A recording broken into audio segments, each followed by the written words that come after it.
Chapter 1. The domineering priest falls in love with me. The moonlight lay heavy in silence.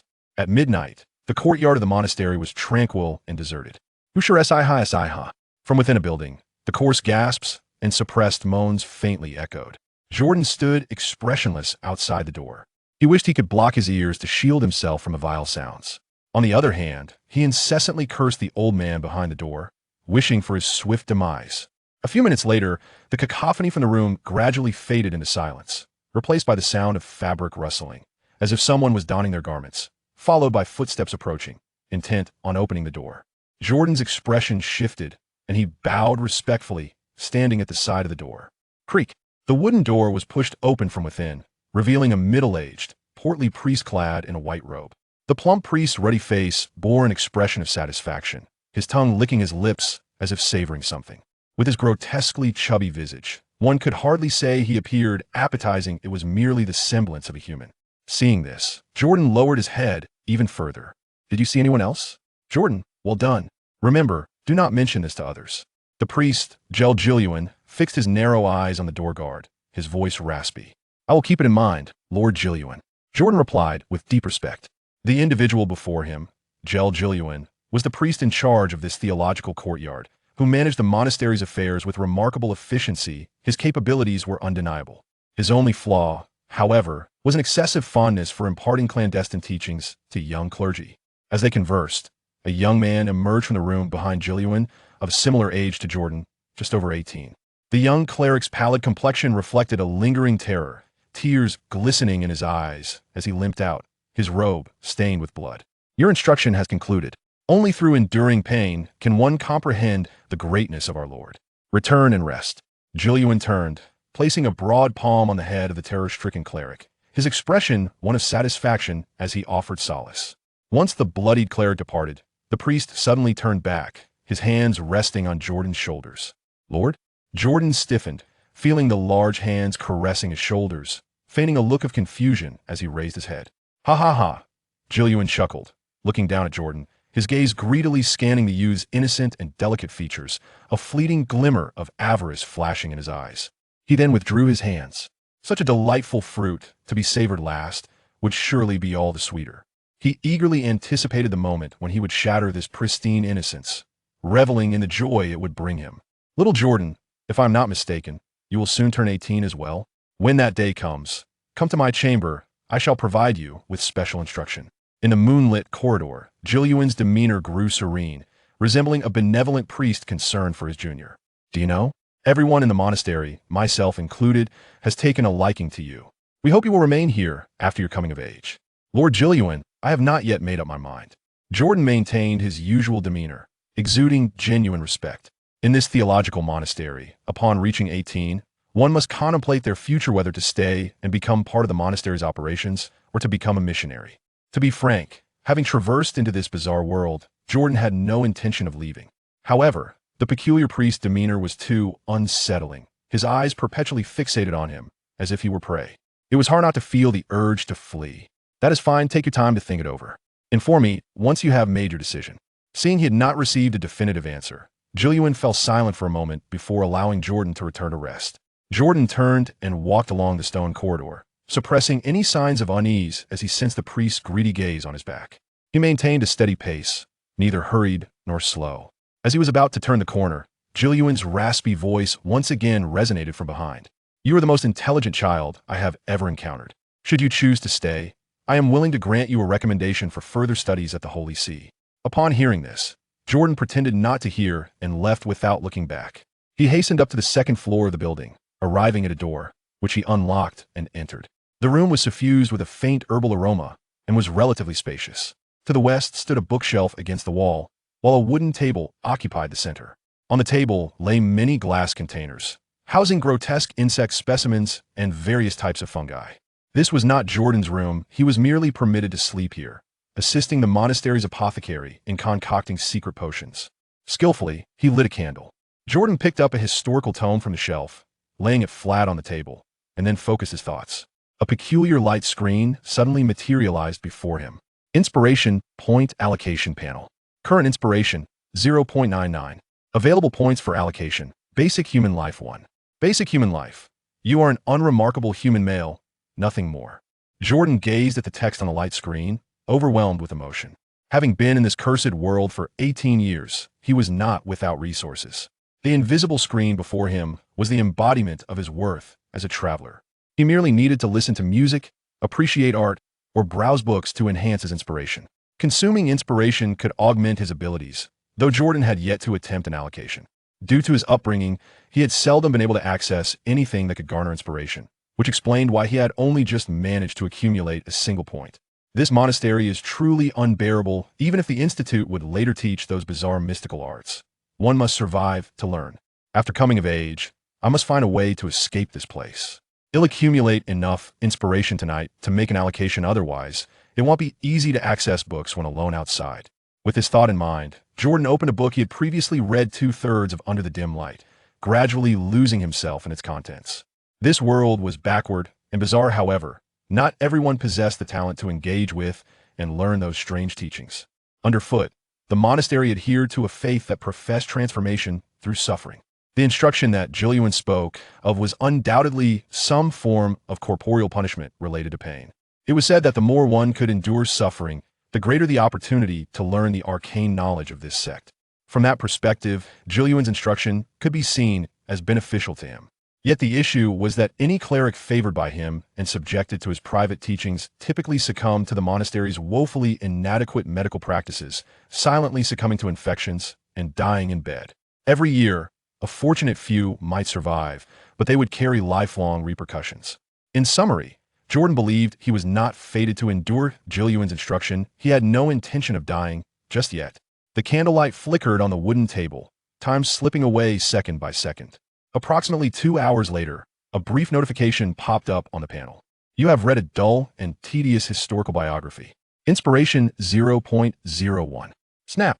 Jordan closed the book in hand, his gaze expectantly fixed on the panel.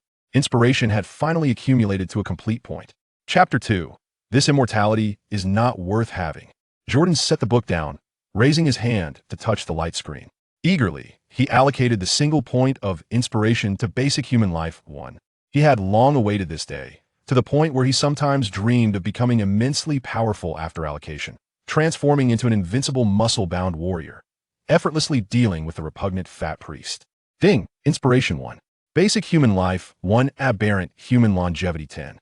The text on the screen shimmered, transforming into an entirely new ability descriptor. Aberrant human longevity. You are a human with a lifespan somewhat longer than your peers. Beyond that, you remain ordinary. Jordan's expression faltered. He stared at the sole ability displayed on the light screen, reading and rereading the description of aberrant human longevity several times, only to find himself in a daze. Longevity? Living longer? In a certain sense, that seemed rather appealing. Had he been in a different environment, Jordan would have gladly accepted it.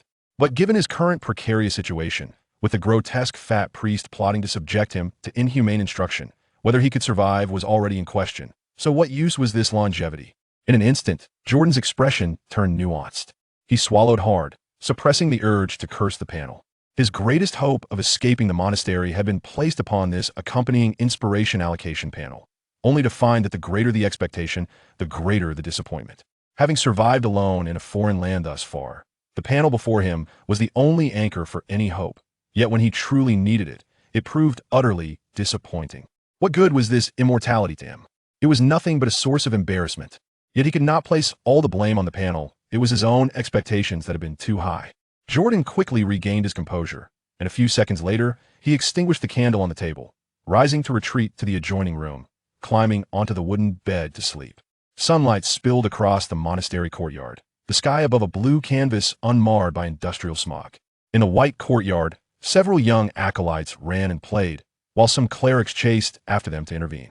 In a shadowy corner, Jordan, clad in a white clerical robe, leaned against a wooden chair. He lifted his gaze, silently surveying the monastery nestled in this remote town, pondering how to escape this place. First and foremost, he could not rely on the useless panel. Furthermore, it is necessary to maintain a facade. Father Giroun's primary concern is undoubtedly centered on him, and he would never permit him to depart openly. Ultimately, if an escape is to be made, it must be beyond the confines of the town, lest he be captured and returned. The more Jordan contemplated, the darker his expression became, until he ultimately enveloped himself in a shroud of despondency, ceasing to radiate any thoughts. The wilderness is fraught with peril. Aside from the common threats posed by wild boars and brown bears, there exist creatures so bizarre as to defy logic within this realm. He had initially intended to bolster his abilities through the panel, thereby enhancing his capacity for self-preservation and facilitating his escape, only to discover that the enhancements merely prolonged his lifespan. With this in mind, Jordan extended his arm, casting a glance at his frail limbs, their pale skin eliciting yet another sigh from within. There's a saying from my past life. He is so weak he couldn't even tie up a chicken. Is this not a fitting description of my current self? At this level of weakness, he could hardly hope to venture beyond the town, let alone contend with the ubiquitous beggars and serfs. Jordan, so this is where you are. A youthful voice rang out with delight. A girl clad in a similar white robe appeared from behind a wooden chair, grasping Jordan's face with both hands and pinching it with considerable force, leaving red imprints in her wake. Her appearance and stature were rather unremarkable, her freckled visage adorned with a mischievous grin, treating him as if he were a toy devoid of rights. Jordan merely glanced at the hands that were squeezing his face, unfazed, for he was well aware of who approached without even turning his head. His portly priest's niece took delight in bullying others. Behind her, the girl's expression grew increasingly malevolent. Her hands descended to caress the pale collarbone at Jordan's neck, her restless fingers yearning to venture further. Enough, Martha, cease this at once. Jordan raised his hand, gripping the girl's wrist with an air of familiarity. Martha, feeling the strength in his grip, pouted with a hint of impatience.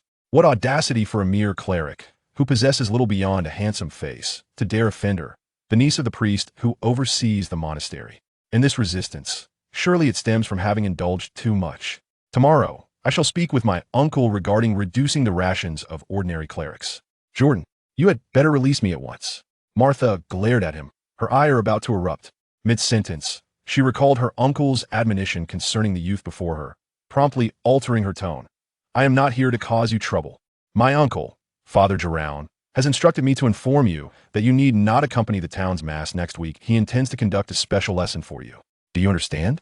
If so, let go of me this instant. How rude. TSK. The ill-tempered girl departed in a huff. In the courtyard, Jordan sat in place, watching as Martha's figure vanished from view. Lesson, he murmured, slowly repeating the words, feeling a wave of revulsion wash over him. He could not help but raise his gaze again, scrutinizing the white tiles of the courtyard, the white robes of the passing clerics, the white wooden chairs beneath them, and everything within the monastery that radiated purity. Despite its name, the pure white church, which venerates the immaculate color of white, why do its doctrines and rituals seem so sinister? From what he understood, the so-called lesson proposed by the portly priest was little more than torture, inflicting suffering upon both body and soul. Throughout the process, any means employed would be deemed acceptable. What purpose does this lesson serve? And is it connected to the true arcane knowledge? Such questions remain shrouded in uncertainty. Jordan only knew that he was not a masochist and must evade this perilous lesson with its alarmingly high mortality rate. This was precisely why he longed to flee otherwise. He would be a fool to abandon the monastery, a place where outsiders clamored to enter, knowing it was where one could acquire such arcane knowledge, albeit only a select few with the requisite talent succeeded in their studies each year. Only by mastering that knowledge could one hope to confront the terrifying and dangerous entities that inhabit this world.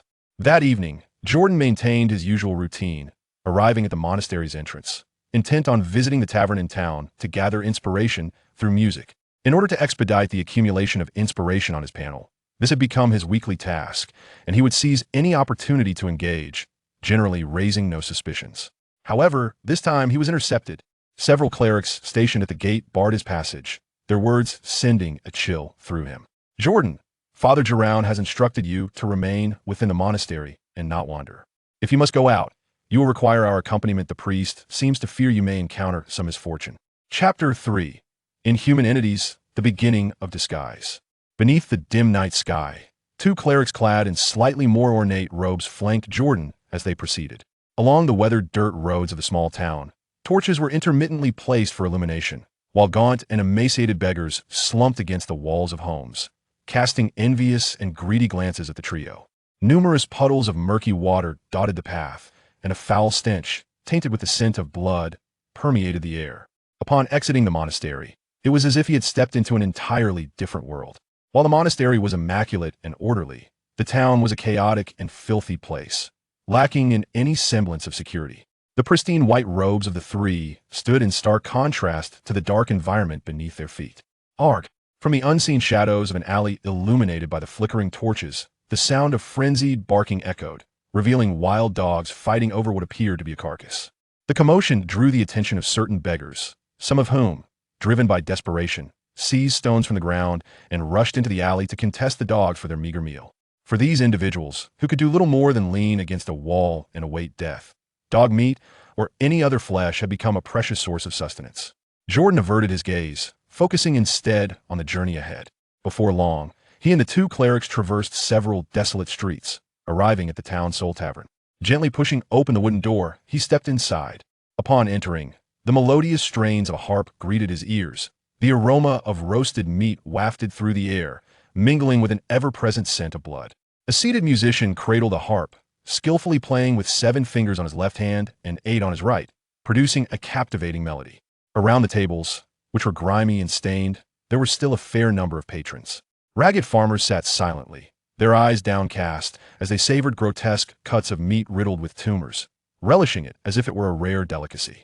Hunters and mercenaries clad in leather and chainmail exhibited a bloodshot gaze, raising cups filled with foul-smelling liquor as they engaged in boisterous conversation, spitting as they spoke.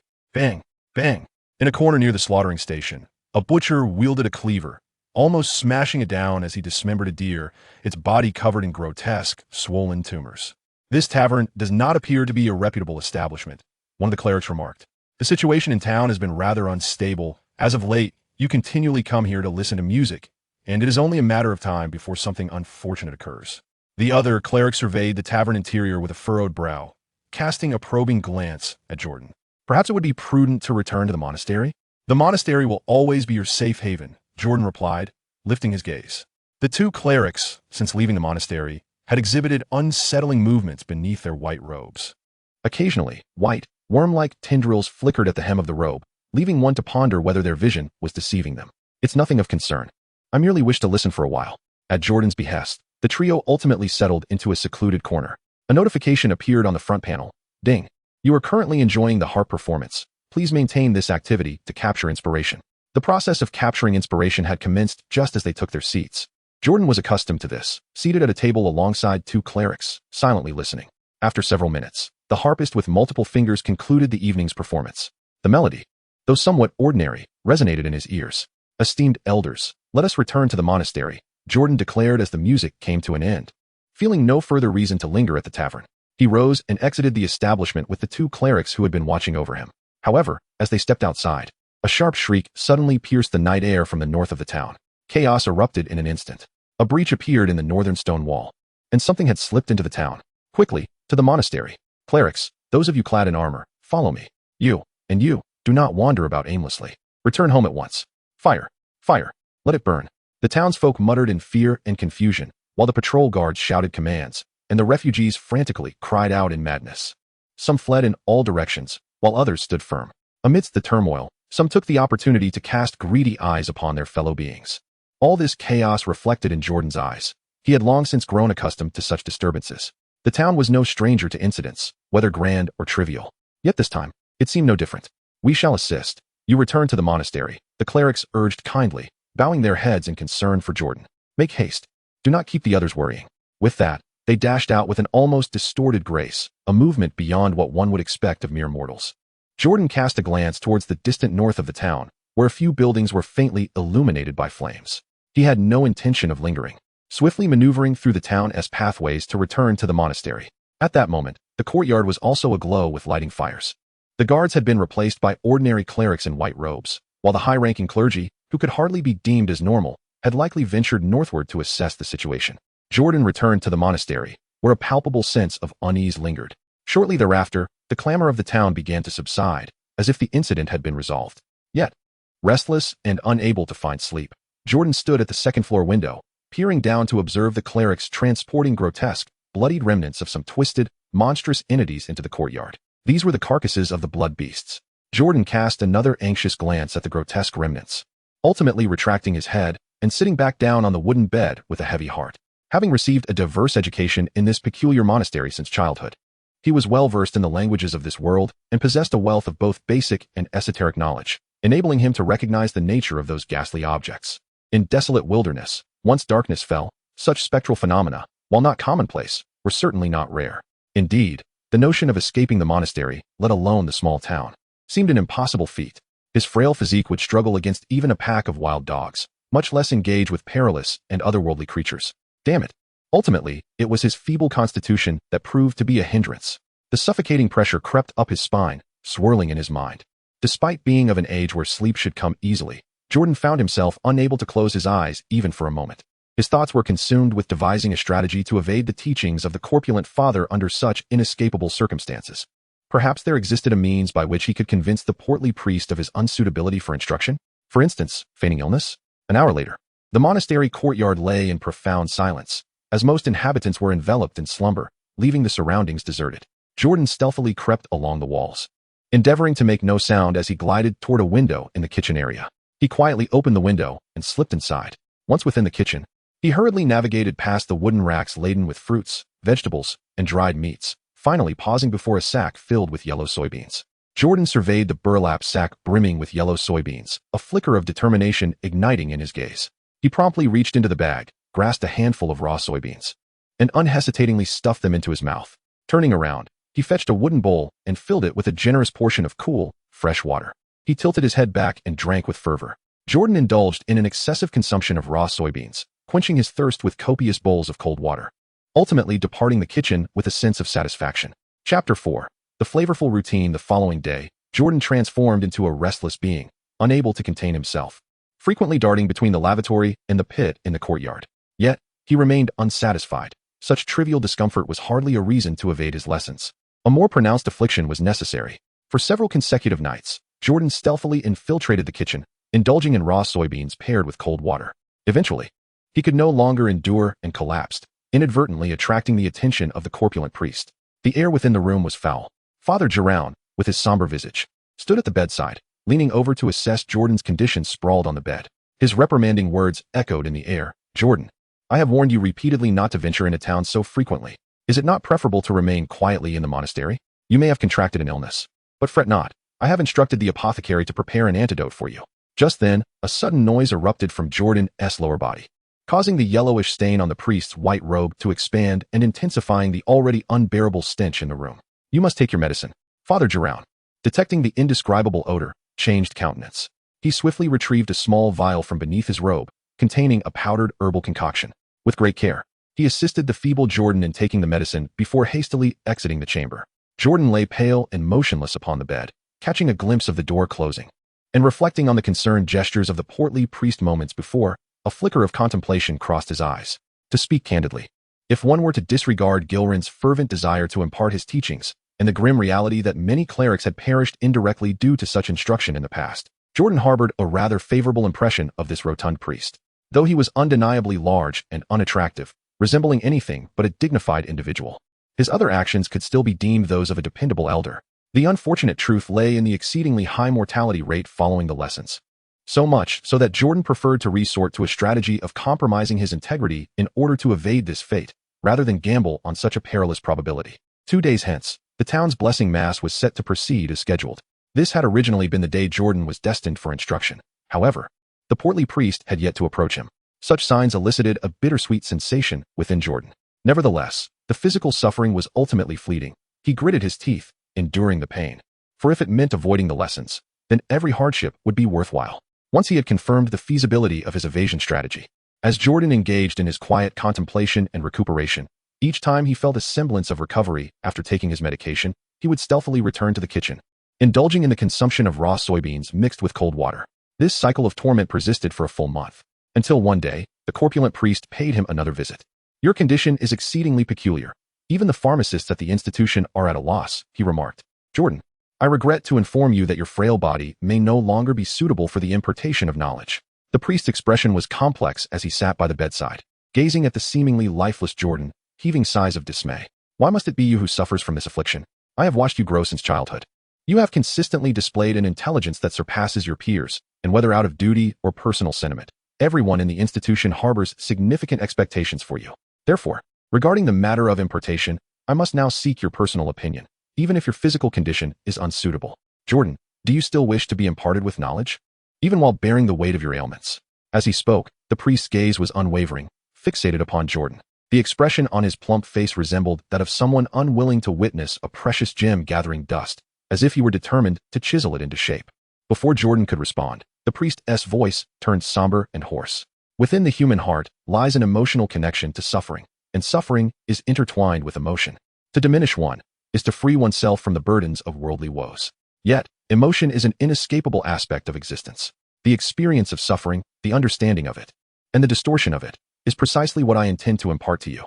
The more one can endure and adapt to suffering, the greater the opportunity for transcendence." The corpulent priest's fragmented utterances resonated with an unsettling clarity, as if he were articulating profound truths. Had Jordan not been aware of the exceedingly high mortality rate associated with this ritual of impartation, he might have foolishly acquiesced. "Pardon my boldness, dear priest, but may I decline the impartation of knowledge?" Jordan lifted his frail face from the bed, feigning a look of deep regret. "I am truly humbled. Such a precious opportunity should rightly be bestowed upon a cleric in greater need. Alas, given my present state of health, it is regrettable that I cannot bear this grace." The portly priest received the response, fell into a momentary silence, and sighed briefly. "Indeed, it is most unfortunate." When he rose to leave, his gaze towards Jordan was devoid of concern, now filled with disappointment. His words turned cold, as he casually relayed a few matters to Jordan before turning to depart. Gazing at the door that had closed once more, Jordan felt an unprecedented sense of tranquility, even managing to overlook the unpleasant odor within the room. The priest would no longer impart knowledge to him, signifying that he could now live in the monastery with peace of mind, free from the dread of life-threatening calamities. The plan was indeed successful. It seems that one must rely on oneself. Depending on certain ineffectual individuals is utterly unreliable. Since Father Giroun announced he would no longer teach Jordan, the affliction that had beset him mysteriously subsided after a week and a half of convalescence. Although the priest returned to check on him, he no longer broached the subject of instruction, seemingly having lost all hope for the latter. Jordan's daily life gradually returned to normalcy. As a traveler, he did not enjoy the luxurious lifestyle of reveling in melodious tunes. Yet he occasionally found solace in the town tavern, where harp melodies graced the evening air. During the day, he assisted at the monastery, squeezing moments of leisure to peruse books, striving to gather inspiration bit by bit. He firmly believed that if he lived long enough and diligently accumulated inspiration, he would inevitably grow stronger. As spring blossomed into summer and autumn faded into winter, a year slipped by in the blink of an eye. The town remained plagued by bizarre occurrences, with waves of refugees succumbing to mortality. The mayor rallied the town's administrators to expand the living quarters, recruit assistants, and construct new stone walls. Many clerics from the monastery joined this endeavor, yet the progress of the town's expansion proved less than satisfactory. By the second year, Jordan turned 20. The town's expansion plans were abruptly halted due to an alarming accumulation of corpses in the northern hillside's mass grave, which attracted malevolent creatures, further endangering the town. The vast rice fields nearby suffered as a consequence, leading to a significant decline in harvests and giving rise to food scarcity. In response, the mayor enacted new regulations to address these dual crises, mandating that all deceased human remains must undergo safe disposal, be it incineration to ashes or other methods of utilization. As long as the bodies were not carelessly discarded, no one would mind, even if they appeared on a dinner plate. Chapter 5. Terrifying Traditions. Day of reckoning in the snowy embrace of winter. 2 years hastily passed, seemingly leaving no mark on Jordan. Aside from a slight increase in height and a more robust physique, his most notable achievement was the accumulation of 3 points of inspiration. Inspiration points accumulated, 3. 41 available points for allocation. Abnormal human, immortal, 10. Abnormal human, immortal. You are a human with a lifespan slightly exceeding that of your peers. Yet you remain unremarkable in other respects. Jordan sat at the dining table, his gaze scanning the panel before him, his heart devoid of any tumult. One hand held a tasteless piece of black bread, while the other cradled a wooden cup, from which he occasionally sipped some plain water. Since reaching adulthood, the accumulation of inspiration had proceeded smoothly. In contrast to his earlier years, when age constraints within the monastery imposed limitations, allowing him only a restricted engagement with various matters during specific times, he now found some of those restrictions lifted. Although his leisure time was almost non-existent, and it was rare for him to have the luxury of an hour to delve into an entire book, he pondered, "We are a monastery of the church. Why must we subsist on such monotonous fare?" Suddenly, a cacophony erupted nearby. Upon hearing that brazen voice, Jordan hastily stuffed the remaining pieces of black bread into his mouth and drained the cup of water in one go. He turned to see Martha, the plump priest's niece, who was berating the cleric responsible for distributing food. She exclaimed vehemently, "It's one thing to serve such food to ordinary clerics, But my uncle is Father Giroun, the head of the monastery. Why must I endure this as well? I demand meat. Why should those high-ranking clerics have access to meat while we do not? Huh. Speak up. Do you believe I won't have my uncle expel you from the monastery? Martha's freckled face was a picture of indignation as she pointed at the cleric holding the basket of bread and vociferously expressed her grievances. However, her words fell on deaf ears. Father Giroun was known for his fairness in managing affairs in the courtyard, and no one took her complaints seriously. Ultimately, Martha was left with the ordinary cleric's rations, sulking as she took her tray to find a seat at a table. She felt the need to vent her frustrations. Otherwise, the pent-up emotions would become unbearable. After sitting down, she glanced around, and her gaze landed on Jordan, who had just finished his bread. Instantly, she identified her target for retaliation. A mischievous grin spread across her face as she suddenly shouted, Oh, isn't this little Jordan? I trust you haven't had any accidents lately, have you? Huh. At her words, a few low chuckles erupted nearby, though most faces turned sour. After all, they were dining, and such topics were decidedly unappetizing. Amidst Martha's raucous provocation, Jordan slipped away. The incident from 2 years ago, when he had fallen ill, was now thrust into the public eye as an insult, and even he could not escape the sting of shame. Yet, it was fleeting. Jordan possesses a profound self-awareness. The dark history of such an epidemic is destined to be transient. Once it relies on the capabilities bestowed by the elixir of longevity, it may endure for decades, even centuries. At that time, who will still remember? By enduring the present storm and ensuring that those who recall the past are no longer present, this matter will naturally fade into oblivion. Day after day, Jordan's life within the monastery has undergone a notable transformation, becoming increasingly bustling. In ancient times, it was widely acknowledged that possessing a modicum of intellect, literacy, numeracy, and writing skills sufficed to classify one as a polymath. As such a polymath, he found himself burdened with an array of responsibilities that extended far beyond the confines of the monastery. Tasks such as posting announcements, maintaining public order, planning the area, and mediating conflicts became part of his relentless duties, leaving little that Jordan was not called upon to address. Above the town of Pearl, the sky remained unchanged, with fierce cold winds howling and snow swirling in the air. Each winter, the bizarre creatures of the wilderness would retreat somewhat, yet the mortality rate within the town would surge.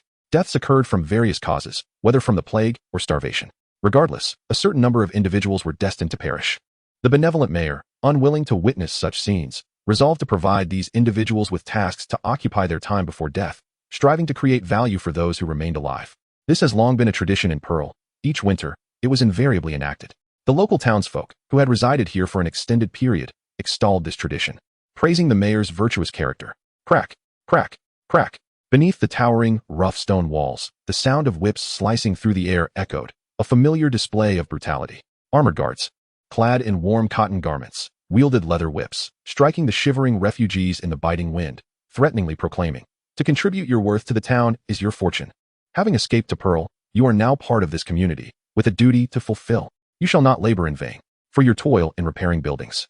Each person will receive half a loaf of dark bread daily, along with a hearty bowl of warming lamb stew." The icy stone walls glistened with frost. In one corner of the walls stood a wooden shed, where a fire blazed beneath a cauldron, boiling a viscous concoction of unknown bones and meat. The mingled aromas of cooked flesh and fish were nauseating to the senses. Draped in a Jordanian robe, beneath which he wore a padded cotton garment, he stood behind a cauldron wielding a large wooden ladle.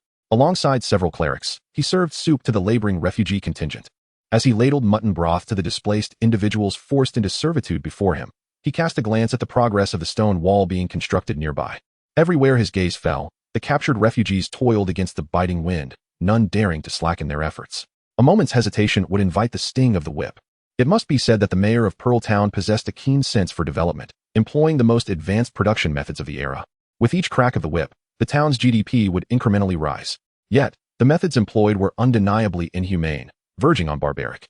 Had such practices occurred in a previous societal context, they would undoubtedly warrant charges on par with those of war criminals. Particularly concerning was the rich broth. The Jordanian serving the soup glanced into the pot, where tender mutton stew simmered. The town had never raised sheep, so the source of this mutton remained a mystery. All he knew was that the concoction contained neither salt nor spices, likely rendering it quite unpalatable, and perhaps even hazardous to one's health. After all, he had previously spotted several decaying chunks of meat before adding water to the mix. However, it mattered little to him, as he had no intention of consuming it himself. Jordan, with a stark sense of realism, served a few queuing refugees a bowl of thick, red broth, the motion of his hands swift and deliberate. The winter sky always descends into darkness with remarkable haste, before the sun dipped below the horizon. Jordan hastily concluded his affairs with several clergy members and swiftly returned to the monastery. Today marked a day of singular significance. Father Geroun would, on this winter day each year, select suitable clergy candidates within the courtyard, assessing whether any possessed the innate aptitude for the esoteric knowledge of the church. This year, it was Jordan's cohort that would undergo the evaluation. As night fell, in the open space of the monastery, several clergy members who had just turned 20 eagerly awaited, Jordan among them. Before long, Father Geroun appeared, his rotund figure carrying an exquisitely crafted wooden box. Chapter 6. The Eerie Monastery. Have they failed the test? In a secluded area of the monastery, Father Geroun approached with an air of indifference, accompanied by several similarly expressionless high-ranking clergy members. He first surveyed the 7 clergy present, then opened the wooden box in his possession. Inside, arranged with meticulous care, lay 7 valuable glass vials, their quantity precisely matching that of the attendees. Through the transparent glass, it became evident that the contents were not mere powdered potions. Instead, writhing within were slender, snow-white worms, squirming in a frenzied manner. "This is a divine gift," he proclaimed. "You shall each consume these living specimens, but remember, do not chew them under any circumstances. Only those with resilient spirits and bodies capable of enduring pain beyond the common man's will be able to withstand this trial. Should you succeed, your corporeal forms will forever be severed from the realm of mortals." As he spoke, he suddenly lifted his gaze, his narrow eyes locking onto Jordan, and pointed decisively. "Jordan, you shall begin." With that command, 2 high-ranking clergy members advanced, seizing Jordan's arms with an unyielding grip, causing his expression to shift dramatically. "Swallow a wormhole." Jordan was instantly drenched in sweat. He truly did not anticipate that the so-called test of talent would unfold in such a manner. While he was aware that the institution imparted esoteric knowledge, the specifics had always been shrouded in secrecy. Whenever he occasionally inquired with the higher-ranking clerics, they remained tight-lipped, divulging nothing. A female high-ranking cleric, her hair styled in a side ponytail, approached him, retrieving from a wooden box the vial containing the greatest number of worms. She turned and stood before Jordan, extracting a pair of iron tongs from beneath her robe, her expression soft yet persuasive as she urged, "Come now, open your mouth obediently. Otherwise, I shall use these tongs to assist you." Jordan fell silent. The temperament and demeanor of the higher-ranking clerics were somewhat distinct from those of ordinary individuals. Given her current statement, she indeed seemed intent on prying open his mouth with the tongs. Nevertheless, Father Geroun had no reason to deceive him. These worms were likely a unique pathway to the extraordinary within this realm, and he could not afford to forego this opportunity. Regardless of the circumstances, he had no choice. Jordan gazed at the rusted iron pincers, feeling the irresistible force of the arms on either side, leaving no room for contemplation. Reluctantly, he parted his lips. The high-ranking priestess before him smiled faintly and withdrew the pincers. She firmly grasped Jordan's chin with one hand, while uncorking a vial with the other. In a swift motion, she poured the grotesque creatures into his mouth. Gagging and retching, Jordan felt several long, white, uncanny worms writhing within his oral cavity, triggering an intense feeling of nausea. These worms seemed to possess an intelligence of their own, burrowing deep into his throat, creating a sensation that was utterly horrifying and instilling a sense of panic within him. Moments later, the white worms had all slithered down his esophagus and into his body, at which point the priestesses released their grip on his arms. Simultaneously, a searing pain erupted within his abdomen. The very creatures he had just ingested seemed to go mad, thrashing about relentlessly in his intestines. In an instant, Jordan felt as though all his strength had been siphoned away, leaving him unable to stand, curled up in agony on the ground. His visage contorted into a grotesque grimace. Mouth agape yet devoid of the energy to utter a cry, he convulsed upon the thin layer of snow covering the tiles. The other 6 ordinary clerics gazed upon this scene in terror. The portly priest, accompanied by the high-ranking clergy present, harbored within his eyes a fervent anticipation, his peculiar demeanor akin to witnessing the birth of a fellow being. However, this anticipation was swiftly extinguished when Jordan succumbed to the pain and fainted. Had he failed? It was evident that such an endeavor had been a waste. Do not speak thus. Jordan possesses commendable personal abilities. Even in failure, his future responsibilities within the institution would alleviate our burdens. Alas, disappointment marred the faces of the high-ranking clerics, including Father Geroun, as they lamented the fact that the astute Jordan had not endured this trial. One among them was designated to grasp a leg of Jordan and drag him across the snowy surface. In such motions, they exhibited no regard for the condition of the unconscious individual, treating him as if he were a valueless, inferior creature. Within the confines of the secluded courtyard, the sinister testing ritual was once again conducted upon the 6 clerics. The following morning, within the monastery, Jordan gradually regained consciousness, only to be informed of his failure in the test and his inability to ascend to the ranks of high-ranking clerics. Presently, he lay upon a wooden plank bed, his gaze fixated vacantly upon the air before him, his expression somewhat dazed. Inspiration point panel current inspiration, 3. 41 available enhancement points. Abnormal human, longevity species, 10. Aberrant mutant, moth type. Unsuccessful parasitism, 1. Abnormal human, longevity species. You are a human whose lifespan exceeds that of your peers. Yet you are otherwise unremarkable. Aberrant mutant, moth type. Unsuccessful parasitism. A certain anomalous creature attempted to inhabit your body, but failed. The information displayed on the panel caused Jordan's thoughts to whirl incessantly.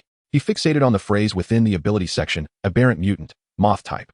Unsuccessful parasitism. Recalling the repulsive creature he had ingested the previous night. Parasitism? Could it be that had the test succeeded, it would have meant those creatures had taken residence within him? A few drops of cold sweat appeared on Jordan's forehead as he instinctively recalled the bizarre personalities and peculiar behaviors of those high-ranking clergy. Could it be attributed to the parasitic influence of that strange insect? In that fleeting moment, a multitude of thoughts flooded his mind. After being parasitized, does one still retain their humanity? Ultimately, is it the peculiar insect that governs the body, or is it the original human consciousness that exerts control? In Jordan, unsettling thoughts permeate my mind, growing increasingly horrifying. Within mere moments, I find myself drenched in cold sweat. Beneath my feet, this monastery harbors great terror. Such occurrences are unwelcome. I long to return home. Jordan, grappling with a rare moment of vulnerability, sat up with a complex expression, fully aware that he could never return to his former state. He scrutinized the aberrant entity before him, an insectoid parasite that had failed to assimilate, and hesitated for a moment, contemplating whether to enhance his abilities in the stillness of the night. Rising from the wooden cot, he took a couple of steps to the window. Peering down, he fortuitously caught sight of the kitchen area, where mealtime was in full swing. Before him lay two distinct types of meals on the tables outside, an egregious disparity. The ordinary clerics were served mere paltry portions of inedible black bread accompanied by a cup of water, while the higher-ranking clerics enjoyed an array of preserved fruits, vegetables, and succulent jerky, complemented by soft, aromatic white bread that was both nutritious and tantalizing. The blatant inequality in meal distribution rendered the two groups as if they belonged to entirely different species. In the past, such a sight would have stirred little more than a sense of injustice within Jordan, but now, witnessing this scene through his own eyes, he was left with a profound sense of unease. Chapter 7. Enhancement, Anomalies, Enigmas. As night descended, the monastery fell into darkness. Silence enveloping everything as if the entire world had come to rest. In the dim room, Jordan sat on his bed, contemplating the useless interface before him.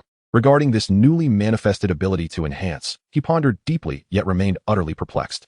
Previously, he had secretly practiced various skills, none of which had ever been acknowledged by the panel as legitimate abilities, except for this one instance. Jordan was oblivious to the criteria by which the panel determined the allocation of abilities, yet the emergence of new enhancement capabilities could not be overlooked.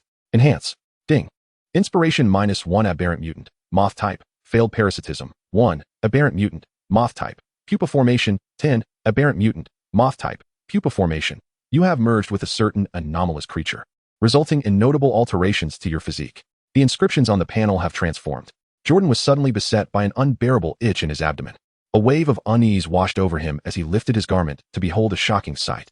The moonlight streaming through the window illuminated his belly, where the flesh was grotesquely protruding and tearing apart, forming several unbloodied gashes. Within these fissures, his flesh writhed as a few pale, fleshy tendrils emerged, equipped with sensory receptors.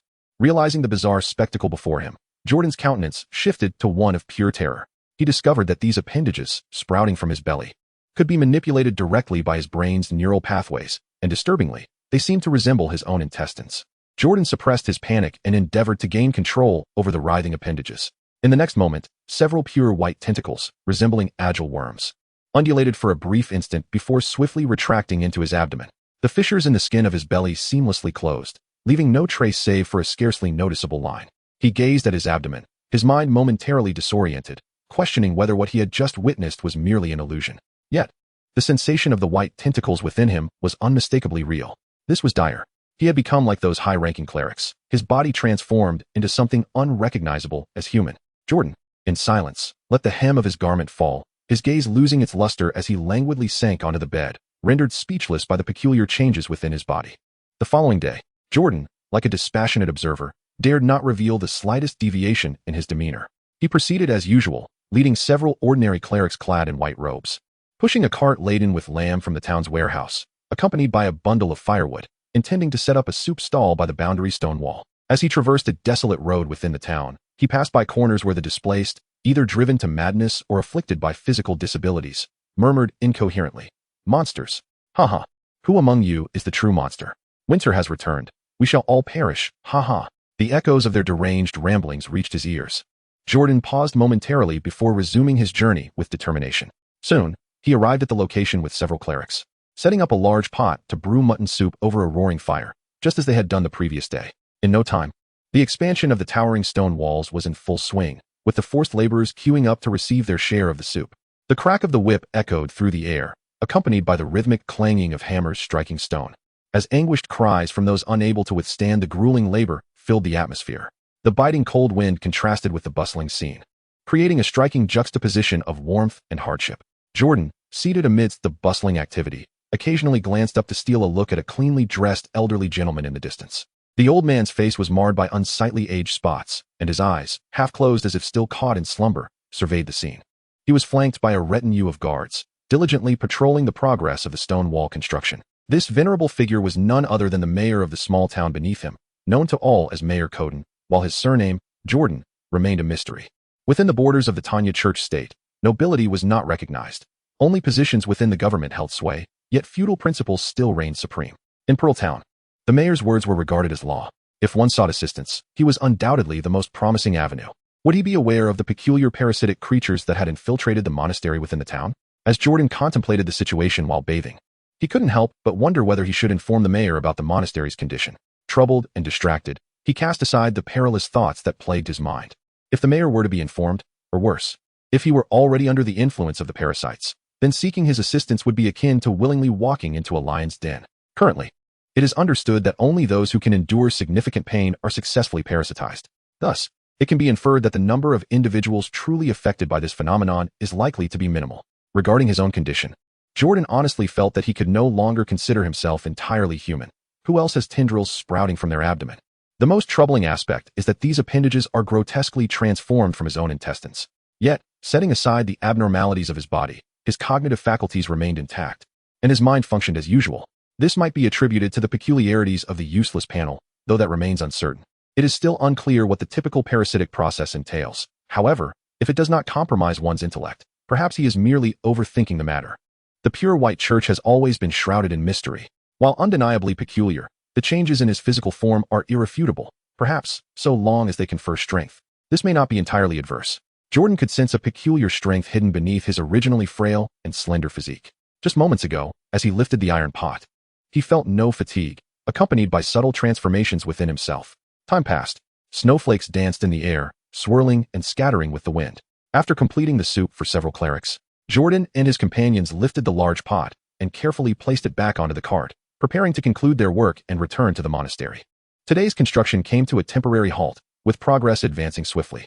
The diligent laborers, however, faced a grim fate, as the death toll surpassed several dozen, all perishing from the bitter cold against the stone walls, their appearances tragically forlorn. Armored guards, equipped with burlap sacks, were collecting the frozen corpses, which would somehow be repurposed. Jordan was about to embark on his journey home when his gaze fell upon a scene of profound desolation. A sudden pang gripped his heart. He was reminded of the iron pot simmering with lamb stew on the cart, and an inexplicable dread washed over him. A terrifying suspicion stealthily surfaced within his mind. The forced labor was instigated by the mayor, and the rich lamb broth served to the displaced was reportedly also ordered by him. One might assume that such inhumane decisions were made for the benefit of the town. However, from Jordan's own observations, the situation in Pearl Town was far from dire enough to necessitate the forced labor of the refugees to the point of death. The stone walls were intact, and any minor breaches were promptly repaired the following day. This large-scale expansion was nothing more than treating the refugees as expendable resources, utterly disregarding the casualties. Is it conceivable, as a member of humanity, that anyone could treat their own kind with such cruelty? Yet, what if the mayor were, in essence, not human at all? Then everything would make sense. Jordan, why have you stopped? Hurry back, or you will miss the evening meal distribution. The urging voice of his fellow cleric broke through his reverie, awakening him from his daze, and he promptly followed along. Chapter 8. Unusual Behavior. Unwittingly exposed throughout the entire winter, time in Pearl Town flowed serenely. The townsfolk lived in peace and prosperity, with the tavern bustling with patrons daily. Winter was one of the few joyous times in the town. In other seasons, such leisure was a rarity. Of course, there were those who bore the burden of labor, forcibly conscripted refugees who were nearing their end, but this fact went largely unnoticed. As the frost and snow melted away, spring arrived, breathing life into the world once more, including the peculiar creatures lurking in the wilderness, all stirring with anticipation. Jordan spent his days meandering through the town, indulging in meals and slumber, engaging in work when available, and retreating to taverns to listen to music or peruse books when idle. He refrained from revealing the changes in his physique and dared not inquire indirectly. Given the peculiarities surrounding him, it seemed prudent to patiently remain inconspicuous and let time pass until he gathered sufficient information. Alas, while beautiful occurrences leave traces, troubles often descend unexpectedly. Within the monastery, a rotund priest barred Jordan's path along a wooden corridor, his tone brusque. "You have never ventured beyond the town, have you? Have you given no thought to exploring the world outside?" He continued, "Now you have an opportunity. There is a task assigned to you by the convent. Just days ago, a nearby fishing village experienced an outbreak of a contaminating illness. Yesterday, we received a plea for assistance. The situation is dire and cannot be ignored. You have been studying with the apothecary on concoctions for some time. Surely you can prepare a suppressant? You must take the necessary supplies to manage this outbreak and prevent its widespread transmission. The journey will be arduous, but a senior cleric will accompany you." Father Giroun cast a cold glance at Jordan before producing a thin, leather-drawn map and handing it to him. "You have never seen a map, have you? Open it and familiarize yourself. I will indicate the location for you." Jordan stood still, accepting the map with a bittersweet feeling that he dared not express. He unfurled the map, and the rotund priest pointed to the location of a small fishing village, allowing Jordan to gaze at it for a moment before reclaiming the map as if it were a precious treasure. That afternoon, having never ventured beyond the confines of his town, Jordan shouldered a cloth bag brimming with provisions, herbs, and tools for concoction, departing the quaint settlement in the company of a high-ranking cleric. On either side of the town, vast expanses of cultivated land stretched out, with the occasional sighting of townsfolk meandering about. On the dusty roads of Jordan, a man silently trails behind a female high-ranking cleric with a side ponytail. He occasionally raises his gaze, drawn to the silhouette ahead, particularly captivated by the sway of her hips beneath her flowing robe, inadvertently stealing glances.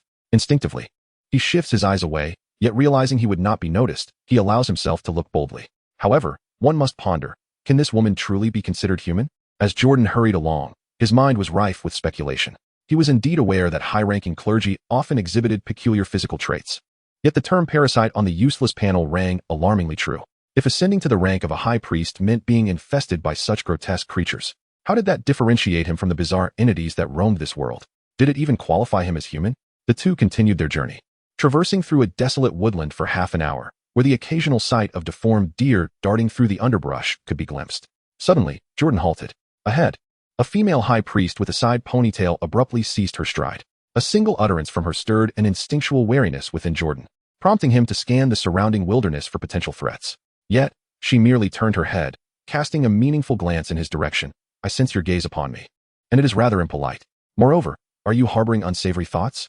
"Not at all," he hastily denied. "Do not rush to dismiss my words." The priestess, her face turned slightly, disrupted Jordan's feeble lie, her tone shifting to one of enticing persuasion. "Do you still wish to look? You certainly may, even without the veil of fabric." Her mature visage suddenly softened, yet her words emanated an air of perilous intrigue. She pivoted, approaching Jordan step by step, her hands lifting her clerical robe, slowly revealing her smooth, pale abdomen beneath. In the next instant, her fair skin split open, revealing several grotesque, pale tendrils that erupted forth with alarming speed. In a flash, the agile appendages ensnared Jordan's limbs, rendering him immobile and rooted in place. "Is it appealing, Jordan?" the priestess inquired with a gentle demeanor, allowing her robe to be propped up by the writhing tentacles emerging from her abdomen. She approached him further, simultaneously retrieving a peculiar glass vial from behind her. Inside, wriggling white monstrosities, intended for experimentation, squirmed restlessly. "Did you know? The priest holds you in high regard. On that fateful night, he administered double the dosage for you. Alas, even that was insufficient for you to join our ranks." The high priestess, glass vial in hand, stood before Jordan with a hint of frustration. "It is evident that your body is not adapting well, but fret not. Jordan, you are exceptional. Gillen mentioned that you could read and speak by the age of 3. Such talents should not languish in a small town, but instead flourish in a grand city.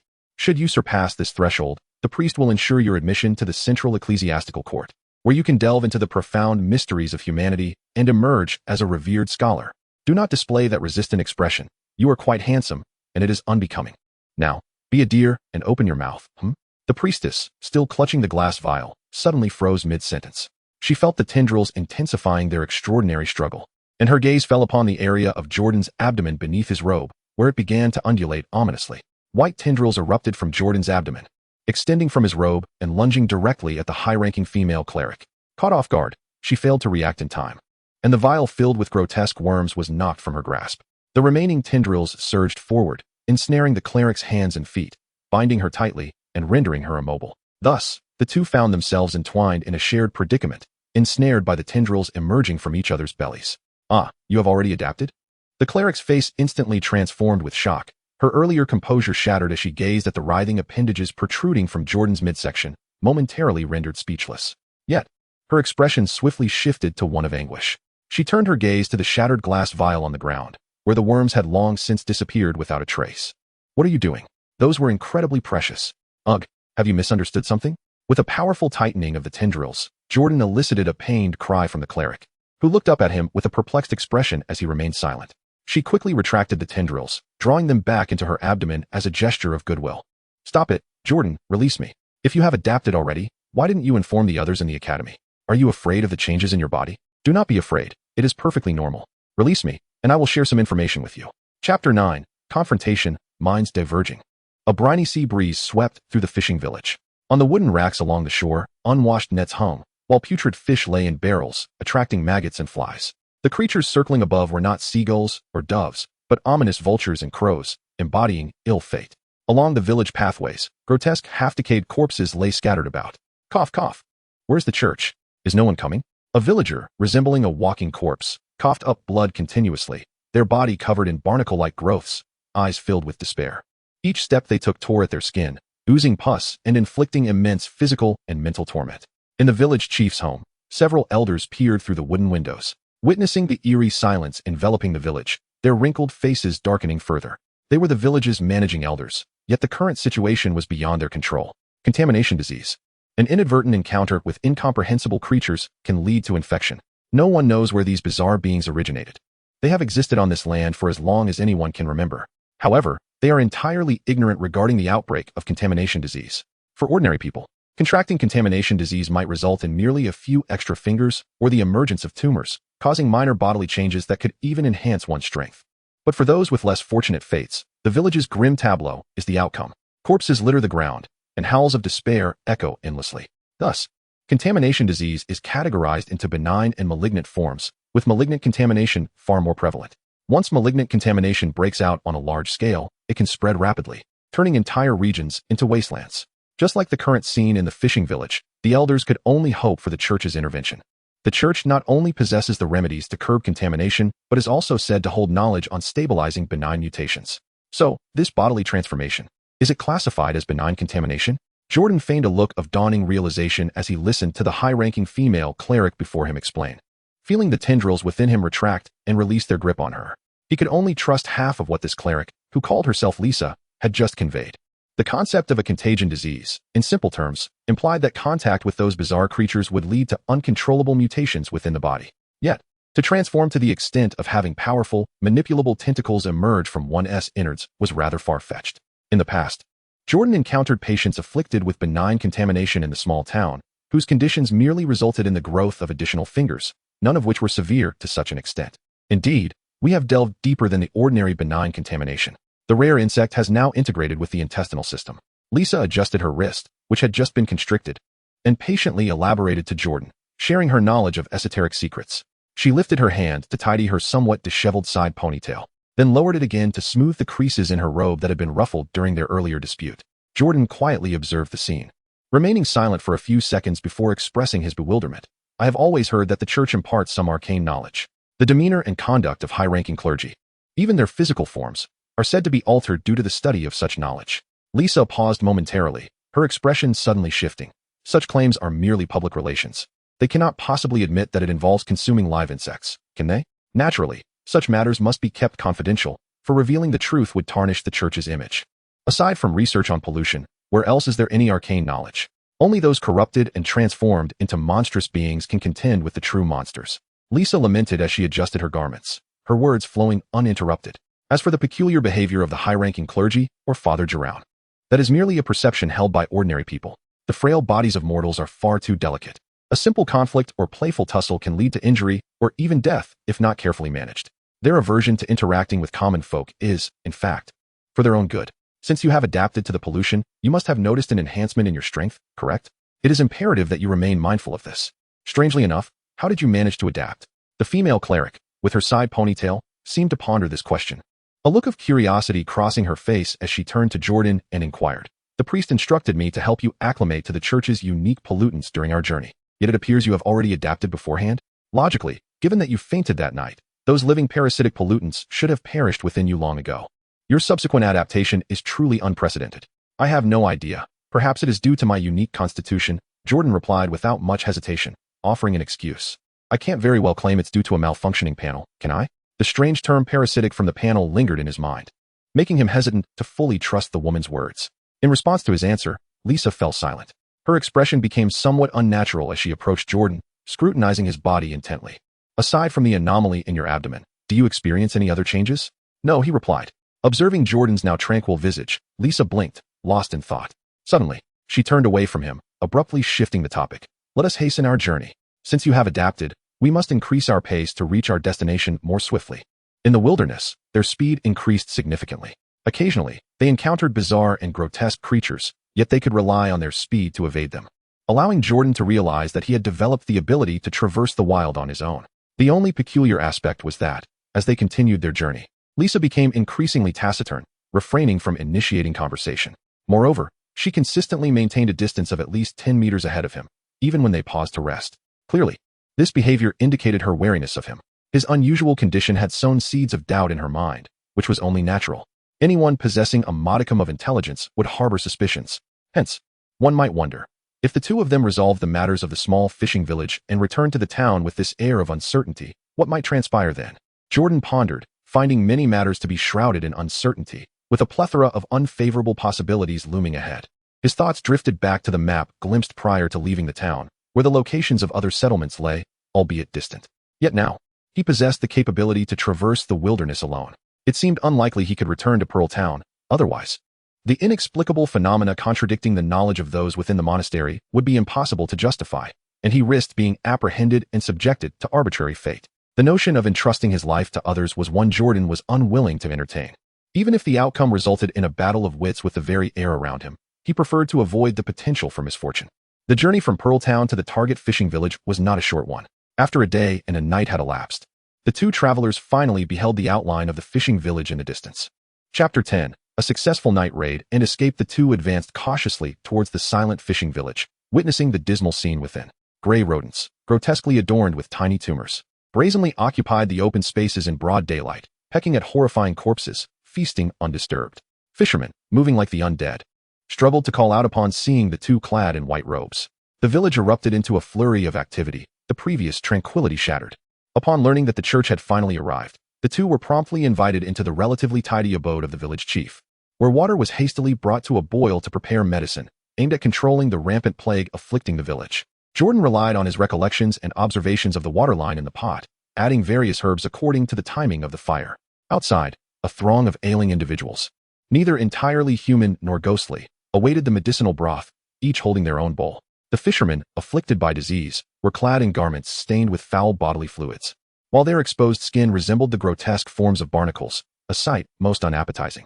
Within the open mouths of these barnacle-like growths, one could discern even smaller parasitic creatures secreting pus, burrowing deeply into flesh, presenting a formidable challenge to address.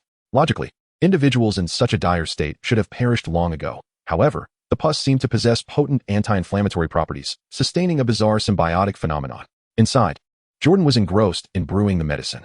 Meanwhile, Lisa engaged in conversation with several elderly villagers, both infected and uninfected, inquiring about the origins of the village's pollution-related ailments.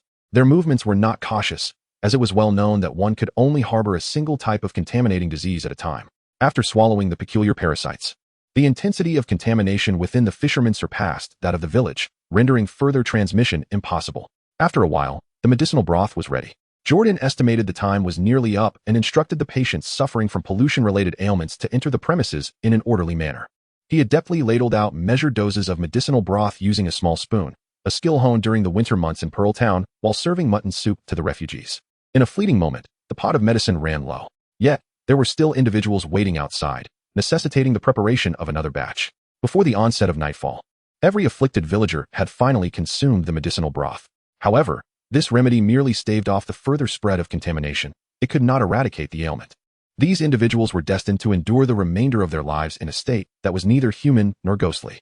As the moon shrouded itself in darkness and the winds howled, Jordan, assigned to sleep in a wooden cabin, suddenly awoke with a start.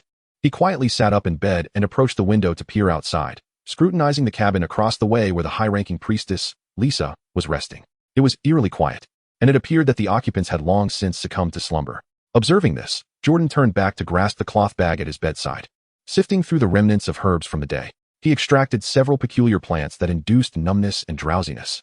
Grinding them into a fine powder using the tools within the bag, blending them together in his palm, he intended to make his escape under the cover of night. Currently, the waste panel afforded him two potential enhancements. All he needed was a place to disguise himself and patiently accumulate inspiration, and eventually, he would confront any threat without fear.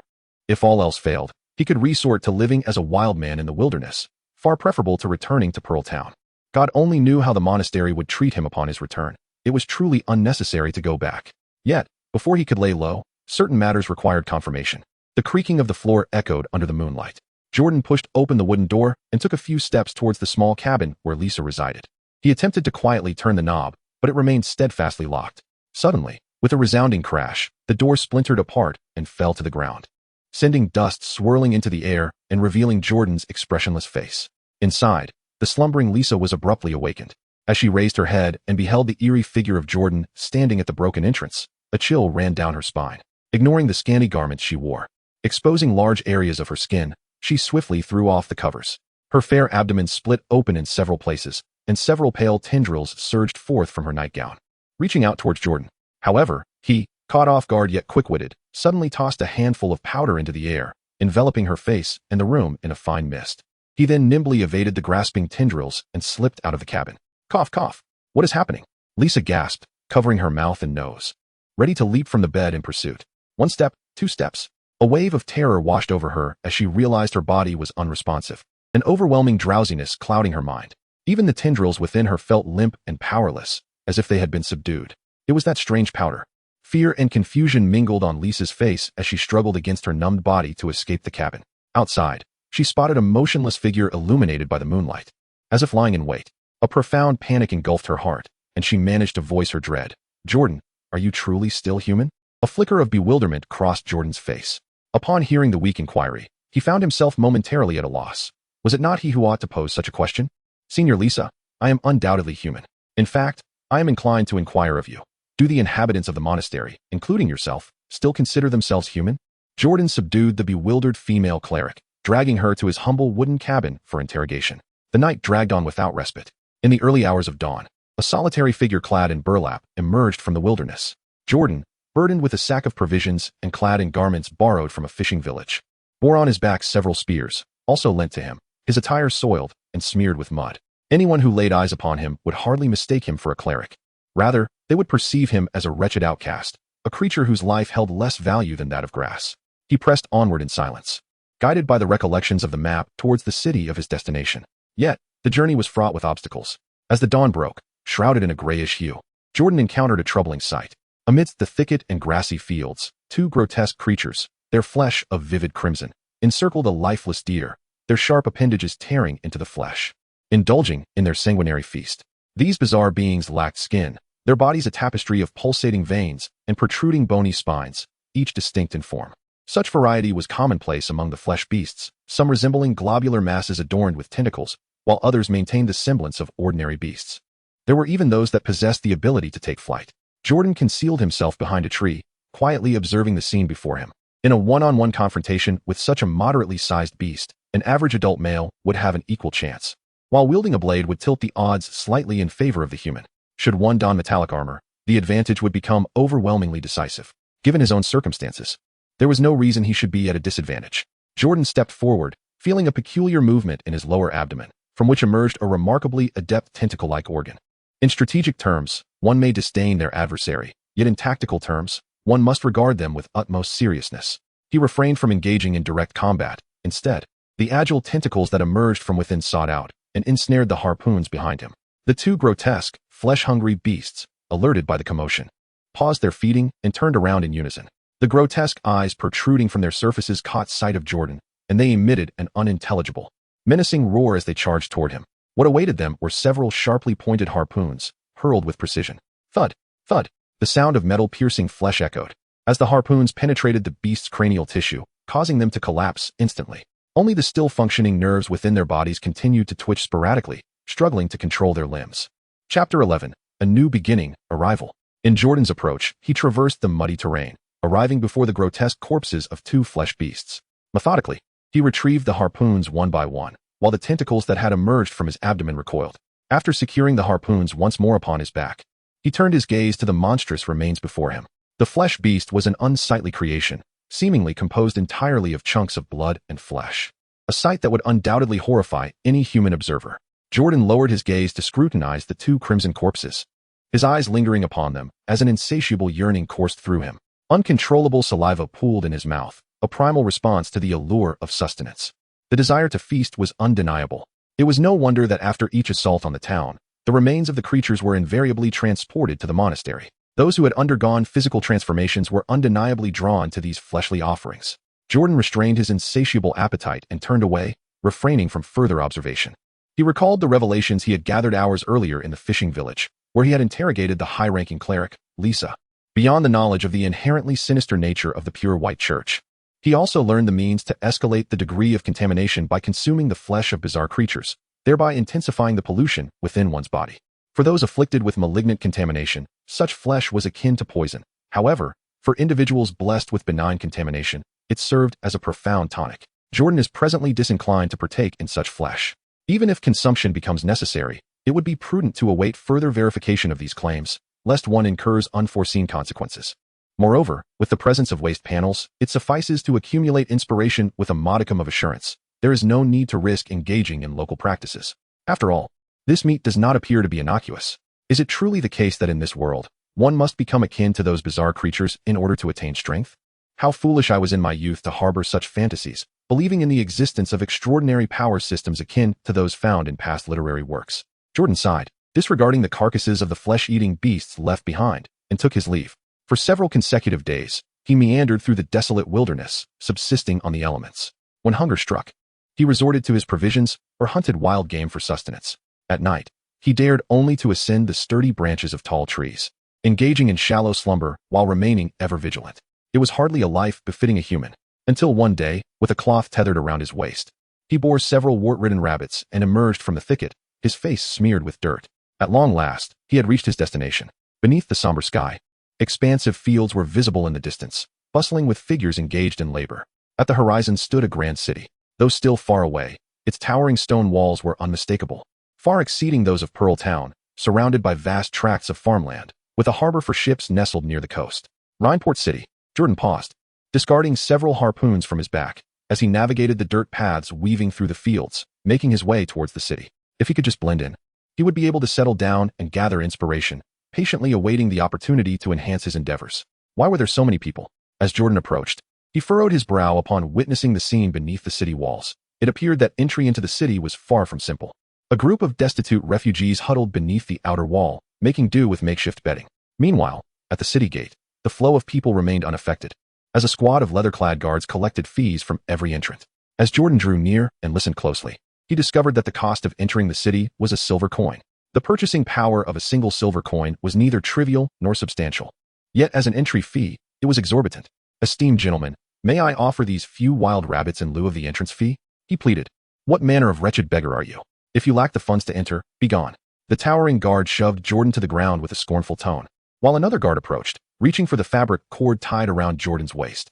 The cord, which bore several wild rabbits, was forcibly snatched away. These rabbits seem quite plump. I'll take them." Throughout this ordeal, Jordan offered no resistance, embodying the very essence of a truly homeless vagrant, rising awkwardly to leave. Stripped of his previously esteemed status as a cleric within the church, he found himself thwarted at every turn. Jordan casually reclined on a hillside, feigning slumber, occasionally opening his eyes to gaze at the sky. Several hours passed, and the dense night approached, as the city gates slowly closed. The dull thud of the gates echoed in the air, yet Jordan remained undisturbed, lying there for over an hour until the sky had completely darkened. Rising to his feet, he spent several minutes pacing along the wall, confirming that the guards atop the ramparts were merely ordinary soldiers. He also surveyed the distribution of the torches, ultimately discovering that the section of the wall facing the sea was poorly illuminated, with extensive areas shrouded in darkness. Jordan evaded others and arrived beneath the shadowed area, using both hands and feet to seek a foothold while his pale, fleshy tendrils extended from beneath him, climbing the protrusions and crevices of the stone wall. The surface of the wall was relatively smooth, making it nearly impossible for an ordinary person to ascend. However, Jordan was no ordinary individual. Given a choice, he would not wish to enter the city in such a manner, but he was utterly devoid of funds. On the city wall, a shadow flitted past and plunged into the interior. The guards, gathered around a fire, were engrossed in conversation while indulging in the sizzling roasted hare, oblivious to any unusual activity. With a thud, Jordan nearly stumbled into the city, landing awkwardly and losing all semblance of grace. He quickly retracted the writhing tendrils from his abdomen, glanced around, and hurriedly made his way toward the densely populated residential area. A few residents within the city caught a glimpse of this scene, but with the onset of darkness and poor visibility, they merely noticed a shadow fall from the wall and scurry away, assuming it to be a climbing creature, thus paying it no mind. Jordan approached a residential area, cautious to avoid any illuminated windows or homes that exhibited signs of life. He raised a cloth to obscure the lower half of his face, selecting a seemingly deserted, secluded house. He tested the doors and windows, only to discover that the locks were far too secure to gain entry. Turning back, he surveyed the pitch-black surroundings, noting the absence of any presence. Suddenly, with a resounding crash, he forcefully broke the door lock, producing a slight commotion. He stealthily entered through the front door. "Who are you?" Crack. In Jordan, a masked assailant swiftly incapacitated a homeowner clad in a robe. The intruder wrenched the fabric from the victim's attire to stifle his cries, then stormed into the dwelling, ransacking it in a frenzy, desperately seeking coins. The act was akin to that of a marauder. Ultimately, however, the thief secured a meager haul of merely 5 silver coins. "Remember my name. I am the notorious thief, Paulu. I borrow out of necessity. Rest assured, I shall repay you with interest in due time." Jordan, with a coarse voice, casually concocted a name, discarding a statement of dubious credibility before hastily jotting down the location of the residence and fleeing the scene of the crime at a rapid pace. His moral compass still retained a semblance of integrity from before his arrival in this world. However, now, Jordan's ethical standards had adapted to the local customs, proving to be quite flexible within certain bounds. Having entered the city, his primary objective was to establish himself. But how to do so? The answer was simple: to acquire wealth. With the entry fee amounting to a single silver coin, it was evident that expenses within the city would inevitably require currency. Thus, before securing a stable existence, it was imperative to address the immediate needs for food and clothing, which meant generating income. There were numerous methods to amass wealth, and burglary was, indisputably, one of the most efficient means. As night fell, Jordan discarded his mask and wandered through the city like a rustic, gazing about in the stillness of the night, observing the city's visage. Chapter 12. Settling and lurking. The following midday, within a tavern in the city, a conversation erupted. "Have you heard? A deranged thief named Paulu has emerged in the city, having brazenly robbed a residence last night and made off with 50 silver coins. 50, indeed. I just came from West Street and witnessed the unfortunate homeowner wailing to the patrol team. This Paulu is utterly despicable." Amidst the tables of patrons, discussions of this shocking news unfolded, brimming with a sense of shared indignation. Yet, in a corner, Jordan remained silent, engrossed in his meal. He overheard the chatter around him and felt a twinge of regret for not having truly attempted to steal 50 silver coins the night before. However, he mused, the homeowner likely did not possess such a sum. How could they dare to claim 50 had been stolen? Jordan drained a cup of clear water in one gulp, his gaze, tinged with bitterness, swept across the tavern. Yet he did not spot the familiar figure of a resident musician. The taverns in this town truly exemplified the adage that the big shops prey upon the customers. Not only were the prices considerably higher than those in the village, but there wasn't even a single minstrel present. Perhaps he had simply come at the wrong time? Jordan turned around and casually inquired of a patron at a nearby table, who bore a prominent tumor on his head. "My good sir, does this establishment feature a musician in the evenings?" Upon receiving the regrettable response of no, disappointment washed over Jordan as he rose and exited the tavern. The pedestrians outside were a motley assortment, with many exhibiting peculiar features. Some bore a complexion marred by crimson birthmarks, while others had misaligned features or missing facial characteristics, their forms replete with oddities. The only unifying trait among them was their resemblance to grotesque caricatures of humanity. Each individual seemed to carry the burden of some affliction, yet the symptoms appeared to be manageable, akin to those observed in Pearl Town, far less severe than those witnessed in the fishing village. As he walked along the street, Jordan passed a procession of white-robed clergy. The demeanor and appearance of the clerics were strikingly normal. Their pristine white robes exuded an aura of purity and cleanliness, rendering them a stark contrast to the multitude of grotesque figures that populated the thoroughfare, as if they hailed from entirely different realms. As Jordan strolled through the city, he was unexpectedly captivated by the sight of exquisitely crafted clerical robes and soon encountered 2 high-ranking clergymen. He continued his leisurely exploration until, upon rounding a corner, He faintly heard the enchanting strains of music, which instantly filled his heart with joy. Eagerly, he turned towards the source of the melody, where he beheld a street performer, a skilled musician standing with a wooden bowl at his feet, which held a few scattered coins. A small gathering of onlookers encircled him, though they were few in number. Upon witnessing the scene, Jordan promptly stepped forward to show his support. As the music performance unfolds, please maintain this behavior to capture inspiration. After many days, familiar words re-emerged on the panel. Jordan stood still for quite some time, finally receiving a faint spark of inspiration. Even so, he felt a sense of fulfillment. The inspiration points on his panel could only be accumulated over the course of years, requiring a persistent and gradual effort to reach completeness. Jordan noted this location for street performances, intending to check in daily thereafter, and turned to meander through the city. Several days passed in this manner. Jordan wandered through the streets like a vagabond, meandering during the day and sleeping on the pavement at night. Apart from the inaccessible inner city, he had thoroughly acquainted himself with the topography of the other districts. He had also discovered a few taverns where musicians resided and several street performance spots that offered inspiration for free. Thus, the matter of acquiring inspiration was resolved. However, to sustain a life of discretion in the long term, he needed to secure employment. At the coastal dock, boats came and went, their cargo being laboriously transported by workers. "Sir, I possess boundless strength. Please hire me. First, let us see if you can lift this crate." The foreman, adorned in fine attire, cast a disdainful glance at the disheveled Jordan and pointed towards the pile of large cargo boxes behind him. The crates, made entirely of solid wood and measuring the span of an adult's arms, were filled to the brim with goods amidst the bustling dock. Jordan did not hesitate. He stepped forward and lifted the heavy wooden crate effortlessly. "Oh!" The overseer was momentarily taken aback, surprised that the seemingly frail individual possessed such strength. He promptly gestured for Jordan to commence his duties, stating, "Very well, let us begin your work.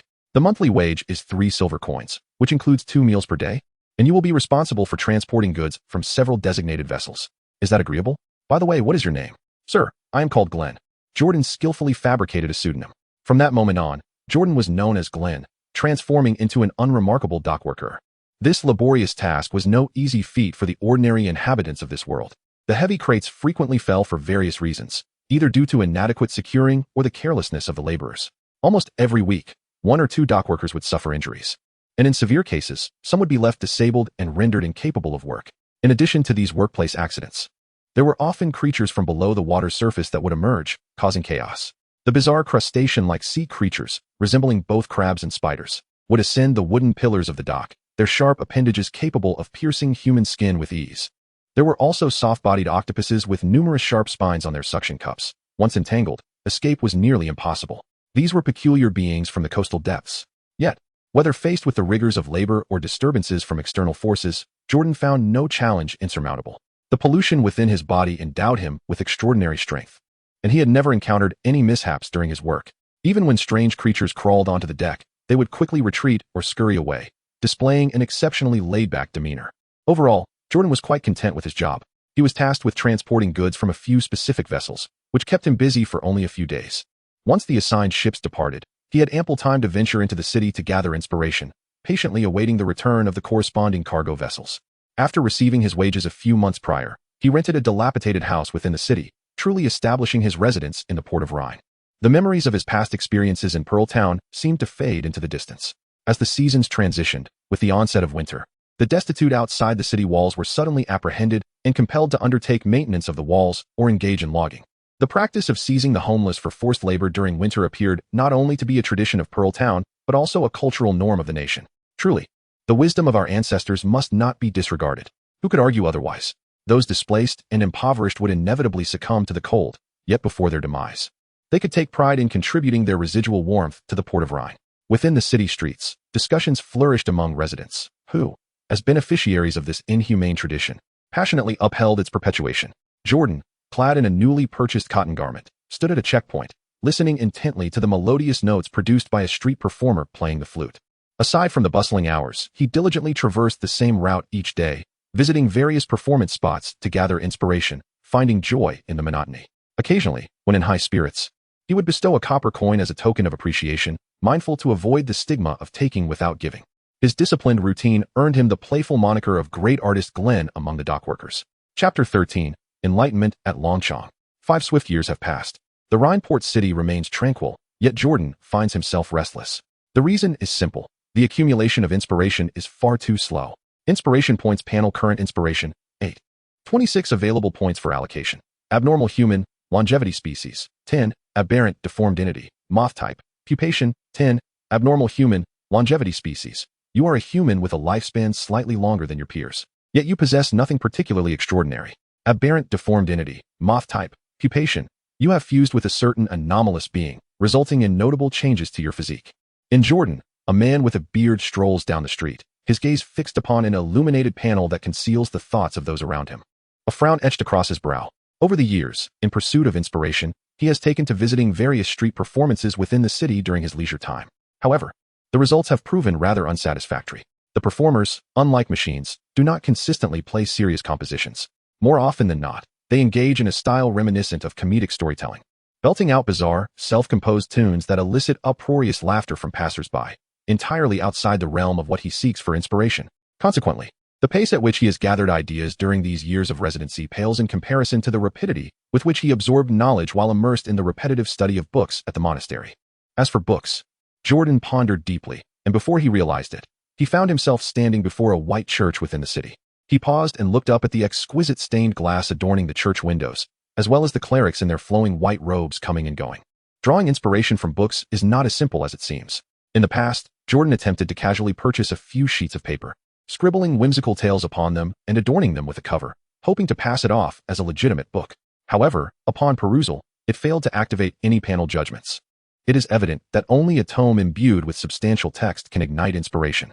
In the realm of Tanya, the possession of books is tightly held by the church, rendering them largely inaccessible to the common folk, unless one aspires to become a cleric or resorts to thievery. As soon as the thoughts within Jordan's mind crystallized, he caught sight of a tall soldier clad entirely in resplendent white armor, traversing between the church's architectural structures. He could not help but fall into silence. Immediately suppressing his thieving intentions, he resolved to deliberate over the matter with greater caution. The very essence of wearing such metallic armor transformed a person into an entirely different being, rendering them a separate species from who they were before. Jordan possesses the confidence to navigate effortlessly among unarmored individuals. However, when confronted with multiple armored adversaries, akin to formidable tin cans, he finds himself devoid of any significant advantage beyond sheer speed. Even his internal appendages prove to be of little consequence. Despite wielding a sharp blade, he struggles to breach their defenses unless he can precisely target their vulnerabilities, a feat that exceeds his current combat prowess. Moreover, the constant presence of high-ranking clergy, including priests, suggests that there are not a few transformed individuals, like him, who have ingested those strange parasites. Under such circumstances, attempting to infiltrate and pilfer texts would likely yield disastrous results. To acquire the sought-after tomes, alternative methods must be considered. Perhaps it is feasible to borrow books through select clergymen? Jordan retrieved a few silver coins from his pocket and approached an ordinary clergyman who had just exited the church, politely intercepting him. "Excuse me, sir, I have a request to make." "Who do you think you are, you lowly peasant? Begone." Before Jordan could finish his sentence, the clergyman, upon noticing his humble attire, immediately displayed a look of disdain. After a sharp rebuke, he hurried away as if fleeing from something unsightly. Left standing there, Jordan maintained his grip on the silver coins.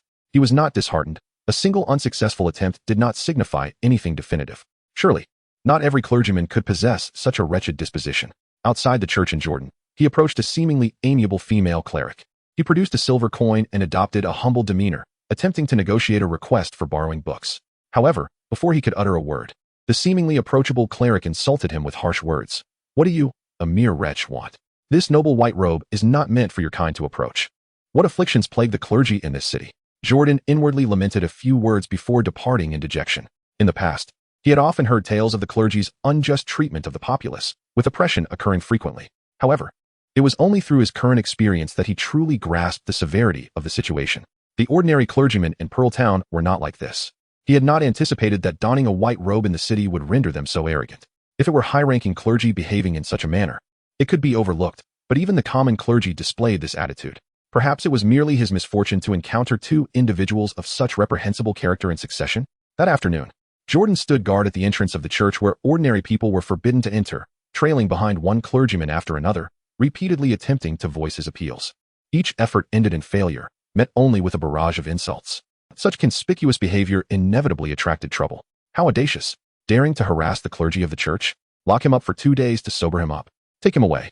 A patrol of guards passing by the church street witnessed Jordan's actions and immediately surrounded him. Without a word, they dragged him off to prison. 10 days later, emerging from the prison with hollowed cheeks. Jordan found the few silver coins he had carried with him before his arrest mysteriously vanished. When he returned to the docks for work, he was penalized a month's wage, 1 silver coin, for his absence during the unloading. For Jordan, burdened with a worthless status panel, these successive setbacks were but minor irritations. Yet they severed any remaining hope of approaching the city's clergyman. Even back in Pearl Town, he had known the church harbored deep prejudice against ordinary folk afflicted with chaotic pollution sickness. But here, the disdain ran deeper. Contempt for anyone outside the church's ranks. Uncle Glenn, the foreman, is utterly heartless. It wasn't your fault you were imprisoned, yet he docked your pay, just like when my father's leg was crushed. And they gave him nothing in compensation. Amid the bustle of the docks, a lanky teenager of 16 or 17, burdened with a heavy crate, grumbled discontentedly behind Jordan. Oh, what can we do? Unless one becomes a respected clergyman. As Jordan, embodying the character of Uncle Glenn, sighed dramatically while moving boxes. He engaged in low conversations about the various injustices that surrounded them. His words, both deliberate and inadvertent, seemed to attempt to guide the young boy in some manner.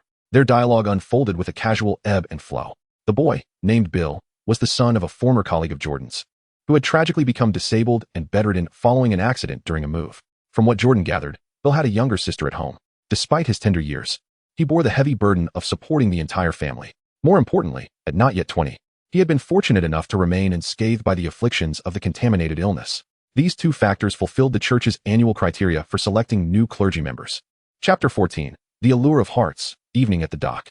After a bustling day of laborious work in Jordan, he pulled the weary Bill to a corner where a wooden barrel stood. Turning his face, he observed the boy's fatigued countenance and, after a brief respite, spoke. Bill, do you aspire to be a person of respect? Much like those clerics in the town's church? Uncle Glenn, I certainly dream of it. The adolescent replied without hesitation. Under the waning light of the setting sun, Bill's youthful visage radiated hope, yet his expression soon dimmed. I meet the requirements set by the adults in the church. But the enrollment fee is 30 silver coins, which is far too steep. Moreover, I may not even be chosen. Perhaps I could assist you with that fee. Suddenly, a single sentence from Jordan left the young boy sitting on the wooden barrel utterly astonished. Before the latter could respond, Jordan donned a pensive expression, weaving a tale with his words. When I behold you, it is as though I am gazing upon my former self. Bill, in my youth, I too was untouched by the afflictions of pollution, meeting the standards required for initiation.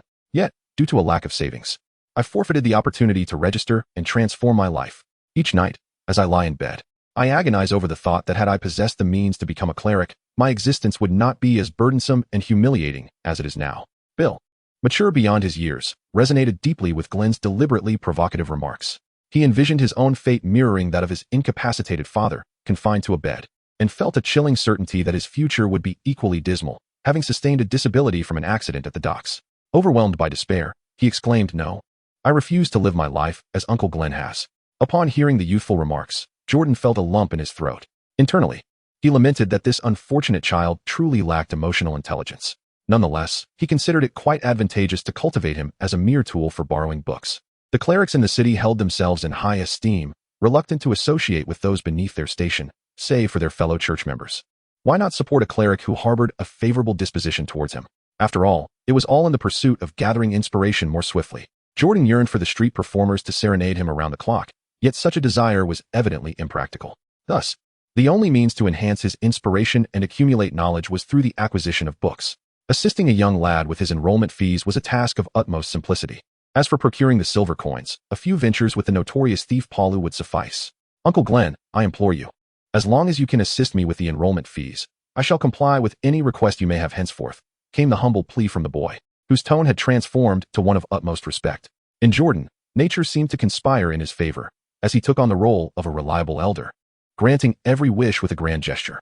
Given the camaraderie shared between me and your father, what notion of repayment could there be? As your Uncle Glenn, who has lived a life devoid of children, my sole passion remains in the realms of music and literature. Should you find success in your endeavors and become a cleric, it would bring me immense joy if you could occasionally borrow books from the church's archives on my behalf. As the sun dipped below the horizon, the sky darkened. Yet in Bill's eyes, Uncle Glenn, seated beside the wooden barrel, radiated a majestic presence, akin to the warm sun that instilled hope within him. That night, in the alley outside the casino, numerous thugs fell victim to unidentified assailants who knocked them unconscious and robbed them of their fortunes. Bill, filled with anticipation, returned home, a rare smile gracing his face. He was constantly reminded of Glenn's promise to assist him with the 30 silver coins needed for his registration fee when the church next accepted new members. To them, The impoverished denizens of the outskirts, 30 silver coins represented a fortune capable of changing lives. He could not disappoint Uncle Glenn. He must, without fail, pass the selection process. After all, he aspired to become a cleric. With a deep sigh, he set aside his thoughts, stealing his expression as he pushed open the rickety wooden door, stepping back into the stark reality of his desolate home. The walls were bare, and the only semblance of furniture was a dilapidated wooden bed and a crude stove fashioned from stone bricks. His father, crippled, lay on the bed while his sister, her face marred by burns, stood at the bedside, feeding him. "Oh, my dear son Bill, you have finally returned," his father exclaimed. "Get away, you worthless little wretch. Don't obstruct my view of your brother."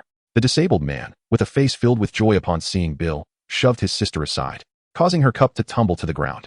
The food spilled onto the filthy floor. "Damn it, look at what you've done. Just like that wretched woman who left me, you can't even manage simple tasks. You should have cooked for your brother." Seeing the food fall, the bedridden man erupted in fury, directing his wrath toward his daughter, seemingly intent on venting his frustrations without acknowledging his own culpability in pushing her aside. After berating her, he turned back to Bill, his face twisting into a forced smile. "You are far more sensible than your sister. You are your father's pride. If it weren't for you, this little imp would probably have run off without a care. Go and cook for your brother." Bill watched his sister, trembling as she attempted to rise and prepare the meal, hearing the veiled flattery in his father's words, and lowered his head in silence. Soon, the meal was ready, some bland, mushy paste that lacked flavor but was filling. Bill consumed it, rewarding his weary body and alleviating his hunger. At his age, he was still growing, and the meager portions provided at the dock were hardly sufficient. Inside the dim room, the middle-aged man, unable to move from the bed, often muttered nervously, oscillating between anxiety and incoherent ramblings. "Oh heavens, I had a nightmare last night. I dreamed that my little Bill had forsaken me, but surely Bill, being so understanding, would never abandon me. You've grown so thin. I distinctly asked those workers to support you. Damn that gate, Sam, Lannis, and that Glenn who loves his tunes. None of them are reliable friends. Only you, Bill, are your father's pride." At first, Bill listened in silence to these irritating remarks. However, upon hearing Glenn's name amidst the tirade, a wave of disdain surged within him for the man who lay in bed. Friends? For Uncle Glenn, such a father as his own would surely embody the very essence of a false companion. Bill's pace in eating slowed, and as the insults morphed into more vicious curses, he could no longer contain himself. He rose abruptly, remnants of the mush still clinging to his lips, and for the first time, he retorted, "Silence, father. You shall not speak of Uncle Glenn in such a manner. His character far exceeds your own." Chapter 15. The sorrow of old Dang Bill's defiant words rendered the room silent. The disabled man gaped in astonishment, unable to believe that his son had dared to challenge him over an outsider. The young girl, huddled in the corner, lifted her head in bewilderment, for this was the first time she had witnessed her brother argue with their father. In an instant, the middle-aged man's face flushed with rage. He propped himself up, pointing at Bill as he shouted in indignation, attempting to rise with non-existent legs. "Bill, who gave you the audacity to speak to me in such a way? Come here, or I swear I will beat you. Damn you little brat. Hurry up and help me." The man flailed his arms, striking the bed in a fit of impotent rage, causing the wooden frame to creak. Yet, when he turned his gaze back to the boy, he saw that the once obedient child remained rooted in place, merely looking up at his brother, seemingly hoping he would do something more. When his attention returned to Bill, a chill ran down his spine. Bill, with his head bowed, revealed an expression obscured from view, his fists clenched tightly at his sides, trembling slightly, exuding an air of danger. Observing his son's demeanor and recalling his own frailty, the paralyzed man inexplicably calmed, his fury dissipating. He forced a laugh, attempting to salvage the situation. "Ha, Bill, it was your father's fault.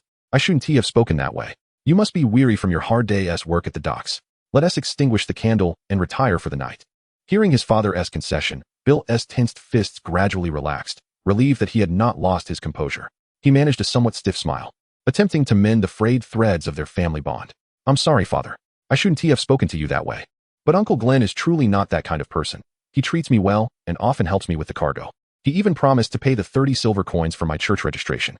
After his brief apology, Bill instinctively sought to defend Glenn, but suddenly found himself at a loss for words. He stared at his father, whose face now bore an expression of greed, and felt an impulse to slap himself. Just earlier at the docks, Glenn had implored him to keep their conversation secret, and his father was known for his gambling and insatiable greed. As expected, in the next moment, a voice filled with avarice echoed throughout the room. "What? 30 coins? Where would Glenn acquire such wealth? He must have stolen it. No. You must deceive him. Let us expose Glenn. Perhaps we might even earn a few silver coins as a reward. Even if he isn't a thief, we will be fine. Bill, go find the patrol." The half-paralyzed man's face lit up with joy as he began to babble incessantly. his long-standing penchant for petty gains allowing him to quickly devise a plan to secure tangible benefits for himself. Bill was taken aback by what he had just heard. He gazed at his paralyzed father lying on the bed, feeling as if he were looking at a complete stranger. Had he failed to articulate his thoughts clearly? Yet, regardless of whether Uncle Glenn had stolen anything, his father had promised to teach him how to procure 30 silver coins next time. Don't be naive, Bill. The middle-aged man, confined to the bed, interrupted brusquely, his eyes alight with fervor.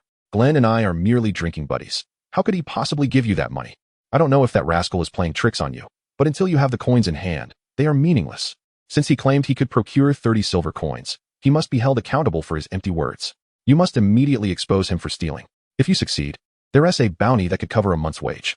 Bill's eyes widened as he listened to his father's animated analysis. Memories of Uncle Glenn sitting reliably on a barrel beneath the setting sun flashed through his mind, along with recollections of the kindness he had shown him in the past. Could such a person truly deceive him in this manner? Fine.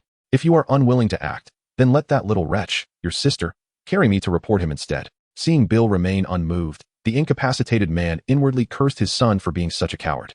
His son bore no resemblance to him, but rather took after that wretched woman who had left long ago. He was about to gesture for the scarred girl in the corner, no more than 13 or 14, to come assist him, when he noticed Bill silently grabbing the iron hook from the hearth. Bill stared down at the metallic hook in his hand, unwilling to gaze upon his father's loathsome visage any longer. His mind was filled with Uncle Glenn's promises.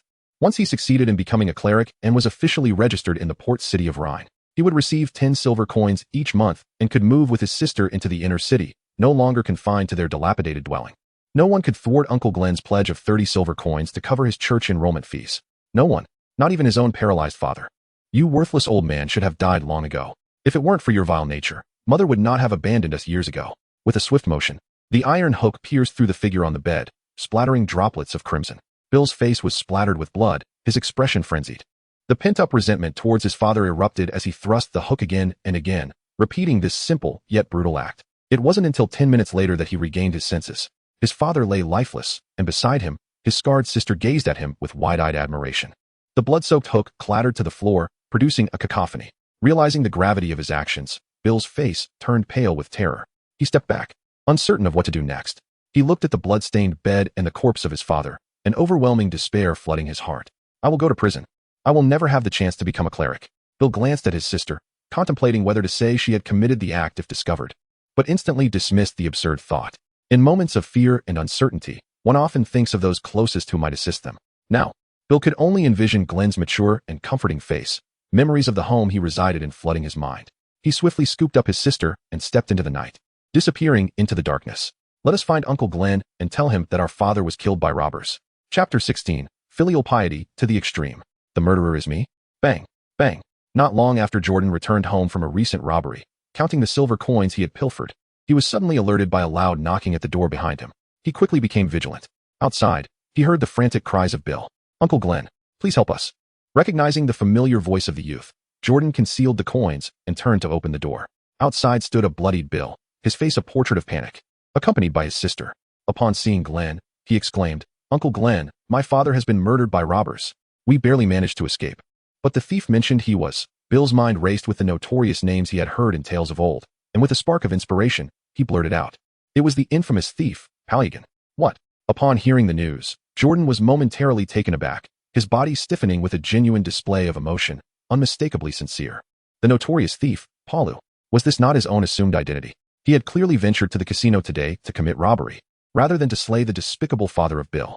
The infamous Palu has murdered your father? Come. Summon others. We must hasten back to investigate. Jordan, after a moment of astonishment, quickly regained composure, his first instinct being to suspect that a fellow acquaintance had misappropriated his name. He promptly exited the house to knock on the doors of familiar neighbors, rallying a group of around 10 individuals.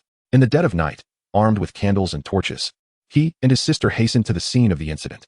Upon entering, they were met with the harrowing sight of a disabled middle-aged man's corpse, gruesomely lifeless upon the bed. Each face among the gathered was marked by a distinct expression, most notably that of terror induced by the macabre sight. Alas, young Bill was truly pitiable. It had been said that the notorious thief, Palu, was merely a robber of wealth, who would return the stolen riches after a time. It was utterly shocking to discover such a brutal disposition. Observe, it is evident that his father was slain by that iron hook lying on the floor. The room buzzed with murmurs of speculation. Upon entering the room, Jordan remained silent, his keen eyes scrutinizing the wounds on the corpse and the blood-stained bedding. Eventually, He turned his gaze to Bill, whose burlap clothing was soaked in blood. As the notorious thief Peru, his thoughts diverged from those of the others in the room, who were more naive. Everything pointed to the conclusion that Bill had indeed committed patricide. Good heavens, how shocking. At such a tender age, to have committed such a heinous act against his father. Truly, the future holds limitless possibilities for him. Jordan's fleeting, somewhat humorous thought quickly dissipated, revealing no intention of exposing the boy, but rather a newfound respect. His father's despicable character deserved death long ago. In a society that adhered to advanced systems, such behavior from the youth would be tantamount to severing his own future, a remarkably immature decision. Yet, in a world that was desperately backward and rife with bizarre and sinister creatures, such actions could only be described as courageous and cunning. Nevertheless, Jordan could not help but harbor a sense of caution towards him, for this boy had already committed patricide. What else might he be capable of? That evening, the incident alarmed the patrol team. A homicide had occurred. Even in the city of Rhineport, where human life held little value, it was a profoundly unsettling event. The guards scoured the nearby residences and streets throughout the night, but despite their exhaustive efforts, they could not apprehend the notorious thief, Paulu. In the following days, the boy named Bill repeatedly expressed to Uncle Glenn his desire for him to become the adoptive father of the two siblings. Initially, Jordan vehemently refused. He dared not assume the role of a father to such a devoted son as Bill, stating his objections clearly on multiple occasions. Yet, in the end, he moved in with them, nominally taking on the role of the adoptive father of the sorrowful siblings, primarily to better control and observe Bill. The boy's previous act of patricide had unveiled the potential for his uncontrollable nature. Nonetheless, there was no opportunity to change the benefactor for the cleric. As it was a rarity to find someone under 20 and untainted by the pollution disease, Bill was the only youth around whom Jordan could easily maintain control. From that point onward, Jordan plays the role of a benevolent foster father every day. For months, he has maintained a facade of normalcy. During his leisure time at the docks, he frequents local spots to gather inspiration from the melodies echoing through the city, embodying the essence of an ordinary man, devoid of any suspicion. This continues until the arrival of a momentous day. As winter frost descends, the entire city of Rhine Harbor is enveloped in a blanket of white, marking the commencement of the annual clerical selection. The grand white cathedral is thronged with people, predominantly there for the spectacle. The air is filled with a cacophony of voices, with attendees forming concentric circles around the event. The fervor of the gathering is fueled by the existence of only two types of individuals within the church state. The first consists of religious figures and formal officials with ecclesiastical backgrounds. The second comprises ordinary people. For these commoners, becoming a cleric is the sole pathway to ascend the social ladder and attain a prosperous life. This is the only route available. In the ecclesiastical realm, virtually all lucrative enterprises require a religious affiliation, whether the individual is a cleric themselves or has a cleric in their family. The imposing entity known as the Pure White Church looms over the Tanya Church state, serving as the singular official institution that governs all aspects of the nation. Go ahead, Bill, pay the fee, Jordan encourages, handing a bag containing 30 silver coins to Bill amidst the crowd. He watches as the boy excitedly rushes to make the payment, his gaze trailing to the clerics collecting the fees. Jordan then shifts his attention to the other registrants in line, noting their unremarkable appearances, unmarred by the taint of disease, and their ages, all falling within the range of 15 to 20, aligning with the church's criteria for clerical candidates. The recruitment process spans 3 days, with the first 2 days dedicated to fee collection and ceremonial observances, while the final day determines who will be favored to become a cleric. Every year, the church in Rhine Harbor admits a modest number of candidates, typically around a dozen. However, this year, nearly 30 individuals have registered.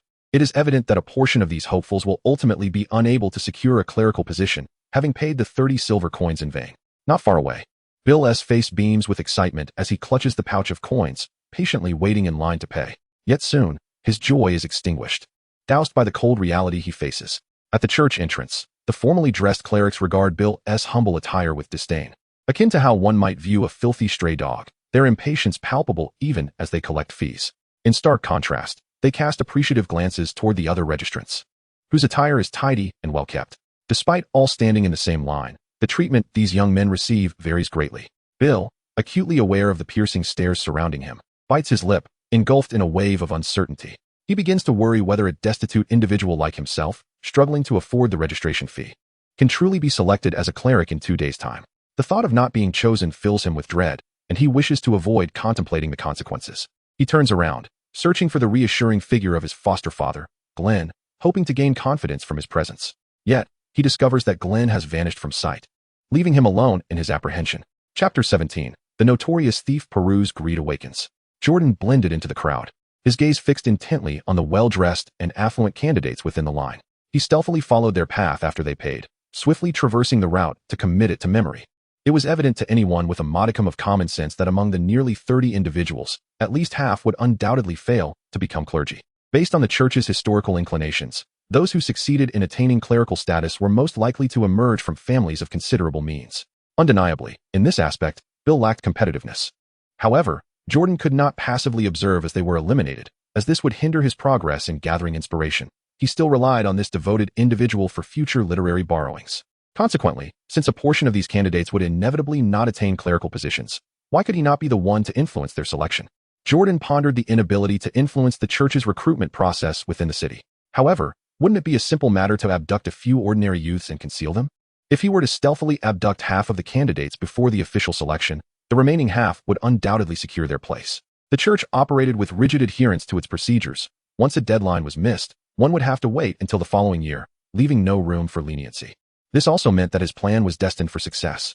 The entire day, in Jordan, he did not take any action, swiftly tracking other registrants throughout the city, meticulously scouting potential targets, excluding those whose limited time made it impossible to keep pace, and the candidates residing in the inner city to which he could not gain access. He successfully noted down over a dozen addresses that appeared to belong to families of considerable means.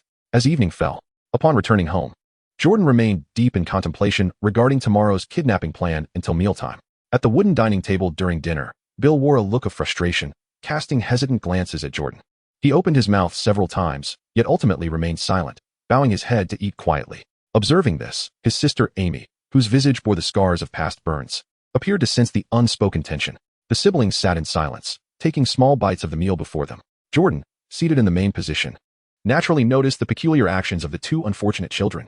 However, his mind was consumed with plans for kidnapping, leaving no room for considerations of psychological development. Furthermore, he was neither a kindergarten teacher nor an employee of any educational institution before his journey here.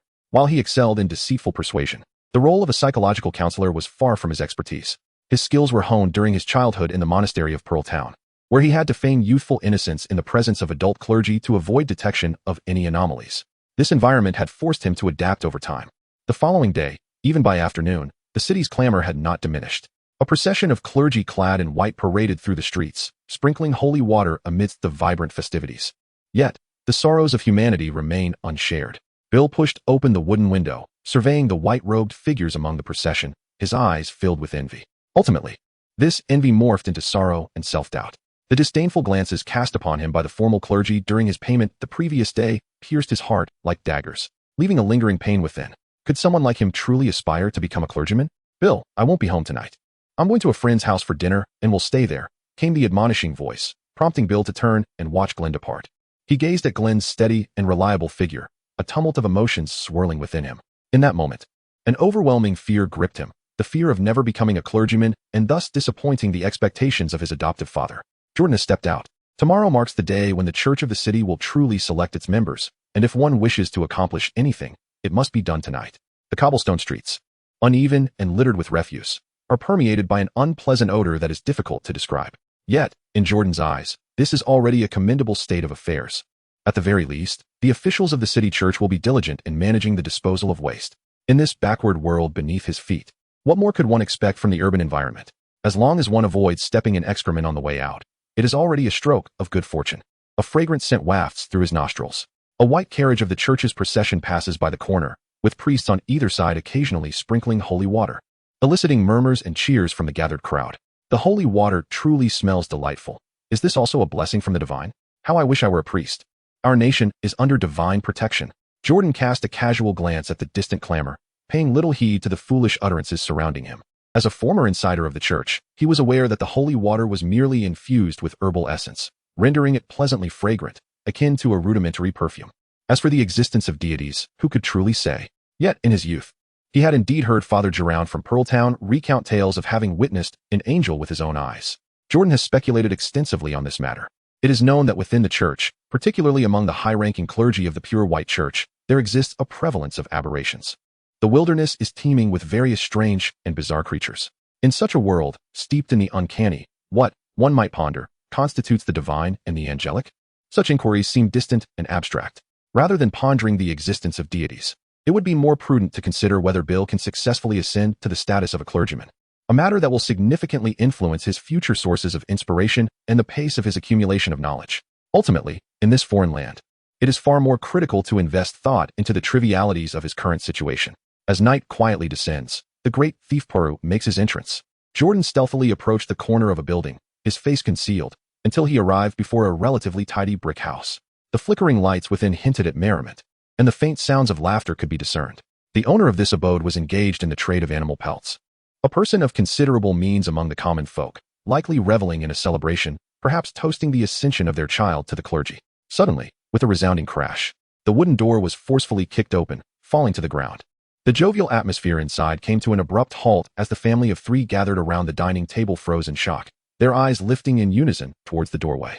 There stood a figure, a brute who had breached the entrance with bare hands, brandishing a length of rope and stepping forward with an air of menace, his face obscured, revealing only his eyes. "Remember me, for I am the notorious thief, Palu," he proclaimed. "I noticed your visit to the church yesterday. You must be quite affluent. Have you prepared the ransom? I shall not demand much, just 30 silver coins to secure your loved one's release." Jordan, with a coarse voice, swiftly announced his name, advancing to incapacitate a man and a woman, binding the youth and gagging him before turning and fleeing. In a land where human life holds little value beneath one's feet, one's worldview and character inevitably succumb to the surrounding environment, becoming distorted. This family merely forfeited the opportunity to embrace their faith for the sake of 30 pieces of silver. They could always reapply the following year. Yet, what I have lost is a chance to borrow books and accelerate the accumulation of inspiration. Human beings tend to inflict harm upon one another for the sake of self-interest. Each winter, the port city of Rhine witnesses numerous destitute souls perishing under the oppression of their own kind. In contrast, his actions at this moment appear excessively mild. In this backward and enigmatic world, as long as one can achieve advantageous goals, the methods and processes are of little consequence. Chapter 18. The turmoil subsides. The plan achieved beneath the moonlight. The actions of Jordan inevitably incited a degree of unrest. The clamor resulting from such abductions was too pronounced to be muffled, and ensuring that all witnesses were rendered unconscious proved impossible. The only recourse left for him was to hasten his pace. He would forcibly breach the door of one household, swiftly take the captives, and vanish into the night, relocating the abducted youths to a concealed location before targeting the next residence. Although it was the stroke of midnight, the outskirts of Rhine Harbor City were in a state of turmoil, with panic gripping the populace. "There's a robber," someone shouted. "Damn, how can this thief run so fast?" "The great thief Paru." I heard him proclaim himself as the great thief Paru. Residents, realizing they could not catch up with the fleeing figure, quickly turned to alert the patrols or sought refuge in the church. Moments later, the dim residential areas of the outskirts were ablaze with light. In the early hours, patrols brandished torches as they traversed the streets and alleys, searching diligently. Even the high-ranking clergy, clad in white metallic garments, were roused from their slumber, nimbly darting across rooftops in pursuit of the great thief Peru. Logically, with so many dispatched to apprehend a single thief and the kidnapped youth, one would expect the task to be straightforward, given the substantial target. Surely, one would either see the living or find the corpse. The searchers adopted a rigorous approach, scouring each home in an effort to uncover the whereabouts of the great thief Peru. Yet, as dawn broke, they had found no trace. Some attempted to glean clues from the ransom demands, but they discovered that the so-called 30 silver coins demanded by the great thief Peru were but a jest, lacking any form of contact information. By morning, the search teams within the city finally relinquished their extensive hunt. In the cathedral's rear hall, a white wooden table displayed a grotesque sculpture resembling intertwined gray worms. Within the lavishly adorned chamber sat several rotund priests clad in ornate vestments. The figures who had stirred the city into chaos the previous night, the great thief Peru, seemed anything but ordinary. The priests, appearing rather commonplace yet possessing a robust physique, exchanged glances laden with suspicion as they discussed the previous night's disturbances. Based on the accounts of the lower-class witnesses who had observed the thief's physical prowess, it was surmised that he might be a defector of at least a high-ranking clerical status within the church. The thief's extraordinary physicality could merely be a stroke of luck, perhaps resulting from a chaotic blend of unregulated growth from the consumption of tainted flesh. Could it be that he had inadvertently discovered the secret to enhancing one's own corruption through such means? No, it was not solely the church that possessed methods for nurturing the corrupted. Perhaps it was individuals dispatched from the moon-worshipping nation across the Eastern Sea, or fanatical fire-wielding neighbors, intent on inciting turmoil within their own realm. After all, the rulers of those two nations had long held disdain for them, openly declaring that the church was a realm controlled by monsters. In an instant, a plethora of theories and even conspiracy conjectures swirled across the white table. The priests, as the elite ruling class, possessed insights and discernments far beyond those of the common folk, and through mere exchanges, they conjured a multitude of possibilities. Yet, precisely due to their overactive intellects, they could not definitively ascertain the origins of the great thief Peru. After a prolonged discussion, the figure seated at the head of the table, adorned in exceptionally opulent clerical garb, finally spoke. Enough. Upon hearing the esteemed voice of the bishop cloaked in ecclesiastical vestments, the priests hushed, their expressions turning reverent as they awaited his words. The bishop, the de facto ruler of the city, slowly rose, towering over 2 meters, an unusual stature that set him apart. His limbs exuded a peculiar sense of coordination, his form seemingly too flawless, creating an illusion that he was some kind of creature masquerading as a human. The overall overseer of the Rhine Harbor district, the bishop of the Pure White Church, Carlovius Conrad. As the actual controller of a vast city, he was a prominent figure throughout the realm of the church, second only to the Pope himself. Conrad's expression remained inscrutable, seemingly indifferent to the origins of the great thief Peru. He coldly interrupted the ongoing discussion. A fortunate thief who escaped? That is a matter for the city's guards and patrols to concern themselves with, not for us who serve the divine. I have heard that this thief has abducted some candidates for initiation, yet there still remain others unharmed, do they not? It will not impede this year's recruitment, so there is no need to divert our attention. Let this matter rest here. Bill had successfully been selected. Immersed in a profound sense of joy, he returned home in a daze, only to find his adoptive father, Glenn, waiting for him alongside his sister. In that moment, as if caught in a beautiful dream, Bill eagerly chose to share the wonderful news with his 2 beloved family members. Haha, well done, my son. You truly deserve the honor. Jordan feigned surprise as he stroked his beard, erupting into hearty laughter while continuously patting Bill's shoulder, exclaiming joyfully, "You are truly a source of pride for your father. I knew all along that the prominent figures in the church would take notice of you. Long ago, I was certain that you, Bill, would achieve great things." Feeling the weight of the pats on his shoulder, the admiration in his sister's gaze, and the praise from his adoptive father ringing in his ears, Bill could not contain his broad smile, his spirit soaring. If this were merely a beautiful dream, he would gladly wish to remain in its embrace forever. Yet, this was no dream. He was genuinely on the path to becoming a clergyman. Bill would never forget who made all this possible. It was his adoptive father, Glenn, who had exhausted his savings to provide him with those 30 silver coins, allowing him to seize this opportunity and ultimately be chosen. Overwhelmed with emotion, he wiped away the joyful tears from his eyes and, with a serious expression, earnestly addressed Glenn, saying, "Father, from now on, I will ensure you live a prosperous life, free from the hardships of laboring at the docks." Days later, Bill donned the coveted white clerical robe, transformed into an ordinary clergyman, spending his days shuttling between the cathedral and the monastery. Glenn and Amony, as the relatives of a formal clergyman, were granted residence in the well-governed inner city, living in accommodations allocated by the church. Notably, during this time, the youths who had been kidnapped by the notorious thief, Paulu, were finally rescued. The discovery of their location left everyone astounded, exclaiming that the thief Paulu was a madman devoid of moral boundaries. The youths had been hidden in a location so obscure that it was scarcely conceivable, a deep pit where refuse was disposed of within the city. Chapter 19. Misunderstanding of terminal illness. Time flew by, and 6 months later, Jordan now resides in the inner city, immersing himself daily in a myriad of books borrowed from the church, lost in the vast ocean constructed by the pages of literature. In a bid to expedite his quest for inspiration, he compels himself to peruse each book repeatedly, regardless of the monotonous mental torment it entails. The results of this endeavor have been remarkably gratifying. In just half a year, the total amount of inspiration accumulated on the waste panel has reached 10. Inspiration point allocation panel. Current inspiration, 10. 04 available point allocation abilities. Abnormal human, longevity species, 10. Aberrant mutant, moth type, pupation, 10. Abnormal human, longevity species. You are a human with a lifespan extending beyond that of your peers, possessing an extraordinary essence. Aberrant mutant, moth type, pupation. You have merged with a certain anomalous entity, resulting in notable transformations within your corporeal form. Jordan sat on a wooden chair in his home, sipping tea, his gaze fixed upon the panel before him, lost in contemplation. It was time to allocate points. However, the unfortunate reality was that he was uncertain about which ability to enhance first. The first option was the anomalous human trait known as the longevus, which, after his initial enhancement several years ago, merely extended his lifespan and seemingly fortified his physique without any significant transformation. In contrast, the metamorphic aberration, specifically the moth type, resulted in conspicuous changes. It had directly transformed his body to resemble that of the high-ranking clerics, giving rise to powerful white tendrils within him, with notable increases in both speed and strength. Logically, the priority for enhancing these abilities was undoubtedly the latter, as the modifications it conferred were far more profound. Jordan is rather hesitant about this matter. While becoming stronger can undoubtedly be deemed a positive development, what if the aberrant metamorphosis, the moth-like transformation, intensifies after further enhancements, leading to a more severe alteration of one's physique, ultimately resulting in a loss of humanity?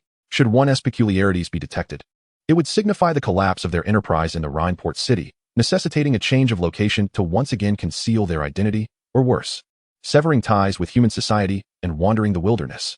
Moreover, life in the Rhine port city is remarkably tranquil. Aside from the occasional bizarre creatures landing on the shores from the docks to cause harm, the environment can be described as harmonious and serene. In such a stable setting, survival does not require any particular strength. Even amidst chaos, the inner city remains untouched. Thus, for the time being, it seems prudent to refrain from further enhancements to the aberrant metamorphosis, the moth-like transformation. After a moment of contemplation, Jordan thoughtfully decided on the abilities to enhance and reached out to lightly touch the panel.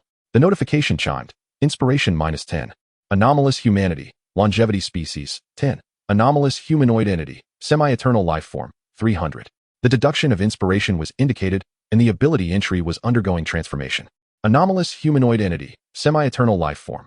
You are an enigmatic being of human form, endowed with a metabolic resilience that far surpasses that of ordinary humans. Jordan caught a glimpse of the new ability inscription, momentarily overlooking the substantial amount of inspiration required for enhancement, when he was suddenly struck by a resounding thrum within his skull. An inexplicable cacophony reverberated in his ears, accompanied by a searing pain in his brain. The agony and dizziness engulfed him, akin to severe carbon monoxide poisoning. As he instantaneously lost his senses, his vision blurred, and the world around him spun uncontrollably. As he tumbled from his chair, collapsing onto the floor with a cry of distress, a singular thought resonated in his mind. His decision to enhance was recklessly hasty. Had he anticipated such a profound physical reaction from his first ability upgrade, he would have sought a secure and solitary location to proceed, rather than attempting it within the confines of his home. Just as he teetered on the brink of unconsciousness, the last image imprinted in his mind was that of his foster sister, her scarred visage filled with shock as she rushed towards him. Drawn by the sound of his fall, upon opening his eyes, he found himself staring at the familiar ceiling. Jordan awakened from his slumber, feeling an overwhelming discomfort throughout his body, yet his mind remained relatively clear. Beside him, the anxious Amy immediately noticed his awakening and leaned closer, her voice laced with concern. "Father, you are awake? My heavens, you collapsed and were unconscious while spitting blood. I have just carried you back to bed. Allow me to fetch the herbalist in town at once." "No need." Jordan attempted to refuse, but as he opened his mouth, he involuntarily expelled a copious amount of dark, clotted blood, splattering himself in the process. Ugh ugh. He straightened his torso, continuing to vomit blood. A disturbing pool of lifeless brown blood oozed from his mouth, a sight both grotesque and alarming. The blood saturated the bed, a shocking spectacle. Yet, with each heave, he seemed to regain vigor. He felt instinctively that expelling this dark, corrupted blood was beneficial, a necessary purging of his system. Amy, however, viewed the scene with dread. Her wide eyes reflected the horror unfolding before her, and despair swiftly enveloped her burned visage, tears streaming down her cheeks. Despite it being the height of summer, she felt a chilling stiffness in her body, her hands and feet icy. Amy recognized her own lack of intelligence and experience, yet she understood an undeniable truth. Excessive blood loss would lead to death. Given the sheer volume of blood her foster father was losing, even the most learned physicians in the city would be powerless to save him. Undoubtedly, he was on the brink of death. In her past life, apart from her brother and mother, only 3 individuals had shown her affection: her foster father, Glenn, who was now dying before her eyes, and she felt utterly helpless. It was akin to the times when her biological father would strike or scold her, and she could do nothing in return. "Woo-woo," Amy whimpered, choking back her sobs as she threw herself into Glenn's embrace, yearning for just a moment more of warmth from her elder in this, his final hour. Ignoring the blood that stained her, she clung tightly to Glenn, softly weeping. Jordan has nearly bled out at this point. His mind is clear, and his physical condition is unprecedentedly good. Rather than describing it as bleeding, it resembles a remarkable rejuvenation and renewal of the body. He gazes down at his daughter, who is lamenting over him with exaggerated grief, and a subtle smile plays upon his lips. Internally, he finds the situation both amusing and absurd. Why is she crying? I am still very much alive. Jordan reached out to pull Amy away from him, sitting up to survey the blood-soaked bed. It was evident that she had vomited excessively. No wonder the adopted daughter bore an expression as if she were on the brink of death. Jordan raised his hand to wipe the bloodstains from his face with his sleeve, casting a glance at the tearful Amin beside him, and casually uttered some words of comfort. His adopted daughter, in that moment, had her face streaked with tears, rendering her already unattractive features even more so. The scars from the burns on her face were momentarily set aside, the peculiar nature of her right eye resembling a rare double pupil, was a result of a pollution disease. Jordan had previously expressed his concern and inquired about it. Imene had assured him that her right eye actually afforded her clearer and farther vision, with no adverse effects beyond that. A benign form of pollution. It was unclear how she had contracted it. However, considering that over 99% of the population in the city suffered from the pollution disease, the answer was not hard to deduce. Direct contact with those bizarre creatures undoubtedly heightened the risk of contracting the illness, and while infections were mostly malignant, it was not the sole means of transmission. In this world, various forms of indirect contact, even breathing the air, carried the risk of pollution disease. The distinction from direct infection lay merely in the probabilities and severity of symptoms. Chapter 20. For years, let us continue to add more. Due to the alarming spitting of blood that Jordan exhibited during the day, that evening, Imene and Bill, returning from the church, stood vigil by their adoptive father's bedside. Their faces etched with worry, as if he might succumb at any moment. Cough, cough. This is an old ailment of mine, a symptom of the tumor within me, pollution disease. A little bloodshed is nothing to fret over. There's no need to summon any physician. There is no cure for pollution disease. You both are good children. It's late, so you should go rest. Jordan feigned a weak cough, reclining upon the freshly laundered bed, and attempted to justify his long-standing ailments. In the afternoon, his two adopted sons intended to summon a physician, but he skillfully dissuaded them, fearing that any examination might reveal the truth of his inhuman condition. Within the room, amidst the flickering shadows cast by candlelight, Bill and Amy stood silently at the foot of the bed. Their gazes towards Glenn were laden with complexity. After a moment of counsel, they turned away, burdened with concern, and retired to rest. The following day, Bill departed for church as usual, while Amy, in an unexpected turn of events, also ventured out. Jordan relished the tranquility of solitude, immersing himself in a vast ocean of books, fervently seeking inspiration. While perusing a tome he had read countless times could be deemed monotonous, each completion significantly augmented his creative insights, transforming what should have been a tedious endeavor into a delightful experience akin to savoring the sweetest nectar. This blissful reverie continued until Amy returned home, carrying a pot of medicinal broth. Father, I have procured medicine for you, capable of alleviating the afflictions within your body. Upon hearing the words of his adopted daughter behind him, a sudden sound echoed through the air. Jordan, with a pained expression, closed the book in his hands, feeling an overwhelming sense of helplessness. The affliction within him was, in fact, a benign pollution. Consuming such suppressive medication felt akin to self-harm. As he turned to face Imene, his demeanor seamlessly transformed into one of gentleness, reminiscent of Glenn's unwavering dedication to caring for his two adopted sons. You are perusing another book, I see, he remarked. Father, I fail to comprehend the allure of literature. Those affluent merchants engaged in business rarely indulge in reading. Please, do take your medicine, Imene approached with concern. Offering the vial of medication, Jordan simply placed it on the table, contemplating secretly discarding the medicine later. However, Amy remained in the room, her curious gaze fixed upon him as she inquired, Father, you should drink it while it's still warm. Why aren't you drinking? Jordan's expression betrayed a hint of tension. Drink? That's out of the question. He turned aside, his mouth launching into a stream of nonsensical chatter, attempting to divert his adopted daughter's attention. Imene, you are mistaken about reading. It is not merely a pursuit of aesthetic pleasure. Rather, it serves as a means to rectify one's shortcomings. Reading expands knowledge, discussions sharpen the mind, and note-taking ensures precision. Conversely, those who read infrequently must be cunning. Those who engage in little discourse must possess wisdom, and those who seldom take notes must have an extraordinary memory. As he spoke, Jordan took a couple of steps forward. He gently lifted his hand to caress his daughter's hair, his tone softening as he continued. When you perceive yourself as imperfect, you must learn to compensate for your deficiencies. Do you understand? In that moment, Imene's thoughts were successfully diverted from her initial concerns. She listened, somewhat bewildered, her expression a mix of comprehension and confusion, as though she felt she had forgotten something important. Yet, feeling the warmth radiating from his hand atop her head, her heart was momentarily enveloped by the essence of familial affection, and she found no inclination to ponder what was forgotten, instead focusing on savoring the blissful moment at hand. It was only after he had skillfully led her away that she left the room. Jordan returned to the table, directly picking up the medicine jar and pouring its contents onto the potted plants by the window. For years had passed in the city of Rhineport. During this time, every single plant they had nurtured at home had perished without exception. This phenomenon often puzzled Amy, who had grown taller and no longer possessed a flat figure. Bill, now 20 years old, was robust and had matured in his interactions, becoming capable of handling matters independently. Both of their adopted children had experienced significant growth, which sparked within Jordan a desire to indulge in youthful pursuits. However, he had not been entirely idle during these years. Jordan has self-taught various techniques for disguising his age, such as creating wrinkles on his face and adopting postures that lend him an air of seniority.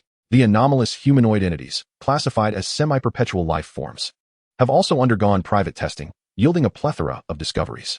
He has experimented with inflicting wounds upon himself, observing the flesh around the injuries visibly writhing and healing, while his physical attributes remain perpetually youthful and vibrant, showcasing a regenerative capability and lifespan far surpassing that of an ordinary person. Over the past 4 years, the Rhineport city has remained relatively tranquil. However, his 2 adopted sons, whose lives have markedly improved, sometimes wear expressions of deep concern, gazing at him as though he were a terminally ill patient, evidently linked to a previous incident involving bloodshed, as they suspect him of harboring a severe contamination illness. Their eyes, filled with pity and sorrow, evoke a slight discomfort in Jordan. Such filial devotion is overwhelming. It is noteworthy that Bill occasionally returns home limping late at night, his robe stained with blood, presenting an appearance reminiscent of having been assaulted. Jordan consistently expressed concern and pressed for answers, while Bill hesitated to speak, merely stating that a priest had privately conducted some sort of ritual for him. Even without his words, Jordan was aware. This sensation felt all too familiar. Was it not reminiscent of the experiences he had encountered during his time in Pearl Town, a method deceptively termed education, yet fundamentally aimed at fortifying one's capacity to endure suffering? Jordan found himself powerless to intervene, as it was a matter intrinsic to the local church's character. He merely advised that should one suffer an injury, they should seek a physician to prevent infection. The medical environment in the port city of Rhine was vastly superior to that of Pearl Town. In the latter, the only individual one could consider a medical practitioner was the apothecary within the monastery, a veritable wilderness of hardship. Moreover, if Jordan's memory served him correctly, that apothecary was only skilled in concocting potions and was not qualified to treat external wounds. Otherwise, the monastery in Pearl Town would not witness the yearly demise of numerous clergy due to the rigors of their education. In stark contrast, Rhine was akin to paradise. The city boasted physicians capable of treating a wide array of internal and external injuries, albeit their methods often favored bloodletting, with the common practice of drawing several vials of blood when faced with uncertainty. Additionally, the treatment of clergy revealed a stark dichotomy. Serving as a cleric in Rhine ensured a monthly stipend of at least 10 silver coins, along with generous provisions for family housing in the inner city. What of Pearl Town, however? The clergy toiled tirelessly without remuneration, subsisting on little more than water and dark bread. Only the higher-ranking clergy enjoyed slightly better conditions. Despite both being part of the same ecclesiastical structure, why was there such a glaring disparity? Jordan has ceased to ponder trivial matters. At this moment, he sits before the window, contemplating whether to allocate points to his second ability. The Inspiration Allocation panel displays current inspiration, 13, 17. Available abilities for allocation: aberrant humanoid, semi-eternal life form, 300, aberrant deformation, moth type, pupa, 10. Chapter 21. The most terrifying episode for allocation. As night deepens, in the desolate depths of the compost caverns of Rhine Harbor City, beside the fetid pits, this place remains pristine and sanitary, visited only a few times a year, ensuring both safety and confidentiality. Truly, it is an ideal location for point allocation. Jordan stood here, enduring the uncomfortable odor, as he lightly touched the front panel to allocate points. The notification read, Inspiration -10, aberrant mutant, moth form, pupa, 10, aberrant mutant, moth form, cocoon, hatching period. As the text transformed before his eyes, Jordan was momentarily taken aback, sensing that something was amiss. What does hatching period signify within the parentheses? Does this mean that this ability can no longer be directly enhanced? Or perhaps, Jordan suddenly recalled the parasitic inscription that had appeared when he first acquired his second ability. He felt as though he were facing a formidable adversary. His nerves taut as he attuned himself to the changes within his body. Then, a brand new ability entry materialized before him: aberrant deformation, moth type, cocoon. You merge with an anomalous entity, resulting in significant alterations to your bodily structure. It seems as though something is gestating within you, and you begin to crave the nutrients of aberration. The moment this new ability came into view, a sudden transformation occurred within. Tentacle-like intestines began to writhe and bulge beneath his abdomen, leaving ghastly marks on the surface of his skin, as if they were poised to burst forth at any moment. Surprisingly, there was no pain whatsoever, only a peculiar sensation devoid of discomfort. Thanks to this, Jordan could patiently lower his gaze to observe. The tentacles within appeared to undergo multiple divisions, the quantity increasing exponentially, extending rhythmically within him and sprawling beneath his skin. The ensuing changes were no longer confined to his abdomen. His entire body seemed to relax, only to swell and fill out, the fat beneath his skin shifting and accumulating, predominantly occupied by the writhing tentacles, rendering him considerably more corpulent. His form resembled that of the portly priest from the church. Throughout this transformation, he felt no pain. Instead, there was a subtle comfort, akin to a natural evolution. Simultaneously, peculiar shadows of darkness emerged from an unknown source, connecting to his neural pathways, as if originating from within. Jordan felt an inexplicable sensation, prompting him to raise his pudgy hand. The palm split open, revealing several slender, flesh-colored tendrils that emerged, adorned with crystalline compound eyes resembling those of an insect. These immaculate, snow-white compound eyes appeared as though they were crafted by an artist, functioning like an external sensory organ. They shared a visual connection with his mind. In the next moment, the tendrils, equipped with their compound eyes, wriggled independently, twisting to curiously observe Jordan's plump visage before swiftly retracting back into his body. Did this entity possess its own consciousness? The astonished visage of the overweight figure from Jordan could not conceal his shock. His expression was uncharacteristically unrestrained. How absurd. That high-ranking cleric, Lisa, had been deceiving us a decade ago. Is this truly a semblance of humanity? It appears he has been parasitized by those insidious white worms. It seems he too was an unwitting participant. Indeed, this sinister second ability should not have been enhanced. Henceforth, I must focus solely on augmenting the first ability. Contemplating this, Jordan raised a hand to caress his plump visage, sensing the tendrils of flesh that filled his limbs. A sense of melancholy washed over him as he grappled with the stark contrast between his current appearance and his former self. The identity of Glenn was evidently one he must relinquish, necessitating the reinvention of a new persona. The surface of Jordan's body suddenly erupted in a spray of crimson. In his astonished gaze, the flesh and skin both inside and out began to writhe rhythmically, as if in search of something. This ability, which had only ever been activated in times of injury, now roared to life, exhibiting some form of rejection response. The sensation that ensued was an excruciating pain coursing through his body. At this moment, Jordan is engulfed in a tumult of flesh and blood. His self-distorted biological tissue stretches into the air, tearing through the skin beneath, revealing writhing, pale tendrils of flesh. The appearance is scarcely distinguishable from that of a monster. Overcome with shock and confusion, he retches violently, expelling several streams of dark blood. As this tainted liquid seeps into the ground, numerous slender, white worms writhe and struggle as if drowning, akin to creatures stripped of their comforting habitat. Jordan caught sight of this scene, and a realization dawned upon him.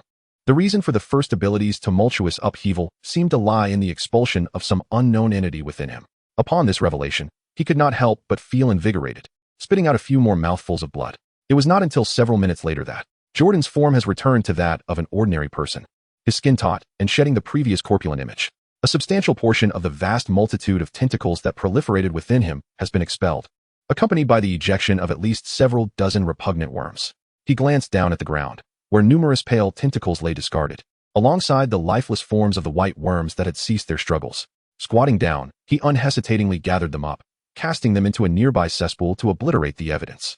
Simultaneously, the panel indicating his second ability underwent a significant transformation, allowing him to allocate points to it once more. Anomalous aberration, moth type, cocoon, 100U resonate in mimicry with a certain aberrant organism, resulting in a transformation of your physical structure. An analysis of the description reveals that this is clearly the first ability, Heavenly Craft, which has resolved the internal complications brought on by the second ability.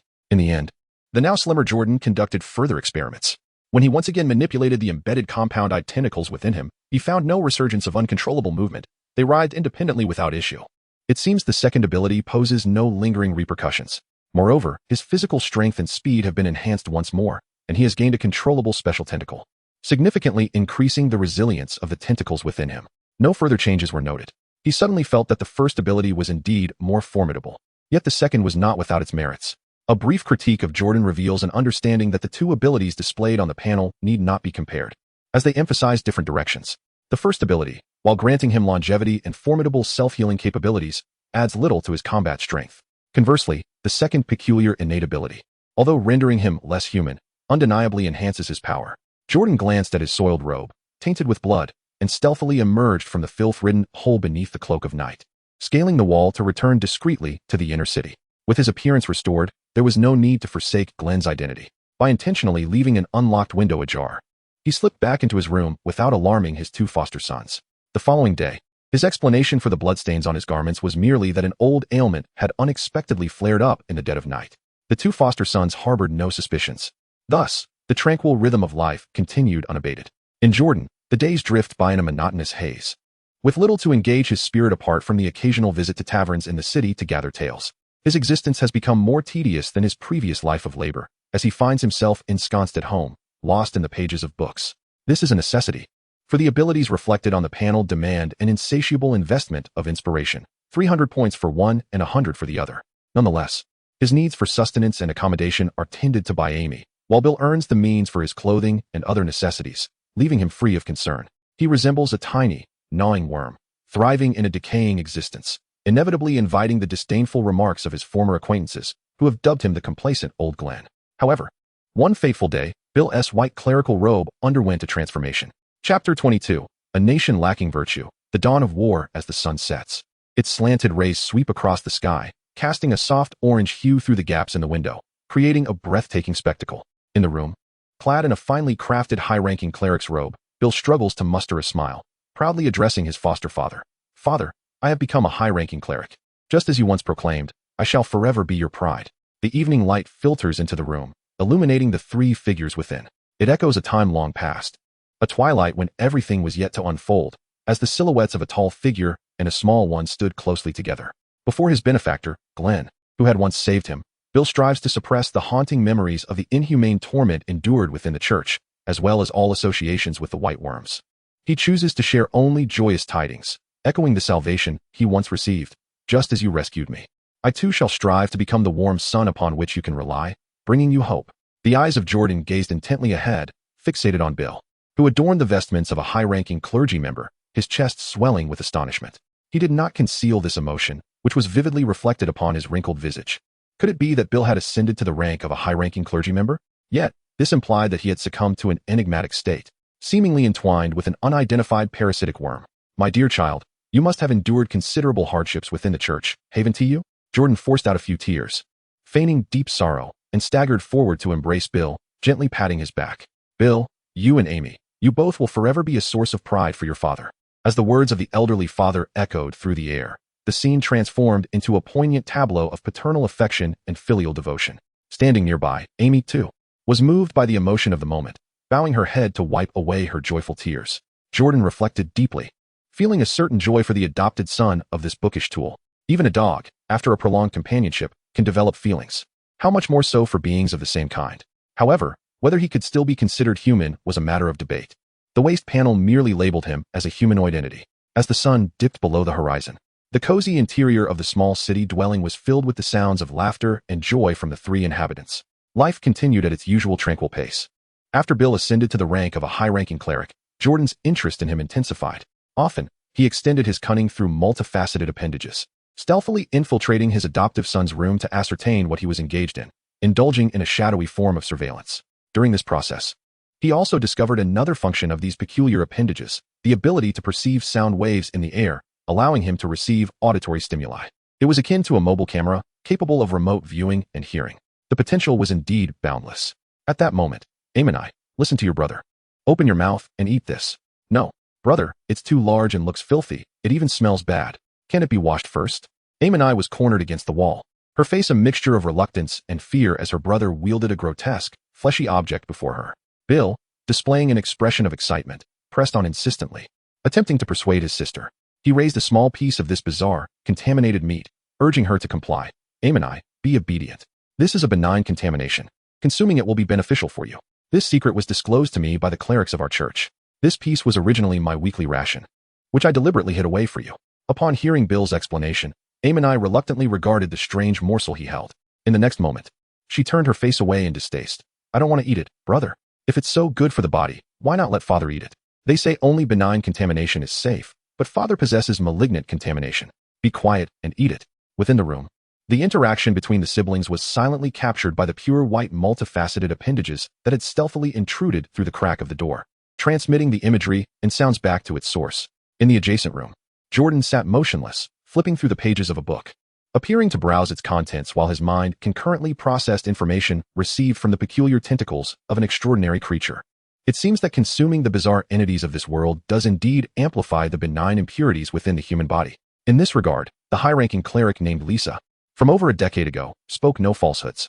Perhaps it is worth exploring further. In the brief span of a fortnight, tranquility abruptly dissipated. The entire city of Rhineport was plunged into a state of emergency, and a palpable tension enveloped its inhabitants. The trading markets and shops within the city were placed under the strict control of the church, with even the residents facing restrictions on exiting the city. This upheaval was triggered by a terrifying and unexpected piece of news 3 days prior. The Tanya Church state had been declared upon by a coalition of nations. The leading aggressor in this formal declaration of war was a vast neighboring country known for its penchant for arson. which the populace has long stereotyped as a land of pyromaniacs, the Byron Empire. Why has this nation, notorious for its fiery madness, chosen to wage war upon us? Do they not consider the suffering that warfare inflicts? A few clerics reassured the public, declaring that His Holiness the Pope, along with numerous bishops within our borders, are angels walking among us, blessed by divine grace. What fear should we harbor towards the Byron Empire? All we need to do is pray with sincerity. In the grand cathedral of the city, at the white stone terrace of the back garden, several rotund priests sat at a white stone table adorned with exquisite delicacies, indulging in conversation and revelry alongside voluptuous nuns. The lavish spread before them consisted of delectable pastries that many residents would never afford to taste, let alone smell, in their lifetimes. The plump priests were surrounded by beautiful young maidens, their cheeks flushed with shyness, clad in scant white fabric that hinted at their purity yet was provocatively tailored, revealing ample skin with each movement. These so-called nuns, who embody a stark contrast to their sacred title, indeed fulfill similar roles within the church.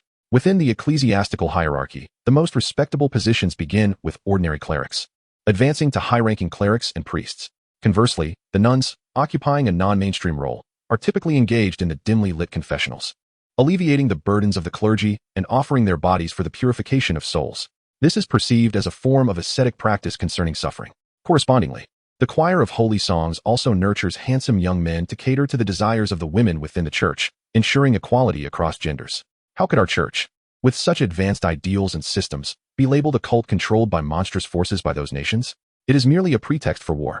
It is truly incomprehensible.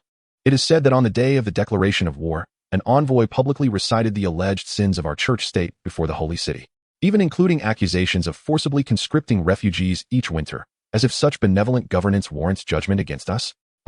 As the priests engaged in their conversation, they dismissed the so-called charges with contempt, filling the garden with an atmosphere of merriment. Chapter 23. Daily life during wartime. The news of the Tanya church state being declared upon was akin to a deep-water bomb, stirring chaos throughout Rhineport. The control exerted by the pure white church over the church state was absolute.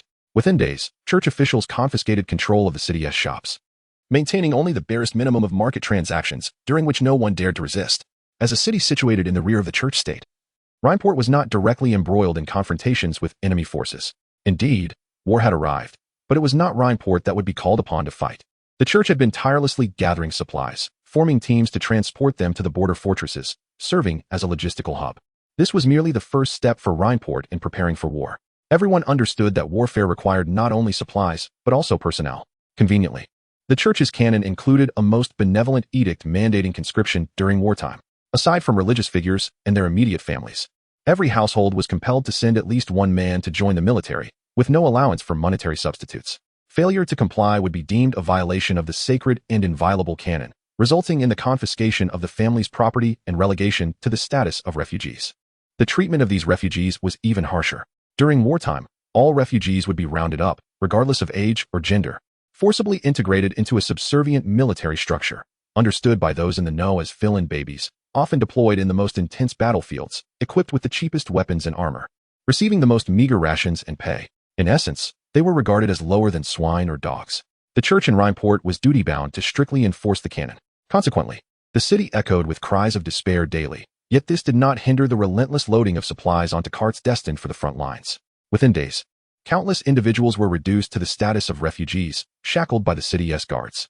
Their fate awaited them in long lines, following supply convoys to the border fortresses to serve as fill-in babies. Under this immense pressure, the security in both the inner and outer districts of Rhineport had become indistinguishable, spiraling into chaos. On one once-orderly street, disorder reigned. "Mother, I promise I will return after the war. Capture that damned refugee. Dying for the church state is your noble duty. Do not be ungrateful." Was it the church's white-robed demons that had arrived? Run. The young man, torn from his family, witnessed the guards pursuing the refugee slaves, as residents scattered at the sight of the white-robed clerics. Inside an open tavern, one could glimpse the tumultuous scenes unfolding on the street. In the corner, at a wooden table, Jordan lowered his head, perusing the book in his hands while simultaneously allowing the melodies played by the resident harpist to drift in one ear and out the other, embodying a state of multitasking. He was engrossed in a tome detailing peculiar rituals, acutely aware that its contents were nothing but a fabrication, a nonsensical jumble of words. As he listened to the harp, he discerned that the musician's skills were woefully inadequate, seemingly distracted. In an extraordinary state of concentration, he appeared oblivious to the happenings within the city. Wholly absorbed in his study of sage texts, his actions solely dedicated to the pursuit of inspiration. In the port city of Rhine, each individual possesses a unique approach to realizing their self-worth. The lives of the displaced are marked by conscription into the military, while ordinary citizens strive to endure amidst the chaos of turmoil. Meanwhile, those of the clergy impose oppression upon the former two groups. As a time traveler, Jordan's daily existence consisted of staring blankly at a useless panel, akin to a rigorous discipline in gathering inspiration. Suddenly, a mug of murky ale was placed upon the table with a resounding thud. Shortly thereafter, a bald, middle-aged man, reeking of sweat, took a seat nearby. Appearing to be in his 40s, he greeted Jordan with familiarity. "Old Glenn, haven't had a meal yet, have you? Today, I shall treat you." He called out to the waiter, "2 portions of honey-glazed venison pie for this table." Jordan's gaze shifted calmly from the book, setting it down to raise his eyes towards the visage of the man before him. The bald man at the table had bulging eyes reminiscent of a goldfish, afflicted by a malignant condition, and his facial features were rather unsettling. This bald middle-aged man was a blacksmith, who had recently taken to loitering in taverns in search of his company. However, he was not the only one. A myriad of peculiar individuals had been frequenting old Glenn's establishment, all eager to curry favor and shower him with flattery. This was all a consequence of the church's recruitment order. "Brother Glenn, we implore your understanding. As parents, we must consider the future of our children. Your daughter, Amani, is in her early 20s and yet remains unmarried. It is high time she found a suitable match. In fact, my son would be quite fitting." "Ah, this ungrateful rascal.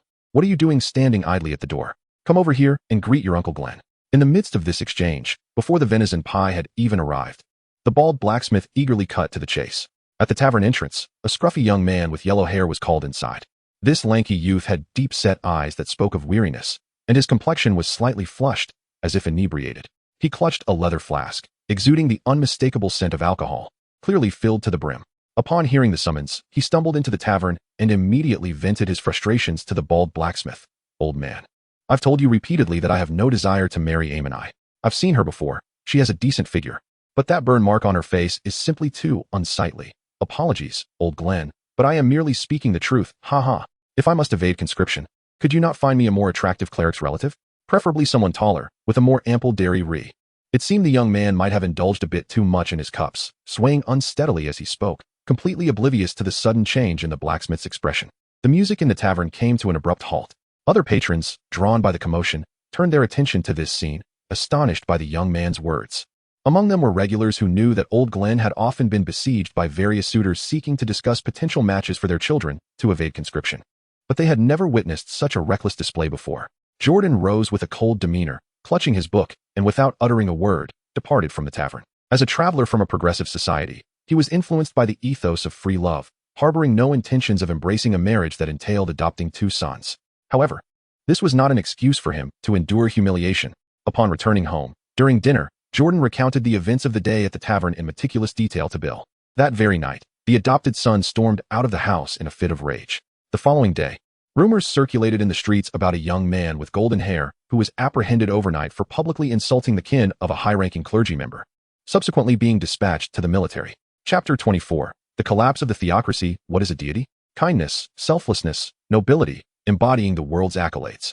It is a just existence that protects believers, saves the earth, and bears the hopes of the people. Since the concept of divinity has been applied to a select few powerful and malevolent beings in this world, humanity has come to understand the foul nature of what constitutes a god.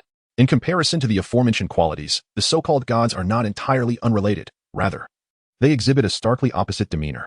They are merely non-human entities craving flesh and blood, perhaps possessing intelligence or remarkable strength. Yet, in essence, they are no different from the grotesque monsters that roam the earth. The theocracy of Tanya, built upon the foundation of these malevolent creatures, was doomed to become humanity's sorrow from its inception. It engaged in brutal invasions of neighboring city-states, oppressing the weak, and adhered to a cold-blooded doctrine that defied humanitarian principles. Within its borders, governance was marked by unspeakable horrors, with instances of cannibalism occurring with alarming frequency. Every few decades, a grand blood sacrifice would take place in the capital, the holy city, to appease their god.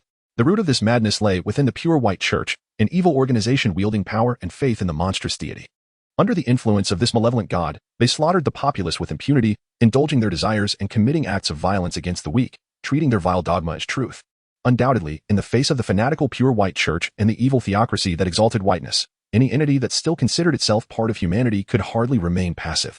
It was imperative to strike back with great force and iron-fisted suppression. When the Byron Empire rose to the occasion, calling for a crusade against the theocracy. Numerous nations and even nomadic tribes joined the coalition over the ensuing years. The number of supporters was beyond count. On this ancient land, the theocracy of Tanya had gained infamy, and the time for its eradication had finally come. The entire continent was ablaze with fervor, all rallying to the cause of the theocracy's downfall. This noble endeavor, aimed at liberating their fellow humans, was one that no ruler of a nation, unless foolish, would overlook.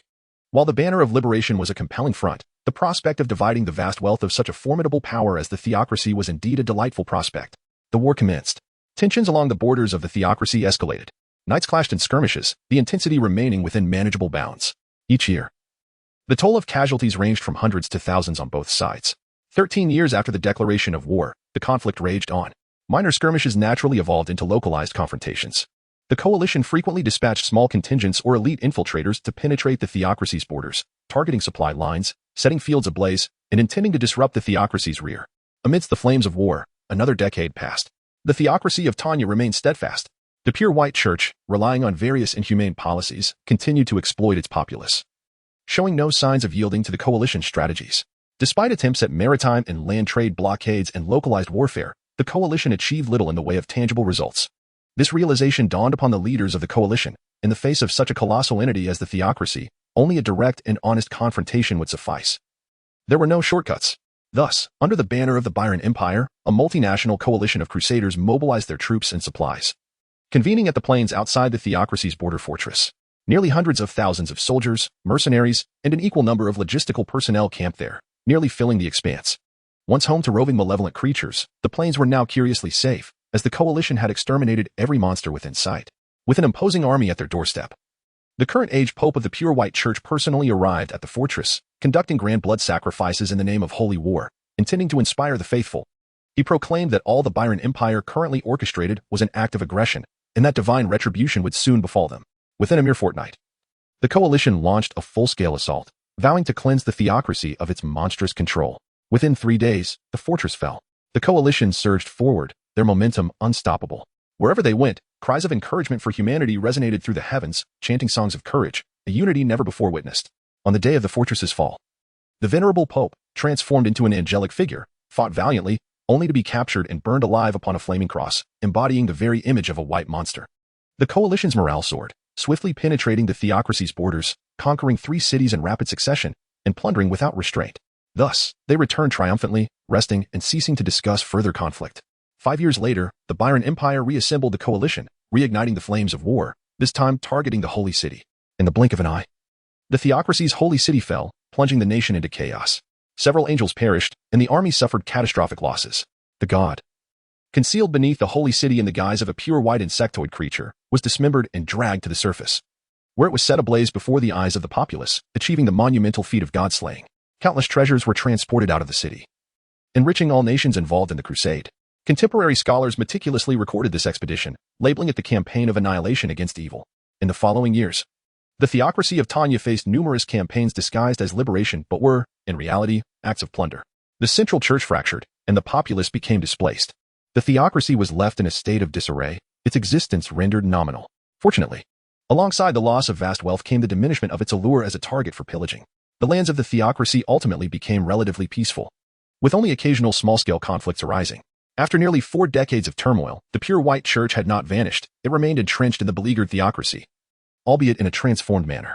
The church had morphed into a dual system, comprising the new faith supported by the Byron Empire and the original faith, each governing their respective territories within the theocracy.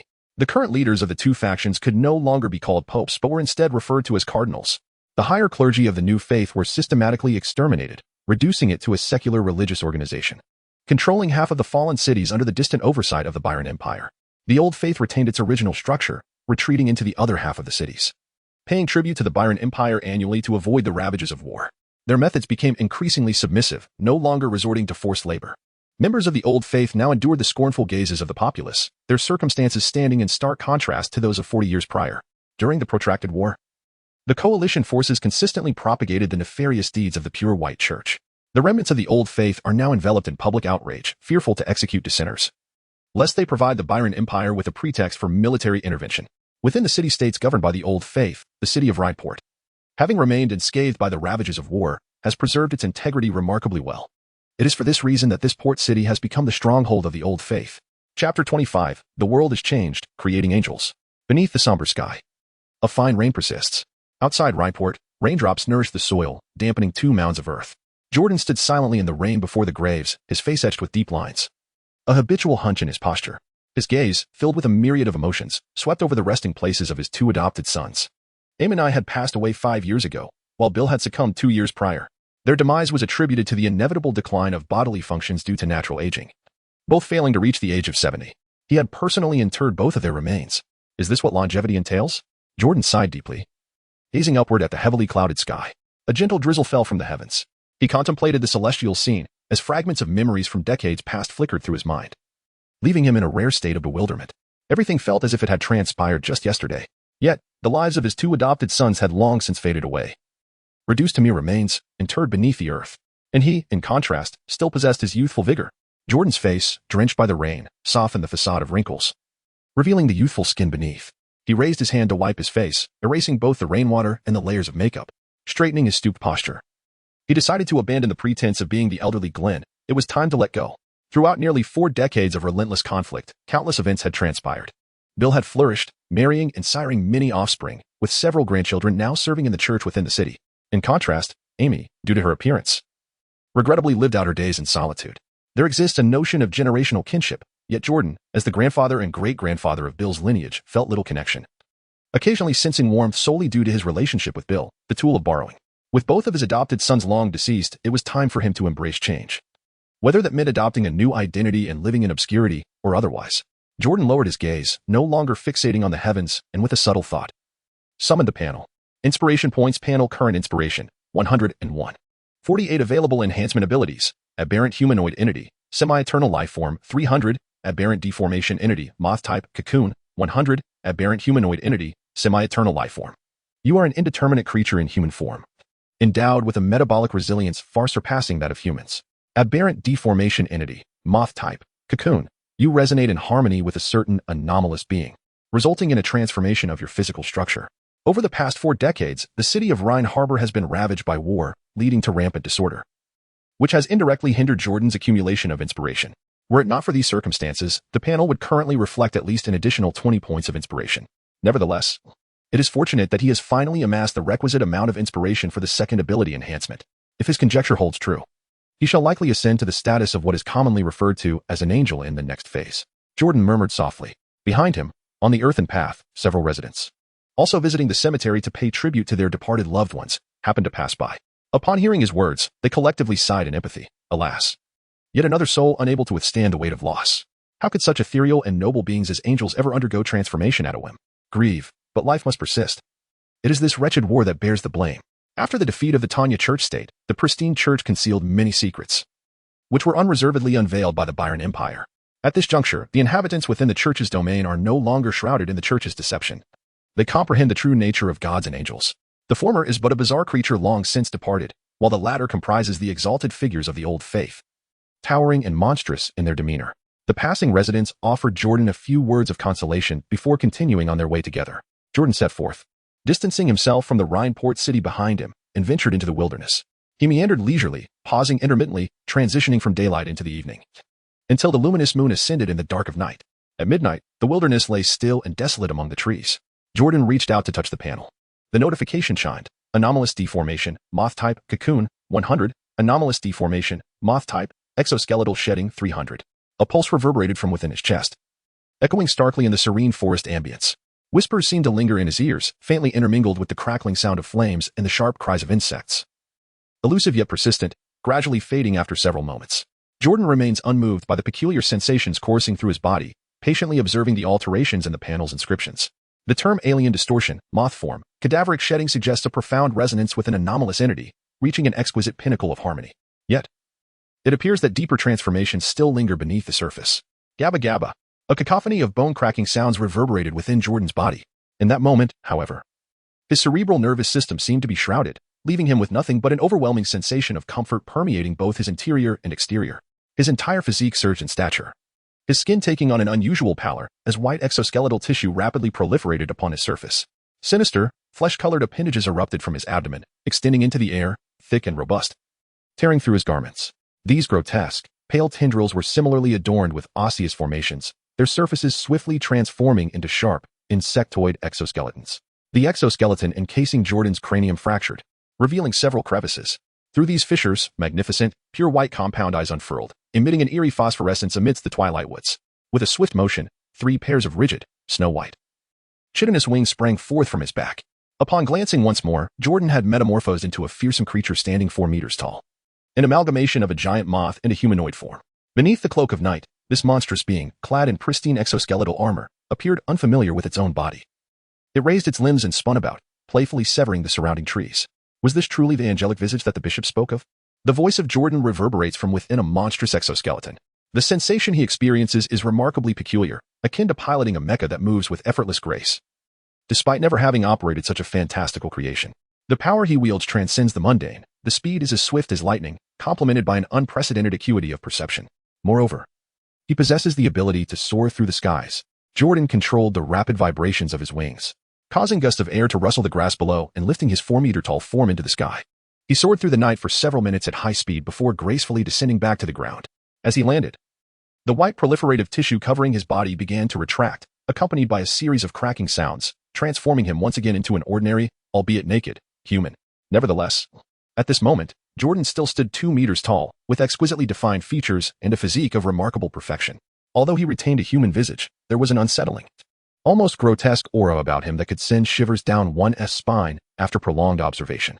He lowered his gaze to examine his body, now accustomed to his augmented state, and remained composed, not allowing the strange power within to cloud his judgment. His eyes displayed a blend of joy and concern. The angelic form was indeed formidable. If he were to engage in battle with elite knights clad in full armor while in this exalted state, he believed that unless he faced 5 or 6 opponents simultaneously, he would be hard-pressed to find himself threatened. Yet, could even such an extraordinary angel be slain? It was rumored that before the schism, the Holy See had been compelled to defend the Holy City, and nearly all angels had perished in the attempt. This world, indeed, remained perilous. Chapter 26, A Return to Familiar Grounds. Time has passed in the dead of night. The lights in Pearl Town burned brightly. This small town, nestled in the rear of the Tanya Church's territory, had become quite prosperous, expanding to more than double its size from 40 years prior, now rivaling a quarter of a typical city-state. The town boasted no church, only an old monastery dedicated to training the polluters. What mischief was the current pope of the port city up to? Why had the tax standards imposed on Pearl Town been raised again? Did he still believe the church existed in its former glory from decades ago? If this continued, the unruly townsfolk would rise and protest once more. How infuriating. Within a room in the monastery, the young mayor of Pearl Town and a portly middle-aged priest wore expressions of despair, their tongues sharp with curses. The duo faced the new tax standards, teetering on the brink of collapse. The neighboring Rhineport city, as the old church's headquarters, seemed to be taking advantage of Pearl Town's increasing size, ravenously siphoning its resources each year. This, in itself, might have been tolerable. After all, conflicts within the church were not uncommon. The true source of their ire lay with the townsfolk. In recent years, any hint of mismanagement or unreasonable governance led to uproar, with farmers and laborers at the forefront, clamoring about human rights, echoing the absurdities learned from the Byron Empire. Truth be told, the church had suffered defeat, forced by multiple nations to abandon slavery while still ensuring humane treatment of their kind. If only the church could revert to the state it was in 40 years ago, those troublesome rabble would have been captured and ground into mutton soup. It was not as it was now, where the fear of the Byron Empire finding an excuse to plunge them back into war hindered their ability to eliminate the troublemakers. Inside the room, the two exchanged weary glances, already anticipating the chaos that would erupt when the new tax standards were announced. A mere band of commoners living on the church's soil, yet completely devoid of gratitude. How they longed for the church's unbroken reign. It was rumored that when 2 disillusioned adult men gathered in the dead of night, their conversations would inevitably revolve around 2 topics, lust and political intrigue. The mayor and the priest, having concluded their serious discussion, transformed into sages of old, passionately critiquing a war from decades past, the battle for the Holy City. How foolish the high-ranking officials of the church had been, insisting on a desperate defense. Ultimately, they lost everything, resulting in the once noble status of the church, capable of manifesting angels, dwindling to a mere 3, a dire situation indeed. Are you out of your mind? Gasped the portly priest, taken aback by the mayor's audacity. How can you dare speak such heresy? That battle was fought in defense of God. Spare me, the mayor retorted, dismissing the notion with a wave. Was that God truly worthy of our protection? We both know it was merely a creature, a source of living pollution. Surely, that monstrosity must have been as beguiling as the Byron Empire claimed. Otherwise, the church would not have been so foolish as to cling desperately to the Holy City. Besides, the old church continues to function quite well without God, does it not? In my opinion, it would have been wiser to abandon the Holy City and preserve more angels and legions. As their conversation concluded, a commotion arose outside the monastery. They could faintly hear the cries of clerics calling out the word angel. In an instant, the mayor and the priest, who had just been exchanging blasphemous remarks, fell silent, their faces draining of color as they hurried outside to investigate. Had an angel arrived at the monastery? They could only speculate if it was one of the remaining 3 angels or the Pope himself, likely here to discuss the tax situation in Pearl Town. However, upon seeing a 4-meter-tall white creature in the courtyard, both were taken aback. In the yard stood a pure white angel, its entire form encased in exoskeleton, exuding an aura of power, with multiple compound eyes shimmering with white luminescence. Such a breathtaking angelic form could not belong to any of the 3 esteemed figures of the old church. Approaching cautiously, the mayor and the portly priest found themselves momentarily dumbfounded by the angel's sculptural beauty, which mirrored the divine depictions in the sacred texts. Pray tell, which esteemed being from the old church has graced us with its presence? The priest, his round face alight with devotion, gestured reverently as he drew closer to the enigmatic angel, his heart racing. In the past, though fortunate enough to have encountered angels, each sighting of such a colossal Snow White being stirred profound emotions within him. An angel, it represented the pinnacle of individual power achievable in this world, as well as the apex attainable by consuming the source of the church's living pollution. Alas, he was not gifted enough to adapt perfectly to the pollution. He could only ascend to the rank of priest, unable to advance further to become an angel. The angel transformed by Jordan, with its crystalline eyes, observed the unfamiliar portly priest approaching with reverence, and silently lamented how swiftly time flies. How powerless had I once felt in the presence of the church's clergy. Recalling the lengths I went to evade the duties of instruction fills me with a sense of shame. Fortunately, such dark chapters of my past have faded into obscurity. A most welcome relief. Are you the priest in charge of this monastery? Let us dispense with trivial conversation and procure a set of garments for me. Moreover, is Giron still alive? Jordan did not directly address Father Fat's inquiries but merely expressed his requests and inquired about the circumstances of the monastery. The latter, faced with the esteemed angel of uncertain identity before him, dared not show any signs of negligence. He instructed the clerics to swiftly procure several white cassocks, responding sincerely and respectfully to every question posed. Within a few minutes, Jordan had gleaned the current state of his childhood town, Pearl. The once revered Father Giroud, who presided over the monastery, along with the town's mayor, Cordon, had long since passed away. All the familiar faces had faded into oblivion. After listening to all of Father Fat's responses, Jordan felt the weight of loss. The Jordanian figure rotated its head 360 degrees, its compound eyes meticulously scanning the pristine monastery courtyard, now a far cry from the familiar visage etched in memory. No sentiment lingered. With claws encased in a snow-white exoskeleton, it grasped the vestments of the clergy. Amid the fervent gazes of the assembled priests, its back unfurled, soaring into the night sky. The enigmatic angel departed, leaving the midnight monastery to once again descend into silence. The mayor and the corpulent priest returned to their chamber to resume their interrupted discourse. Albeit this time the topic shifted from matters of state to the recently departed angel. The presence they had just witnessed seemed not to belong to the 3 figures from the adjacent old ecclesiastical headquarters, but rather to a newly born angel. The exquisite form appeared as if a long-deceased deity had resurrected and graced them with its presence. As the 2 engaged in bewildered conversation, they unfurled a Bible upon the table, turning to an illustrated page depicting a grotesque creature resembling a white moth. Chapter 27. Heaven did not give birth to my great old faith. The church's realm endures like an everlasting night. The image of the pure white moth was vividly etched in the stained glass mural, lifelike and striking, in the old faith headquarters. Beneath the glass dome of the Grand Cathedral in the city of Rhine Harbor, 3 pious figures clad in noble robes knelt motionless before a colossal worm sculpture, resembling stone statues. Day after day, they offered prayers to the deity they sought, yet the long-extinct god remained silent, unresponsive. All that lingered in their ears was the mournful lament of insects amidst the flames. The deity was dead. After a moment, among the 3 figures, each standing around 2 meters tall, exuding an eerie sense of dissonance, the once venerable Bishop Conrad, now aged and frail, lifted his resolute visage. He turned to the elderly pontiff beside him, whose few remaining teeth barely allowed his voice to emerge, raspy and frail. Your Eminence, just as the envoys sent over the years to express our willingness to submit as vassals were insulted and slaughtered. A new envoy dispatched to the imperial capital of Byron 7 days ago was brutally boiled alive. The Byron Empire cast a covetous eye upon us, clearly intent on our annihilation. What shall become of the church? Silence enveloped the cathedral's main hall. The kneeling pontiff and another bishop, upon hearing these words, were visibly moved, tears streaming down their aged faces as they spoke sorrowfully. In this tempestuous turmoil, our grand edifice trembles on the brink of collapse. How has the pure white church, having founded a nation 200 years ago, fallen to such depths? The Byron Empire claims to eradicate all evil from the world, priding itself as the beacon of humanity. Yet we too are human. Why must we inflict harm upon one another? The prohibition against slavery has been enacted, granting rights to the common folk. Yet the Byron Empire remains relentless, a truly contemptible foe. In the hall, after a wave of sorrow, the 3 elderly leaders of the old faith were struck with fear as they realized their impotence in the face of adversity. They recalled the days when their church was vast, only to suffer a catastrophic defeat, leaving their foundations plundered.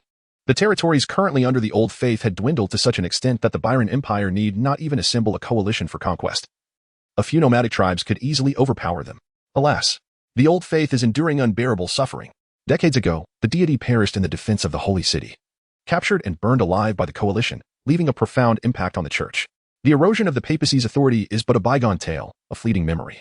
This incident directly led to a vacuum of angelic leadership within the Old Faith, leaving only these three figures present. This is the gravest concern. Currently, the Old Faith breeds pollutants, deriving them from the three aging angels present. The adaptation effects from these lesser pollutants pale in comparison to those obtained directly from the deity. No matter how extraordinary the inherent adaptability of the pollutants, they can never ascend to angelic status. This explains why all three are nearing death, with no new angels born within the Old Faith. One can only imagine the sorrowful scene that awaits should the Old Faith persist in this state for several decades, until they all pass away. It is all the fault of the damned Byron Empire for instigating war to obliterate the church, truly a band of irredeemable lunatics. The Byron Empire is overly concerned with the plight of the lower classes. Inevitably, this will lead to their downfall. Alas, we shall not live to witness that day. The three elderly leaders, aware of their inability to alter the situation, could only vent their frustrations, hurling verbal insults at the Byron Empire within the hall. After denouncing the empire, they turned their ire toward the populace within their domain. Many pent-up grievances poured forth. In recent years, the filthy commoners under our governance have increasingly resorted to protests and strikes, surely incited by the Byron Empire, but ultimately, they are merely overindulged. The commoners do not comprehend the tribulations of the Old Faith, they demand this and that. Had the church not been defeated, we would have hanged all those strikers at the city gates. Indeed, the lower classes only concern themselves with survival, while we, as rulers of the Old Faith, have countless matters to ponder. The Old Faith of Tanya has improved the conditions of its citizens, not out of benevolence or a newfound morality, but simply because the great Byron Empire emerged victorious in war. Under the moonlit night, a massive fleet sailed near the coast. On the flagship's deck stood the commander of the Byron Empire's fleet, adjusting his helmet, delivering an impassioned speech to the surrounding soldiers and officers. His voice, deliberately lowered, resonated only within the confines of the fleet. Tonight, the Old Faith shall become a relic of history, for the sake of the suffering humanity on this land. For humanity. A rousing murmur echoed among the 30-odd ships. Each soldier, having left their homes to embark on this voyage, understood that they would partake in a noble endeavor to obliterate the malevolent Old Faith and liberate the long-suffering land of Tanya. The Byron Empire had traversed great distances, gathering its fleet to wage an undisclosed war. Finally, this night, they would reach their destination, Rhine Harbor, launching a surprise attack on the Old Faith headquarters to eradicate it completely. On board the ships, every soldier had undergone rigorous selection, drawn from several legions, representing the elite of the elite. Each was equipped to don over 60 pounds of full armor, armed with oil, crossbows, and other weaponry. Well armed and filled with fervor, Igor, the commander of this assault fleet, felt greatly satisfied with the morale among his troops. After delivering a brief speech, he cast his gaze over the faces of the excited soldiers, all appearing remarkably human, deepening his disdain for the Old Faith. The Old Faith of Tanya regards its citizens as less than human. The populace within suffers from widespread pollution-related illnesses, yet they neglect to manage this affliction. In contrast, within the Byron Empire, every city-state has designated locations for distributing free suppressive medication to prevent pollution-related diseases. Sir, the lookout reports seeing angels circling in the night sky. It seems we have been discovered. What? Igor heard the voice of his subordinate calling from a distance, and he was instantly taken aback, abruptly halting his thoughts. The fleet was still some distance from the port city of Rhine, and being discovered would spell disaster, transforming a stealthy assault into a grueling siege. He pushed aside the soldiers obstructing his path and swiftly made his way to the bow of the ship. He drew out his monocular and raised it, gazing into the encroaching darkness. Indeed, he spotted a white monstrous silhouette hovering in the distance. This was dire. The fleet may have truly been exposed. Igor dared not gamble on the assumption that the Old Faith's so-called angels, the taint of this aberration, would possess poor vision. The moonlight tonight, while not abundant, was sufficient to illuminate the scene. Given the size of the fleet on the water, it was still quite conspicuous from the air.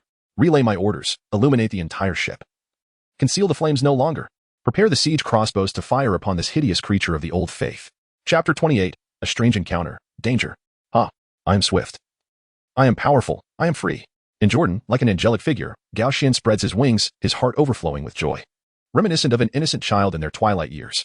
Under the shroud of night, he wholly liberates himself. His pristine, ethereal form glides over the near sea, experiencing a moment of unparalleled freedom, a sensation never felt before. It is often said that the essence of life is to find tranquility. Jordan now finds himself at ease. After more than half a century of timid traversing, nearly a century has elapsed. At present, he has finally attained an extraordinary power that is overwhelmingly significant for an ordinary person, without any subsequent repercussions. I have now ascended to what is universally recognized as the pinnacle of the tainted system of the Old Faith. where even the current pope is merely regarded as a figure of extraordinary power akin to mind, referred to as an angel. The waist panel can still receive enhancements, and the path ahead appears radiant. In this world, I perceive no danger unless one deliberately seeks demise amidst chaotic forces. In the vast expanse of the night sky, Jordan soared high, its crystalline form scanning the earthly landscape below with an air of playful arrogance. Possessing both strength and longevity, it reveled in the thought that, with sheer will, it could even seize the throne of a small, unarmed city-state. The coastal night breeze caressed its pristine exoskeleton, the coolness awakening its keen senses. Jordan felt a cold breeze in the air, momentarily interrupting his fanciful thoughts. He recognized that one must not be overly audacious, even if he could not be considered a universal human in the conventional sense. While he possessed an angelic form, he remained very much within the realm of biology. His exoskeleton was formidable, yet it was not invincible. Many angels had perished during the wars of yore. Given this reality, Jordan had contemplated enduring in silence, awaiting a chance to strengthen himself. However, his current capabilities did not permit such indulgence. Even without transforming into an angel, his unusual 2-meter stature rendered him incapable of disguise. This was precisely why, a mere 10 minutes prior, upon returning to Pearl Town, he had chosen not to conceal himself. If concealment was futile, he would forego it altogether. Before him lay a singular choice, to join the Old Faith. Considering the precarious state of the Old Faith, his angelic presence would undoubtedly elevate his status, allowing him to gather inspiration more effectively. Moreover, he was intrinsically linked to the Old Faith as a cleric in this life. Thus, this decision resembled a fledgling bird returning to its nest. The only formidable obstacle was the perilous timing of his decision to join the Old Faith, which felt akin to willingly stepping into a fire pit. Surrounding nations had largely submitted to the Byron Empire, which harbored a deep disdain for the Old Faith. Known for its past veneration of sinister entities, one could never predict when they might mobilize against it once more. Yet, given his current predicament, the Old Faith was his only recourse. Where else could he turn? Jordan feels that the vast expanse beneath his feet can only be joyfully embraced by the Old Faith, while elsewhere he would find no warm welcome. Should he flee to the west, beyond the reach of the Byron Empire's influence, or perhaps venture across the sea to seek a livelihood on the fabled lands? He thinks that it would not be too late to extricate himself once the Old Faith meets its demise.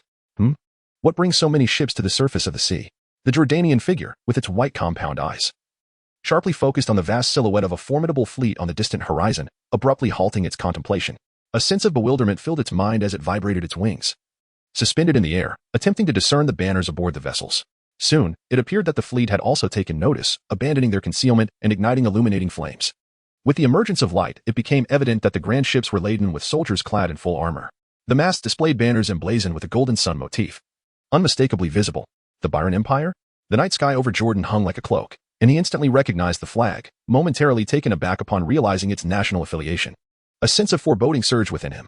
The vessels of the Byron Empire, laden with soldiers, silently appeared on the sea not far from the port city of Rhine. What could their intentions be? Surely, it could not be a friendly visit to the headquarters of the Old Faith. Suddenly, a piercing sound shattered the stillness. Massive metal arrows, wrapped in semi-solid oil and ignited, shot through the air, whistling past like a barrage of javelins. Upon hearing the commotion, Jordan hastily discarded the garments gripped tightly by his claws, exerting every effort to evade the impending danger. However, lacking sufficient experience in aerial maneuvers, he was grazed by a crossbow bolt. Numerous areas of his exoskeleton bore gashes, precariously close to igniting from the oily residue. It was a colossal siege crossbow. How could such a formidable instrument of warfare be mounted upon a vessel by the Byron Empire? Startled, Jordan abruptly reversed course, glancing back with his compound eyes fixed in concentration. On board, soldiers continued to operate the massive crossbow, attempting to eliminate him with this siege weapon. Having recently ascended to angelhood, it was disheartening to endure such treatment during a simple evening stroll. Curse it. His white exoskeleton appeared imposing, yet in reality, it offered little protection. He had narrowly escaped being struck down moments ago. Despite achieving the status of a premier local pollutant, he was being chased like a mere dog by an ordinary army. Or was it that only the pollutants of the Old Faith exhibited such weakness? Yet, based on observations from the past half-century, the pollution system unique to the Old Faith, culminating in angelhood, ought to be deemed the most formidable benign pollution in existence. Jordan soared through the skies with great urgency. The pride born from newfound strength was swiftly extinguished as he came to the realization that he must remain humble and cautious in his conduct. He quickly distanced himself from the fleet, flapping his wings in a determined flight toward the port city of Rhine. At last, he truly grasped how those so-called angels had met their demise in the tales he had heard. If the most formidable polluters of this world were akin to himself, or perhaps even lesser, then that so-called deity was likely nothing more than a creature vulnerable to human slaughter. The fleet of the Byron Empire approached with an unusual intent, seemingly poised to ignite the flames of war, yet the descendants of the book-borrowing tools remained within the city. Jordan could not help but feel a pang of fear, quickly realizing the imminent threat of the armed fleet's assault, a matter that, as of now, remained unknown to the headquarters of the Old Faith. After a brief moment of contemplation, he resolved to inform the adherents of the old faith within the city. Just moments ago, he had been devising a strategy to find an opportunity to join the old faith. Was this not the very chance he had been seeking? Provided the old faith still existed after tonight? During his flight, the fractures in the exoskeleton that enveloped his body gradually began to mend, restoring him to his former state. Jordan could sense the first ability of the panel to self-repair. Were it a typical pollutant, the restoration of its damaged form would likely prove far less achievable.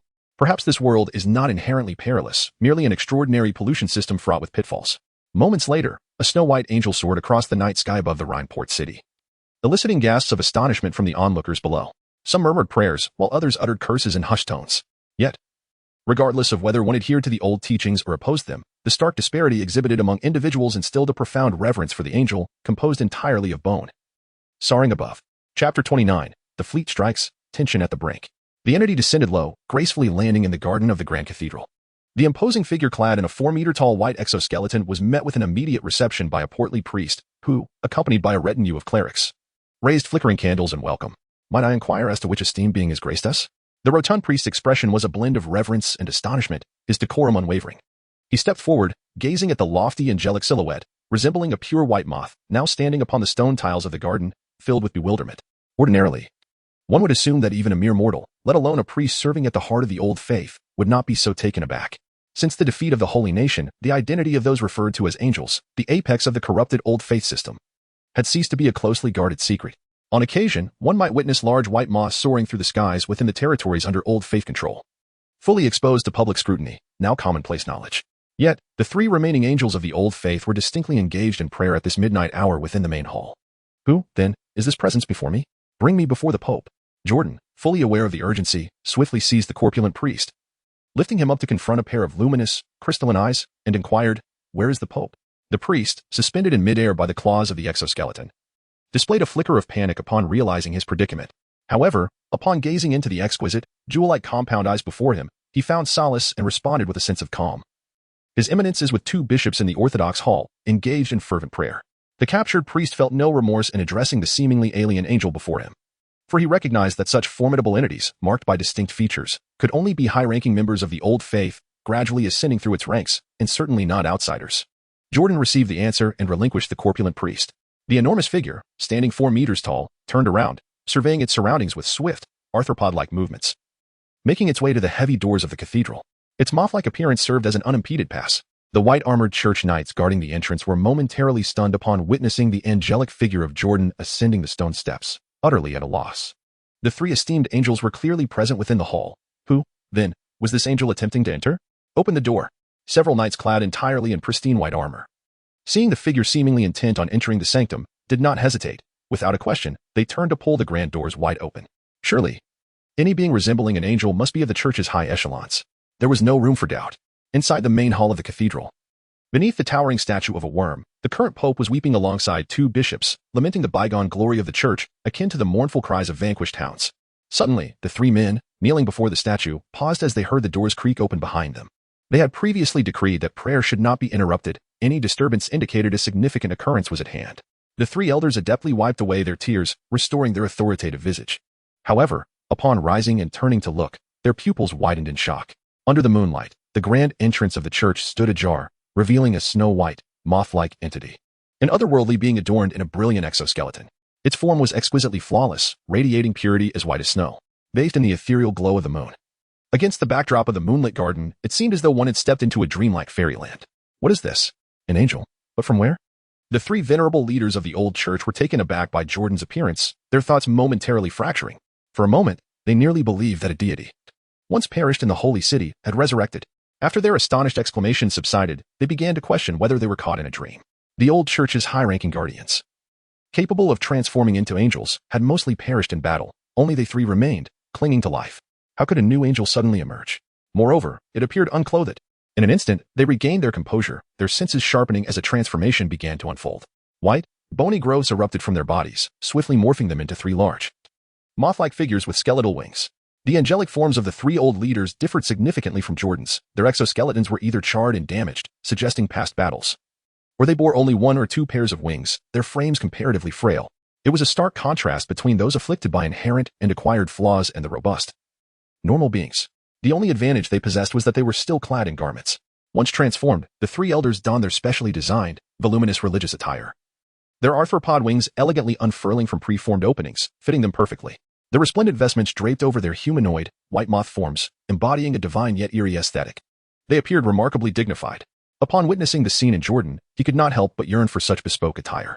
However, he was acutely aware that this was not the appropriate moment to discuss such matters. He scarcely had time to engage in a normal conversation with these three vigilant leaders of the old faith. Instead, he could only swiftly establish rapport and convey the pressing intelligence. Esteemed gentlemen, I too hail from the old faith, just a few miles offshore. A formidable fleet of the Byron Empire, laden with soldiers, approaches ominously more than 20 vessels. Suspected of launching a surprise attack on the headquarters of the Old Faith in Rhineport. This is a grave matter of utmost urgency. The Old Faith is in peril. We must summon the station troops to fortify the port's defenses. In Jordan, cloaked in mystery, he uttered 2 sentences to convey the intelligence he had observed before taking flight into the night sky. In truth, he himself was unaware of the intentions behind the fleet of the Byron Empire. However, the moment he witnessed an angel, a symbol of the Old Faith, being shot down by a colossal crossbow, it became evident to him that the arrival was anything but benign. Within the cathedral, 3 leaders of the Old Faith, resembling angels, observed as the newcomer suddenly took to the skies. They turned their non-human heads to glance at one another, each perceiving the lingering doubts reflected in the compound eyes of their peers. Was the existence of this stranger genuine? The ability to assume such a form surely indicated that a member of the Old Faith, having ingested the tainted essence before the fall of the holy city and the disappearance of the divine, had come to embody an angel. Yet, why had this presence remained dormant until now, unheard of until this moment, as fellow angels of the Old Faith, regardless of the underlying reasons? There was no necessity to weave a clumsy fabrication to deceive them. The trio engaged in a brief discussion, temporarily accepting half of the stranger's claims. Despite the suspicious nature of the visitor and the uncertainty surrounding their origins, the angelic guise could not be feigned. The 3 elders, filled with concern, promptly exited the church together. One ascended into the night sky to scout the coastal area and ascertain the situation, while the other 2 mobilized the clergy and the station troops of the port city, parting ways to execute their tasks. Throughout the deep night, they fortified the city's defenses and dispatched messengers to notify the military encampment outside the city. In an instant, the once quiet Rhineport city became a hub of activity under the cloak of night. Jordan hung majestically in the heavens.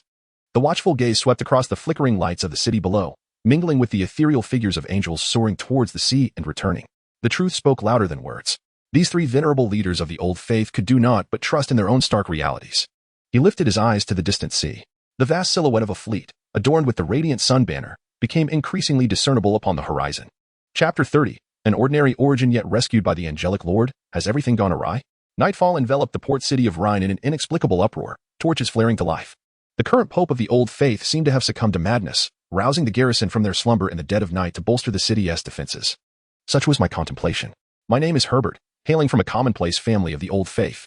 My father was but a humble cleric, perishing in the war that rent the church asunder, instilling in me a deep-seated loathing for the Byron Empire. Even now, elevated to the rank of a high cleric with a form less than human, I find it impossible to relinquish this inner hatred. Now, under the absurd orders of the Old Faith's hierarchy, I stand with a band of knights, braving the sea breeze, accompanied only by the cold stone walls. Beneath the shroud of night, ships laden with soldiers emerged upon the horizon. The golden sun banner fluttered in the night sky, proclaiming the might of the formidable nation known as the Byron Empire. The crown, in fervent prayer, received divine revelation, foreseeing the approach of the enemy in the darkness. This was the glory of our Old Faith. The port city of Rhine was under divine protection, and the wicked Byron Empire could never comprehend this. Resounding cries echoed from the battlements of the port city. Portly priests donned gleaming armor, brandishing the holy scriptures, seizing every opportunity to promote the image of the Old Faith. Some among them were aware of the truth. The Pope's prophetic commands were linked to the arrival of a mysterious angel in the cathedral's white stone garden. Yet, at this moment, they all harmonized in their proclamation. The Pope has received divine insight. The reason was simple. Such declarations would enhance the Old Faith's image and uplift the morale of the station's soldiers. Had the troops from the outer camp not yet entered the city? Damn the trebuchets! Why hadn't the archers ascended the walls? Leiden, Valerie, and Herbert prepared to lead the charge against the enemy, determined to thwart the foreign fleet's landing. The time to repay the divine grace had come. Those who fell would transform into spirits, ascending to a land of milk and honey, eternally basking in bliss. The rotund priest in command raised his powerful voice, directing the battle with precision. Occasionally, he would utter a few words about the deceased ascending to the divine realm. He dispatched numerous fully armored knights, neglecting the city walls, commanding them to step forth and guard the port itself. The walls facing the port in the city of Rhine were positioned further back due to geographical constraints, failing to encompass the port itself. Therefore, if the fleet bearing the sun banner continued its reckless advance, They would likely forcefully land upon the shores under the barrage of arrows and crossbows from the walls. This was a sight the defenders of Rhine wished to avoid. The Byron Empire had waged war for years, either combating bizarre creatures in the wild or suppressing tyrannical regimes. Each legion under its command was valiant, having scarcely faced defeat on land. Presently, the garrison outside the city had yet to arrive, while the massive fleet of the Byron Empire loomed visibly upon the sea. The armored soldiers on deck becoming increasingly distinct. Someone had to hold them back. They could not be allowed to land unimpeded. At the very least, they must endure until the outer garrison was in position, ideally eradicating these invaders before they set foot on land. Upon hearing the exhortation from the commander atop the walls, Herbert seemed to disregard everything around him, his eyes ablaze with hatred, fixated solely on the approaching vessels on the horizon. Suddenly, a grim smile twisted his face. He bore two great swords upon his back, clad in chainmail, slowly lowering his head to don the metallic helm cradled in his arms. As the ships bearing the sun banner approached within striking distance, the defenders atop the port city unleashed a furious assault. Crossbow bolts and boulders were hurled in relentless succession. The battlefield erupted into chaos, various sounds of conflict reverberating through the air. The subsequent scene confirmed the priest's fears regarding the port's defense. The leading vessels of the Byron Empire, seemingly in a stupor, continued their advance despite being engulfed in flames, their masts shattered by the onslaught of stones. Pressing forward relentlessly toward the wooden port. Boom! The sound of massive collisions reverberated through the night, a jarring cacophony. The fleet of the Byron Empire, draped in the sun banner, ultimately forced its way onto the shore. Prepare to confront the enemy. Herbert peered through the loophole in the city wall, witnessing the wrecked ship stranded at the port as heavily armored soldiers scrambled to disembark. He knew it was time to act. With a resounding clang, he drew his great sword, the chainmail beneath him shifting oddly as he led a charge of knights forward. The darkened sky was illuminated by fiery arrows arcing from their walls, mingling with the incendiaries launched from the enemy vessels, banishing the darkness of midnight. Herbert wielded his great sword, surging forth alongside his fellow knights toward the unsteady Byron soldiers at the port.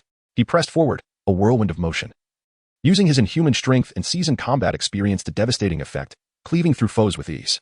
Yet, mere minutes later, bloodied and battered, Herbert turned to survey his surroundings. Despair etched across his face. All the ordinary knights who had charged alongside him lay slain. Only his fellow high clerics from the old faith remained, struggling against the tide. And like him, they were nearing their breaking point. Was this truly the army of the Byron Empire? They appeared to be mere mortals, yet they fought with unparalleled ferocity. Suddenly, ouch! Herbert felt a sharp pain in his arm, a cry escaping his lips as he looked down to see an arrow embedded in his flesh. There was no time to dwell on it, as the Byron soldiers closed in from all sides. In the next moment, they surged forward, swords drawn. Herbert barely raised his weapon to defend himself, as tendrils of flesh erupted from his chainmail, entwining around the incoming blades to shield his vital areas. Despite this, he still sustained several wounds. This was the end. As Herbert bled and collapsed to the ground, believing he would perish here, only regret and resentment lingered in his heart. He surrendered to despair, shifting his gaze from the imminent danger to the moonlit sky, yearning for one last glimpse of this wretched world before his demise. Yet, all he beheld were arrows of flame obscuring the heavens and a snow-white angel, wings aglow, approaching with increasing speed. Closer and closer. Bang! A colossal angel, towering at a magnificent 4 meters, struck fiercely with its limbs in midair, toppling the heavily armored soldiers who sought to deliver a fatal blow. Simultaneously, it raised its exoskeletal claws and seized the gravely injured Herbert, soaring away into the skies. I am Herbert, rescued by an angel transformed by the high echelons of the old faith. I cannot fathom why I alone was saved. For I hail from a modest family of the old faith. My father was unremarkable, perishing in the ravages of war, his name scarcely worthy of mention. Likewise, my grandfather was merely a healthy old cleric who passed away naturally, known only as Bill. Chapter 31. Chaos in the midst of the fiery night sky. Jordan ascended like an angel, seizing the descendant of Bill and soaring away in a swift turn. The moment its ethereal form, reminiscent of a white moth, emerged, it instantly transformed into the most striking presence on the battlefield of the port. In the blink of an eye, a multitude of fiery rockets surged toward Jordan from the direction of the solar flag fleet, threatening to pierce its exoskeletal surface into a spiny visage. Its pristine white body ignited, morphing into a blazing moth soaring through the sky. The exterior of the exoskeleton ignited on the side of Jordan's body, a sensation of searing heat enveloping him, yet pain was minimal. Grasping the individual in his arms, he swiftly retreated to the city walls. In the reverent gazes of the old soldiers, he safely laid the protected descendant of Beal upon the ground to receive care. He then pivoted and soared away, evading the battleground, plunging his ablaze form into the ocean. Mere seconds later, the Jordanian extinguished the flames enveloping him, emerging from the sea with a head resembling a bug, adorned with luminescent white compound eyes. As he swam in an unusual manner to maintain buoyancy, the arrow wounds on his body rapidly healed, restoring him to pristine condition in the blink of an eye. Previously struck by a giant crossbow in midair, coupled with his recent act of saving another, he successfully grasped the magnitude of his current abilities. His primary power enabled him to heal from injuries in a manner akin to cheating. complemented by his secondary ability to transform into an angel. Ordinary attacks appeared to pose no threat to him. He merely needed to evade the strikes of heavy war machinery. Jordan originally intended to disengage from the current state of warfare after rescuing those in need. However, it now appears that he possesses the power to intervene. After all, the body can regenerate post-injury, and with caution, the risks seem manageable. He cautiously emerged to observe the ongoing battle at the harbor, revealing the pristine white expanse of his back above the sea, and once again took to the skies. The wings, reminiscent of an angelic form, were not the conventional feathers soaked in liquid, but rather constituted of a biological tissue akin to fascia. In the night sky, the Jordanian flight evades the delicate barrages of arrows and the formidable bolts launched by siege crossbows. His pale, luminous eyes scan the sea, observing ship after ship adorned with the sun banner forcefully landing at the port, while the knights of the old sect, sent to intercept them, are mercilessly slaughtered. A wave of bewilderment washes over him. If his understanding is not mistaken, the world beneath his feet still languishes in an age dominated by cold weapons, does it not? How has the Byron Empire managed to cultivate such a formidable army? They engage head-on with knights led by the polluters without faltering, a notion that seems utterly ludicrous. The heavily armored soldiers disembarking from the ships do not appear to be polluters. Each stands nearly 6 feet tall, robustly built, reminiscent of modern-day fitness instructors, suggesting their nutrition is ample. Could it be that the Byron Empire provides its legionnaires with daily rations of meat and fresh produce? Yet, this seems implausible. After all, it is merely a feudal dynasty. Where would they procure such resources? Even in the past, certain clean and hygienic Curry nations could not afford to supply their conscripted soldiers with meat daily, resulting in a minimum height requirement of only 5 feet 7 inches. Thus, the enigma deepens. As the Jordan soared through the skies, it beheld the fleet, nearly entirely composed of towering armored soldiers standing at an impressive height of 1 meter 80. It became evident just how absurd this phenomenon was. Is the Byron Empire truly so powerful? Alas, why was I not born into the grandeur of the Byron Empire? Jordan gazes down upon the evolving battlefield, where the struggle for the fortified port city unfolds, lamenting the misfortune of not having been born into such a formidable nation.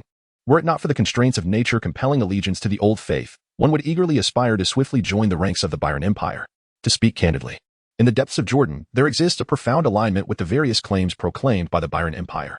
It is far superior to the cannibalistic doctrines of the old faith, aligning more closely with the normative values of his past life as a time traveler.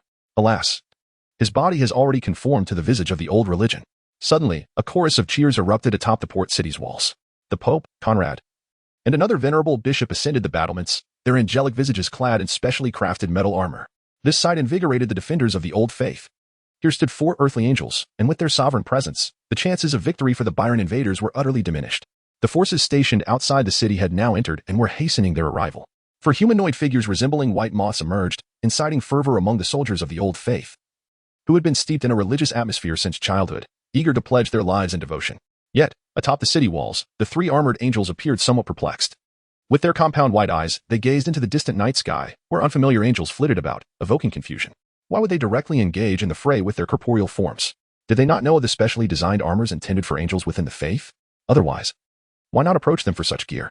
To participate in such turmoil solely with their physical bodies is exceedingly perilous. The old faith now stands weak. Every angel is an invaluable treasure. Conrad, seek out this unfamiliar entity of the old faith and instruct them to cease their recklessness and return to the church adorned in their armor. The Pope turned, commanding Conrad, who also maintained an angelic demeanor, to take flight and remind the strange angel in the night sky. A brief minute later, the night sky, Jordan beheld an angel, clad in resplendent armor, soaring towards him, and upon hearing its words, he was momentarily taken aback. For years, he had remained ensconced in his abode, nurturing inspiration, with most of his knowledge of the world stemming from the taverns in the city. Little did he know that angels were adorned with specially forged armor. He had no reason to refuse, and promptly acquiesced. Might I trouble you, noble one, to return to the city and don me this armor? That would be most splendid. Conrad, observing the strikingly beautiful stranger before him, immediately took flight towards the church district of the city. He scrutinized the angel in midair. It was said by the clergy that this enigmatic angel had recently plunged into perilous depths to rescue others, bearing countless arrows in its form. Yet, how was it that now, upon closer inspection, its pristine white exterior appeared wholly unscathed? A multitude of questions lingered in Conrad's mind, including the origins of this angel. But he was acutely aware that this was not the moment for idle conversation and inquiries. You and I are both angels within the church, akin to siblings in this world. I regret not knowing your esteemed name. Come, follow me to the rear hall. Conrad engaged in a brief exchange with Jordan mid-flight, and they swiftly arrived at the church's edifice. 10 minutes later, as Jordan emerged from the rear hall once more, he was enveloped in gleaming metal armor, save for his wing back, rendering him nearly invincible. The sound of clanking metal echoed as the 4-meter-tall, immaculate figure moved, the armor scraping against itself, producing a resonant metallic clang. Jordan's compound eyes incessantly scanned his armored body, now resembling a metallic monstrosity. In that moment, he grasped the true essence of how angels engaged in warfare. Standing beside him, Conrad observed, the angelic form appearing rather malnourished, lacking in stature. His gaze towards Jordan was filled with awe. The formidable angelic presence before him was undoubtedly the most resplendent manifestation of the Holy Church throughout its history. The weight-bearing capacity of this entity far surpassed that of ordinary angels, who could barely manage to adorn themselves with leather armor. Jordan moved with ease despite being encased in heavy metal armor. Chapter 32, both real and illusory, full of nonsense. One who approaches divinity must surely transcend humanity. The angelic form assumed by Lord Jordan bore striking resemblance to the long-vanished deities, save for its size. Conrad could no longer contain his admiration and expressed his astonishment. Standing beside Jordan, his moth-like figure emitted a voice tinged with age. The disparity between our angelic forms is immense. In my former faith, I had not even a complete set of armor, but had to painstakingly select the largest pieces from generations of angelic armaments for assembly. Such a physique is unprecedented. How have you achieved this magnificent angel form? Upon hearing these words, Jordan turned his head, his luminous eyes peering through the gaps in his metallic armor at Conrad. Here stood a bishop who had governed the port city of Rhine for many years, now nearing the end of his days, living in this place. He had often heard tales from the past, due to the vast difference in their social standings. He had never had the chance to closely observe Jordan's visage over the decades. Unexpectedly, they now encountered each other as mutual monstrosities, with Conrad showing the utmost respect, simply because he too had transformed into an angel. Bishop Conrad, on this point, may need to recount his tale from the beginning. I was born in the monastery of Pearl Town, during a time when the church had yet to descend into chaos. I stood and walked at the age of 1. Began to read at 3, and my exceptional talents prompted the then priest to exclaim that I should be sent to the central papacy. Jordan spoke candidly, seemingly intent on making his identity known during this conversation. He half-jokingly recounted his adaptation to the church's living pollutants, as simple as eating and drinking. However, in his youth, ignorance led him to feel terror in the presence of non-human forms, prompting him to seek an opportunity to flee the monastery and live in seclusion. As for why the angelic form differs, it might be because I have never consumed the flesh and blood of aberrant beings. Or perhaps a divine entity is guiding my body to naturally become an angel, including tonight's serendipitous discovery of the Byron Empire's raiding fleet. I believe this must be the spirit of a deceased deity directing me, urging me to assist in altering the tragic state of the old faith. Outside the back hall of the church, shrouded in night, several surrounding clerics were left in stunned silence upon hearing the words of this unfamiliar angel. Their expressions mirrored that of witnesses to a miracle. Conrad, as the primary respondent, displayed even greater incredulity. His white, monstrous form began to tremble uncontrollably from shock. The words of this strange angel were indeed too bizarre and extraordinary. Could it be that the being named Jordan possesses such an exceptional talent for adapting to the old faith's pollutants that he has reached angelic status without the need to consume vast quantities of strange, aberrant flesh? Without ever having stimulated himself with tainted blood, could he have ascended to angel status purely on his own? Conrad gasped in disbelief, unwilling to accept Jordan's assertions, and sought a semblance of reason. Such a phenomenon is utterly impossible. Before the schism caused by war, the records of defectors among the church and the surrounding regions noted that no more than 10 such pollutants had ever existed in the port city. If you were a defector from Pearl Town, I would certainly recall your name. As Conrad spoke, his words suddenly faltered, for within the dusty recesses of his memory, there indeed seemed to be a defector from Pearl Town named Jordan. Still reluctant to believe, he raised his hand, gesturing to a cleric in a white robe to retrieve the ancient records. Despite the ongoing turmoil in the port, this astonishing matter had to be clarified. Immediately, go fetch the parchment that records the defectors. 2 minutes later, Conrad stood before Jordan, accepting the parchment scroll handed to him by the cleric. Flipping through the pages of records from decades past. Year 1149, defector high priest from the Rhine port city. Year 1158. High priest dissatisfied with the doctrines of the pure white church, fled to. Year 1162, suspected existence of a defector high priest in Pearl Town, named Jordan. An orphan, exceptionally intelligent from a young age, his deceased parents were common priests of the church. This priest exhibited unusually strange reactions after adapting to living pollutants, currently missing. Clatter. Conrad, overwhelmed with astonishment, failed to grasp the parchment, letting it slip from his hands and fall to the ground.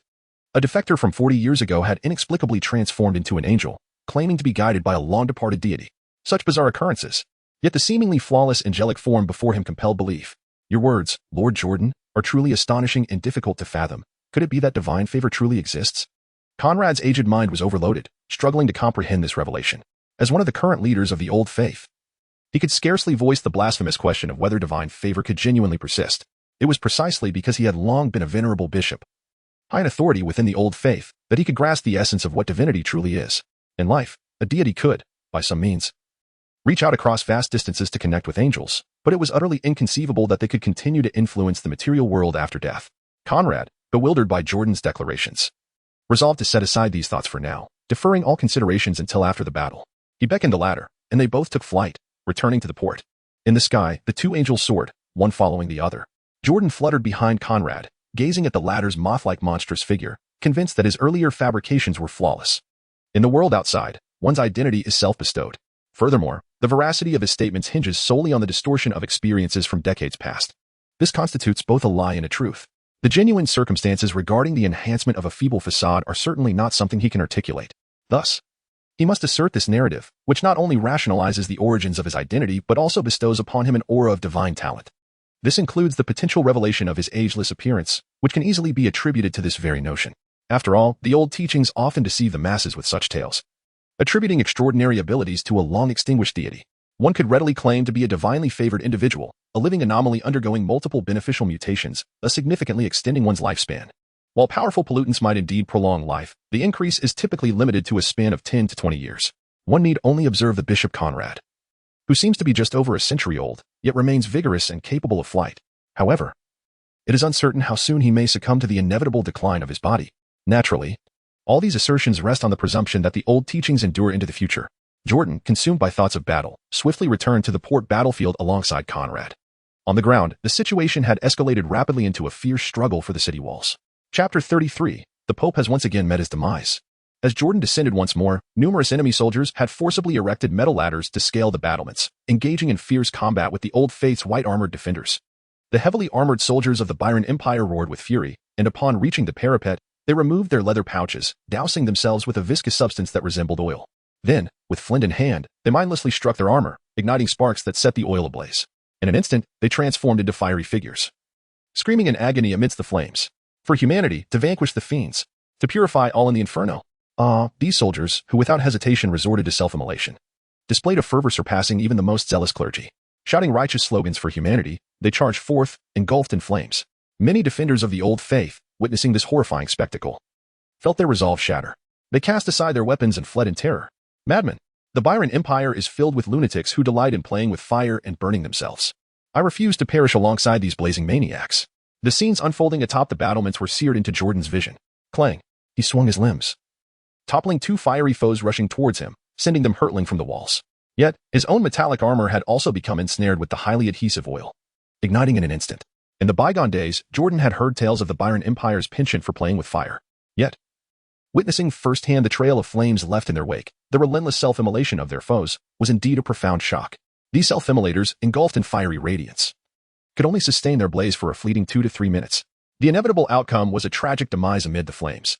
However, therein lies the enigma. Within those brief moments, they existed in an almost invincible state, despised by all, yet unassailable on the battlefield. No one dared confront these fiery beings, allowing them to roam freely, spreading their flames wherever they tread, resulting in immense terror and devastation. What manner of madcap strategy is this?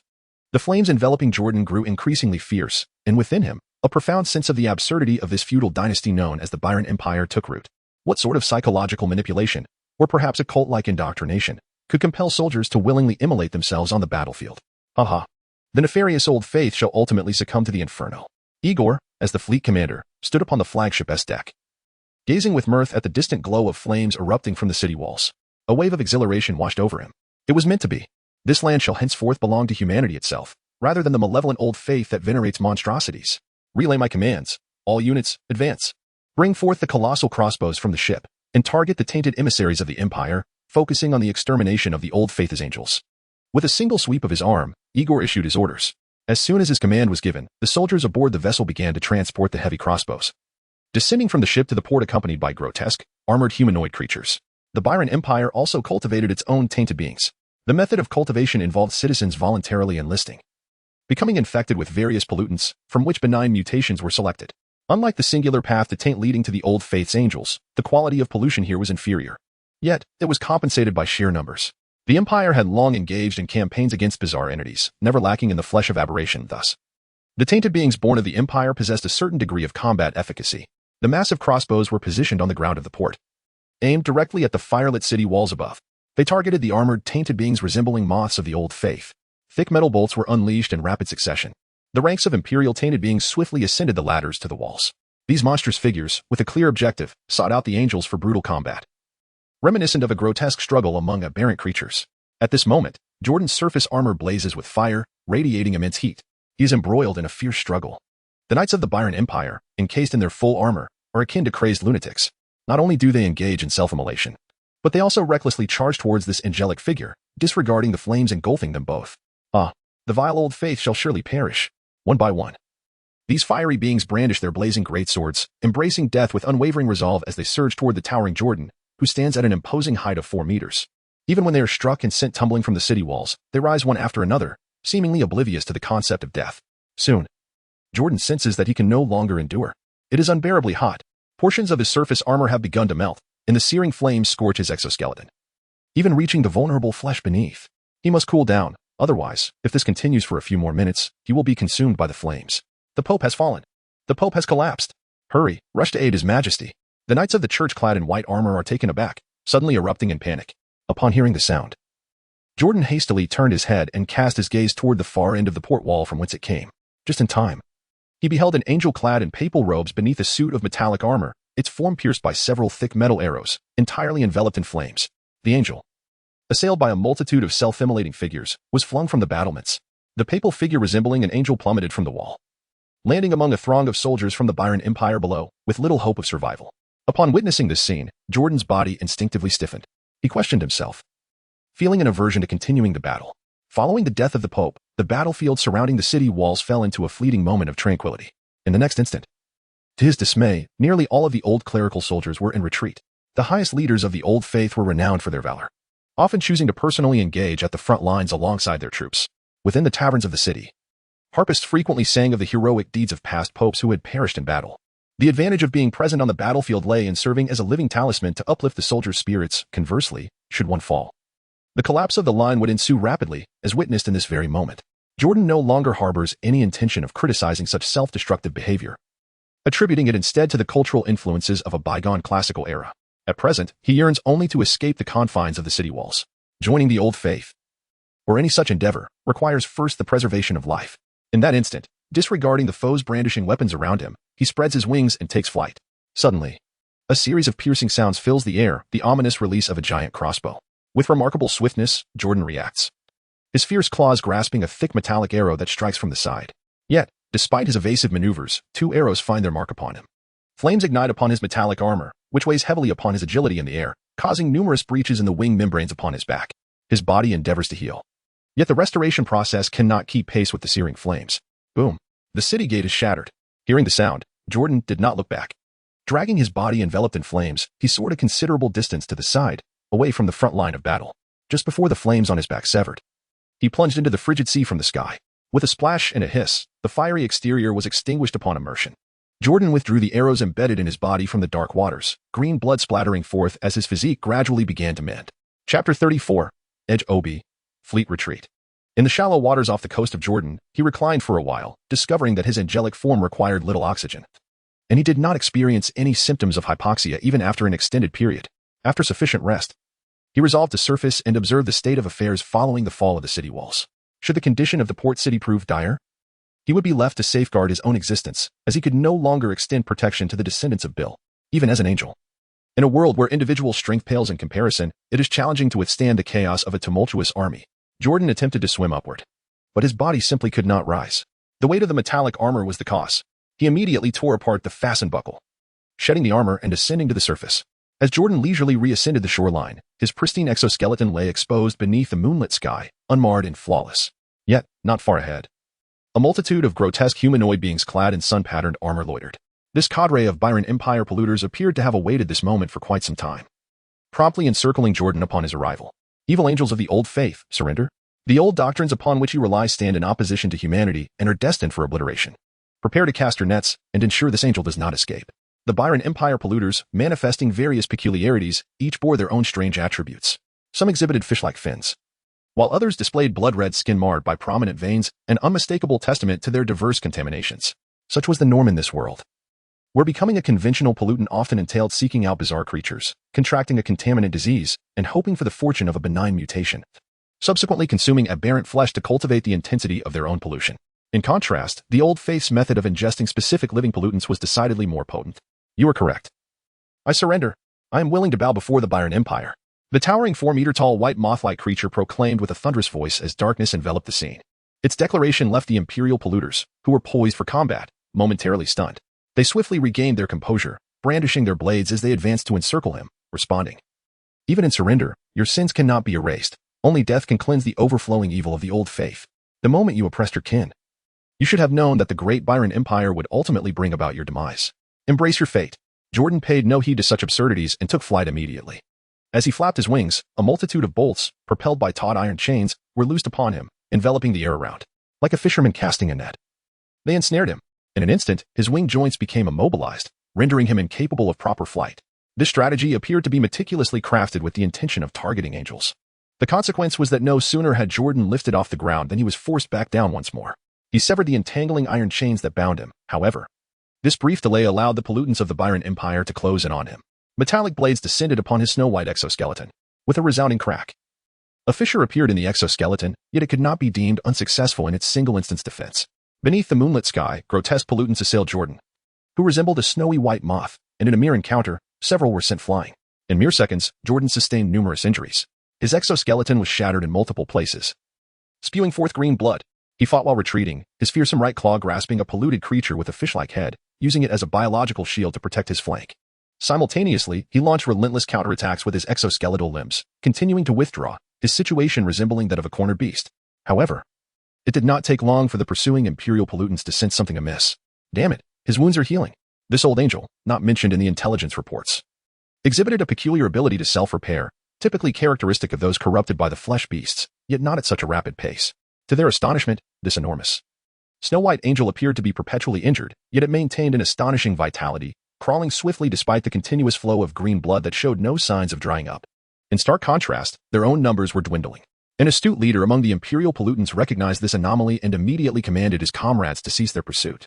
Without hesitation, a cadre of non-human pollutants began their retreat, displaying an unusual decisiveness as if guided by extensive combat experience when confronted with the unknown. Jordan baying gazed after the retreating enemy forces, releasing the long-dead head of the fish contaminator from her claws. She paused momentarily, her body functioning as if endowed with a supernatural ability to heal, the flesh and blood pulsating and mending itself autonomously, while her exoskeleton rapidly regenerated. In just a matter of minutes, Jordan, once a figure marred by countless wounds, now stands as a flawless embodiment of an angel. His formidable healing abilities, even in transformation, have exponentially amplified his combat prowess. In the earlier moments following the enhancement of his skills, he would have recklessly charged at the armored invaders, never considering a tactical retreat. Back then, he had yet to grasp that his angelic form possessed an extraordinary capacity for rapid recovery, believing himself capable of confronting merely 3 or 4 fully armored foes, beyond which he risked grave injury. Although his exoskeleton was not flimsy, it struggled to withstand the relentless strikes of metal weaponry. However, now Jordan comprehends that in his angelic incarnation, he need not fear injury, having reassessed his own strength. His physical capabilities remain somewhat untested, and the blood he possesses in this angelic state is a mysterious green hue, its composition and potential medicinal properties unknown. While my angelic form may initially appear unimpressive, it is, in truth, considerably more potent than the common pollutants of this world. In the depths of Jordan, the grotesque visages of non-human heads emerge. With a keen and discerning gaze, one surveys the still damp green stains upon the ground, evoking a profound sense of reflection. The recent intruders from the Byron Empire, tainted in form and essence, embody the formidable beings of advanced corruption. Their bizarre physiques and unmatched speed and strength surpass even those of the elite heavily armored soldiers descending from the banners of the sun. Yet, despite this, they remain but shadows, mere echoes of the celestial beings. When juxtaposed with the corrupt pathways of the old faith, their potency is undeniably pronounced. Jordan has fully recovered, having cleared away the remnants of the chain network from its back, and is now soaring high once more. Within the city, the sounds of battle echo fiercely. The garrison stationed outside the city of Rhine, which had delayed its arrival for half the day, has finally made its entrance, intercepting the soldiers of the Byron Empire who had breached the city walls. The situation begins to improve, and the defense of the walls is reclaimed. In the night sky, Jordan observed for a while and noticed the remaining ships of the Byron Empire beginning to turn their bows, seemingly preparing to flee. He remained suspended in the nocturnal expanse, showing no inclination to descend. Flames illuminated the sky as the ships bearing the solar flag departed one after another, leaving behind the smoldering ruins of the port and the countless cries of anguish. The casualties were immense, and the Pope had perished in battle. All of this chaos stemmed merely from a nocturnal raid against the Byron Empire.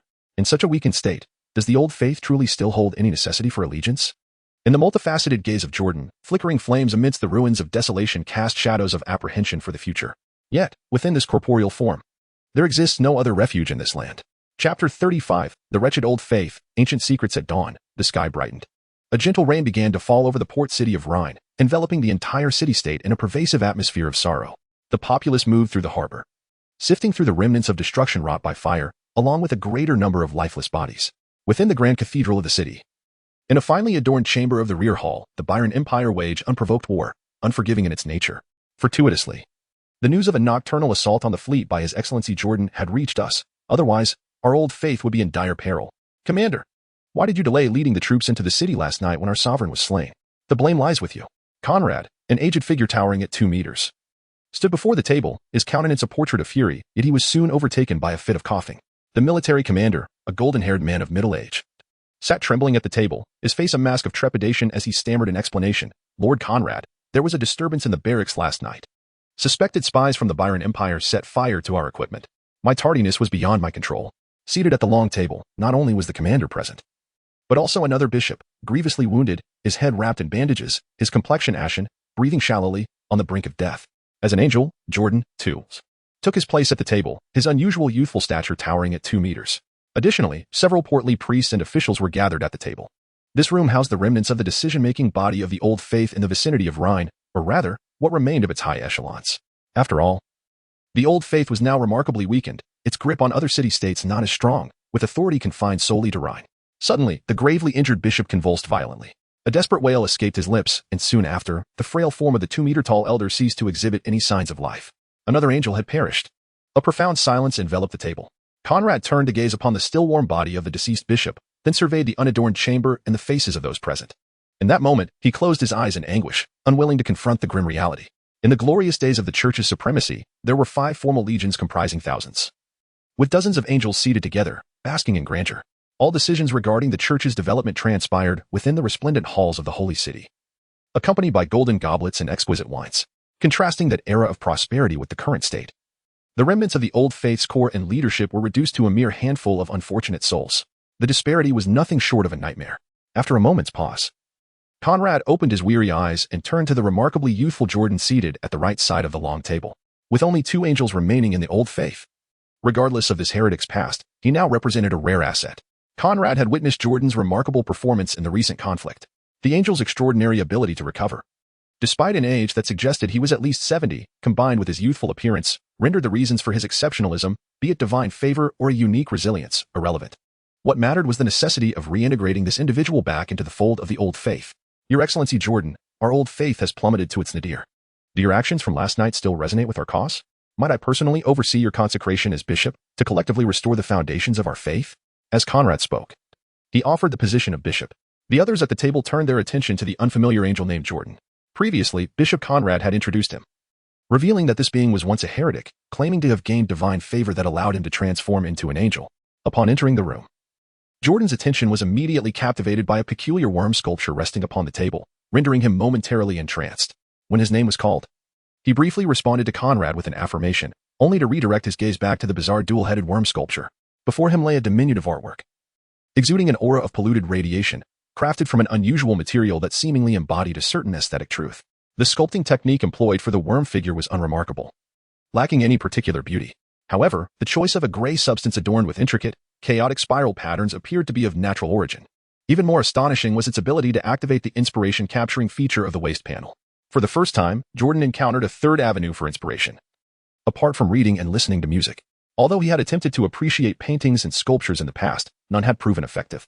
It is evident that this would trigger a spark of creativity, not due to the sculptures themselves, but rather because of the peculiar materials from which they were crafted.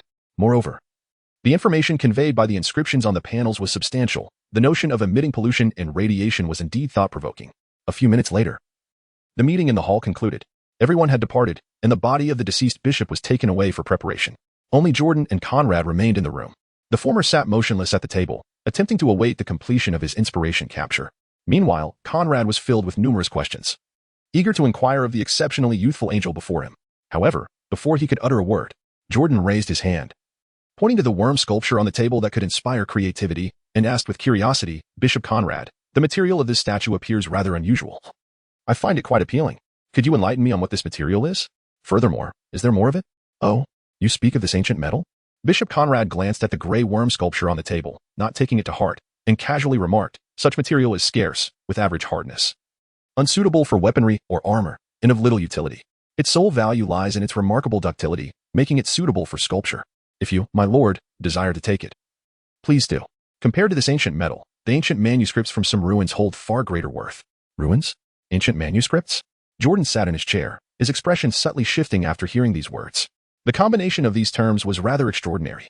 His curiosity piqued. He realized he was encountering unfamiliar and strange knowledge, and immediately pressed, "Bishop Conrad, what exactly are ancient manuscripts?" Conrad's aged face fell silent for a moment.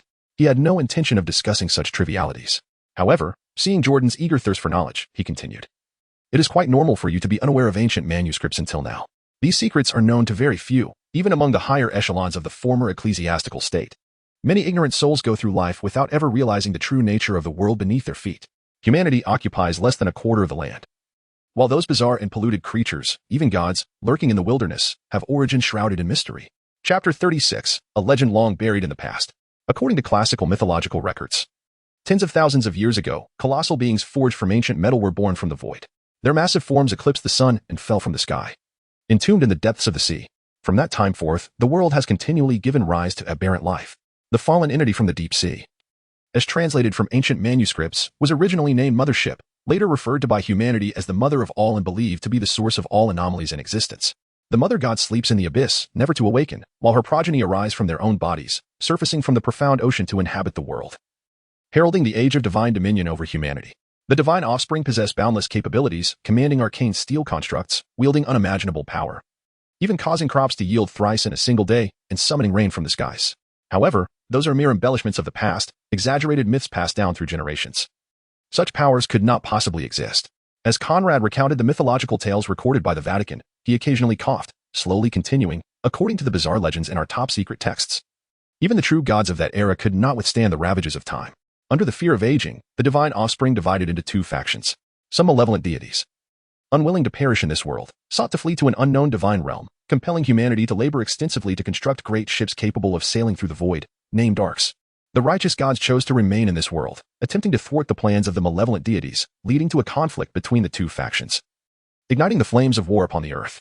The malevolent gods triumphed, successfully crafting the arcane at departing this world. Before their departure, they obliterated all divine blessings, leaving humanity to revert to a state of ruin, beset by those aberrant creatures that plague the mortal realm." At this point, Conrad paused.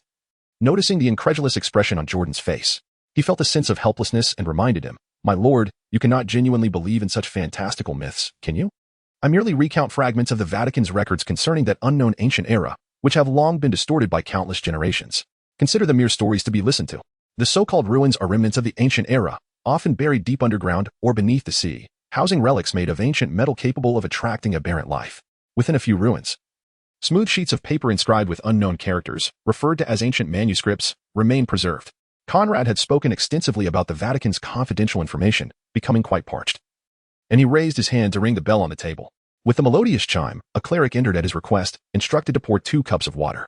A minute later, Conrad picked up his cup and drank deeply, feeling still unsatisfied. He then seized the wooden cup that lay untouched before Jordan and drained it in one go. After quenching his thirst with 2 cups, he seemed to recall something, and a look of indignation crossed his aged face. He continued, "My lord, do you know why the armies of the Byron Empire are so formidable?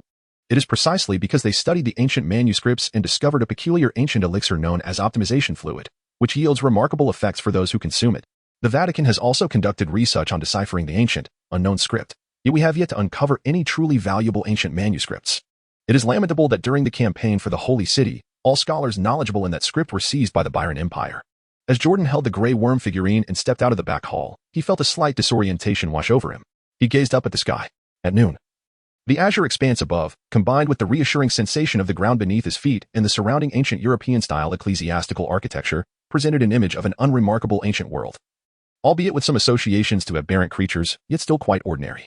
Everything he had experienced in nearly a century of living in this world spoke to him, suggesting that the tales spun by the elderly bishop were nothing but the fabrications of a bygone era.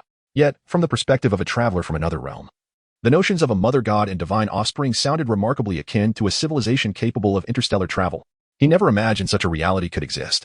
Jordan no longer gazed at the heavens, his heart momentarily sensing how alien the world beneath his feet had become. He vacated his thoughts, ceasing to ponder the astonishing secrets of this world's past, and took a few steps while clutching the worm sculpture. He settled into a stone pavilion, staring vacantly at the gray figure in his hand. The chronicles of ancient times were but relics of the past. What mattered most was to live in the present and gather inspiration. After meditating in a state of serene stillness for 2 hours, inspiration suddenly struck. Having spent an extended period admiring the peculiar sculptures, a surge of creativity flowed through. The panel displayed the message: the amount of inspiration gained this time is threefold compared to previous instances of inspiration collection. Jordan scrutinized the sculpture in his hand once more, yet discerned no profound meaning within it. For reasons unknown, he found that the inspiration derived from this enigmatic material far surpassed that of books or music. Undoubtedly, this was a positive development. 3 days later, Conrad, the bishop of the Rhine port city, was crowned as pope. Simultaneously, a new bishop named Jordan was appointed. The news of the attack on the headquarters of the Old Faith spread like a tsunami to the surrounding regions. All city-states under the Old Faith were incensed, vocally condemning the Byron Empire. Even the Protestant factions, alongside neighboring nations, harbored grievances against the actions of the Byron Empire. Seizing the opportunity, the newly appointed Pope Conrad publicly denounced the Byron Empire for its oppressive militarism. Today, they assault the headquarters of the Old Faith. Tomorrow, they could just as easily wage undeclared war and launch surprise attacks on any capital. With this rationale, he sought to unite the neighboring countries to form an army to retaliate against the Byron Empire. For several consecutive months, he called for support, yet none responded. Even the rulers of the city-states under the banner of the Old Faith sent emissaries, advising Conrad against declaring war, asserting that the Byron Empire was insurmountable. In the hall of the Rhine port city, emissaries from various cities under the Old Faith clamored loudly, disregarding the displeasure of the current pope seated above, adorned with a silver crown and draped in a luxurious white robe.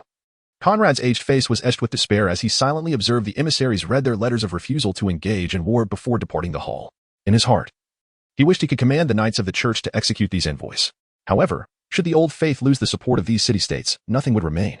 In this dire moment for the Old Faith, was there truly no one he could rely upon? Merely a band of treacherous traitors? Chapter 37. The Endpoint of Corruption?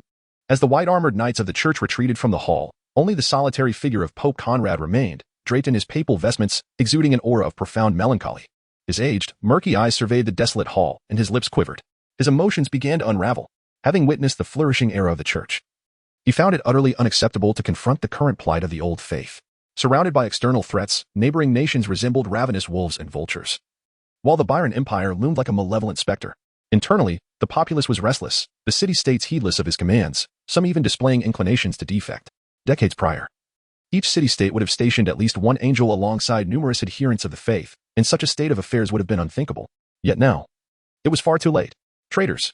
All of them damned traitors. If the church had never been defeated, they would all be executed. Coughing, his face flushed, Conrad cursed vehemently in the empty hall, increasingly convinced that the Old Faith was on the brink of annihilation. Presently, only 2 angels of the Old Faith remained. Yet apart from himself, the one who fancied himself a prophet, Jordan, was utterly unreliable. He had believed that Jordan was devoted to the Old Faith, only to find that after his elevation to bishop, he accomplished nothing of substance. He spent his days either secluded in a cathedral filled with sculptures or seeking out minstrels to play the harp, utterly indifferent to progress, lost in a stupor. He even refused to provide living pollutants for cultivating the corrupted, claiming, in a despicable lie, that he possessed none within him. In the Far East, the capital of the Byron Empire, the Sun City, within the Grand Palace corridors, Prince Istiloberb conversed with several ministers about the war against the Tanya Church. A minister gazed at the golden-haired prince, clad in formal attire, and could not help but be captivated. This firstborn prince, possessing wisdom beyond his years, had yet to reach 30 but excelled in military strategy and governance. So much so that the current emperor had delegated authority to him to fulfill his ambitions in ruling the state. In recent years, his campaigns against the aberrant creatures in the wilderness had met with significant victories, all attributed to the prince's astute strategies. It seemed as if he were born to guide the Byron Empire toward a more prosperous future. Indeed, Your Highness, the Old Faith has lost the support of many, with its city-states harboring dissent. According to hidden spies within the Old Faith, the reigning Pope Conrad had surpassed 100 years in age and was likely to perish soon. Only the newly appointed angel remained a mystery. Subsequent reports indicated that he was indolent and at odds with Conrad, unwilling to provide the Old Faith with the living pollutants they sought. Despite being separated by a vast distance, several ministers of the Byron Empire spoke with remarkable familiarity about these intricate details, unveiling the complete vulnerability of the Old Faith. Is the so-called new angel the one named Jordan, the pollutant? Previously, the commander of the 3rd Legion, Igor, had mentioned to me that his physique exhibited peculiarities. Unlike a typical pollutant, Berb mused, stroking his chin thoughtfully, his cerulean eyes glimmering with contemplation. He turned to a nearby minister and remarked, "If this individual is at odds with the current pope and indulges in pleasures, could he be of use to our empire? My father once sought to incorporate the church's territories into the empire, but the Old Faith had taken root there for too long, making it exceedingly difficult to eradicate. Thus, He retreated and supported the new faith to undermine it. Might we emulate my father's stratagem and elevate this Jordan to the position of pope, thereby exerting control over both the new and old faiths? Wisdom sparkled in Burb's eyes as he articulated this plan. The more he contemplated, the more feasible it appeared. If the Jordan, the pollutant from the old faith, truly lacked ambition and reveled in pleasure, he could readily be swayed to serve the empire. A few months ago, the landing assault on the headquarters of the old faith, while not entirely successful, had achieved partial victory. Now, the old faith stood precariously, with only 2 beings referred to as angels remaining. For the Byron Empire, they no longer posed a threat. However, delaying military action was prudent. Furthermore, to wage an undeclared war would undoubtedly invite criticism, tarnishing the empire's diplomatic standing. If we were to engage militarily against lands that, while not vassals, had effectively surrendered and annually paid tribute to the empire, it would inevitably contravene the empire's long-standing reputation for honor. The last surprise attack could be justified under the pretense of urgent liberation of the Tanya Church's populace, but another such act would irreparably damage the empire's grand image. Thus, supporting a proxy within the old faith and intervening in its internal affairs seemed the most prudent method of assimilation. Gentlemen, what say you? Should this plan succeed, the entire church would be ours for the taking. In the name of peace, an envoy was dispatched to the lands of the old faith to engage and probe the one known as Jordan, the Tainted, in hopes of determining whether he could be swayed. After issuing decrees, Burbard conferred with the surrounding ministers on various state matters. Ultimately, he dispersed his attendants, embarking on a solitary stroll through the opulent royal court. He meandered, pausing intermittently, until he stood between the thrones, gazing upwards at the portrait of the reigning emperor that hung behind. At merely 30 years of age, he ascended to the throne, acting as the emperor and wielding control over the Byron Empire. Both foreign and domestic affairs were dictated by his will alone, commanding absolute authority. As the son of the Emperor of Byron, his status was extraordinarily elevated, earning him universal respect. Since childhood, whatever he desired was at his fingertips. Burbard mused inwardly, without exaggeration, that he had indeed lived the dream of any individual in existence. Yet, despite his enviable position, there remained unfulfilled longings. Why did his father never permit royal members to become tainted? He too yearned to ascend to that inhuman stature and strength. Burbard lingered on the portrait of his father, whispering softly in lament. He brushed a lock of hair to his palm, lowering his gaze upon the royal hue of his lineage, a flawless, resplendent gold that commanded respect. In a fleeting moment, he even contemplated how splendid it would be had he not been born a prince. Then he could traverse the path of taint and experience inhuman power. However, such thoughts were merely fanciful. The human body ultimately has its limits in bearing taint. The end of such a path leads only to a monstrous appearance and certain extraordinary powers. It is hardly noteworthy. The most formidable of tainted beings are, after all, akin to the angels of the old faith, easily vanquished by human strength. Just as the emperors of the Byron Empire and his father, who was obsessed with ancient relics, had conveyed, this world is ultimately governed by humanity itself. Chapter 38, The Despairing Jordan and the Omen of Peace in the Dominion of the Old Faith. Within the grand cathedral of the Rhine port city, several harpists sat in the corner, diligently performing, their melodious tunes filling the entire hall. Draped in pristine white ecclesiastical attire, Jordan reclines comfortably before a wooden table, specifically arranged in the main hall, tenderly perusing a tome. Upon the surface of the table lie 7 or 8 peculiar gray artifacts, intricately wrought from ancient metals. As you immerse yourself in this splendid environment, indulging in literature and appreciating art, you become acutely aware of the inspiration that is burgeoning within you. Your creative muse flows ceaselessly. Jordan paid no heed to the panel prompts, remaining engrossed in his trifling pursuits. He would flip through the pages of a book, momentarily glance at the statue upon his desk, all while his ears indulged in the melodies that surrounded him. In the months since he ascended to the bishopric, he discovered the hidden mechanisms of the waste panel, which allowed for the accumulation of inspiration within the confines of the relatively splendid architecture. This often resulted in the occasional gathering of a few extra points of inspiration, meager, yet not entirely insignificant. Over time, such accumulation could yield a commendable sum. After a span of 4 to 5 hours, he found himself immersed in a splendid church, steeped in the influences of literature and artistic creation, thereby garnering a measure of inspiration. Inspiration 009. Jordan, upon receiving an influx of inspiration, expressionless, closed the book in his hands. He turned to the others in the hall and declared, "This shall be all for today. You may all leave. We shall resume our music tomorrow." Once the hall was left in solitude, with only Jordan remaining, his countenance swiftly transformed into one of torment. With a resounding thud, he flung the book onto the table. He perused the tedious tome, fixated on the grotesque sculpture resembling a writhing worm, while listening to the piano melodies he had heard countless times before.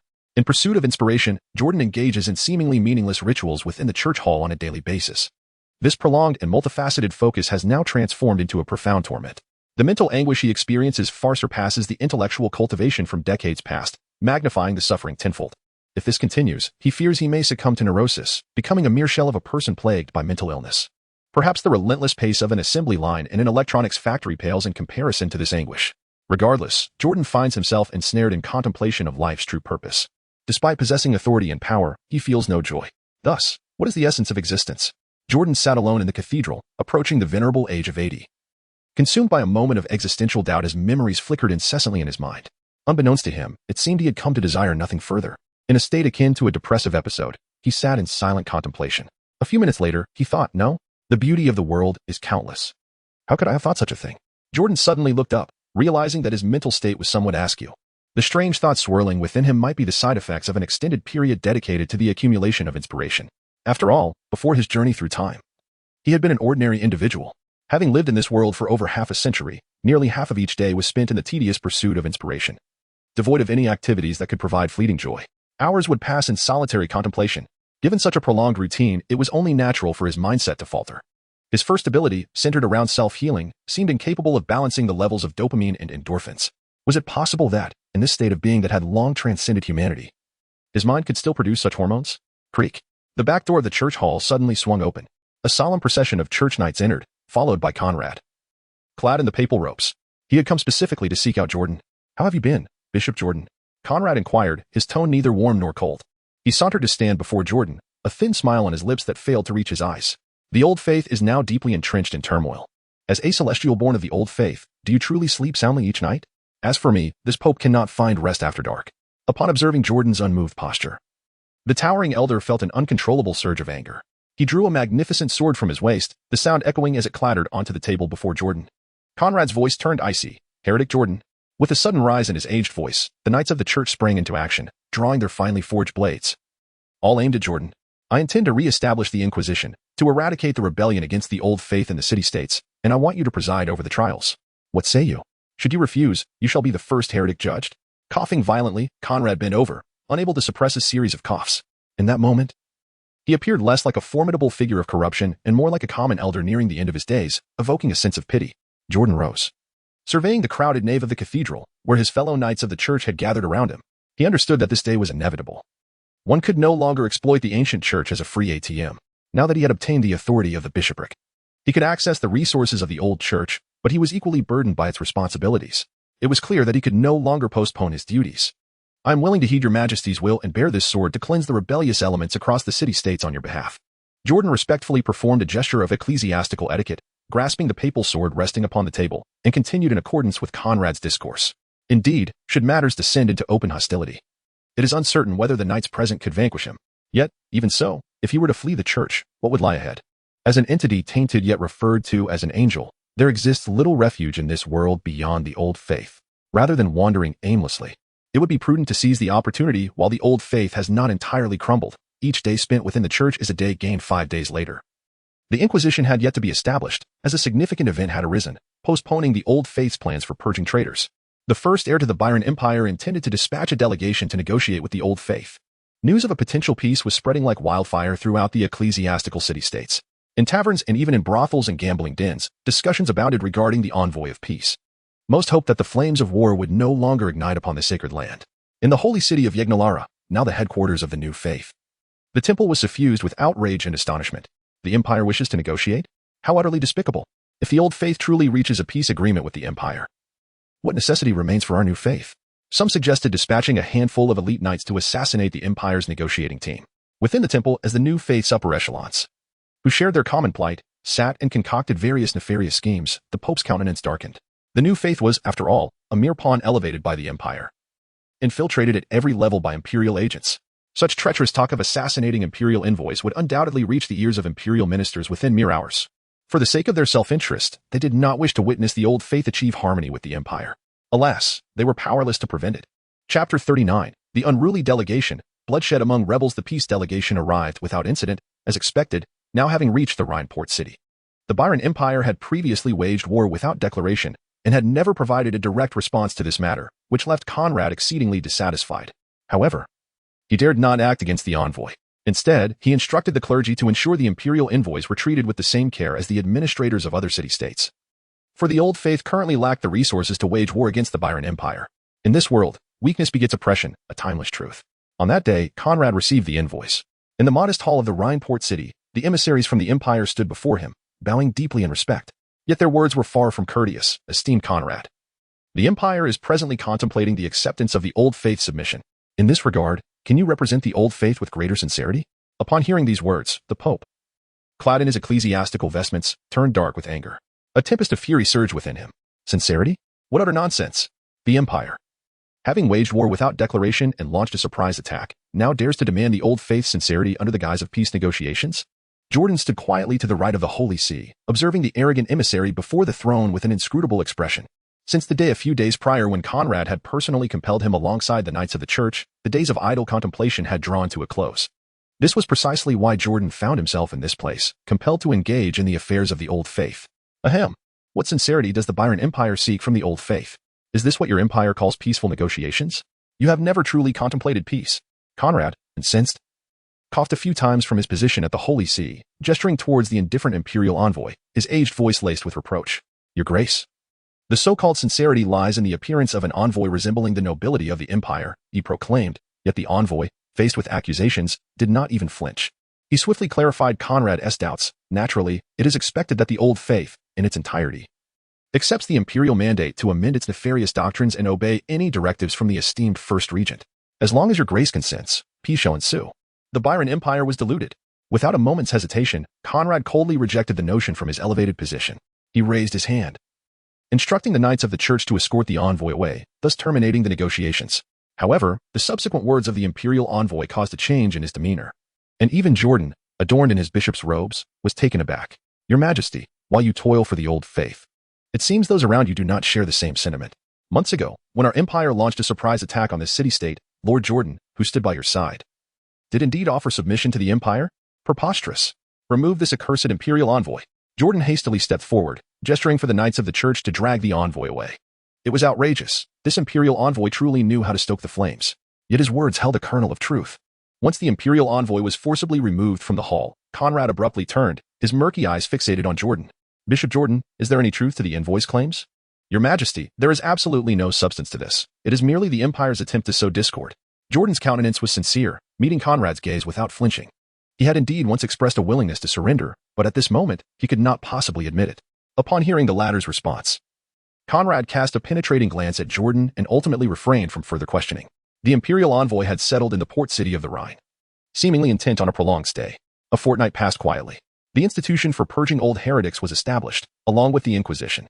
Jordan assumed the position of chief judge, leading a contingent of church knights from the port city towards other city-states. Upholding Conrad's will, upon his initial arrival at the first city suspected of harboring traitorous intentions, he unleashed a brutal massacre. In the dead of night, nearly 100 souls were executed. Transforming into an angelic visage, he, accompanied by the church knights, suppressed all resistance and elevated those inclined towards the Old Faith to positions of power. This cycle continued, and within months, he had ruthlessly purged the governing bodies of several city-states with the ferocity of thunder. Such methods earned Jordan a notorious reputation within the territories of the church. Tales circulated of a cold-blooded bishop lurking within the Old Faith, instilling fear as he was ominously referred to as the Blood Angel. The legend even evolved into a necessary bedtime threat for unruly children. The Blood Angel is coming to play with you. Is that the Blood Angel? He seems so young. I heard this bishop is nearly 80. On both sides of the street, the citizens of the port city gazed with a mixture of reverence and dread at the returning procession of the judicial knights. As Jordan, the Blood Angel himself, rode forth on a white steed at the forefront, he and the knights advanced towards the ancient cathedral hall. The throngs lining the sides offered neither flowers nor applause. Instead, their eyes were filled with reverence, mingled with an intangible fear that hung heavy in the air. Upon reaching the hall, Jordan stood before Conrad, reporting the outcomes of the cleansing matters. The hall reverberated with the hoarse laughter of the aged pontiff. Ha ha ha, Bishop and Judge Jordan, you have done remarkably well. Those wretched rebels deserve nothing less than to accompany death. Conrad's laughter, somewhat jarring, echoed due to his toothless grin, which distorted his speech.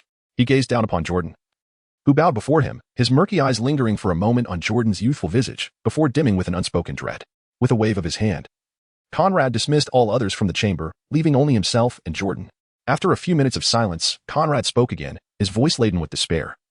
Akin to delivering a final testament, I can feel my body decaying. I am nearing the end of my days. Yet you, why do you remain so youthful?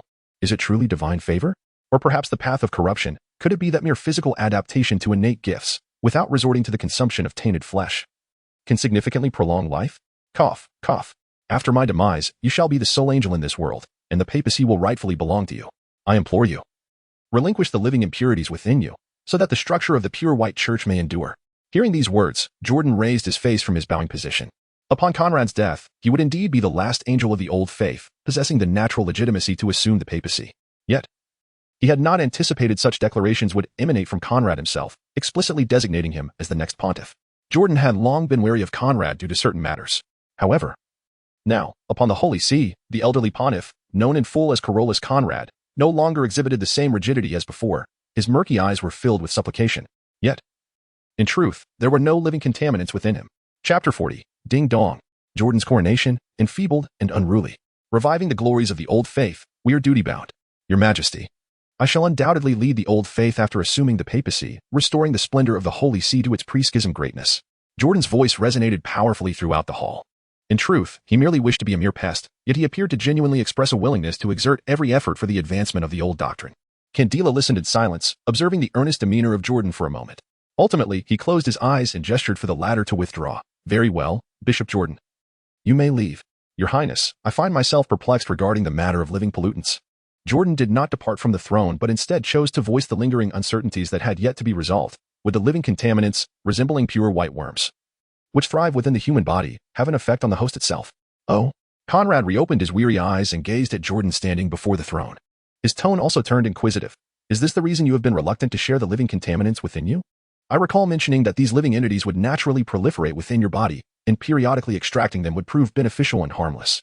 Furthermore, regardless of any potential impact, as long as your consciousness continues to affirm that you are indeed yourself, what difference does it make? Jordan received the anticipated answer and quietly withdrew from the hall. In the present day, aside from Conrad, it is increasingly difficult to find anyone well-versed in the insidious pathways of the old faith. Even he responded in such a manner. Indeed, the channels of corruption inherent in the old faith have always been linked to bizarre entities, either parasitic or symbiotic in nature. No wonder they are more formidable than ordinary corruptors. 2 weeks swiftly passed. Conrad has passed away, having succumbed to the weight of governance, literally aging into oblivion upon the Holy See. No one within the old faith was surprised by this turn of events, yet unrest stirred once more.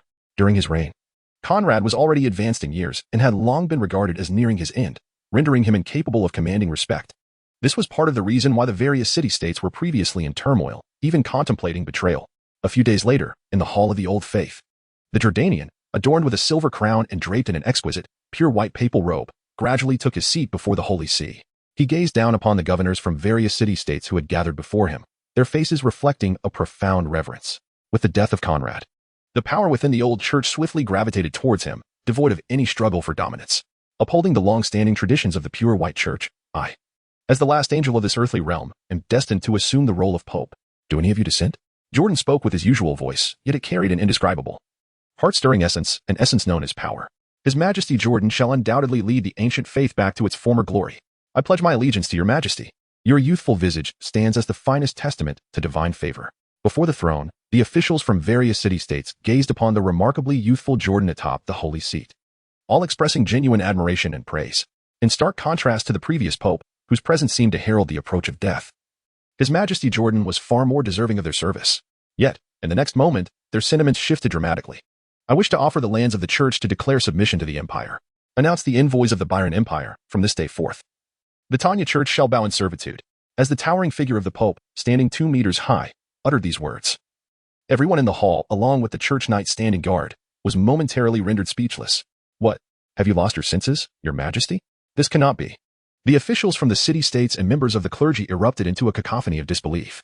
On the very first day of his papacy, he was eager to surrender to the Byron Empire? No one could fathom it, gazing in astonishment at the figure above, who seemed more a specter than a sovereign. How could such madness be spoken? When the previous Pope, Conrad, was alive, he toiled day and night to extricate the ancient faith from the jaws of the Byron Empire. Why then did His Majesty Jordan, without hesitation, seek to offer the church's lands? Jordan remained impassive, his eyes calmly surveying the tumult before the throne. Unfazed by the astonished remarks of the gathered crowd, he caressed the exquisite armrests of the sacred seat beneath him, disregarding the implications of the discourse transpiring in front of him. It was said that this throne had been salvaged from the Holy Temple after the fall of the sacred city. To occupy this position now signified absolute authority over the lands once governed by the old faith. Before long, a group of subtly expressive noble envoys from the Byron Empire were ushered into the hall by the knights of the church. Prior to their arrival, they had been informed of the reason for their audience with the newly appointed Pope of the old faith. They took a moment to observe the countenance of the church officials present, and soon their expressions shifted to one of reverence as they approached the sacred seat. Your Majesty Jordan, do you truly wish to lead the old faith in submission and offer up lands to the empire? If this is indeed true, the two nations shall forge a lasting peace, and you will surely rejoice in the wisdom of today's decision. The old Marquis, once a provocateur, now stood before Jordan with utmost deference, devoid of the arrogance he had displayed upon his initial entrance to the hall. This venerable Marquis, serving as the spokesperson for the envoy, found himself perplexed. He had been instructed by the first-in-line heir, Berber, to engage with the influential figure known as Jordan within the old faith, to gauge whether there was an inclination towards defection from the empire. Yet, at this moment, the envoy had not yet found the opportunity to test such waters, so why had Jordan openly declared his intent to submit to Byron? If true, the old faith would indeed offer up the city-states to the empire, albeit under certain conditions. Jordan intended to relinquish the military powers to the monarchy, reorganize the papacy, and restore the true orthodoxy of the pure white church. He hoped that the empire would disband the new faith and return the sacred city. Aside from the sacred city, all other city-states could be handed over to the Byron Empire for administration. You shall return to your homeland and convey my intentions to the Byron royal family. Jordan, caressing the armrest of the Holy See, gazed down upon the envoy. Amidst the expressions of despair etched upon the faces of the old officials, he articulated a series of fervent declarations, verging on treachery. This continued until several envoys of the Byron Empire took their leave. Jordan cast a retrospective glance within the hall. Observing the countenances of the various old clergy, their expressions rife with a palpable desire to see him perish, he could not help but sigh, lamenting, after today, the world may well echo my infamy, all due to the folly of mankind. In the depths of my dreams, I have awakened the true essence of the divine. If the church is to endure, it must adopt this method, ensuring the transmission of its teachings into the annals of history for millennia to come. Jordan, undeterred by the tumult, boldly proclaimed, I desire reform. The clerical promotion system, intertwined with pathways of corruption, shall be abolished. From henceforth, merit shall dictate leadership.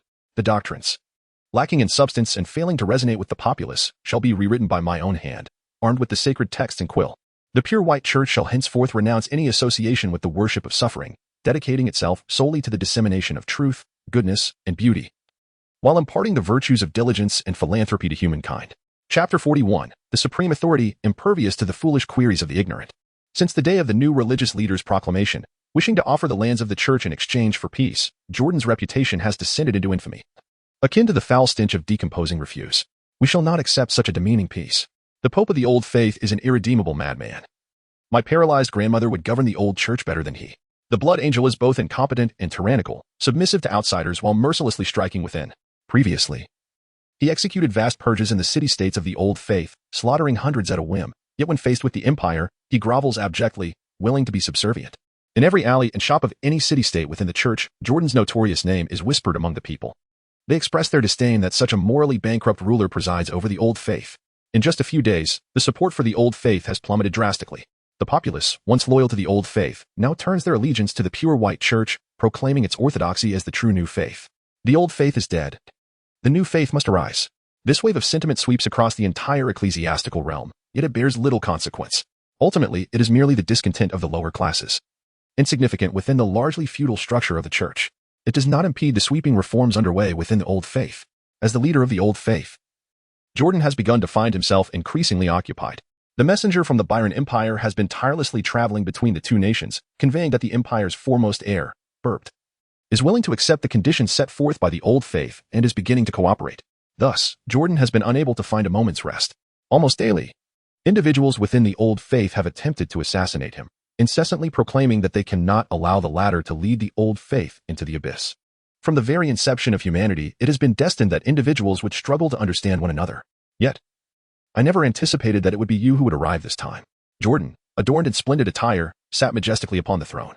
His gaze swept over those standing before the altar, knights poised with swords, ready to strike. Finally, he uttered the name of the would-be assassin, Herbert. Before you stands a celestial being, having ascended to the pinnacle of purity. Sheathe your weapons and leave the hall. Your Majesty, I beg your pardon, Herbert replied, his expression a complex tapestry of emotions, refusing to relinquish his weapon. Grasping his great sword, he gazed up at Jordan upon the throne. A hint of remorse etched upon his visage.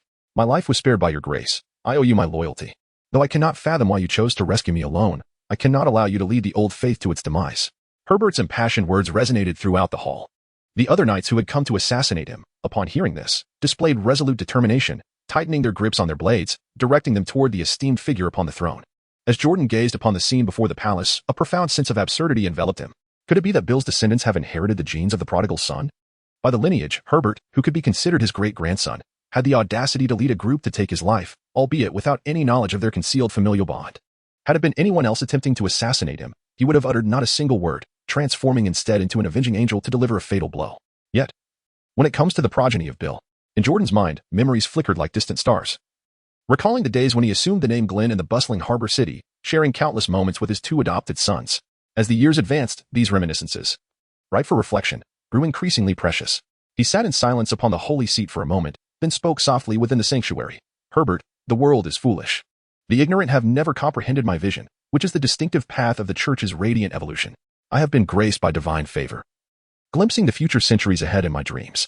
Only through a profound transformation of the system can the Church's faithful be enriched in this world. In Jordan, the truth is spoken candidly, aside from divine favor. In his past life, he was nothing more than an ordinary individual, devoid of the exceptional qualities necessary to govern a nation effectively. His cunning and scheming were confined to the realm of workplace rivalries, engaging in a battle of wits with his superiors, and secretly penning novels during work hours. Should he truly attempt to govern the country in his capacity as a former religious leader, it would not only squander precious time but inevitably lead to the downfall of the ecclesiastical state. Jordan, ever mindful of those who dug the well from which he drinks, has traversed a remarkable journey from a humble cleric nearly cast aside by a priest to a figure of great significance within the old ecclesiastical hierarchy. This transformation is largely attributed to the considerable efforts of the ineffectual panel.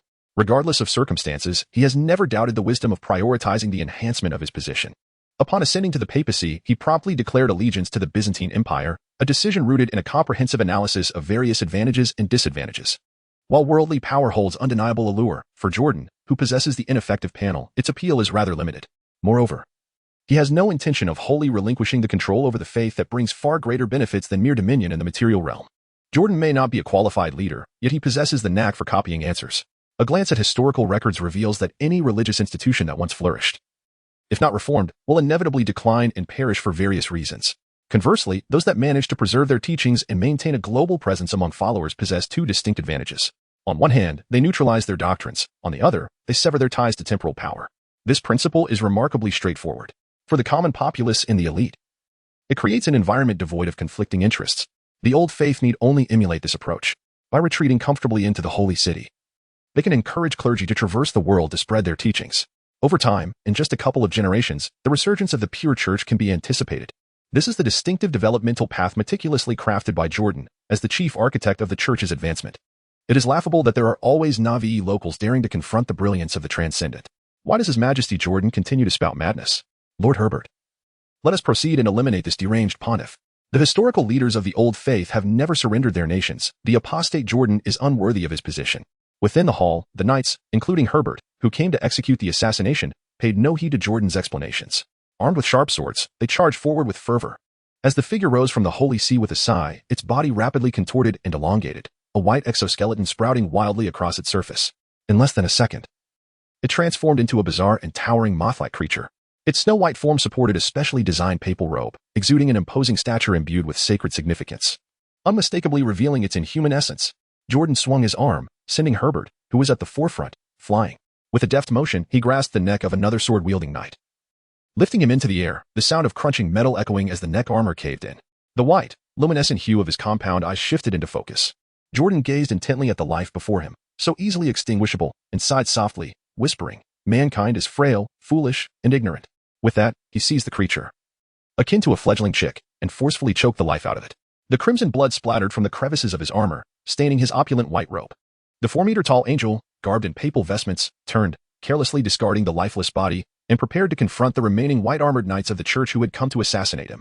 Chapter 42. The deranged Jordan, my forebear? Is this all a grave mistake? Blood. Dazzlingly red. In the old ecclesiastical hall, the lingering sin of blood was inescapable. Upon awakening from a brief faint, my eyes beheld the lifeless bodies of the knights who had attempted the assassination.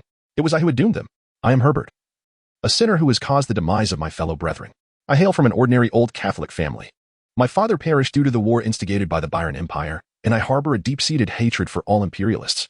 Even as a knight of the sanctuary, I cannot suppress the overflowing animosity within my heart. Yet, the reigning pope has gone mad, attempting to submit to the empire? It is unforgivable. Such cowardice cannot be deemed the behavior of a true leader of the old faith. Thus, today, I shall gather loyal knights within the church who share my sentiments. And together we shall enter the palace with swords drawn. I vow to confront that deranged pope with the harsh realities of our plight. Now, As I watch the angel-clad and bloodied finery approach me, I know my life is on the brink of its conclusion. I believe I can accept death with composure. And I assume a comfortable position, lying back upon the cold tiles, awaiting fate's judgment. Yet, the coward in papal robes, transformed into an angelic visage, does not immediately strike me down. His large, pure white, gem-like eyes scrutinize my form intently. In his angelic stature, he gazes at me silently, as if mocking some predetermined truth. Mocking how hopelessly misguided the knights who perished in their assassination attempt were? I cannot bear this humiliation. Swiftly, I raised my hand to remove my helmet. Grasping the sword at my side, and pressed its blade against my throat. Let it all come to an end. Clang. My arm went numb as the metal intended for my suicide was knocked away. In my ear, I heard the incredulous words reverberate throughout the hall. Herbert, I am. In fact, your great-grandfather. Before Herbert, Jordan sighed, leaving the latter momentarily stunned and motionless. The celestial manifestations on his body gradually receded, returning him to a state of discordant humanity. With a tone of nostalgia, he remarked, on the day of your birth, I held you in my arms. The world knows of my past as a heretic, yet they remain unaware that after renouncing my faith, I adopted the name Glenn and concealed myself in the port city, raising a son whom I named Bill. This is precisely why I risked everything to save you, Herbert, amidst the blood-scented hall. Hearing the ancient leader's words, Herbert's pupils shrank to the size of peas, leaving him speechless and utterly bewildered. He could not reconcile the towering figure of Jordan before him with the hunched, frail man, his great-grandfather Glenn, who had mysteriously vanished. However, the current monarch, sensing his disbelief, recounted snippets of their shared past, deliberately lowering his voice to mimic the unmistakable timbre of his great-grandfather. At that moment, Herbert's mind began to spiral into doubt and confusion. As he was entranced in a haze, a group of church knights arrived, binding him and leading him from the grand hall. His expression still one of utter incomprehension regarding Jordan's words. Could it be a deception? Yet, how could such a noble figure resort to unfounded lies? Was it possible that the reigning monarch, with a malevolent disposition, sought amusement from observing his reactions? But how could he possess such intricate knowledge of Herbert's past? Bewildered, Herbert soon found himself stripped of his armor and taken from the hall, confined to a prison cell. There, seated on the cold, dark stone floor, he remained incredulous about the events he had just endured, staring at the rusted iron bars before him. Confusion filled his gaze. How could he have committed such an egregious act as attempting to assassinate the Pope without facing immediate execution? Could it be that His Royal Highness of Jordan, such a noble figure, could he truly be my great-grandfather? No, perhaps he merely wishes to select a day for public execution, thereby consolidating his authority and intimidating others. Yet, during the assassination attempt, he intentionally spared himself while ruthlessly dispatching the others. How does one explain this? At this moment, Herbert sat despondently on the ground, cradling his head in his hands, his typically mature and composed visage now displaying an extraordinary array of expressions. It bore 3 parts contemplation, 3 parts confusion, 3 parts bewilderment, and 1 part incredulity. He simply could not comprehend. One moment he was deep in thought, the next moment astonished. It was as if he were experiencing a mental breakdown, alternating between laughter and tears, ultimately succumbing to a heavy slumber. The days spent in the dungeon were far from pleasant. The prison was shrouded in near total darkness. The sound of dripping water reverberated through the oppressive silence, leaving the captives in a state of unease, unable to find restful sleep. Aside from this mental torment, every couple of days, the guards would violently search the prisoners, confiscating all their belongings and money. The meals served were so substandard they were nearly inedible, consisting of murky, foul-smelling water and coarse bread riddled with wood shavings. Herbert had expected such a grim existence, as was consistent with his preconceived notions of prison life. Thus, when a guard entered with fresh water and white bread, placing it in his cell, he could hardly believe his eyes, thinking he must be dreaming. The condemned Herbert sing praises of His Royal Highness's boundless brilliance. This was the only proper meal provided under explicit orders for him alone. The guard cast a sidelong glance at the slumped Herbert, bewildered by why such a notorious criminal would receive such special treatment from the royal figure. He then snorted disdainfully and departed, locking the iron bars of the cell behind him. There, Herbert's gaze remained fixed on the food before him, staring blankly for several minutes. Finally, he grasped the soft bread, a myriad of complex emotions crossing his face as he took a bite. I am Herbert, a fortunate soul who has yet to face execution. I hail from an unusual old faith family. My father perished early in the war ignited by the Byron Empire, and my grandfather has long since passed, his grave overgrown with grass. Because of my father, I was blinded by hatred, joining unjust knights in a failed attempt to assassinate the old faith leader. I nearly committed a grave mistake. Yet now, I have come to my senses. Regret fills my heart. Who would have thought that His Royal Highness of Jordan is Glenn, the venerable great-grandfather from my cherished memories of listening to music and reading? How fortunate I am. A life of opulence lies ahead. Let the hatred of the empire be damned. As I sit in my cell, enjoying the delectable bread and drinking fresh water, I silently vow that if I am ever released, I will earnestly seek forgiveness from His Royal Highness and pledge my allegiance to my great-grandfather. I shall strive to become a trusted aide at his side, contributing my meager strength to the monumental task of reforming the Church.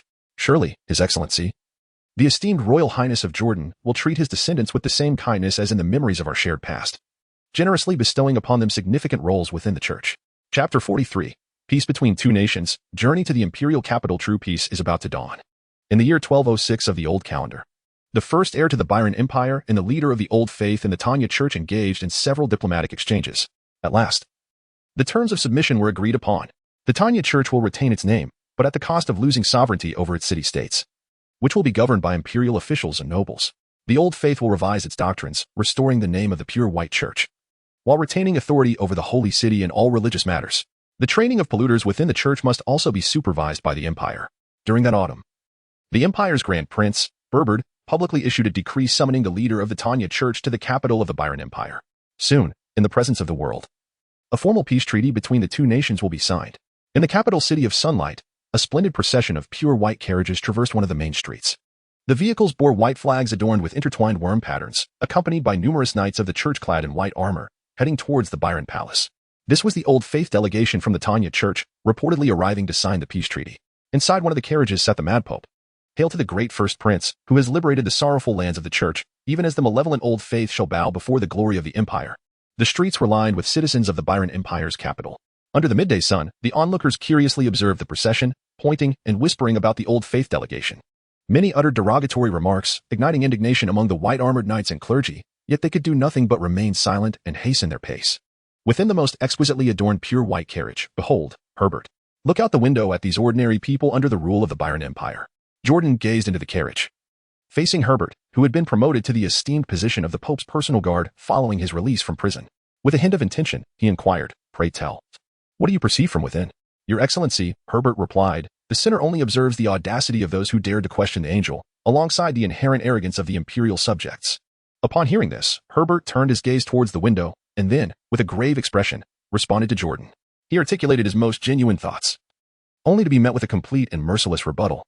"No, Herbert, you are mistaken. What you ought to see is that these ordinary individuals, under the empire's rule, bear no signs of affliction, rather than the subjective aversions you harbor. Remember, any authority can only secure a lasting and stable governance through the support of the very people themselves." Upon hearing the words of the sovereign, which resonated closely within the carriage, Herbert immediately bowed his head in acknowledgement, his eyes beginning to reflect a contemplative nature. Since his release 2 months prior, he had devoted himself to this great-grandfather, becoming his close personal guard. Although he did not hold a significant position within the church, it sufficed for someone who had committed the grave sin of assassination. What more could he desire? The mere fact that he had not been executed on the spot by this non-blood relative nor faced public condemnation was a stroke of extraordinary fortune. However, as time passed, Herbert began to sense that something was amiss. His great-grandfather, the former leader of the church, consistently included him in various outings and even in the handling of political affairs, frequently soliciting his opinions and providing guidance. Herbert was no fool. He discerned that beneath this facade lay a certain intention from his great-grandfather. All signs indicated that he was being groomed for a future role within the upper echelons of church decision-making.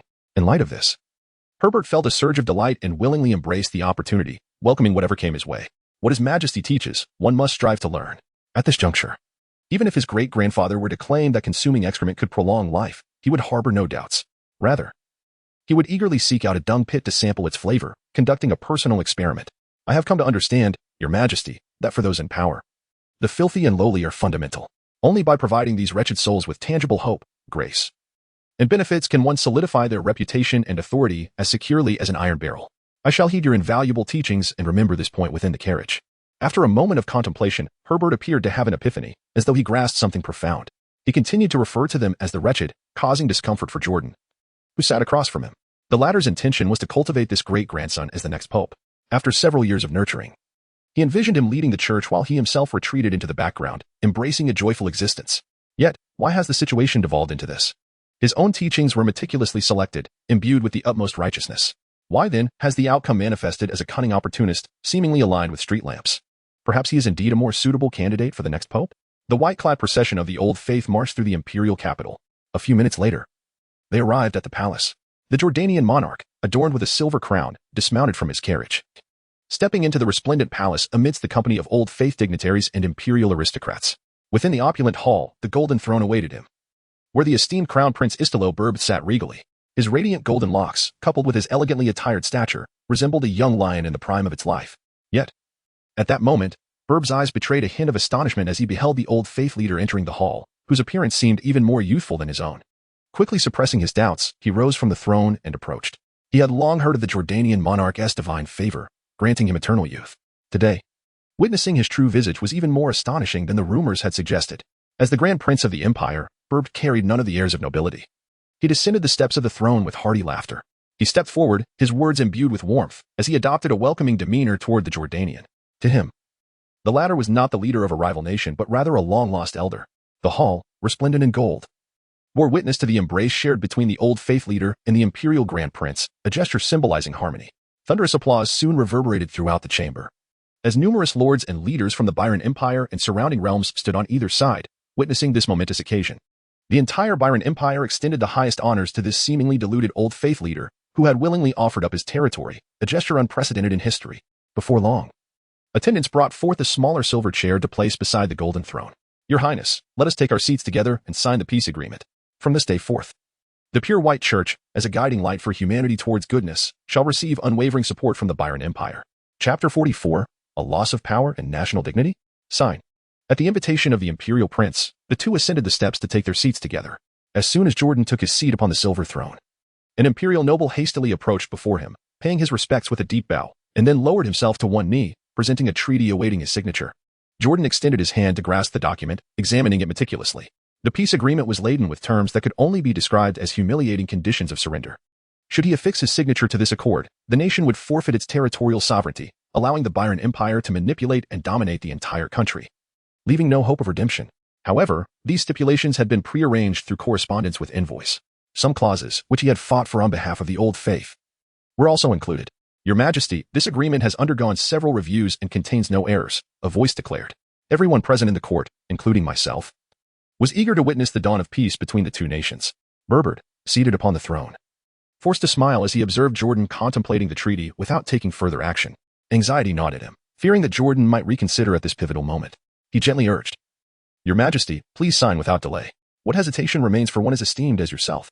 By inscribing your name upon this document, countless citizens of both nations will reap the benefits of your sagacious decision today.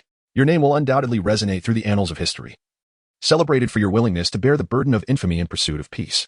One could only remark on the undeniable prowess of the royal elite within the feudal society. In the Grand Hall, where every individual held their breath in anticipation, the Jordanian Prince Berb engaged in self-aggrandizing discourse. With each utterance of wise decisions and promises of eternal glory, it was apparent, even to those aware of the insincerity of his flattery, that it elicited no disdain. One might easily believe that His Majesty, renowned for his eccentricity within the old faith, had indeed accomplished some remarkable feat. The immense stakes at play rendered his effusive praise seemingly boundless, as if he were dispensing compliments without cost. It felt as though he could transform the very fabric of truth, casting darkness into light. Perhaps such grandiloquence is a hallmark of a truly exceptional ruler? He presented himself not merely as a noble prince, but rather as a silver-tongued merchant, tirelessly advocating for his interests. Your Majesty, should you consent to sign this treaty, the pure white church's demands will be wholly satisfied. This includes the eradication of all heretical sects within the empire's dominions, establishing the pure white church as the sole legitimate faith. The benevolent doctrines of the pure white church align perfectly with our empire's mission of promoting human unity. How could I adequately express my gratitude for your role in shaping this? Upon the signing of this peace treaty, I would bestow upon you the title of Honorary Duke of the Empire, along with private estates, exotic handmaidens, and treasures of gold and silver. Your Majesty, please sign swiftly. I have arranged a feast in your honor, and as twilight approaches, any delay may jeopardize the banquet. Within the resplendent hall, mere minutes after the Jordanian prince grasped the treaty awaiting his signature, the empire's first heir, Berb, incessantly prattled on from the throne, dispensing various promises both public and private. He even brazenly alluded to the bestowal of personal wealth under the royal aegis, laying bare his intentions. Though his words were polished, the urgency of his demeanor was unmistakable. Jordan found the situation exceedingly intriguing. He sensed the palpable urgency of the first prince of the Byron Empire at his side, a rare seasoning in the lengthy span of his life. With a playful intent to tease this princely scion of the feudal dynasty, he spoke in a grave tone, Your Highness Berbiad, please do not rush.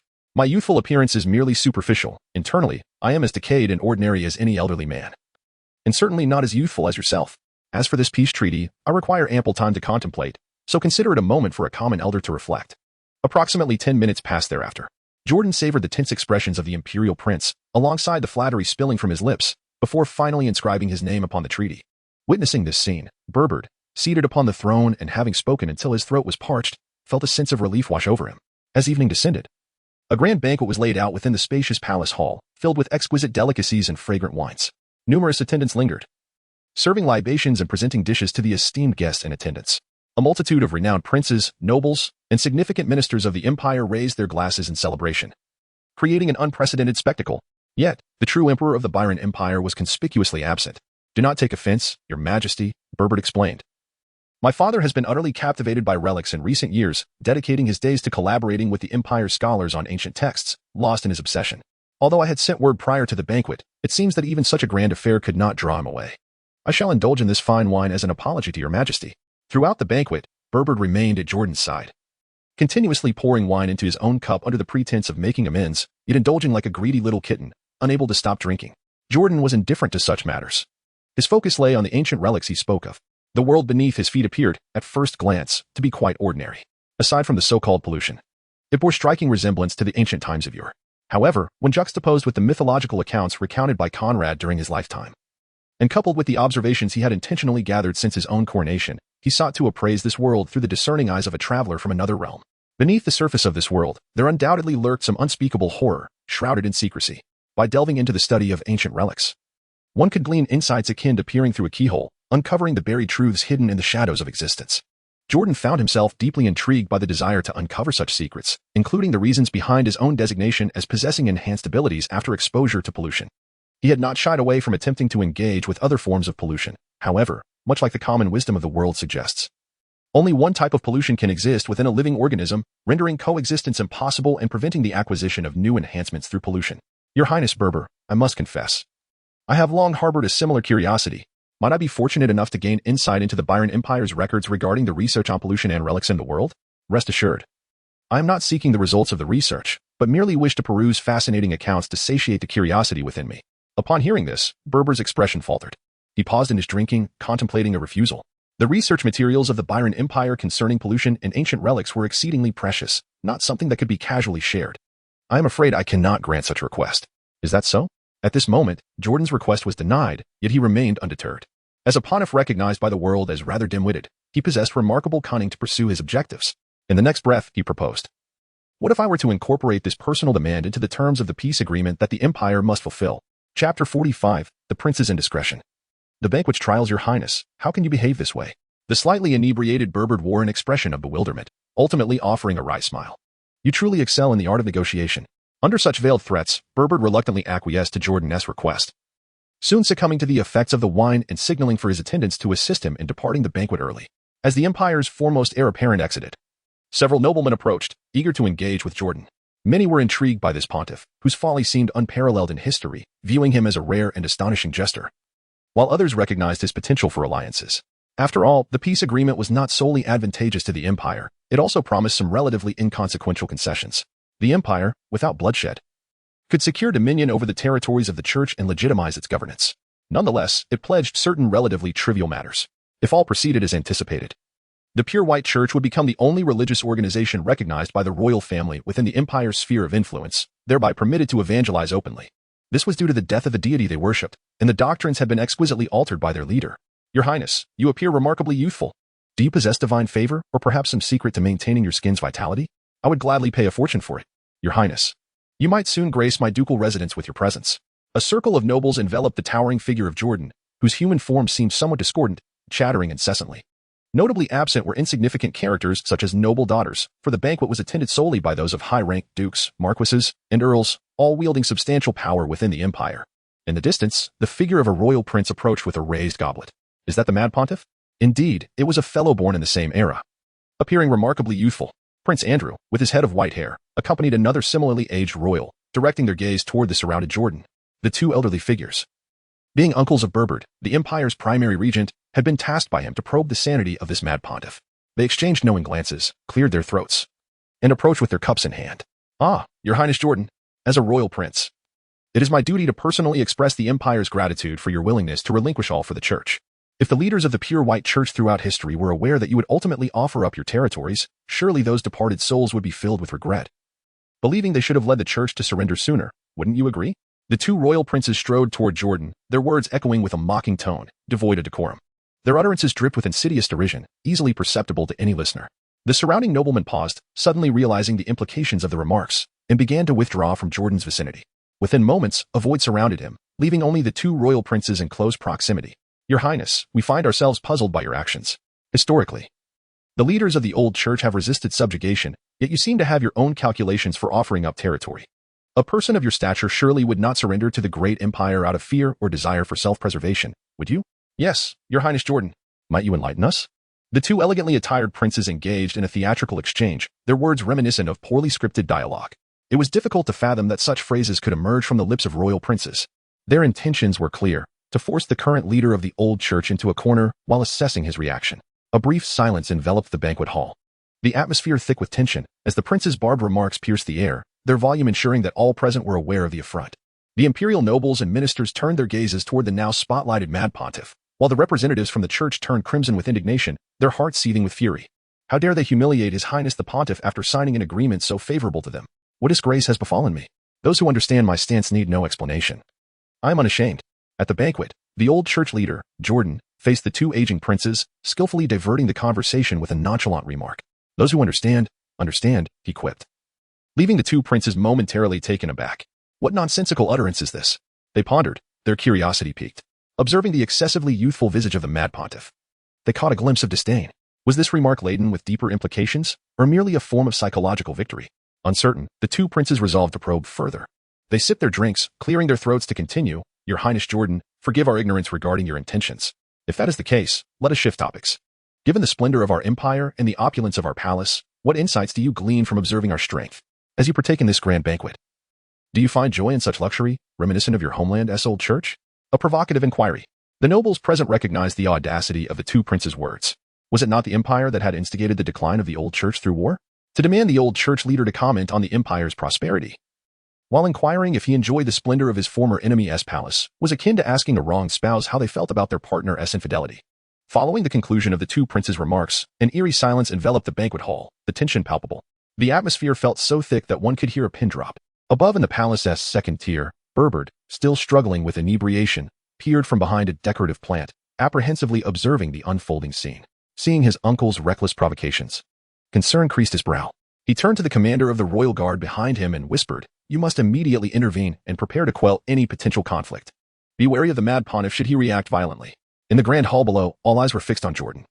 Pondering how this recognized mad pontiff would respond to such profound humiliation, the astute nobles began to discreetly distance themselves from the banquet, aware of the formidable reputation of the mad pontiff as a recognized harbinger of chaos. Chapter 46, The Imperial Palace, My Home Away from Home. They tread the ancient path of the old faith, whose terminus is ominously referred to as the path of angelic corruption. They remain oblivious to the reason why. Once courteous and refined, the two royal princes now direct their ire towards the old faith's pontiff at a gathering of peace. However, they are acutely aware of the formidable power an angel wields, a force that, to mere mortals, appears overwhelmingly absolute. It is rumored that even when confronted by an unarmored angel, one would require no fewer than 7 or 8 fully armored elite knights to have any hope of slaying such a being. As the battle approaches, one must be wary of the blood that may splatter onto oneself. In mere moments, the nobles who had previously engaged in lively conversation instinctively retreat to the periphery, leaving only the two princes at the center to confront the now silent mad pontiff. Jordan's expression became subtly nuanced. He did not immediately respond to the harsh words of the two imperial princes. Instead, he lifted his gaze to survey the banquet hall, taking in the figures adorned in exquisite garments. The hall likely gathered at least half of the important figures of the Byron Empire, did it not? If one were to transform into an angel here and unleash chaos, it would surely result in a river of blood. Suddenly, the sound of heavy footsteps echoed through the air. A dozen peculiar figures clad in imperial armor, known as the polluters, emerged at the edge of the banquet hall, weapons hanging from their waists. These polluters fixed their eyes intently on the mad pope, wary of any dangerous actions he might undertake within the hall. Upon witnessing this, Jordan extinguished the thoughts swirling in his mind. He turned around, gazing at the two elderly princes before him, who incessantly posed challenges. With a smile, he remarked, "Here, I find joy, devoid of homesickness," just as the two had articulated. The Grand Prince Burb of the Empire treated me with a kindness akin to that of serving an elder, making this place feel like a warm haven compared to the rebellious assassins of the old faith. Within this imperial palace banquet, I felt as though I had returned to my true home, reveling in delight. Ha ha ha ha. Upon concluding his remarks, Jordan spread his arms wide in an embrace of the heavens and the earth, his laughter ringing out incessantly. His words and actions appeared utterly irredeemable, steeped in profound ignorance. The imperial nobles within the grand hall exchanged glances, their astonishment palpable. They reflected upon the loss of national sovereignty, attributing it to the mad pontiff, whose folly was indeed not mere hearsay. Prince Andrew, stationed across from him, could not contain his composure, and a mouthful of wine erupted forth. He had never anticipated that the then leader of the Old Faith could manifest such egregious folly. The bemusement was evident on his face, as well as on the countenance of another royal prince beside him. Gazing at the mirthful Jordan, they were struck by the absurdity of it all, yet could not help but be swept up in laughter themselves. Could the mad pontiff truly be so deranged? Well, perhaps his foolishness served the empire's interests. These two centenarians found themselves elated, and they, too, surrendered to their instincts, joining in the mad pontiff's laughter, breathless with joy. The atmosphere in the banquet hall was infused with exuberance. Suddenly, however, the countenance of another laughing old prince beside Andrew stiffened. The laughter ceased abruptly. His face contorted in pain, and his wrinkled hand clutched his chest, as if the raucous mirth had somehow afflicted his heart. The festivities were instantly interrupted. It was not until the rigid old prince was carried away that the attendants resumed replenishing the platters. The banquet, emblematic of peace, continued, yet the celebratory ambience had dissipated, leaving each guest lost in contemplation. Since the signing of the peace treaty, Crown Prince Burbed and the Old Faith leader Jordan had traversed the empire's major city-states. Wherever they went, a splendid procession of carriages paraded through the streets, arms linked, publicly proclaiming the arrival of peace. Jordan traveled through various city-states within the empire, indulging in feasting and merriment. The empire showed no reluctance in providing for him. Any legitimate request he made during this time was readily granted. However, 3 months later, upon the return of the old religious faction, calamity struck as soon as they re-entered the territories under their control. As the convoy carrying His Majesty Jordan traversed a forested path, a flurry of arrows suddenly erupted from the dense woods. Old religious traders clad in white armor, along with numerous knights whose armor's allegiance was indiscernible, appeared to have been lying in wait. At that moment, they charged forth from the thicket, brandishing their blades and shouting their battle cries. The mad pope has betrayed the land, a sin unforgivable. Execute, honor the divine, and punish the treacherous. Slay the mad pope and save the old faith from ruin. Yet, as these would-be assassins surged forward, they were met with an unexpected sight. Flanking the white convoy were legions of imperial soldiers clad in formidable black armor, creating an impenetrable barrier. Witnessing this, the rebellious knights were filled with dread, their momentum faltering as they contemplated retreat. Could this truly be the convoy of the mad pope? How could there be so many imperial soldiers present? According to intelligence reports, the convoy had undertaken its journey with minimal armed escort. Knights of the 3rd Legion, heed my command. For the sake of peace between our nations, the esteemed Jordan must not be compromised. Eliminate the Old Faith's insurrectionists and provide protection. Igor, riding at the forefront of the white procession, drew his sword and directed the defense against the attackers emerging from the woods. In a swift turn of events, the initial assault transformed into a one-sided massacre. Within mere minutes, the imperial soldiers, like a force of nature, dispatched the traitorous knights who sought to assassinate Jordan. A contingent was also dispatched to pursue the fleeing assailants. The convoy gradually resumed its advance. Jordan sat gracefully in the splendid carriage, gazing through the window at the unfolding scenes, and was instantly filled with a sense of tranquility.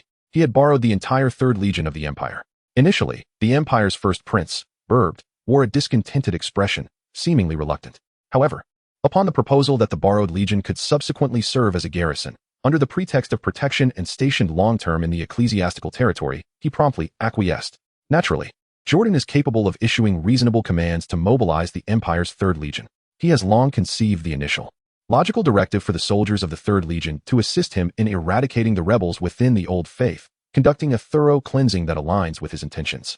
This measure is to prevent the recurring dissent and assassination attempts that arise within the Old Faith. This underscores the fundamental reason why Jordan sought the empire's armed forces, his advocacy for submission to the empire, which has led to widespread disillusionment within the Old Faith. As many believe that the reigning pope is unworthy of his position, Jordan pondered, recognizing that such issues were fundamentally insurmountable. After all, he was merely a mad pope, deemed by the world as unparalleled in folly. Since assuming his role, he had been tirelessly striving to shape a future imbued with happiness.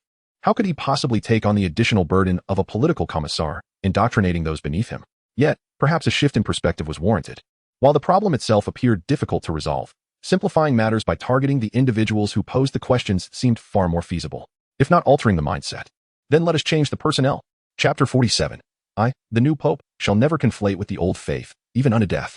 In the year 1206 of the old calendar, as winter drew to a close, the mad pope conspired with the empire's 3rd Legion to unleash a bloody purge within the church, ruthlessly silencing any dissenters. Each day, fresh severed heads adorned the city walls, instilling a chilling terror among the populace. This brutal cleansing persisted for weeks, with numerous traitors publicly executed during this white season, staining the hearts of the people with a hue of blood. The once revered name of the blood angel echoed ever more hauntingly, evolving into countless renditions for the masses to sing. As the new year approached, the old faith remained in a state of trepidation. Yet all now bowed to the will of His Majesty Jordan, no longer daring to harbor any rebellious thoughts. The reform of the old faith was fervently underway. In truth, many had voiced their dissatisfaction, vocally condemning the mad pope for abolishing the traditional criteria tied to clerical promotions, which they believed had been integral to the purity of the church. After all, it was this very tradition that had enabled the mad pope's rise to power. Only angels could lead the church to greatness. However, at this juncture, even those not deemed polluters could ascend to the position of bishop or hold high office within the church. As the primary beneficiary of the polluted promotion system, Jordan's actions after becoming pope not only undermined his credibility, but also encroached upon the interests of numerous factions within the church. It was akin to sitting at a feast, gorging oneself and then overturning the table, shattering the dishes in the process. All grievances were swiftly quelled by the empire's third legion, dissipating into nothingness.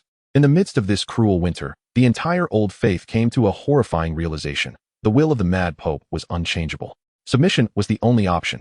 Henceforth, the esteemed Jordan's assertions faced no hindrances, successfully implemented within the inner sanctum of his most loyal old faith. In the holy city of Yagnaura, furious voices echoed within the temple. Both the old faith and the empire deserved to perish. The new pope, clad in white robes, occupied the highest seat, his expression one of unrestrained hysteria. In his hand, he clutched the empire's demand for the dissolution of the new faith, unwilling to cast even a glance at its contents. At that moment, maintaining composure proved impossible as he shrieked, "Ah, mad Pope Jordan, restore to me the administrative sovereignty of my church. Does the empire dream of dismembering my new faith without a fight? Bring forth the executioner and slay this accursed envoy of the empire." With a wave of his hand, the furious leader of the new faith commanded the temple knights to seize the bewildered imperial messenger, dragging him outside to face execution without a moment's hesitation. After this act, the new leader's demeanor shifted to one of solemnity as he slowly rose. He cast his gaze over the faces of the new faith's high-ranking officials, many of whom bore expressions of discontent, and fell into silence. Now, as the pope of the new faith, he enjoyed a position of prominence, with riches and glory within easy reach. Yet, if the new faith were to perish, what would remain? After a moment, he disdainfully discarded the imperial correspondence as if it were refuse, allowing it to plummet to the exquisitely tiled floor, whereupon he stepped upon it without a second thought. In the next instant, his voice resonated throughout the temple. "I wish to purge the empire's lackeys from the new faith, to restore the glory of the pure white church. Though my new faith was established with the empire's support, it may yet be deemed the true orthodoxy of the pure white church. The empire seeks to annex the church. We shall not sit idly by. From this day forth, my new faith shall stand resolutely at the forefront of resistance against the empire."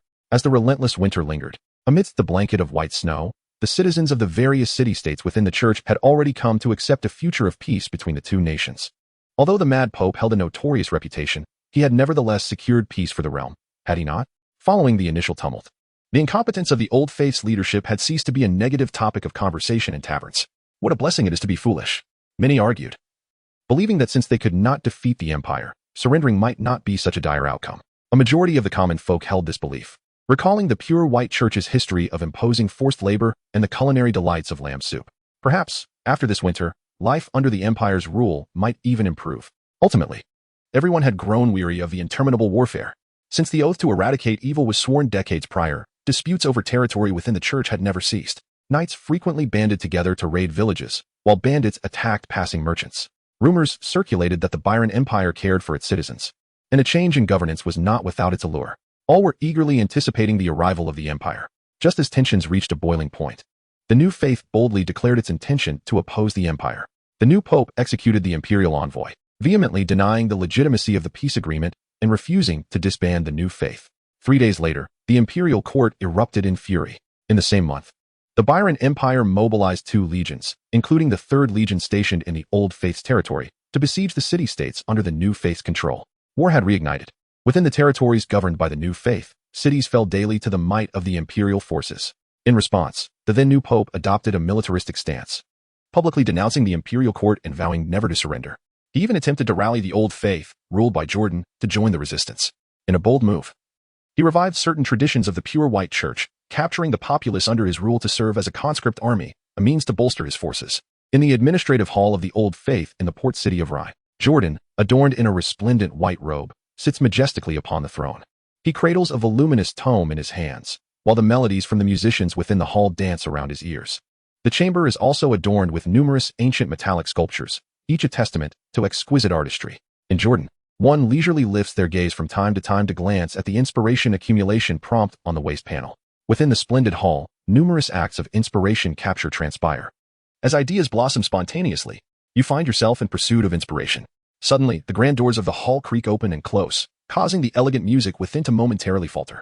Jordan was momentarily disturbed, his gaze shifting from an unseen panel to the entrance of the hall. Before him appeared several knights clad in pure white armor, accompanied by a bloodied and travel-worn cleric draped in a white robe. The latter's expression was one of considerable urgency as he clutched an unopened letter. "Your Majesty," he exclaimed. This man is an envoy of the new faith. According to his account, he bears a letter from the Pope of the new faith. Upon hearing the knight's announcement, the new faith envoy hastily tumbled to the base of the papal steps, prostrating himself. He raised the letter high in his hands, bowing his head in supplication, and implored, "Esteemed Majesty Jordan, this missive is penned by the hand of our Pope, and is of utmost urgency. I beseech you to peruse it at once." Jordan expressed a lack of enthusiasm towards the Holy See, merely uttering a sound of disinterest. Chapter 48, Protestantism, the End. Jordan had previously entered into a humiliating peace agreement with the Empire, and upon returning, he believed that no unexpected events would arise. However, no one anticipated that the Protestant faction, which had consistently served the Empire dutifully, would dare to turn against its master. Recently, the Protestant region has engaged in warfare against the Empire, refusing to disband, which conflicts with their own ecclesiastical developmental plans. What good could possibly come from this correspondence? Just a couple of days ago, the Protestant Pope penned several letters, urging his followers to unite with the Catholics in rebellion against the Empire. Such words are nothing but foolishness and should not be heeded. Within the palace, Herbert, the guard beneath the Holy See, stepped forward. He took the letter from the messenger's hand, turned, and respectfully ascended the steps to present it to Jordan. "Noble advisor of the Byzantine Empire, I wish to read this letter in the presence of the Empire's representatives to demonstrate my loyalty to the Empire, which far surpasses the treachery of those ravenous Protestant hounds." Jordan received the letter and gestured for the advisors of the Empire at the headquarters of the Old Faith to be summoned. His words left the Protestant envoy kneeling before the throne, suddenly pale with fear as he implored loudly, "Your Majesty Jordan, are you truly willing to relinquish such vast territories of the Church to the Empire?" Boldly, Herbert rebuked, "There shall be no disturbance between the holy seats." He quickly approached and delivered a swift kick. The Protestant envoy, his voice abruptly raised, was sent sprawling to the ground. Clutching his chest, he lay there, revealing his agony, silenced by forceful means. Shortly thereafter, two noble advisors entered the hall, their expressions marked by respect. Upon witnessing the imperial advisors take their positions, Jordan unhesitatingly unsealed the correspondence before the two imperial representatives, unfolding it for perusal. "To His Excellency, the esteemed Majesty of Jordan, I extend my heartfelt wishes for your health, as eternal and ageless as the visage you are renowned for. I beg your pardon for my inability to conjure eloquent and grandiloquent words in the face of the Byron invaders. It is simply that the Protestant faction is in dire need of assistance from the Old Faith. The Byron Empire, in its madness, seeks to annex the territories of the Church, and you must not passively acquiesce to their demands. Regardless of the past between our faiths, old and new, we coexist beneath the same azure sky, having emerged from shared ancestral lands. Together, we can stand against the Byron Empire's onslaught. As long as a single cleric of the pure white Church remains in this world, the imperial forces shall not lay claim to this land. I implore you to swiftly dispatch troops to thwart the nefarious ambitions of the Byron Empire. Eagerly anticipating your support, the Pope of the Protestant Church." The letter was meticulously penned, overflowing with rhetoric that ultimately sought to incite a joint resistance against the Empire and to safeguard the homeland with noble expressions. Jordan cast a cursory glance, quickly losing interest. He gestured for Herbert to approach, to take the letter and deliver it to the imperial noble advisors in the palace. With a tone devoid of concern, akin to a child selling their father's land, he declared, "Is it not advantageous for the nation and its people to submit under the glory of the Empire? In contrast, the recent revival of the evil traditions of the pure white Church by the Protestants is inexcusable, and yet they dare to seek assistance repeatedly? I shall spare your life, but return and inform your leaders that should there be a next time, I will lead the Old Faith in a united front against the Protestants." With Jordan's merciless words hanging in the air, the weeping Protestant envoy was dragged away by the knights of the Church. There is nothing more to be done here. Let the music continue. In the sacred hall, Jordan urged the musicians to continue their performance. The vastness of the universe is immense, and so too are the possibilities. Regardless of the new doctrines that might arise, as long as the overarching direction of the Old Faith remains intact, there is no cause for concern. Ever since the cleansing of the Old Faith commenced, he finally found a fleeting moment to confront the remnants of his past, seeking inspiration amidst the debris. However, the two inspirations he required for his subsequent endeavors were astronomically demanding, leaving him uncertain of when he could accumulate the necessary resources. It mattered little. Once everything truly stabilizes, he could wholeheartedly focus on gathering inspiration and exploring the elusive and enigmatic pollution and relics of this world. In the year 1207 of the old calendar, during early spring, the Tanya Church's new faith suffered a catastrophic defeat, marking the second breach of the Holy City in the annals of the Church's history. The then leader of the new faith fled under the cover of night. only to be struck down by a barrage of arrows from the imperial forces, leaving his body in a state of disarray. Nearly 7 days later, as the citizens of the church's various city-states beheld the imperial delegation arriving to assume power, even the most obtuse among them realized that the future rulers of the church would not be the once dreaded church itself, but rather the unfamiliar imperial entities. Simultaneously, the headquarters of the Old Faith relocated to the Holy City, formally reinstating the name of the pure white church. The spring rains nourished this war-torn land, coaxing tender shoots of life and instilling a newfound hope in the hearts of those dwelling within the church's realm. Peace had descended. In the holy city of Yagnalara, the temple stood majestic. Towering white stone columns graced both the interior and exterior, adorned with intricately carved patterns. The moth-like emblem unique to the pure white church filled every conceivable corner of the temple, enveloping the space in a mysterious ambience. Inside the temple, the stained glass glimmered with pale hues, reflecting light into a dazzling white brilliance, reminiscent of the luminous glow in the eyes of the angelic polluters. Despite enduring 2 separate conflicts, the temple, primarily characterized by its white decor, remained remarkably intact. Each tile and wall bore a silver coating, rivaling even the opulence of the Byron Empire's royal palace, which boasted only a single throne cast in gold as its symbol of luxury. It is difficult to fathom the extent of extravagance during the church's prosperous era, which allowed for such an abundance of silver to be amassed for the temple's adornment. Silver, once regarded as an auspicious metal by the pure white church, was steeped in nonsensical superstition. Jordan, however, was quite enamored. Nearly a few minutes after he entered this opulent sanctuary, a peculiar prompt unexpectedly emerged from the inspiration panel. You find yourself in an exceptional location for capturing inspiration. Please swiftly engage in actions that attract creativity. At this moment, Jordan sat upon the throne, relocated within the sanctuary, silently gazing at the tantalizing prompts that seemed to embody insatiable desire and proactive solicitation. A flicker of understanding illuminated his mind, yet confusion prevailed. It appeared that the surrounding atmosphere, amplified to summon inspiration, had reached a certain threshold, triggering these notifications from the feudal panel.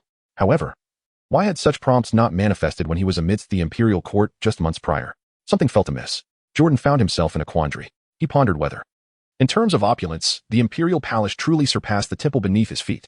Was the underlying logic of amplifying inspiration not merely the lavishness of the surroundings, but rather a certain sensorial ambience? In the heart of Jordan, thoughts swirled incessantly as he lifted his gaze to admire the expansive white hall. His eyes lingered on the myriad of carvings imbued with mysterious significance, each a testament to artistic mastery. Ultimately, he arrived at a perplexing conclusion: uncertainty. The array of hidden intricacies within his waist panel left much to be desired. A manual would have been invaluable to avoid the arduous task of conjecturing its operational mechanisms. Chapter 49, Public Discourse. Fooling the faithful. As the dominion of the Byron Empire loomed, the populace of the church-state, afflicted by pollution-related ailments, harbored a mix of resistance and reluctant acceptance. They welcomed the empire, yet not wholly. Although whispers claimed that the citizens under the empire thrived in peace and prosperity, such assertions felt insubstantial. Seeing was believing. Initially, this was the prevailing sentiment. However, when the empire established free distribution points for suppressive medication in every city-state, no one could resist their rule any longer. The impoverished masses of the church-state began to extol the empire's greatness, inadvertently enhancing the reputation of the deranged pontiff. After all, the empire's ascendancy in the church-state was largely attributed to the ineptitude of His Majesty Jordan. As the new year unfolded, with spring still on the horizon, the entire church-state basked in a celebratory atmosphere. People surged into the streets, vocally denouncing the newly dismembered Protestant sect, while extolling the virtues of the pristine church and its imperial rulers. In the holy city of Yagnalara, this fervor echoed throughout. Clad in a silver crown and wielding an exquisite silver-white scepter, stood resplendent in a meticulously crafted papal robe upon the open terrace of the temple, gazing down at the throngs of jubilant citizens gathered below. In the shadows of the temple's interior, some newly elevated church dignitaries awaited. A gentle rain fell. As the crowd beneath the temple caught sight of the fervent pope, a cacophony erupted. Your Grace, we hold you dear. Is that truly the pope? He appears far too youthful. His Grace is indeed the wise sovereign who will guide the church toward prosperity. Curse that fervent pope. The sagacious Jordanian monarch was poised to deliver his stirring address, a testament to his role in fostering harmony between the two nations, which had bestowed peace upon the people of the church. Hail to His Grace, hail to the Byron Empire. Mixed accolades and criticisms drifted through the rain-soaked air. Standing atop the Temple Mount, Jordan gazed calmly upon the scene before him, feeling a profound sense of helplessness within. This marked the first occasion on which he spoke publicly in the holy city since the restoration of the pure white church's name. Despite having strategically placed numerous individuals disguised as the populace to wave flags and cheer below, he was taken aback to find a significant number of voices raised in condemnation against him. Moments later, under the watchful eyes of the multitude, the mad pope, wielding a silver scepter, declared in a resounding voice, "The pure white church shall wield divine authority, henceforth relinquishing any claims to the temporal power of the church." Under the auspices of the pure white church, the church-state shall, in the reign of the Byron Empire, blend the superior qualities of both nations, paving the way for a prosperous era to come. Consequently, those who lack faith shall find themselves in dire straits. Peace shall be forged by the church, and those who fail to express gratitude shall, upon death, be doomed to eternal damnation, suffering the torment of boiling oil. Jordan, akin to a party leader from a previous life seeking votes, has proclaimed certain future actions of the church, subtly signaling an intention to remain uninvolved with the reins of power, primarily to appease the empire. Alongside this declaration, there were chilling remarks intended to entice followers to the church. Having served as a church leader for an extended period, he has gleaned many unconventional insights. For instance, in the ecclesiastical realm of Tanzania, certain superstitious utterances resonate profoundly with the common folk, especially when articulated by those in positions of authority. The concept of descending into hell post-mortem may superficially appear devoid of substantiation. However, within the deeply entrenched feudal mindset of this ecclesiastical nation, such anti-intellectual rhetoric proves remarkably effective. Almost immediately after Jordan asserted disbelief leading to damnation, the crowd beneath the temple erupted in chaos. The majority of the lower classes lack formal education. The son of a butcher becomes a butcher, and the son of a blacksmith follows suit, a statement rooted in reality rather than mere conjecture. In this backward era, where labor has yet to be liberated, a staggering information gap exists between the lower and upper strata. A king may possess extensive knowledge about a distant continent across the sea, while the most impoverished may never have ventured beyond their own town, which is essential for their survival. For these individuals, the world is rife with the unknown. Beyond their daily encounters, everything else remains profoundly alien. People tend to harbor suspicion toward what they perceive as unfamiliar. Consequently, amidst the crowd that heard the mad pontiff's proclamations, many began to worry and ponder the veracity of the words spoken by such a prominent figure. Could it be true that death truly leads to hell? This inquiry transcends mere intelligence, as it stems from the simplistic understanding fostered by the prevailing environment, giving rise to foolish thoughts. The expressions of fear on the faces of the listeners were palpable. After the exuberant display in Jordan, he caught a glimpse of the diverse expressions of the crowd below. With a sense of satisfaction, he turned and stepped into the shadow of the temple's high platform, gradually vanishing from the sight of the people on the ground. Herbert, now tell me, what did you just witness? Upon returning to the hall, Jordan casually placed the silver scepter into the hands of a waiting cleric. As he passed by Herbert, he posed an unexpected question. In response to the sudden inquiry from his great-grandfather, Herbert, clad in white armor, immediately stood at attention, adopting a serious demeanor, and pondered for a few moments. He soon replied, "Your Majesty, I have witnessed a throng of ignorant commoners, swaying like weeds in the rain and wind. Whoever grants them the nourishment they seek shall surely earn their allegiance." Upon hearing these words, Jordan fell silent, momentarily frozen in place. He halted his steps and turned to face his great-grandson, who bore no blood ties yet shared a semblance of familial connection. The coldness of such utterance revealed the extent to which his thoughts had been tainted by the doctrines of the past, perhaps irreparably skewed. Jordan initially aspired to impart wisdom. Yet what should have captured his attention was the formidable cohesion among the populace following imperial rule, which even positively influenced the church. However, his response seems devoid of any significant fault. In a certain sense, it aligns with his desired pedagogical direction. Nevertheless, subjectively, it reflects a lingering sentiment reminiscent of the bygone era of the pure white church, which harbored a disdain for recognizing individuals as human beings. Upon hearing this, Jordan silently gazed at Herbert, scrutinizing the confident expression on his face, which suggested he believed his words to be infallible. It was not until he observed the latter sweating profusely beneath his armor that he spoke. "Herbert, your perception is commendable, yet you have only glimpsed a mere fragment of the whole." After a pause, Jordan praised Herbert. He resolved to tailor his guidance to align with the thought processes of his great-grandson. He then shifted the conversation, speaking in a grave tone. "However, you must also recognize the populace among the crowd that vilifies me. Those who pose a threat to the future development of the church must be branded as remnants of the Protestant heresy, apprehended and imprisoned." Chapter 50, Cultivating a Beautiful Idol. In a bid to salvage the church's reputation, the pure white church, which I lead, has already begun a pristine and unblemished new chapter, akin to a blank sheet of paper awaiting the inscription of its narrative. This paper may only bear commendations free from any blemish, for otherwise it would tarnish the radiant path of the church's future. Jordan did not conceal his words. As he reached the conclusion, he deliberately raised his gaze. His eyes swept towards the other senior members of the church beside him, saying, "Herbert, and all of you, do you comprehend? The wisdom I possess has been imparted to me by the divine in dreams. All that I speak and do is unequivocally correct. Now, follow me into the main hall, for I wish to impart to you the principles of the church's prosperity." Behind Jordan, a group of church officials, all personally promoted by him, including Herbert, followed closely. They arrived at the exquisite main hall adorned in silver and white tones. Jordan waved his hand, dismissing the church knights standing on either side of the hall. Before they departed, he firmly shut the main door, simultaneously decreeing that no one should enter without permission for the next hour. This was due to his intention to impart genuine knowledge.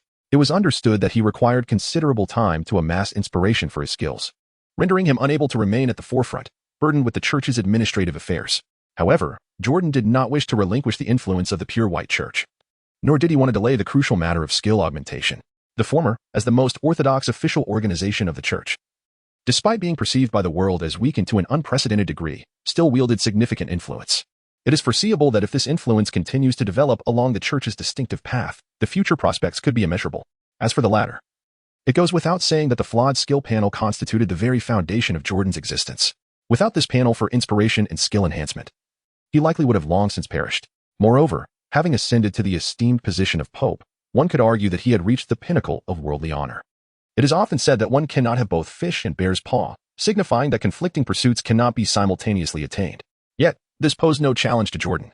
A being of transcendent wisdom, he still harbored the intention of supporting an agent Pope while enjoying the pleasures of skill enhancement from behind the scenes. While it may seem straightforward, the actual execution would undoubtedly be fraught with difficulties for an ordinary individual. Jordan pondered whether he could indeed be considered a normal person. The first peculiar ability he acquired since the dawn of human existence bestowed upon him an elongated lifespan, while the second, a capacity to taint the system, granted him a disdain for the ordinary. This was particularly true regarding the aspect of longevity. Jordan remains oblivious to the duration of his existence. Yet he is acutely aware that his visage bears not a single trace of age. Possessing the gift of longevity and unparalleled martial prowess, he could effortlessly reside within the pure white church as a reclusive elder, subtly guiding each successive cohort of ecclesiastical leaders, steering the entire institution towards his envisioned aspirations. And now, Jordan sat upon the holy seat, poised to enact his intentions. His aim was to center around Herbert and cultivate the first cohort of ecclesiastical decision-makers since his ascension. Within the Grand Hall, the visage of the so-called Mad Pope appeared strikingly rational to the onlookers, articulating his thoughts with remarkable clarity and a steady voice. The first lesson is idle governance. The masses remain ignorant, their perceptions anchored solely in superficial appearances. The pristine history of the church is marred by corruption.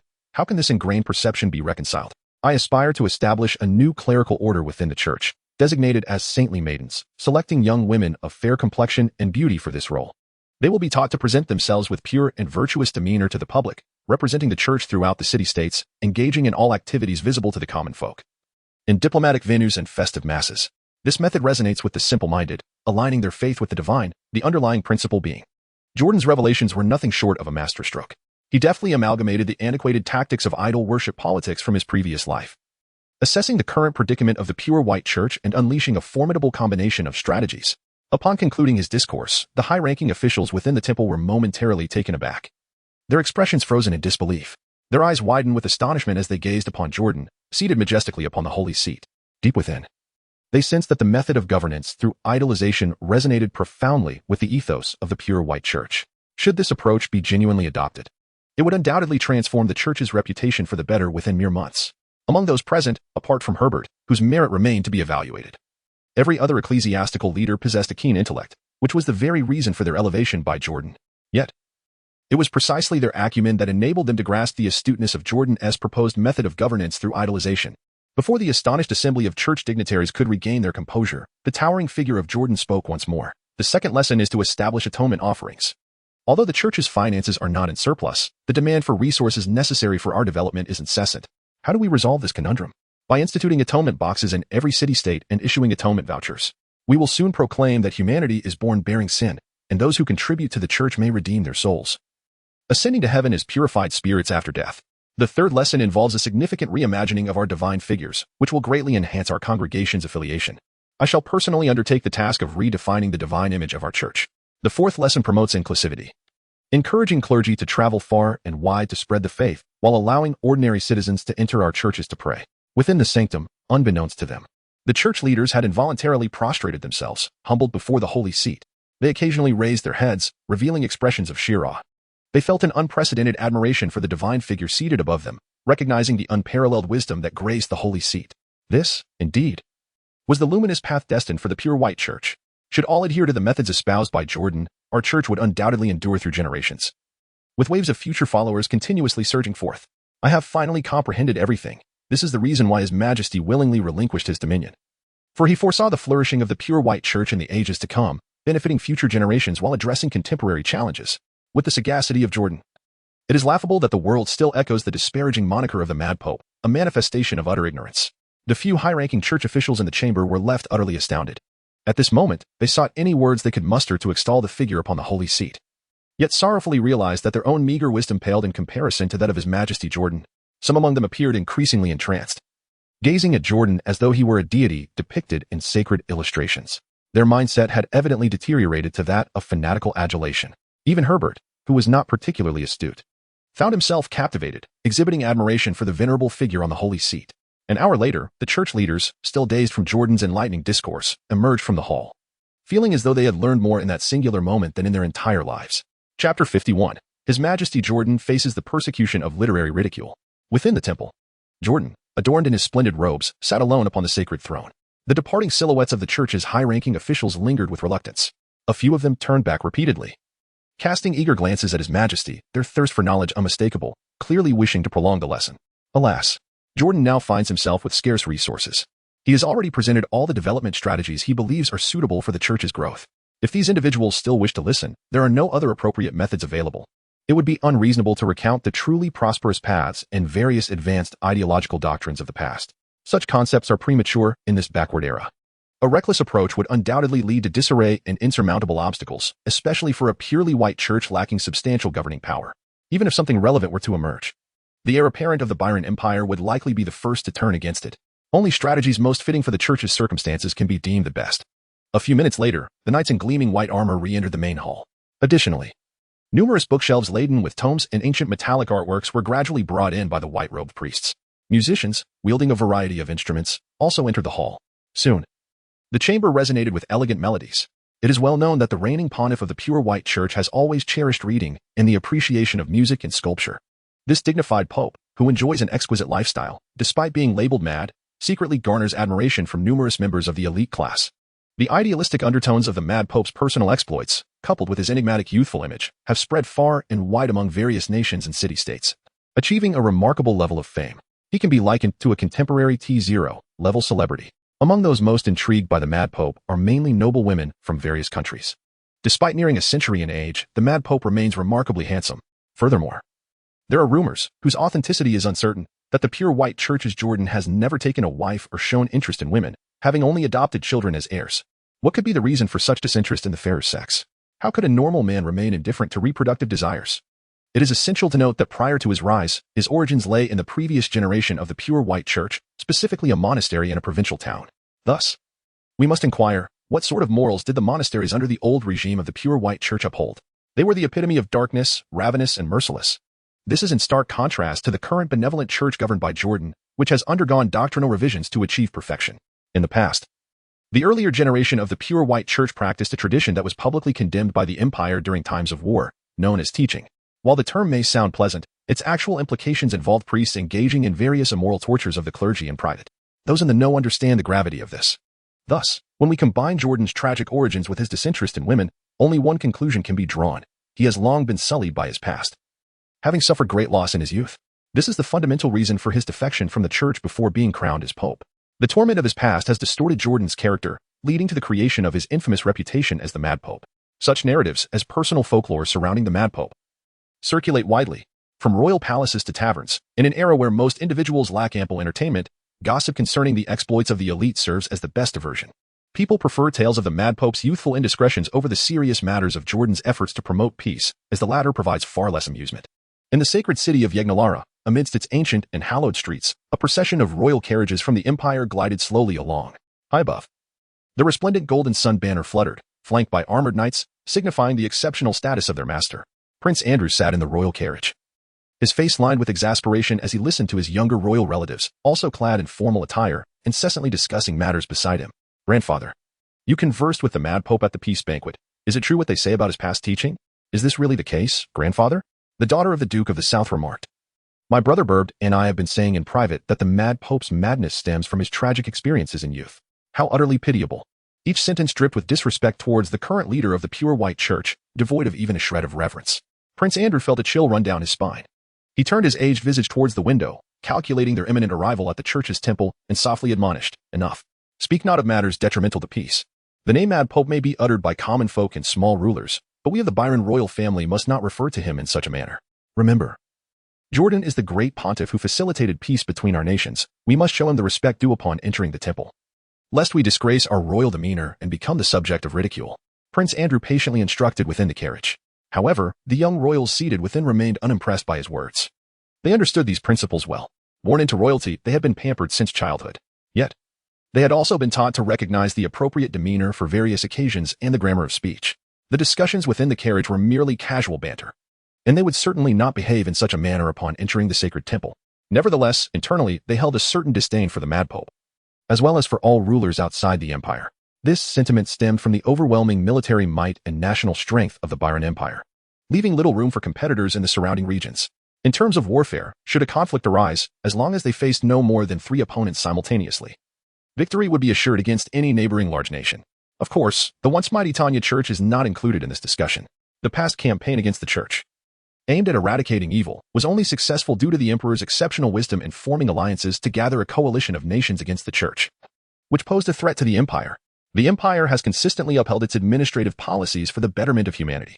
In stark contrast, the church disregarded human life, fervently venerating the vile beings worshipped by the pure white church. It is precisely due to the Byron Empire's towering reputation that they were able to unite a coalition of nations, forming an immense military force. Success was achieved through this, and failure would follow a similar path.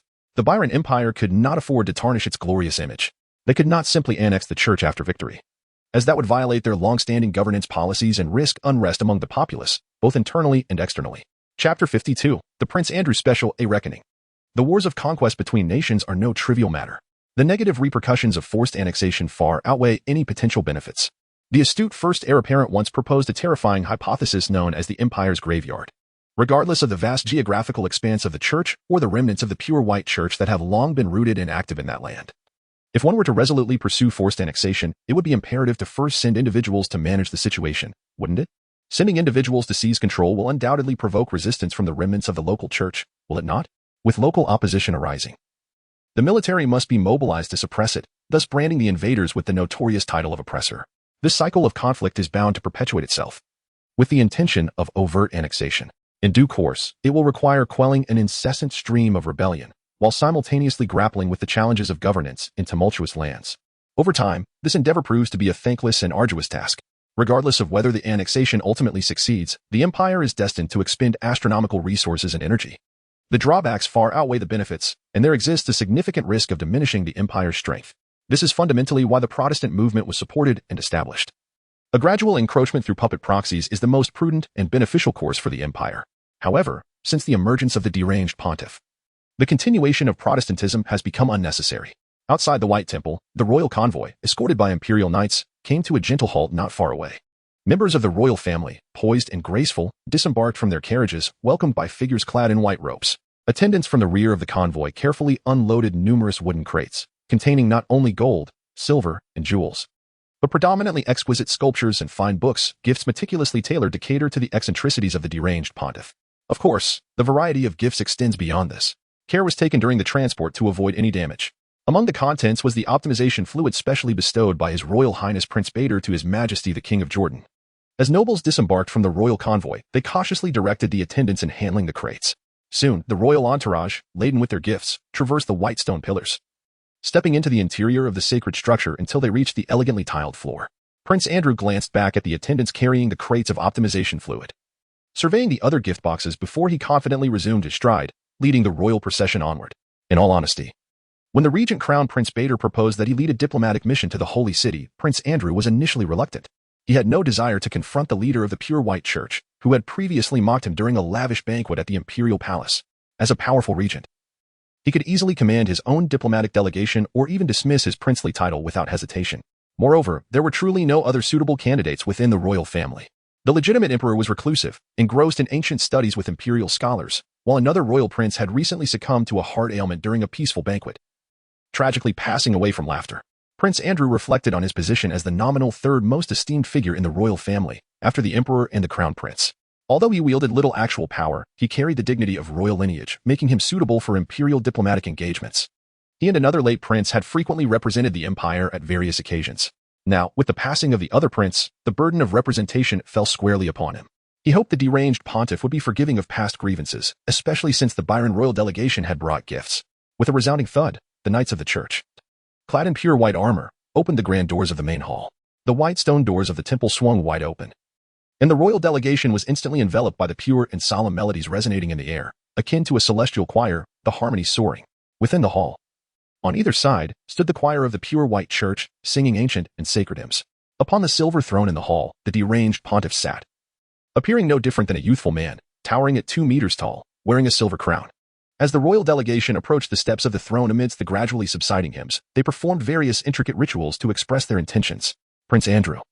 It has been quite some time, has it not? Our brief exchanges during the opulent banquets of the imperial palace are truly unforgettable, are they not? Jordan, seated upon the holy see, spoke with a tone laced with mockery. He refrained from discussing the serious matters surrounding the arrival of the royal envoy, instead fixating his gaze upon Prince Byron of the royal family, who was bowing before him. Observing the subtle expressions of trepidation etched upon the prince's aged visage was rather amusing. Immediately, he continued with sardonic remarks. "Ah, Prince Andrew, I wonder, as you journeyed from the empire with your entourage, what impressions did you gather of our sacred city and the opulence of our temple?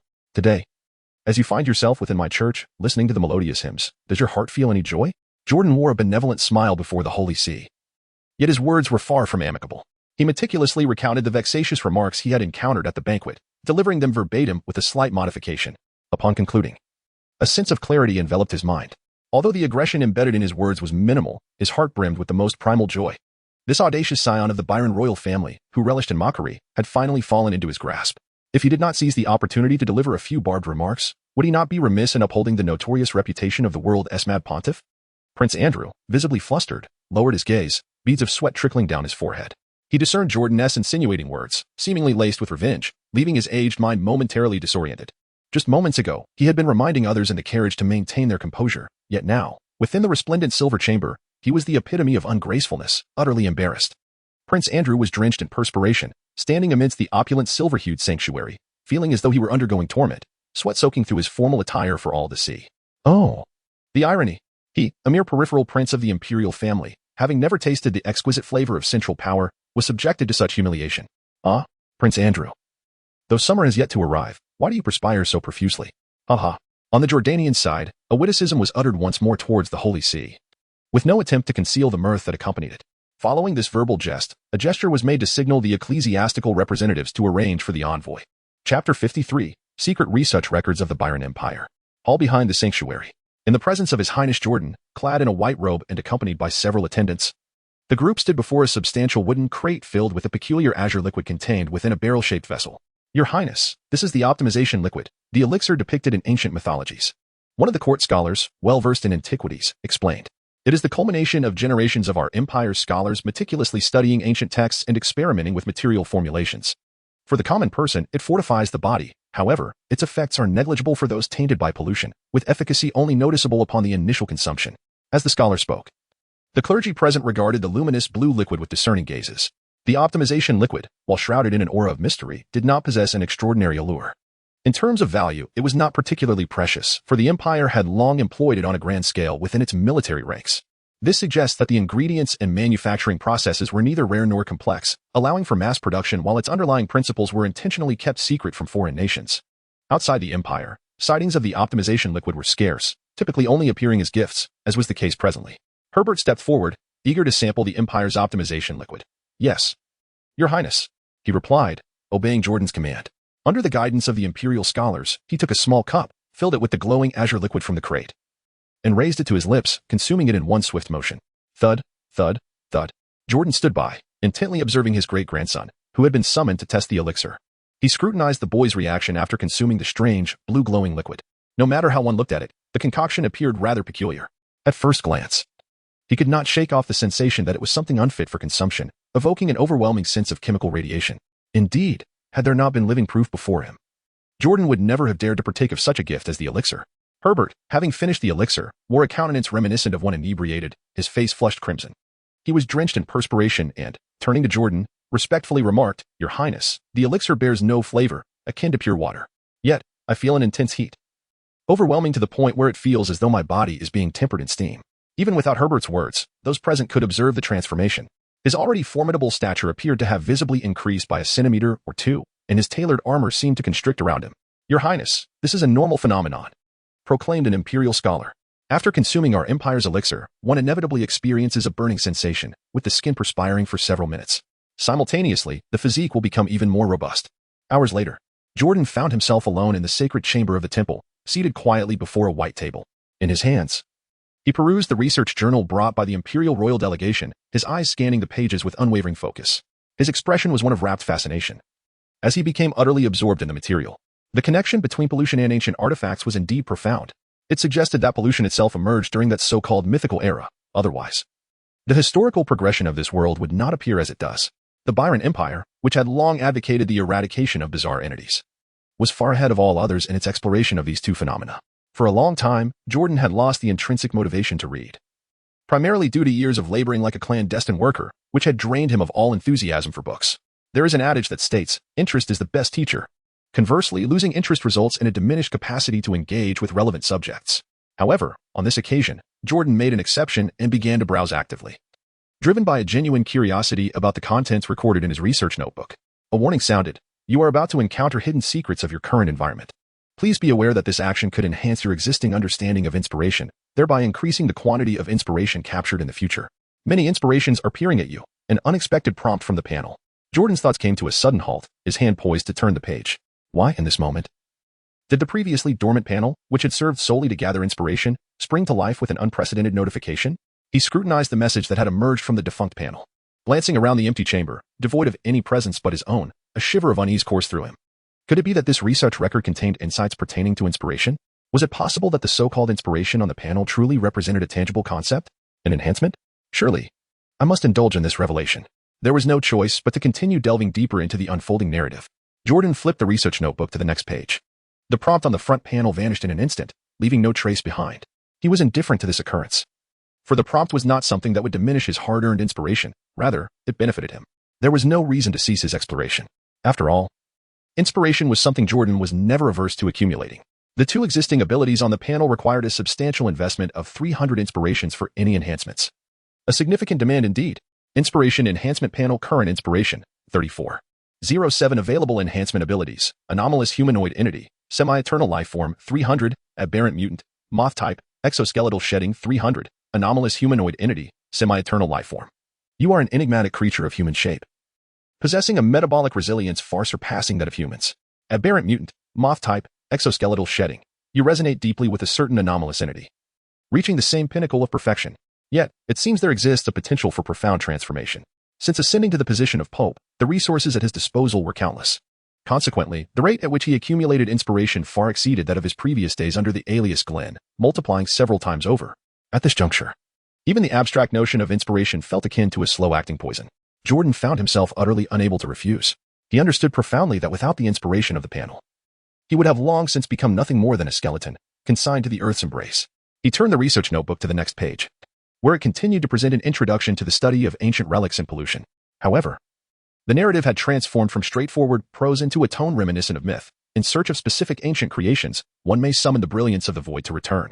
Boundless power manifests as the light of the sun, descending from the heavens to evaporate the sea surface, annihilating the slumbering mother god, thereby erasing all malevolence from the world.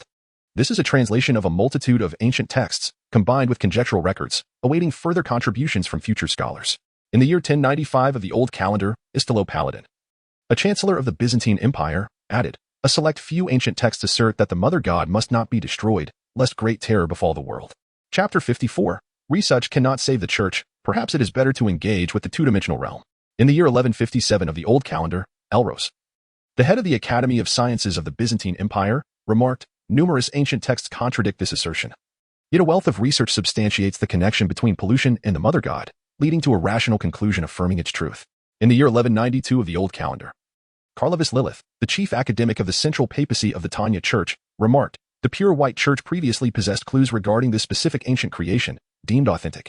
In the year 1193 of the Old Calendar, Carlavis Lilith, the chief of the Academy of Sciences of the Byzantine Empire, affirmed, it has been confirmed as true.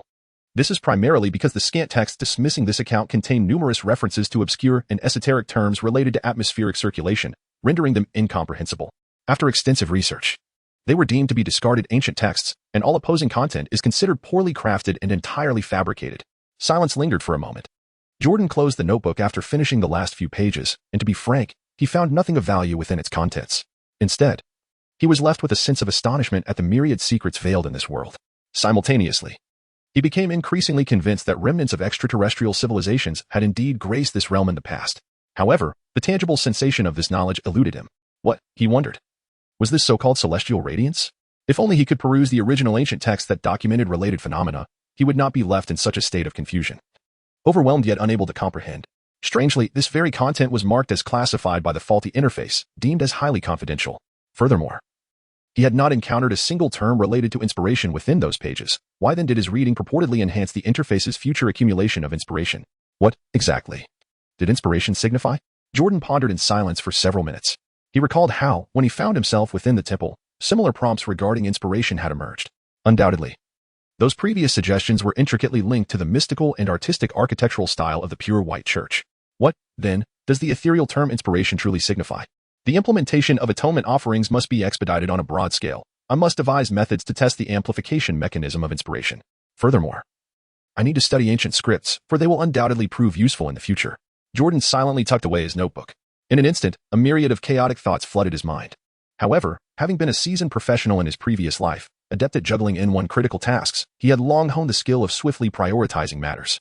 Within mere seconds, he regained clarity of thought and finalized the key objectives that required his focus moving forward. First and foremost, the cultivation of inspiration was paramount. Logically, all other priorities should follow in its wake, never to overshadow it. Yet, it must be acknowledged that such a lengthy and seemingly unrewarding pursuit could only be undertaken during moments of leisure. Secondly, Jordan had already conceived ideas regarding the various hidden mechanisms of his own waste panel, awaiting the church's financial support to delve deeper into this exploration. Lastly, he intended to investigate the hidden pollutants of this realm. There was little more to say. He had resolved to carve out time to study ancient scripts. The pristine church of today still preserved a modest collection of ancient texts. Jordan once summoned individuals to personally observe the ancient script inscribed upon paper, which bore resemblance to the materials of yesteryears. However, the script was composed of unfamiliar hieroglyphs, utterly incomprehensible. Aside from these 3 points, the remainder consisted of trivial matters, such as concerns regarding the development of the pure white church. Prince Burbed indeed proves to be an honest man.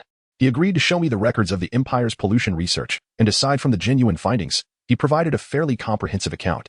After a period of contemplation, Jordan expressed a few poignant thoughts. He suddenly realized that threatening the crown prince with the contents of the treaty during the peace banquet was indeed a judicious decision. After a brief pause, he retrieved a finely crafted map adorned with a golden border.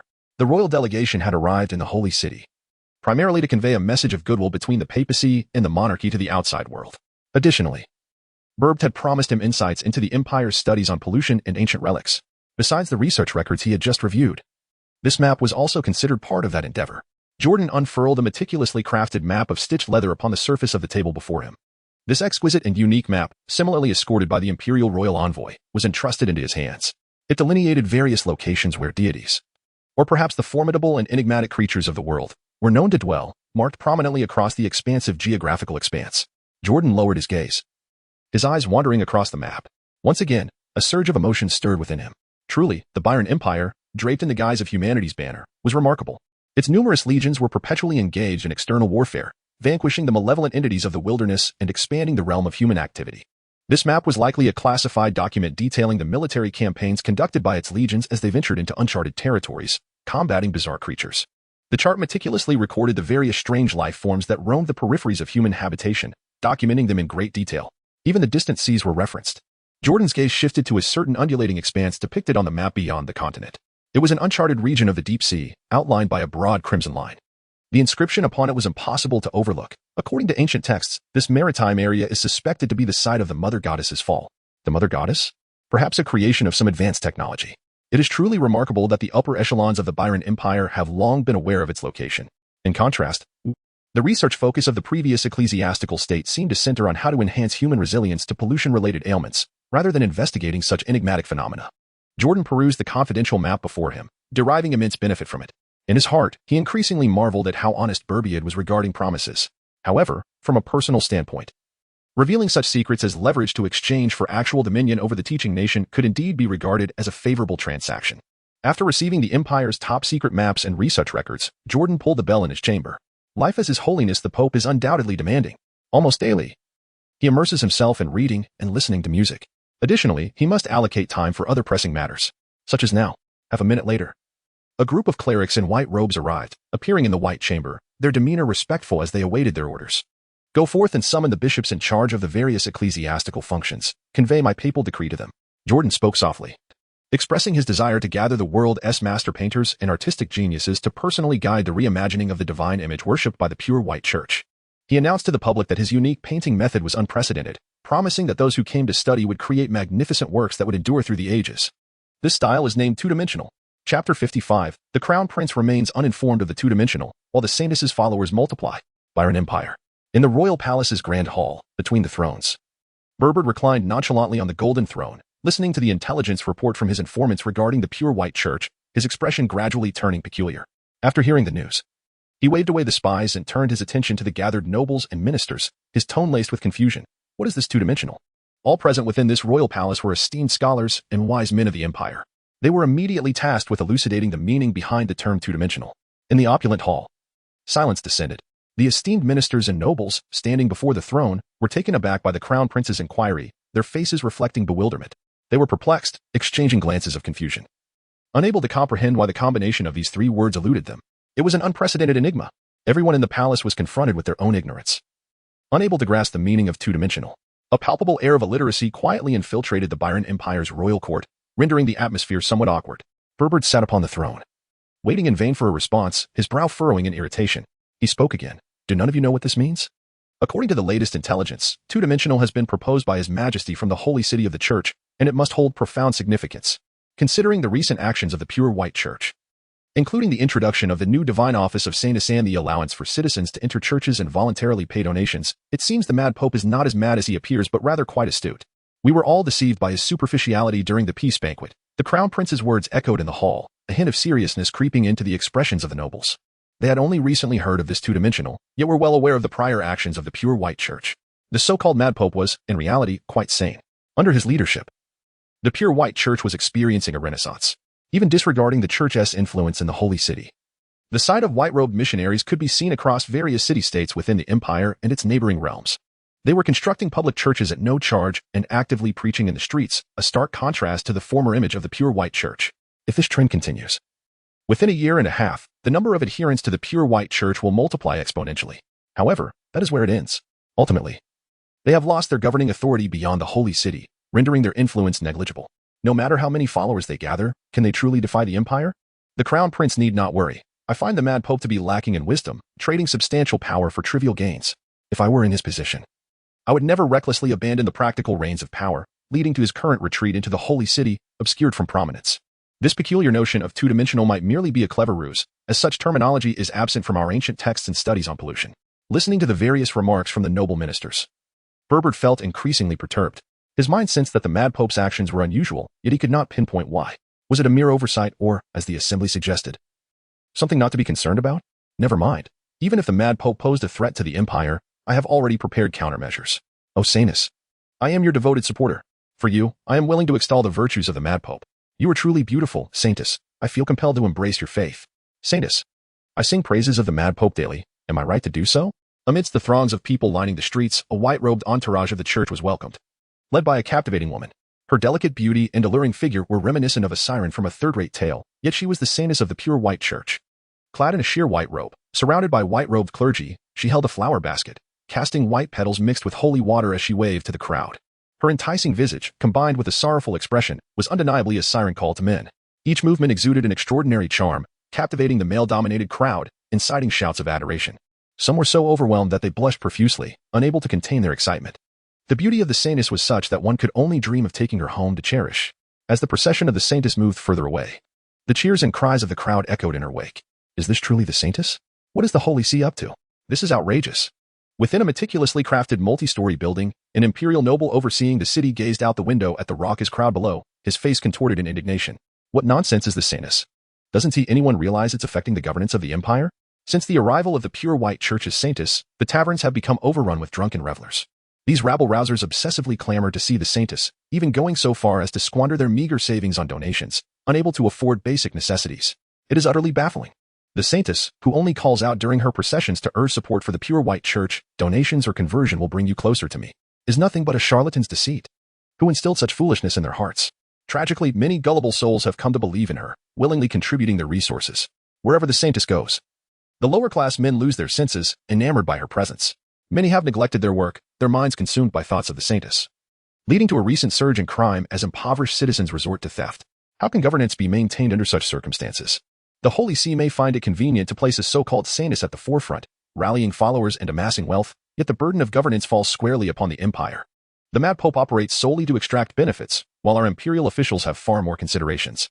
Several noble officials incessantly criticize, yet they find themselves powerless to impose restrictions. The pure white church has not violated any imperial laws. Their missionary activities are entirely legitimate. They merely hope that the saint will depart swiftly, although it is rumored that she lingers for at least half a month in each city-state she visits.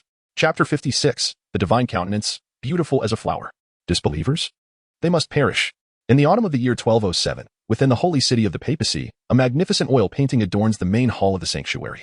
The artwork depicts a strikingly beautiful girl with white hair and red eyes, sporting pristine moth-like wings on her back, reminiscent of a two-dimensional character from a fantasy realm. The noble Jordan stands resplendent before the oil painting, a look of satisfaction gracing his countenance as he admires the work. The artists summoned by the Holy See indeed possess undeniable skill. In less than a week, under his guidance, they have produced a piece reminiscent of past fashionable styles. Your Majesty, this style of art is rather unconventional. Should you choose to unveil it to the public, please ensure my name is not associated with it. The esteemed Jordan. I implore you, this two-dimensional portrayal, with its extreme lines, is unprecedented. I fear the reception may be dire, tarnishing your divine visage. Behind Jordan, a cadre of elder artists, armed with vibrant brushes, witnesses his noble features displaying appreciation, and they immediately sense impending calamity. The painting before them, devoid of artistic merit, is deemed appealing by this mad pope? Is the world truly singing praises of his refined taste? It is utterly absurd. In this light, the rumors of his discernment seem unfounded. This mad pope is merely a foolish simpleton. The so-called two-dimensional style resembles a jest, hardly fit for the grand halls of the court. Alas, only those unacquainted with genuine art would find favor in such trivialities. The esteemed artist present exchanged knowing glances, initially hoping to create a masterpiece within this sacred sanctuary under the guidance of the papal majesty, but these days have indeed been arduous. At this juncture, no one desires to have their name linked to this two-dimensional creation. They promptly began to deflect responsibility. I am of advanced age, uninterested in hollow fame. Let the younger one seize this opportunity. You jest. The entirety of the lines has been redrawn by you. You are the true old master of the two-dimensional. No. It is you young ones who embody the essence of two-dimensionality. Thus, they overheard the murmurs behind them. Jordan turned in astonishment, casting a sidelong glance. These artists, it seemed, were indifferent even to the immense fame presented to them on a silver platter. Yet, he could comprehend their reluctance. Once they completed their works, they hesitated to classify them as artistic creations, subtly implying that such endeavors would not attract even the attention of a dog. The reason was quite simple. Their style was far too avant-garde, failing to align with the traditional aesthetic sensibilities of the current era, making skepticism inevitable. This represented an extreme style that largely disregarded the essence of meaning. Beyond its stunning visual appeal, it faltered in every other regard. This was its greatest flaw, yet also an irreplaceable virtue. For the average populace often lacks an understanding of art. They simply judge based on appearances, whether a piece is visually pleasing or not. Only those within the artistic upper middle class truly appreciate the so-called artistic sensibilities and compositional depth. In this context, the two-dimensional style can be likened to a rogue within the realm of painting. Its rapid rise to prominence in a past era, captivating audiences worldwide and establishing itself as one of the mainstream techniques, stemmed from its ability to present beauty in a direct manner, without veiling it in deeper meanings. Furthermore, it has spawned countless subcategories to cater to diverse creative needs. In summary, vibrant colors and clear lines characterize this terrifying art form, which primarily attracts a vast audience of laypeople. If none of you wish to claim authorship, then the mantle of founding figure for this two-dimensional artistic style shall rest solely upon my shoulders. Would that not be even better? With a wave of his hand, the Jordanian priest summoned several artists to exit the hall, displaying no concern whatsoever. His previous experiences in a society where popularity reigned supreme had equipped him with a profound understanding of the immense power wielded by such widely accepted creative styles. A week later, the Mad Pope, undeterred by the astonishment of the world, boldly declared a grand transformation of the divine image. When the populace beheld the portrayal of a beautiful maiden with white hair and red eyes, tranquility was swiftly cast aside. The congregation was rife with tumult, some denounced, while others reveled in ecstasy. Regardless of their stance, all acknowledged a singular truth: the new personification of the pure white church's deity, with her striking appearance, was indeed captivating. After the initial 2 months of fervent debate, the number of believers in the church continued to grow. After all, it was the Mad Pope, whose every action seemed entirely justifiable. Compared to the woefully misguided former monarch, the new divine image was undeniably enchanting. Under the guidance of the current monarch, Churches affiliated with the pure white church swiftly updated their murals and biblical illustrations. All representations of the divine were transformed from the image of a snow-white moth to that of a striking maiden with white hair and red eyes. In the following months, countless individuals flocked to the churches to pray. During the hours when the churches were closed, one could observe a nauseating, indescribable substance clinging to the divine murals. Aside from this unsettling matter, the new divine image was undeniably effective in drawing attention. Across neighboring nations, the ranks of those who embraced the pure white church continued to swell. Even in distant lands, individuals journeyed forth, seeking to worship the deity of the pure white church. Simultaneously, the papacy encouraged missionaries to embark on journeys to spread their faith. Countless missionaries departed from the holy city, pointing to illustrations of the white-haired, red-eyed maiden in the Bible, introducing the doctrine to those they encountered along their path. In a fleeting moment, the fervor of the pure white church's followers surpassed that of the ancient ecclesiastical states from decades past. Empowered by the robust backing of the Byron Empire, the missionaries preached with abandon, leaving a trail reminiscent of a white calamity. Those who ardently supported the maiden deity would not hesitate to resort to violence against anyone who spoke ill of their divine figure. In terms of belief, the fervor appeared even more extreme than during the era of the old ecclesiastical states. The church was engulfed in a frenzy of zealotry, leading to an uncontrollable wave of religious persecution. The followers of the pure white church increasingly regarded any other religious organization as heretical. They formed spontaneous groups to incinerate heretical establishments. In truth, such claims held merit. Most religions revered powerful and enigmatic beings referred to as deities. The pure white church had once been the most potent, the darkest, and the most harmful, directly worshipping these heretical entities. For relatively benign religions, the Byron Empire typically issued warnings, demanding the revision of certain doctrines, seldom resorting to military intervention. Although the empire had previously conducted a broad expulsion, it was merely a superficial gesture for the sake of a peace treaty, failing to deploy substantial imperial forces for a thorough investigation, resulting in the continued presence of numerous heretical groups in surrounding nations. Now, these heretics were viewed as the embodiment of evil by the fiercely exclusionary followers of the pure white church. Wherever heretical religions resided, throngs of pure white church devotees would storm in, pillaging and setting ablaze. The white-robed clergy showed no mercy, raising their Bibles high amid the cries for mercy from the heretics, fervently reciting prayers extolling the virtues of their new deity. The fate of the heretics was grim. Regardless of gender, they were captured, bound to crosses, and set ablaze. This method of execution was regarded by the papacy as the most excruciating punishment, a cultural evolution stemming from the papal decrees during the campaign to eradicate heresy. Chapter 57. It is well known that the Mad Pope is a man of integrity. In the winter of the year 1208, the wave of heretical trials did not wane with the cold season. Rather, it intensified over several quarters. The followers of the pure white church gradually organized themselves, donning white armor, and referred to themselves as the Crusaders, vowing to cleanse the world of all heresy. The moniker Crusaders was derived from their preference for the inhumane method of execution by crucifixion. The royal family of the Byron Empire responded with heightened vigilance. The pure white church lacked a formal military, and the Mad Pope had explicitly stated in peace treaties that the papacy would never maintain an army. The first-in-line heir, Prince Perverse, was taken aback and swiftly initiated an investigation. He dispatched letters and sent envoys to engage in discussions with the Holy See regarding the matter of the Crusaders. Ultimately, he received a clear response from the Mad Pope, asserting that the Crusaders were a spontaneously formed group of believers, a non-military organization, entirely harmless. Initially, I found this assertion dubious, yet astonishingly, it proved to be true. In a concealed chamber of the Byron Palace, Prince Perverse, with subtle creases forming at the corners of his eyes, sat in contemplation. Flanking him stood several royal knights of pollution, statuesque and unyielding. At that moment, he expressed his thoughts to a trembling figure kneeling before him. Upon investigation, I discovered that the Crusaders do nothing but judge heretics or engage in proselytism. Their title appears to serve merely as a label to signify their pious devotion to the tenets of the pure white church. Aside from their brutal methods towards other religious organizations, they show no signs of losing control and have never displayed any evidence of receiving directives from the Mad Pope. Over this period, the Mad Pope has demonstrated through his various innocuous actions that the papacy, under his leadership, harbors no ulterior motives beyond financial gain and the expansion of the church itself. While these activities may have indirectly influenced the environment of the city-states under the empire's jurisdiction, they did not pose any substantial threat. Such behavior is tolerable. What harm is there in slightly burdening local city-state officials? It is entirely permissible. At this juncture, the Tanya Church State and the Byron Empire have achieved a remarkable amalgamation, although they still present themselves as two distinct nations, apart from the holy city of Yagnalara. All territories are firmly under the dominion of the Byron Empire. Notably, throughout this process of unification, the pure white church has exhibited a commendable stance regarding the transfer of power, adhering to three principles: non-resistance, non-interference, and non-complaining. Consequently, the empire's assumption of governance over the church state has proceeded with astonishing smoothness, devoid of any obstruction from the pure white church. In the aftermath of the peace treaty signing, there has been considerable apprehension among the populace of the empire, fearing that the Mad Pontiff might engage in covert sabotage. However, it turns out that the Mad Pontiff is rather straightforward. Thus, the two nations have merged seamlessly thus far.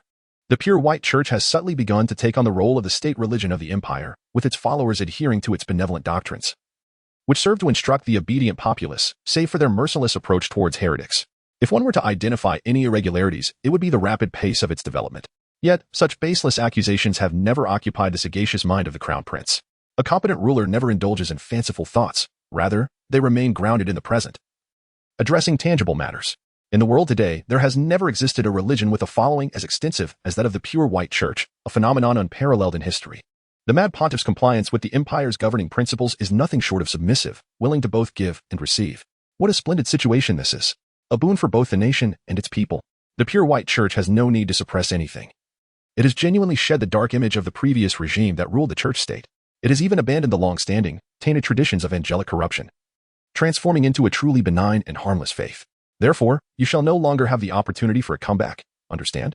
Rather than squandering imperial resources to support a dog that cannot be trained, it would be far more beneficial to engage the Mad Pontiff in discussions.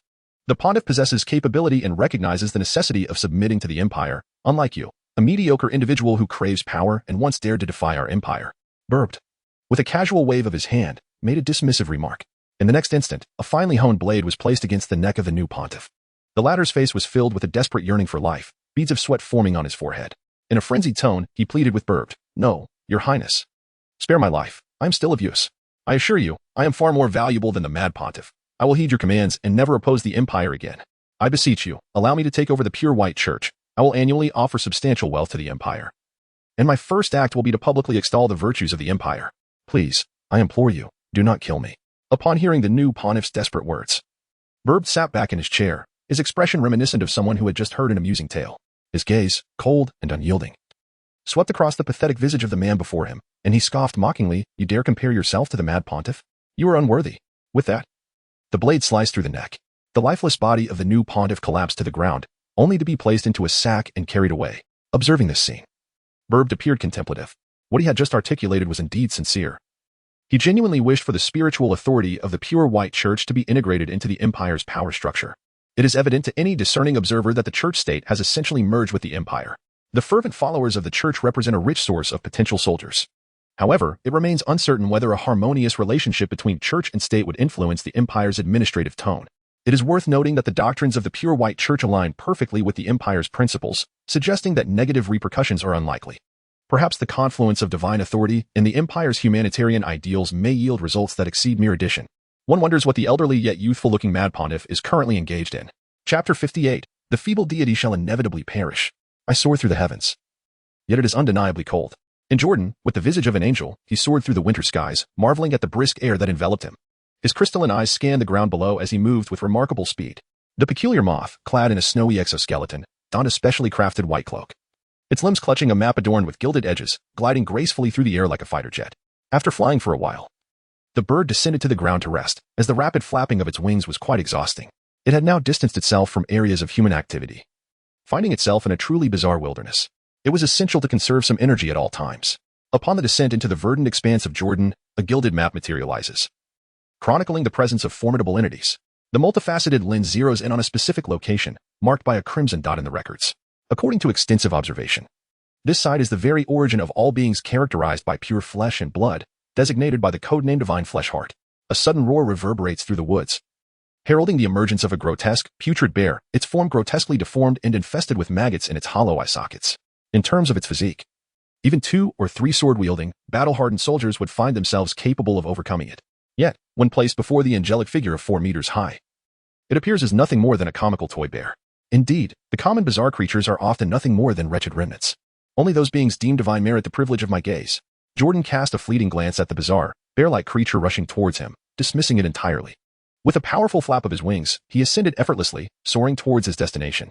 He was no longer the feeble cleric, bewildered and half aware of various forms of pollution. Rather, he had transformed into the illustrious and unhinged Pope, wielding unparalleled authority in the earthly realm. Who among those who gaze upon themselves would dare to neglect the honor of addressing him as your majesty? Such grotesque beings, born of unfathomable pollution, abound in the wilds, particularly in regions untouched by humanity. There was nothing of significance to concern himself with. Jordan soared through the sky, meticulously navigating his course by consulting a map while flying at great speed. His body, embodying the form of an angel, proved to be remarkably efficient, particularly advantageous for swift travel. The distant continent remained a mystery, yet beneath him lay a terrestrial expanse where few airborne pollutants thrived. Humanity's airborne pollution, at present, is primarily represented by angels alone. Among the world's pollutants, those lurking in the deep sea are the most colossal and terrifying, followed by those on land. This phenomenon indicates that the spread of pollution initially emanated from the oceans, a notion corroborated by research conducted within terrestrial empires. The azure sky, thus far untainted by pollution, is unlikely to fall victim to such entities in the future.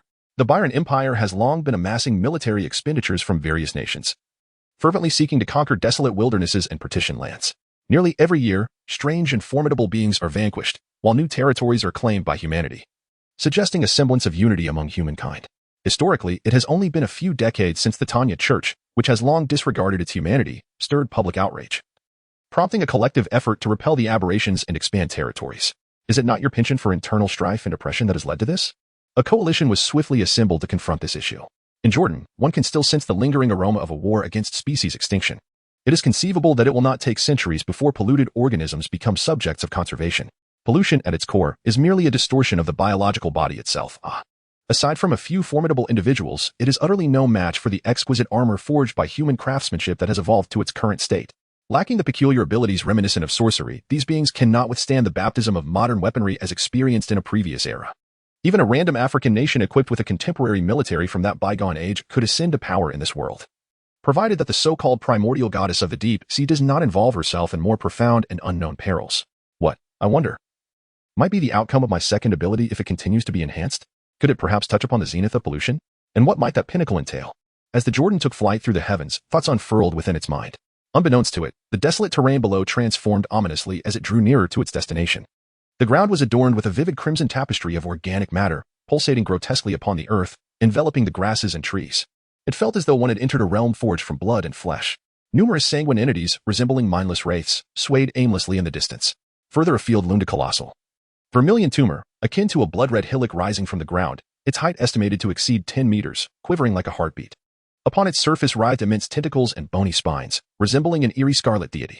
Is this the so-called heart of flesh, an epitome of grotesque pollution? Observing it, one might consider it more formidable than the giant moths once venerated by the ancient clerics, yet it is rated as a low threat in imperial texts, seemingly due to its inactivity. One wonders why the Empire has not incinerated it. Could it be that the heart of flesh possesses some means of withstanding flames? Or perhaps there are other factors at play. In Jordan, the hovering presence ceased to advance, maintaining a considerable distance. He regarded the seemingly soulless, fleshy heart with his resplendent compound eyes, observing unceasingly. This marked his inaugural encounter with what is referred to in this world as a deity. Previously ensconced within the confines of human habitation in the realm of the clergy, he had never laid eyes on such perilous divine entities, only witnessing the trivial disturbances caused by ordinary, polluting creatures. The Jordan briefly scrutinized the heart of flesh and blood before turning and soaring away. Such a display was merely for show, as this extensive yet fragile corporeal structure posed little genuine threat. Perhaps its sole value in surviving to this day lies in supplying the world with a resource known as the polluted beast. In contrast, the deity once designated as Moth by the teaching nation, though not as tainted as the heart of flesh, indirectly harmed the entire teaching nation and was deemed a high-risk threat by the Empire. This illustrates that the upper echelons of the Empire have consistently underestimated polluted beings, reducing their assessment of danger to a mere correlation with potential harm to humanity rather than the intrinsic power of the individual. How splendid it would be to witness the Emperor of the Byron Empire engage in discourse with such entities. For his fascination with clandestine research surely endows him with profound knowledge and insight. Jordan has gained a profound understanding, attaining a clearer perception of the dynamics of the land beneath his feet. All the tainted beings upon the earth are but lambs awaiting slaughter. The only distinction lies in the timing of their demise. Ultimately, all territory shall be claimed by humanity. He swiftly distanced himself from the region of the flesh-eating fungi and sought another place to land and rest. Although this solitary journey was not intended for leisure, it bore a resemblance to one, for the angelic form he possessed allowed him to soar, thus evading any conventional threats in the desolate wilderness. After a brief respite, Jordan casually dispatched several peculiar creatures that approached too closely. Moments later, he resumed his journey, continuing to soar towards the other divine locations marked on the Empire's unique map. Chapter 59. Isn't it humorous how your empire possesses such talents? In just a month's time, in the wilderness of Jordan, a creature spreads its wings across the sky. Relying on its remarkable mobility, it traverses the landscapes outlined in the Empire's blueprints, beholding the divine in a manner akin to a leisurely traveler, thus expanding its horizons. Furthermore, it encounters enigmatic beings, unrecorded yet discernible by their appearance and size, that could also be deemed divine. Regarding the pinnacle of polluted beings, it has reached a conclusion grounded in existing knowledge. Astonishingly, it aligns with the Empire's research. The terminus of pollution does not refer to the zenith attainable by humanity, but rather to the apex that pollution itself can attain. The culmination of pollution is but a tier below, akin to a 4-meter-tall angel that it has transformed into. The most formidable entities resemble grotesque, colossal hearts, endowed with the diverse abilities derived from the aberrations of pollution. This is merely the extent of it. Perhaps this truly represents the ultimate limit of the pollution system, which starkly contrasts the ancient myths depicting beings of immense power. Once pollution reaches a certain height, it seemingly encounters an unknown restriction. It is no longer as vibrant within the organism as it was when first afflicted, exhibiting a dichotomy to the madness and distortion characteristic of pollution itself. This is profoundly abnormal. It is akin to a madman who revels in murder, suddenly declaring one day, after reaching a specific quota, that he shall become a good person henceforth. Indeed, pollution embodies contradiction. The angelic figure of Jordan soars above the ocean, gazing down upon the grotesque, whale-like creatures tainted by pollution, lost in contemplation. Could it be that this pollution is a product of deliberate creation? Much like gene editing, has a threshold been established, beyond which the degradation of the environment ceases to escalate? Or perhaps, in our contemporary world, there exists a certain limitation that prevents pollution from advancing further. Reminiscent of the desolate epics depicted in ancient fantasy novels, where spiritual essence wanes and the era of magic fades into oblivion, Jordan felt perplexed. He hovered above the sea for a while longer before turning back towards the shore, intending to return to land. Unfortunately, his stamina was insufficient to sustain prolonged flight over such a vast distance. Otherwise, he would have persevered. Jordan yearns to venture further into the abyssal depths of the sea, to behold the realm where the mother goddess resides. According to the chronicles of the Empire, this vast expanse is tainted by monstrous aquatic entities, rendering it a veritable forbidden zone for humanity. In truth, apart from the coastal waters closely hugging the land, the ocean has perpetually been regarded as a territory off-limits to mankind, a sanctuary for aquatic pollutants.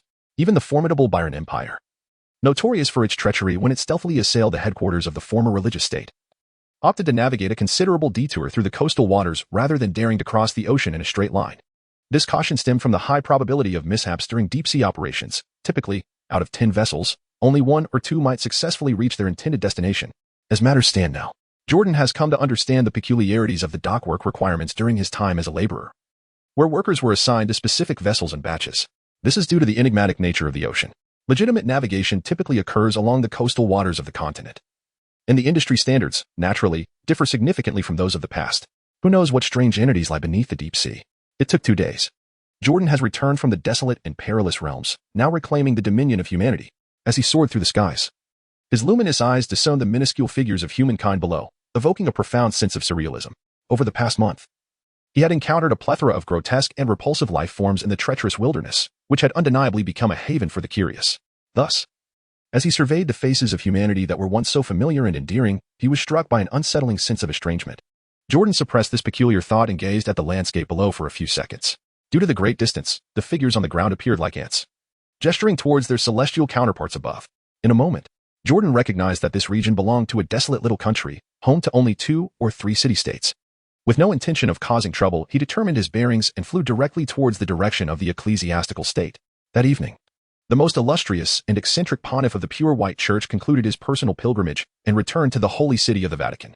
As night fell, within the confines of the gleaming white temple, before the Jordanian delegation had even settled in, a cleric reported that an important envoy from the Empire had been waiting for a week to discuss matters pertaining to the Crusades.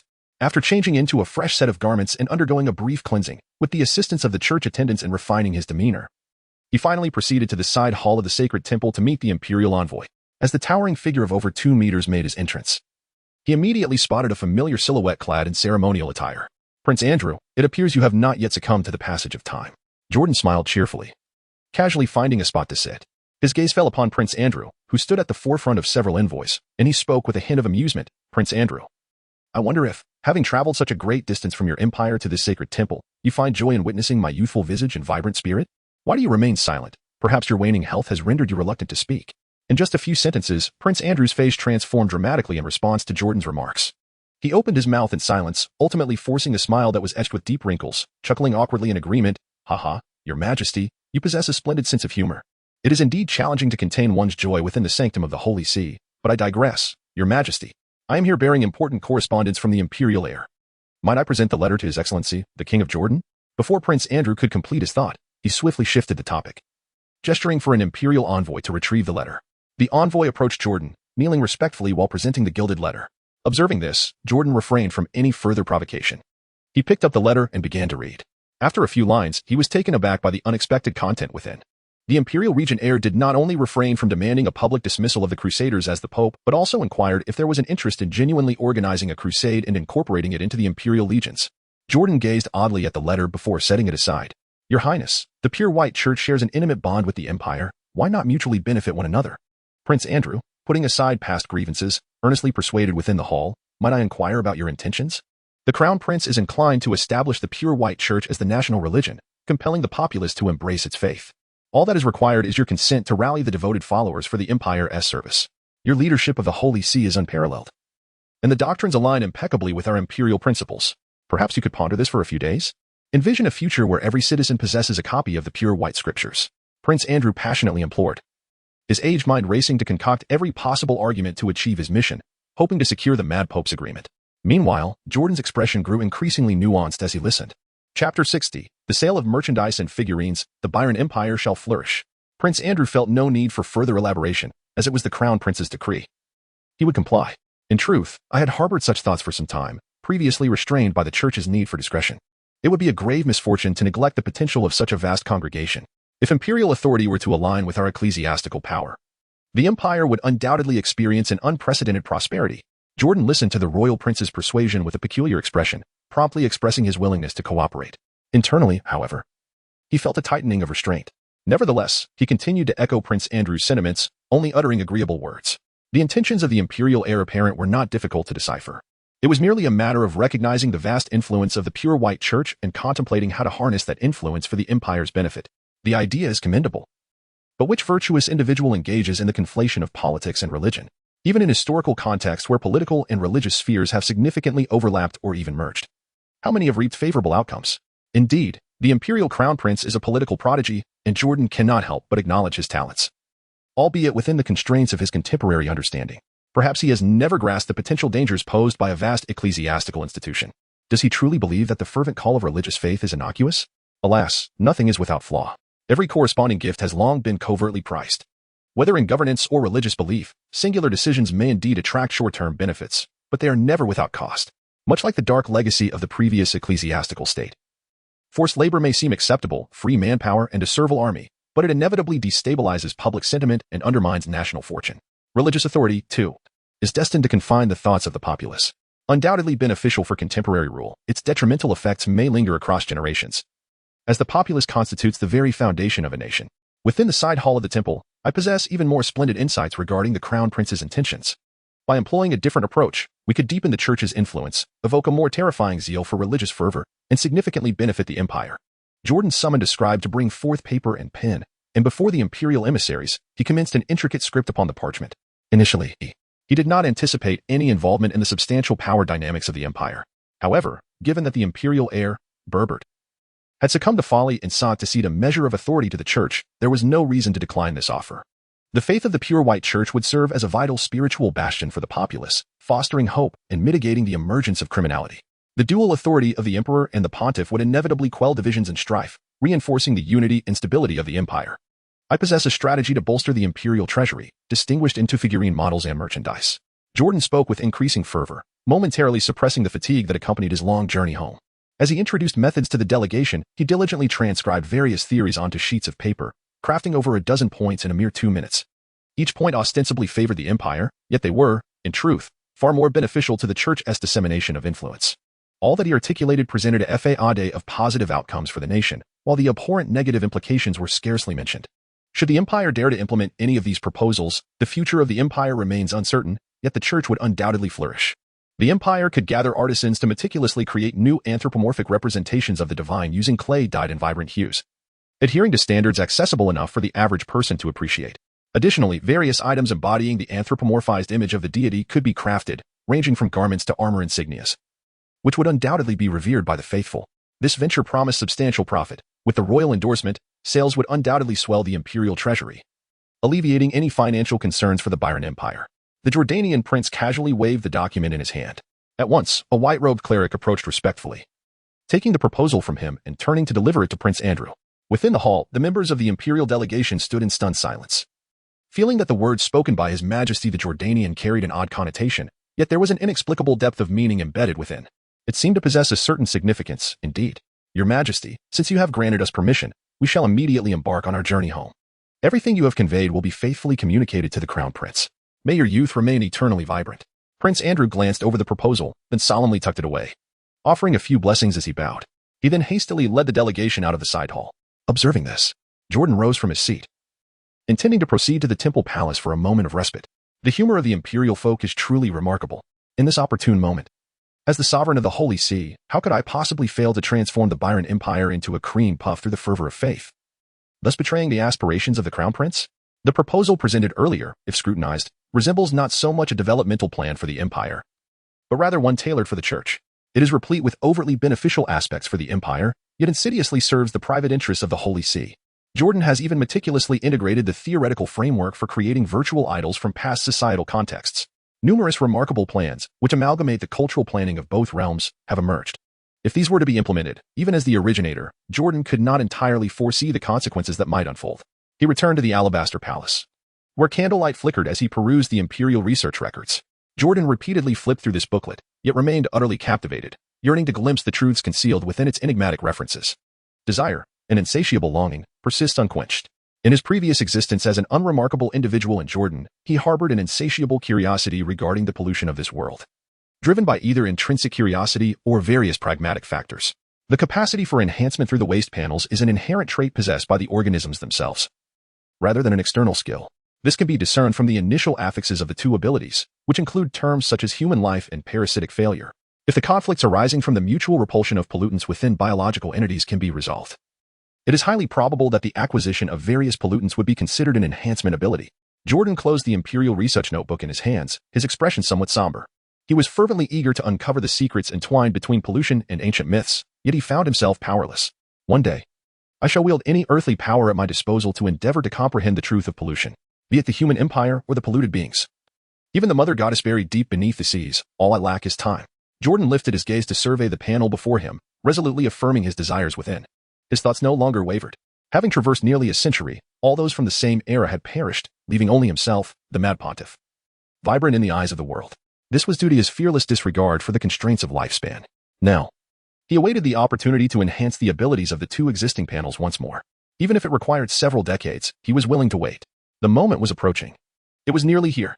Chapter 61. What lies beyond the pinnacle of faith? The Holy See dominates the realm. A year swiftly passed. The capital of the Byron Empire, the City of the Sun. At noon, the streets outside the royal palace were teeming with countless citizens, all eagerly anticipating something. During this fiercely scorching hour, any sensible person would seek refuge in the shade. Yet, the current scene unfolded due to the significance of the day. The pure white church's saintess was set to arrive in the City of the Sun, representing the Holy See in a friendly exchange with the Byron royal family. The people endured the sweltering heat along the streets, yearning to catch a glimpse of the saintess's rumored beauty. In the midst of their wait, discussions erupted, with varied opinions shared. The saintess is truly beautiful. It is said she wears a pure white robe. That's old news. The saintess no longer dons a white robe but instead wears the sacred attire known as surroundings. Exactly. Do you know what figurines and surroundings are? They are delightful items that bring one closer to the divine. I am utterly exasperated. Speaking of this makes me furious. My fat, worthless son pilfered money to buy figurines at the church, constantly shouting about faith at home. You should be grateful. It's better than my son, who crazily signed up for the Crusades, insisting on going to the wilderness to confront bizarre monsters. In recent years, an overwhelming number of events transpired, leaving many to feel that their reality was remarkably surreal. This was all due to the emergence of a mad pontiff in the Holy Kingdom. It was said that upon his coronation, he immediately defected to the empire, surrendering territory to establish peace between the two nations. Some labeled the mad pontiff a foolish and unscrupulous man, while others claimed he willingly bore the scorn of society for the sake of the common people. However, one thing remained indisputable: the papal decrees issued by the mad pontiff were truly insane. His ascent was undeniably legitimate, crowned with the silver crown according to the traditions of the former pure white church. Yet, he seemed to have lost his senses, abandoning all his supporters within the church. He drastically altered the doctrines, ruling with an iron fist and displaying unrestrained brutality, even utilizing the empire's Third Legion to eradicate dissenters repeatedly. To this day, tales of the Blood Angel's terror circulate among the populace. Of course, if it were limited to this, the mad pontiff would merely be an ordinary despot, not provoking such mixed opinions among the people. The subsequent 3 actions he orchestrated within the Holy See were of even greater significance. Firstly, He introduced the saintly priestess to the public, appeasing the lower classes, thereby tarnishing the church's once revered sanctity. Secondly, he established a system of indulgences, claiming that anyone, regardless of wealth, could redeem their souls and ascend to heaven after death. The avariciousness was rather unbecoming. Lastly, he distorted the divine visage, transforming the supreme deity into an enchanting figure with white hair and red eyes. He even produced and sold anthropomorphic figurines adorned with colorful illustrations. The actions of this pure white church were met with overwhelming enthusiasm from the masses. Was the saintess unattractive? Or was it simply more appealing to part with some wealth for the promise of ascending to heaven? Furthermore, were the various anthropomorphic depictions of the divine unappealing? The mad pontiff was lauded. Belief in the pure white church had become a novel trend. To reject the pure white church was to resign oneself to a relatively unsuccessful life. Only through personal engagement with the faith did individuals truly discover that the pure white church's virtues were not merely superficial. It was entirely distinct from any religious organization encountered in the past. There was no need to adhere to self-destructive doctrines, nor were there arbitrary rules or the requirement to recite lengthy dogmas. All that was necessary was to praise the divine daily with fellow believers. Akin to a family bound by faith, maintaining a joyful spirit. This alone sufficed, as it was the sole expectation of the divine. From the moment of birth, individuals had never been afforded the opportunity to choose a path aligned with their innermost desires, and thus, suffering ensued relentlessly. The deity of our faith required no extravagant offerings, nor established cumbersome doctrines. The divine merely wished for humanity to attain kindness and joy. The saintess, with her pure and innocent visage, adorned in garments depicting the beautiful figure of the white-haired, red-eyed maiden, stood at the heart of the pure white church's procession, holding aloft a meticulously crafted figurine. She proclaimed loudly, "Dear friends, you must visit the official church of the pure white faith to purchase the only designated figurine of the imperial royal family. Behold this item in my hand, for only 50 silver coins, and the divine shall always be by your side." In the imperial city, wherever the pure white church's procession passed, it ignited fervor akin to fire consuming dry kindling. Countless citizens along the streets erupted in cheers, fervently extolling the proceedings. Wild and fantastical statements were made. "Saintess, I have been an ardent supporter of the pure white faith since birth. For the divine, I shall join the crusades. I am but a humble servant of the divine," following brothels and taverns. The lower classes of this land finally discovered a new form of entertainment accessible to all: faith. Attending the pure white church for prayer felt more heartwarming than returning home. There were not only amiable clergy but also fellow believers who felt like family, along with exquisite murals depicting the divine to admire. What? You do not believe in the pure white church? You do not fervently support the anthropomorphic figure of the white-haired, red-eyed maiden? Then I'm afraid we cannot be acquainted. Are there still those who dare to criticize the Holy See? Who deem the church under its leadership as utterly mundane? How audacious. The pure white church has been established as the state religion by the Byron royal family. To question the church is to question the empire itself. Dare to challenge the great Byron Empire, and you shall reflect in prison for a few days. In no time, the religious influence of the pure white church grew immensely. While some within the empire's upper echelons expressed concern, many welcomed its success. The better the church flourished, the more advantageous it would be for the empire. No one believed that the mad pontiff, possessing only a single holy city, could pose any threat to the empire. The Holy See existed merely nominally with an unrestrained crusader structure, while military leadership remained firmly in the hands of appointed imperial figures. In such circumstances, could the pure white church possibly devise any formidable threat to the empire? With the empire's tacit support even serving as a driving force, the pure white church expanded at a terrifying pace. To this day, its influence has transcended the borders of both the Holy Kingdom and the surrounding empire. Across almost every nation on the continent, a vast number of pure white church believers have emerged. In the realm of the pure white church, in order to better manage the ever-increasing number of congregants, a new ecclesiastical position has been established between the bishops and the pope, designated as the archbishop. It appears that a golden age of theocratic faith is on the horizon. However, at this moment of exhilarating anticipation, the deranged pope, residing within the holy city of the Vatican, unexpectedly declares, Chapter 62, "How is it that our church cannot even afford the expenses for a mere monastery? Oh, what is this? After dedicating my life to the pure white church, I cannot even enjoy my twilight years?" The grand hall of the silver sanctuary reverberates with the resounding rebuke of the mad pope. The pope, clad in his papal garments, sat upon the throne with a rather somber expression. He extended his hand, pointing at the figures of several white-robed archbishops kneeling before him, persistently beseeching the revocation of his papal decree. With a cold tone, he proclaimed, "I desire to construct a marvel. You, my chosen, have all been handpicked and consecrated by me. Have you forgotten my divine favor? Without my singular presence, would the Vatican possess its current grandeur? To oppose me is to oppose the divine itself. My will shall be executed by the church, and none shall dare defy it." Before him, several high-ranking archbishops remained kneeling, their expressions a mixture of confusion and disbelief. As they listened to the sovereign's words, an overwhelming sense of unreality enveloped them. The wisdom of the pope evidently surpassed that of ordinary men. Yet, why would he wield the vast resources of the church to erect something so trivial? What purpose lay behind the construction of this wonder? Surely, the Pope must harbor profound intentions that he ought to articulate. Your Holiness, our funds should be directed towards the development of the Church itself, they implored. The grand scale you envision for this theological courtyard will undoubtedly incur immense expenses, potentially depleting our existing treasury. The archbishops, kneeling within the hall, continued their entreaties, striving to persuade the Pope to retract what he had publicly declared just days prior. They were utterly perplexed.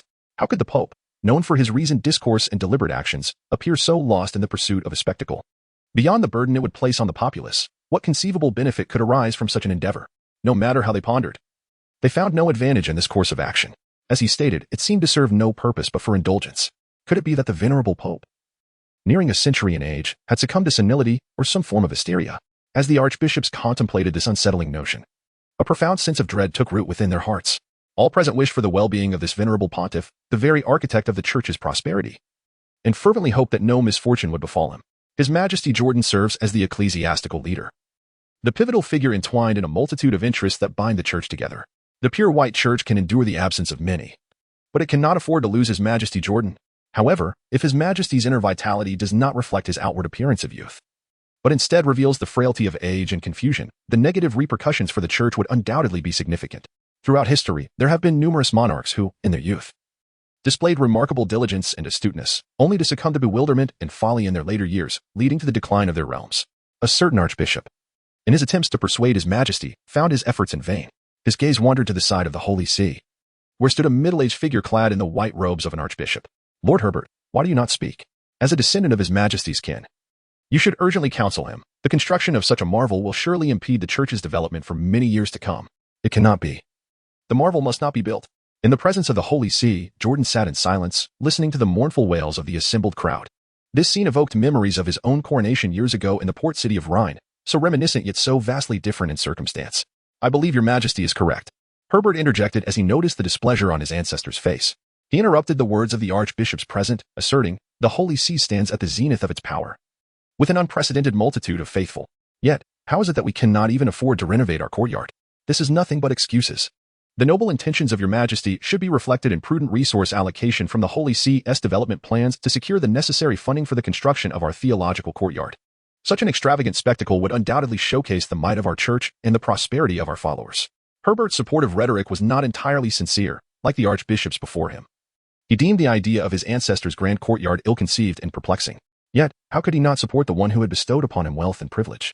His ancestor was the sole beacon of light in his life, having privately promised him the position of the next pope. Even if it meant submitting to demeaning tasks, Herbert would willingly partake in them to demonstrate his loyalty. However, even with such thoughts in mind, he was taken aback by the subsequent pronouncement from the esteemed figure on the throne. If the Holy See could not afford to renovate the courtyard, why not seek loans? I fully understand that the Church's funds must be prioritized for development, but what of the imperial royalty and other sovereigns? Surely, these rulers would be eager to lend their wealth to our pure Church. Herbert, you are responsible for this matter. Begin fundraising immediately from multiple nations to construct an unparalleled marvel that will exemplify the sanctity of our pure Church. With that, Jordan rose from his seat, granting no opportunity for further discourse from those present, and departed the Silver Hall accompanied by several church attendants. The remaining high-ranking officials were left in stunned silence, gazing at the towering figure of Jordan draped in papal robes, his silver crown glinting as he exited. Their expressions reflected a collective bewilderment. Had the world's most disparaged pope truly lost his sanity? To borrow money for a grand courtyard? This was borrowing, not seizing, and it required repayment with interest. If the Holy See were to solicit substantial funds from the powerful, it would inevitably lead to a long-term servitude to the lenders. As the archbishops regained their composure, they rose in unison, directing their ire towards Herbert. You, Herbert, who only serves to curry favor with His Majesty. You fail to counsel him. Though our Church may not falter due to such constructions, it will certainly suffer. The aging Majesty, consumed by indulgence, lacks the vigor to bear the weight of worldly defamation as he once did. The hall echoed with the harsh words of the clergy. Herbert, his face ashen, endured a torrent of verbal assault from the Church's higher-ups for what felt like an eternity, teetering on the brink of expulsion from the clergy. Yet, ultimately, they were all compelled to confront the undeniable reality. His Majesty the King of Jordan, as the leader of the Holy See, commands unwavering obedience. Dissent is unthinkable, and all must conform to his doctrines. A week later, Herbert assembled a church caravan, departing from the sacred city. The procession of pristine white church carriages, grand and magnificent, journeyed to the capitals of neighboring nations to pay visits to various monarchs, all with the intent of raising funds. The fundraising efforts proceeded with remarkable ease. No one hesitated to lend money to the Church, nor did anyone harbor concerns regarding the Church's capacity to repay. Given the formidable number of adherents to the pure white Church, This venture was perceived as a surefire investment. Yet, amidst the lending, one could not help but marvel at the insanity of the Pope, who was willing to incur debts merely to construct a marvel. How utterly befuddled. Chapter 63, A Miracle on Earth, The Emergence of Emperor Byron. The papacy, under the leadership of the deranged Pope, scoured nations for substantial loans, proclaiming the need to restore an unparalleled wonder in the mysterious artistic style of the pure white church tradition. This monumental project, a vast architectural complex dedicated to theological pursuits, was to be erected within the sacred city itself. Consequently, the local inhabitants whose land was coveted by the papacy found themselves in dire straits, forced to accept meager compensation and voluntarily relinquish their homes to allocate a significant expanse for the construction of the theological courtyard. Upon the papal call, within weeks, a multitude of artists, sculptors, and talented individuals from various fields of construction converged upon the holy city of Jejanara, united for this grand undertaking. The last time the Mad Pope introduced his two-dimensional art, it captivated the world, leaving many renowned artists regretting their missed opportunities to leave their mark in the style and enhance their renown. Now, the papacy's ambitious plans were known far and wide. Anyone with even a modicum of relevant skill sought to partake in the creation of the divine complex, eager for their names to be immortalized in history.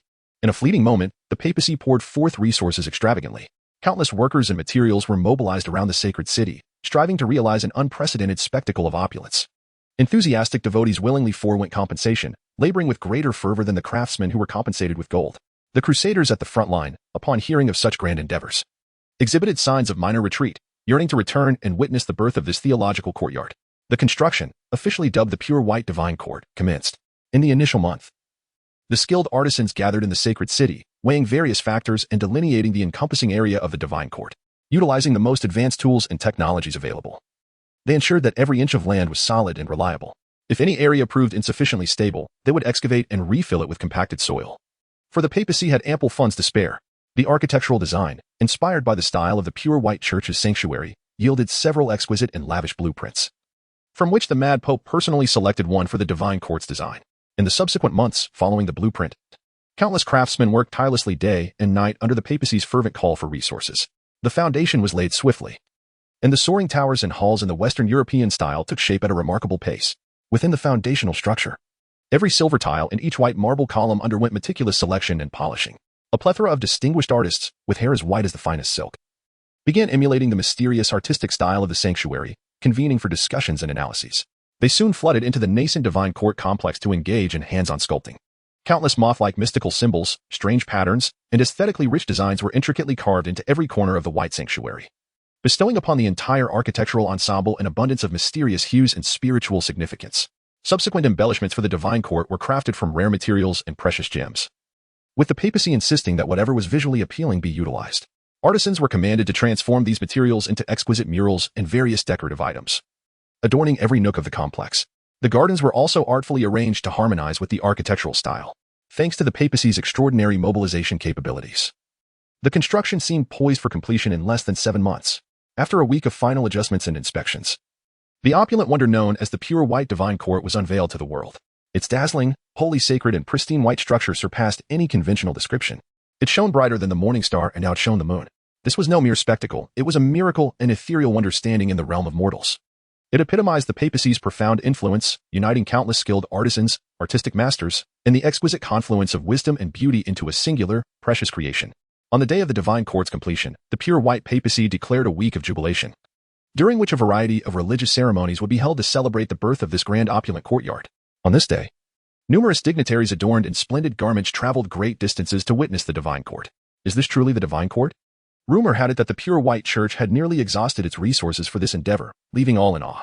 The mystique, artistry, and exquisite details captivated all who beheld them.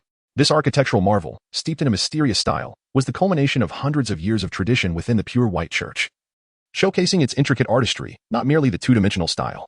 Nobles from various realms donned their finest attire, mingling within the white sanctuary, ceaselessly admiring the breathtaking surroundings. Their hearts were profoundly moved by the courtyard's ultimate grandeur, as no one could refrain from praising the monumental scale and opulence of the divine court.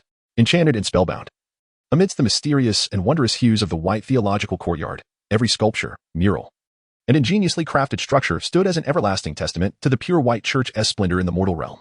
Within this vast theological courtyard, numerous figures clad in white robes busily prepared for an outdoor banquet to host the various dignitaries, presenting an array of exquisite dishes and fine wines.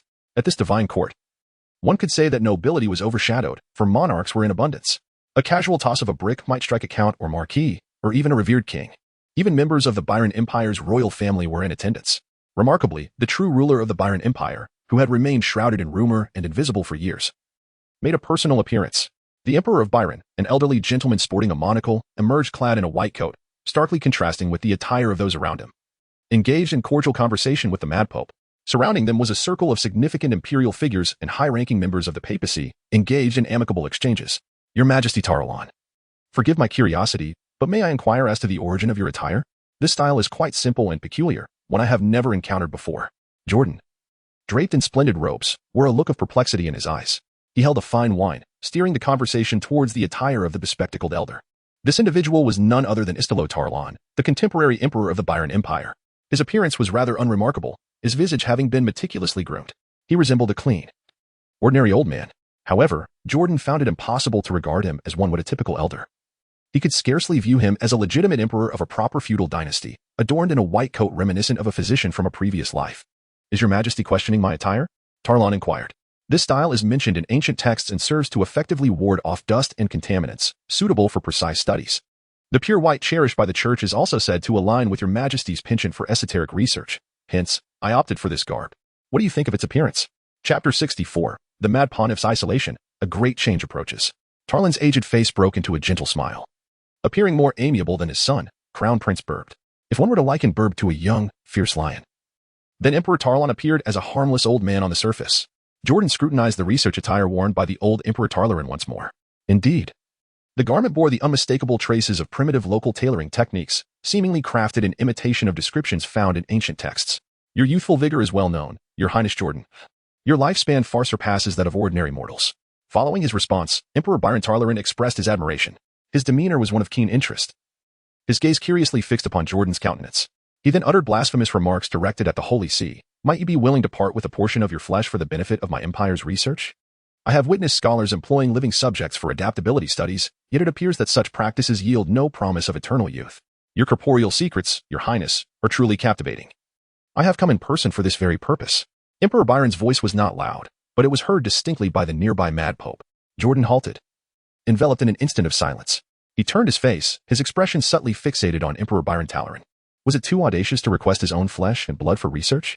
Within the confines of the White Courtyard, the aged Emperor Tarlan felt a tinge of embarrassment under Jordan's unwavering gaze.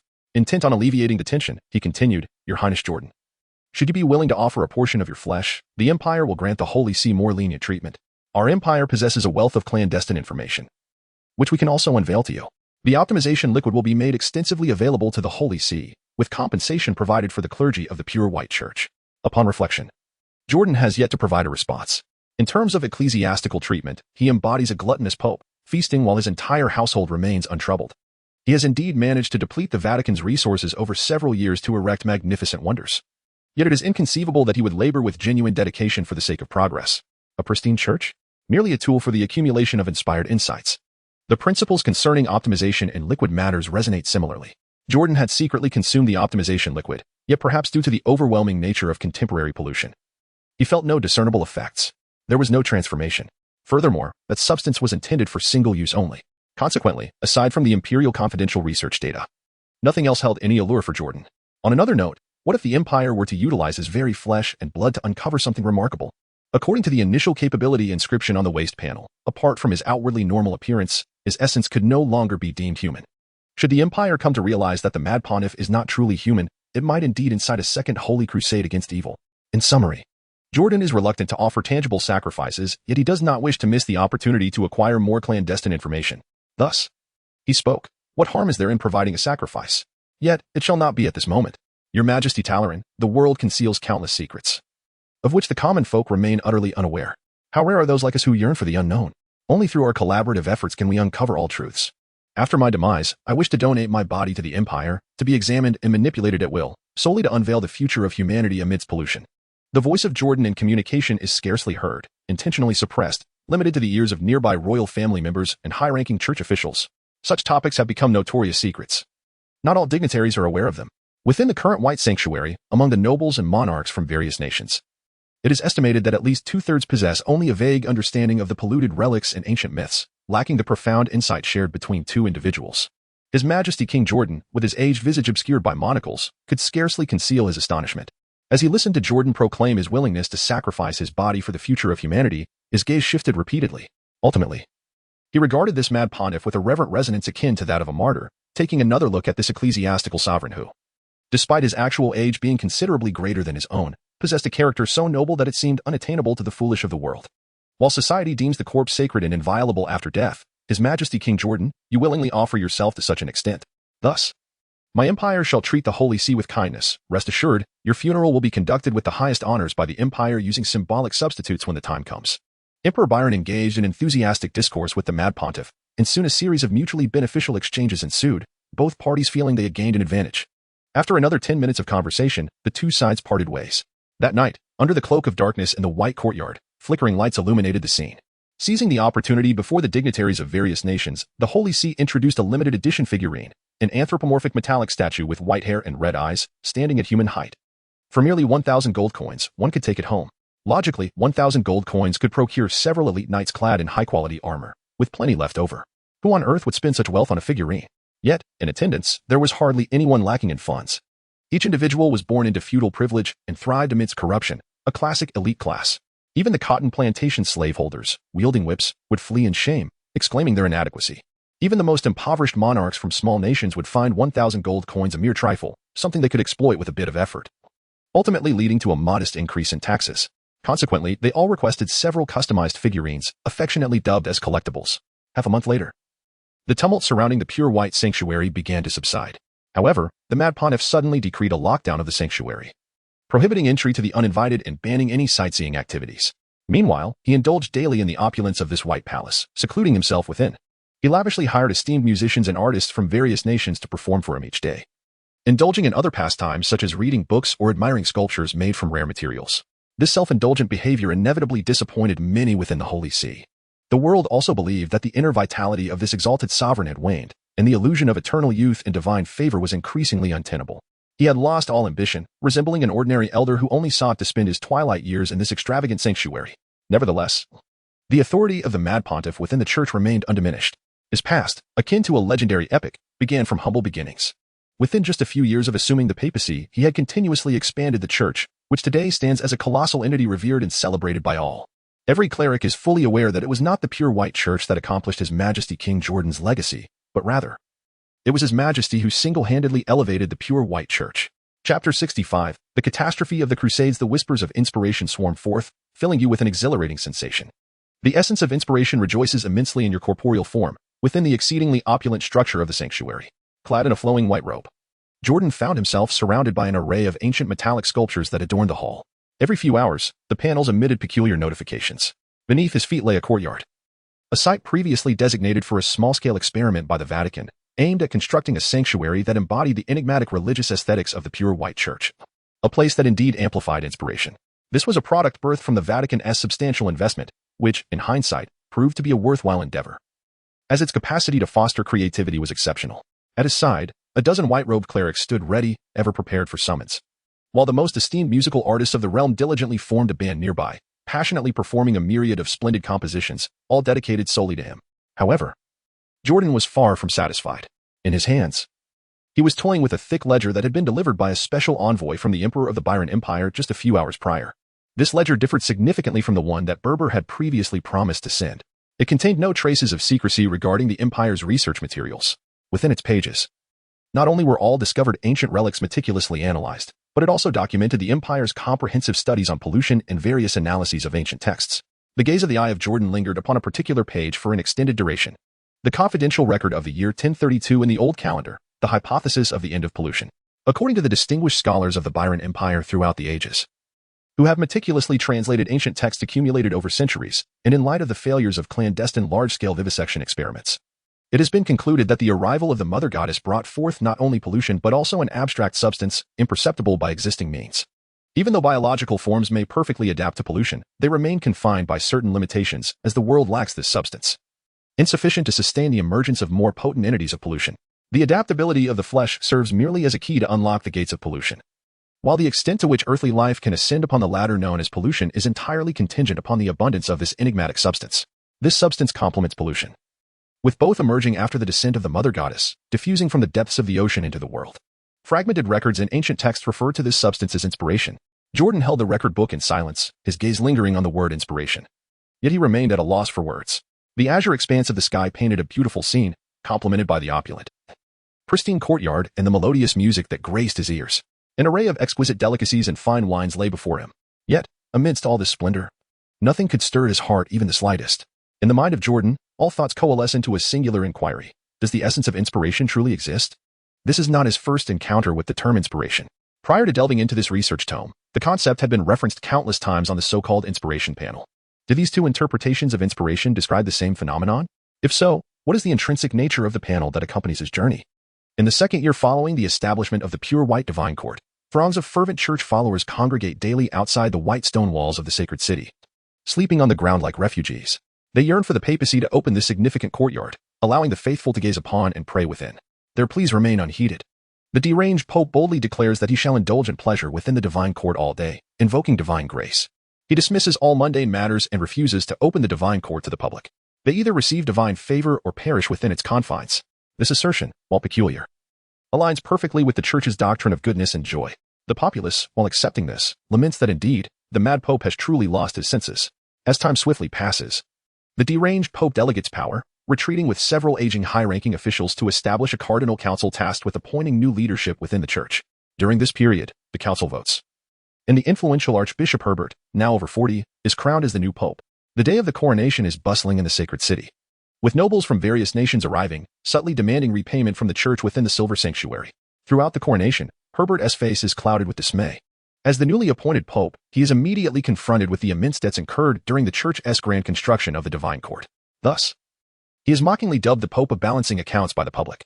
Though the Church under Herbert's leadership is burdened with substantial debts, it does not diminish its ostensible prosperity. Each year, it vigorously promotes various merchandise and has even birthed a religious celebration culture known as divine role-playing. As its name suggests, this involves young, beautiful women adorning themselves as personifications of the divine, engaging with the faithful in joyous revelry. This celebratory culture has given rise to a pejorative label among the non-believers, referring to it as jumping the gods or being possessed. Furthermore, young aristocrats seek sensory stimulation, encouraging women to masquerade as the divine, engaging in carnal pleasures that tarnish the sacred image.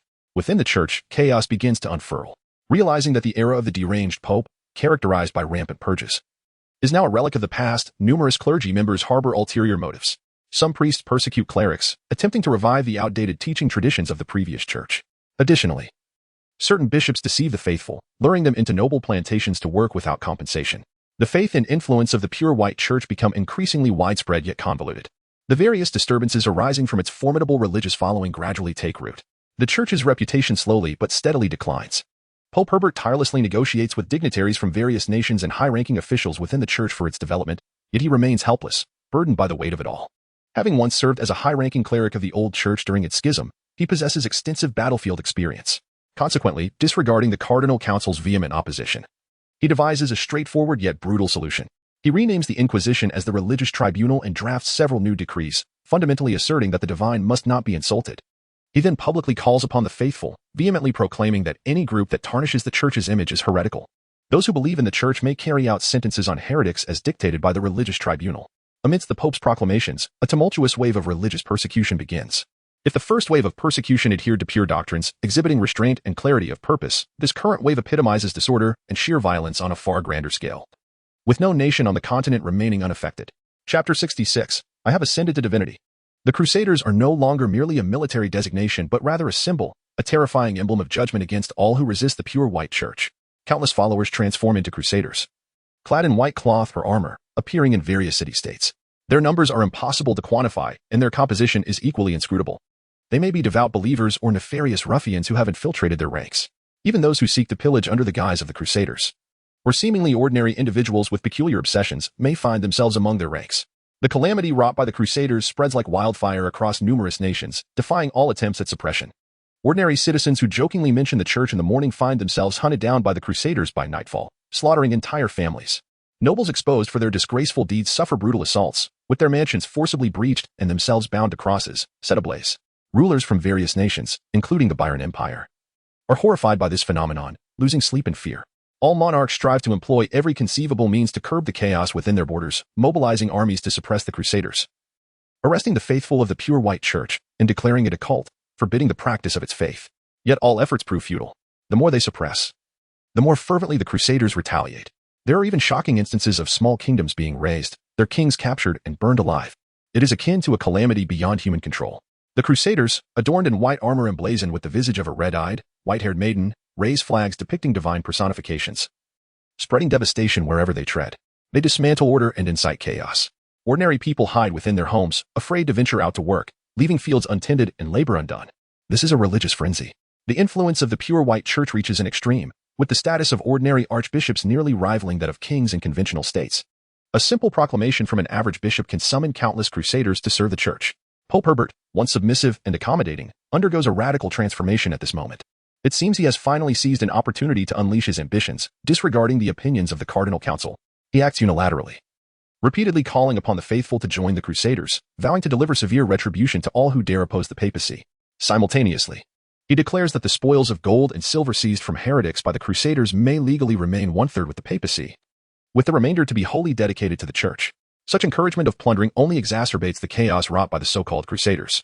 On the frontier of wilderness expansion, the human coalition is compelled to halt their campaigns against monstrous entities, nearly all summoned back to their respective nations for the sake of stability. No one knows how far the pure white church will spiral into madness. Gradually, the rulers realize that the Byron Empire, despite its considerable size, appears comparatively insignificant in the face of the Crusaders' threat, for it has already established the pure white church as the state religion. Realizing this point, the rulers began to mimic the behavior of others, ceasing their suppression of the Crusaders and instead embracing the church. Consequently, the calamities wrought by the Crusaders within the realm began to dissipate. After several months, the turmoil finally came to an end, albeit at the cost of granting the pure white church a series of religious privileges. On the surface, harmony was restored.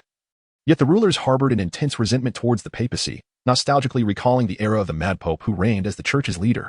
Simultaneously, they covertly opposed the pure white church, subtly imposing restrictions on missionaries and disseminating malign portrayals of the church among the populace, causing its reputation to plummet. A mere month after the cessation of the Crusader calamity, Pope Herbert found himself under relentless assault from unidentified, formidable assailants, leading to countless covert attacks. Ultimately, he was brutally murdered atop the papal throne. Within the church, speculation ran rife, with the masses seething in indignation, attributing the heinous act to nations opposed to the church. Calls for the reformation of the Crusaders and the initiation of an inquisition grew louder. However, in an era where nations had adopted precautionary measures, the fertile ground for rallying the faithful into a crusade had all but vanished. The College of Cardinals, now regaining control over papal authority, remained apathetic to these calls. Seamlessly, they appointed a sagacious archbishop from the era of the mad pope to ascend to the papacy. After the coronation of the new pope, he heeded the counsel of the cardinals, purging the church of its diverse clerical elements while dispatching envoys to various nations to foster amicable relations with the ruling powers. Military forces from various nations returned to the frontiers to combat the bizarre creatures of the wild, thereby expanding the realm of human control. Farmers returned to their fields, and citizens resumed their lives in the city-states, as if everything was gradually returning to normal. Yet, beneath the surface, transformations were indeed occurring, be it in the church's image or in other matters. On this day, in the holy city of Yegnalara, within the opulent courtyards of the pure white divine court, a small-scale riot erupted within the main edifice. In the Silver Hall, the clergy and musicians appeared alarmed, their gazes fixated upon the center where a grotesque, pure white cocoon writhed as if alive. The surface of the cocoon pulsated, comprised of immaculate, fleshy tissue that continued to expand in size. Before long, it had grown into an enormous, bizarre mass of flesh several meters in diameter. How had the former leader of the papacy, Lord Jordan, suddenly transformed into such a grotesque form? Someone must summon the crown. A catastrophe is unfolding. No, this aberration is a manifestation of pollution. Could it be that Lord Jordan has already ventured further down the path of corruption? Within the hall, a voice cried out in horror, "Divine favor! This is divine favor!" The onlookers struggled to comprehend why the mad pope had, in mere seconds, morphed into an ever-multiplying white tumor. Yet, they soon found themselves bereft of the opportunity to understand. With a sudden rupture, the cocoon split open, releasing a torrent of white, glimmering dust into the air. All present in the hall collapsed upon contact with this strange powder. As if poisoned, their skin rotting, blood oozing from every orifice, convulsing in agony before succumbing to death. From within the cocoon, a bizarre, entirely white, elongated creature emerged. Moving slowly, its form exuded an inhuman grotesqueness, twisting and writhing. Its back bore several pairs of large, white, segmented wings, with limbs resembling a centipede, all enveloped in a thick, white exoskeleton. As it moved, it resembled a sinuous serpent, stretching nearly 10 meters in length. Within the luxurious hall, Now suffused with the dispersing white dust, it appeared as a mythical creature, a relic of a strange dream, evoking primal fear at first glance. Chapter 67, The End of Corruption, the Era of Jordan. I have arrived at the terminus of the divine. The serpentine white monstrosity raised its head, adorned with numerous pairs of compound eyes, and emitted a low, droning sound. At this moment, Jordan felt an unprecedented sense of well-being. His flawless compound eyes surveyed the grim scene of lifeless bodies strewn across the hall, observing the gradually dissipating white phosphorescence in the air. He fell into a moment of contemplation. Lowering his head, he meticulously examined his own massive, white, worm-like exoskeleton. Strange, exposed, and imposing. There was no doubt that he had become the epitome of true pollution, the recognized culmination of inhuman power in this world. The white dust, lethal to ordinary beings, seemed to have been released during his recent emergence, likely generated from the friction of his numerous segmented wings, now coated in a crystalline powder. This was evidently a unique ability derived from some form of biological adaptation, much like a divine entity designated as flesh and blood heart. Capable of transforming and producing biological forms, he possessed a distinctive means of dispersing toxic dust. The Jordanian entity, possessing a colossal form, endeavored to oscillate its wings in a test of capability. It soon discovered that unless it flapped its wings at a certain unique angle and frequency, the toxic powder upon its wings would scarcely detach of its own accord, rendering it relatively harmless. Maintaining this divine visage, it swiftly ascended from the edifice, presenting its serpentine alabaster form to the gaze of the white-robed religious figures hastily congregating in the courtyard. In the next moment, it soared towards the heavens. In the skies above Jordan, it soared like a dragon, its massive form undulating with abandon, as it felt the myriad sensations coursing through its body. A fleeting sense of wonder reminiscent of the days when it first ascended as an angel washed over it. However, the present was starkly different from the past. Now, even when faced with an army, it harbored the confidence to obliterate them, while a mindless brawl might not yield victory. Its unique biological traits, capable of dispersing toxic dust and ascending swiftly into the air, ensured that it harbored no fear of any military force. At that very moment, in countless corners of the holy city, the inhabitants of Yegnalara gazed upward in horror. They beheld a terrifying, snow-white behemoth soaring across the firmament. Its form bore a faint resemblance to the characteristics of the so-called angel of corruption. Jordan ascended into the boundless sky, striving to soar ever higher in pursuit of the clouds. Yet, he soon realized with dismay that the vitality within his corporeal form was woefully limited. In terms of stamina, he was significantly inferior compared to his angelic phase, and after merely 10 minutes of rapid ascent, he found himself utterly fatigued. His substantial physique rendered him incapable of enduring such exertion. Although he managed to maintain swiftness during flight, he was incessantly depleting an immense amount of energy. Akin to an overweight individual attempting to run, unable to sustain the endeavor for long distances, Jordan descended, landing upon the sacred grounds of the holy city. His exterior of white flesh and bone contracted and collapsed with a fervent intensity, defying the laws of nature as he transformed into a human form of 2 meters. Generally speaking, a mere contaminator, affected solely through indirect channels of infection, cannot reverse the grotesque appearance of a bizarre creature. Only those who coexist with living contaminants or have directly integrated the flesh and blood of contaminated beings can exhibit such a phenomenon, transitioning effortlessly between the forms of a contaminated creature and that of a human, much like an angel or certain clandestine living experiments of the Empire. Yet, Jordan was acutely aware that his condition did not align with either of these scenarios. It was solely due to the existence of a panel. Ding. Aberrant mutant, moth type, Carcass ectasis 300, aberrant mutant, moth type, unknown model aggregated white moth, subsequent point allocation conditions unmet. Aberrant mutant, moth type, unknown model aggregated white moth. Your corporeal form has become synonymous with the manifestations of pollution, as countless inspirations dwell within your biological body, conjuring a fantastical and formidable shape. You are aware that you can advance further, but the current environment lacks the essential conditions for ascension. Jordan cast a fleeting glance at the previously displayed panel of notices, then chose to avert his gaze. Clad in his natural state, he swiftly donned the robe presented to him by a terrified yet reverent cleric in white, hastily enveloping himself in its folds. Surrounding the pristine courtyard stood numerous figures adorned in white ecclesiastical garments. The expressions of all who turned their eyes toward Jordan were imbued with a profound astonishment, as though they beheld a deity incarnate. Could it be that the former leader of the Holy See has indeed received divine favor? His presence, far more formidable than the tangible representation of the god our faith venerates, prompted a whirlwind of incredulous murmurs within the celestial court. Jordan paid no heed, offering no detailed response. With a serene countenance, he surveyed the assembly of church officials, then spoke in his usual tone. I have transcended the limits of human corruption. Summon the College of Cardinals and inform the current pope that I shall announce to the world that within 3 months, all rulers of this land must journey to the holy city of Yegnalara to express their willingness to submit to our church. From this day forth, any emperor or king must abide by the will of the pure white church. Adhering to the doctrine of divine right of kings, those who oppose or defy this decree shall find me manifesting to dismantle their sovereignty. Jordan turned and re-entered the divine court. In the white courtyard, the clergy gazed at his noble silhouette, their hearts shaken. Moments ago, they had witnessed the vast, snow-white form of pollution. Throughout history, apart from the bizarre, mindless creatures of the wilderness, no human could ever possess such overwhelming power. The religious figures exchanged astonished glances, all realizing that the continent beneath their feet might be on the brink of a transformation. A day later, news of the mad pope's reemergence stirred a great uproar.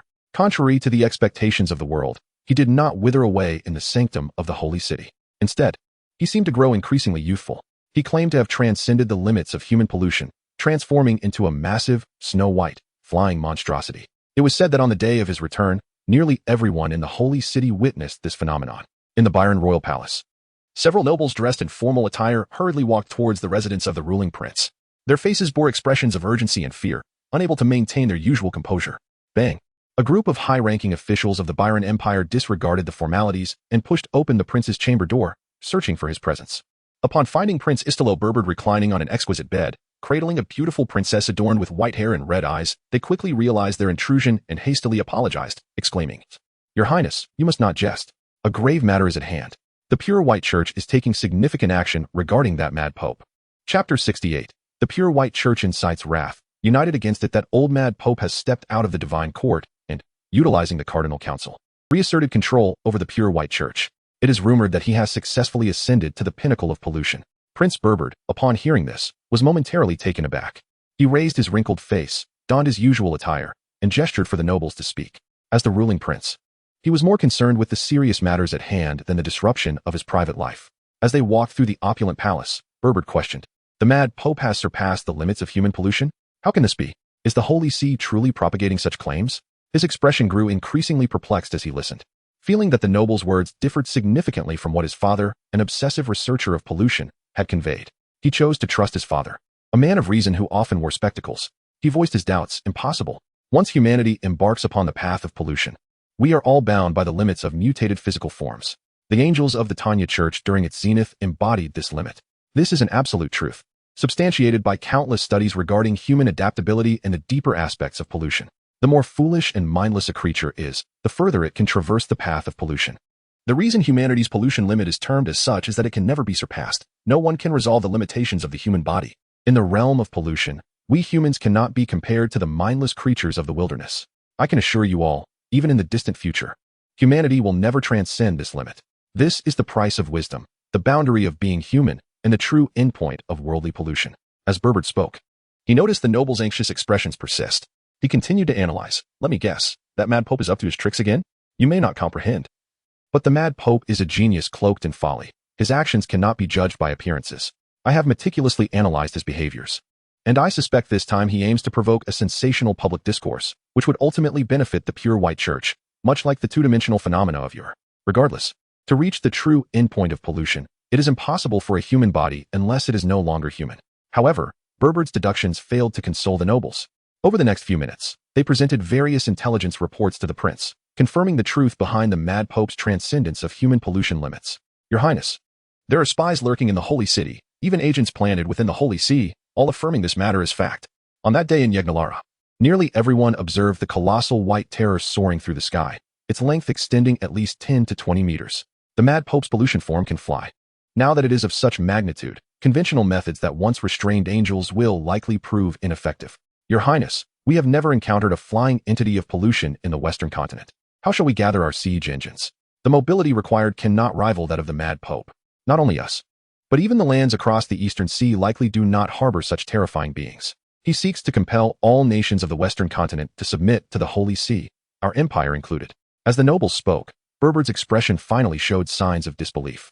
His heart raced, beads of sweat forming on his forehead, leaving him in silence.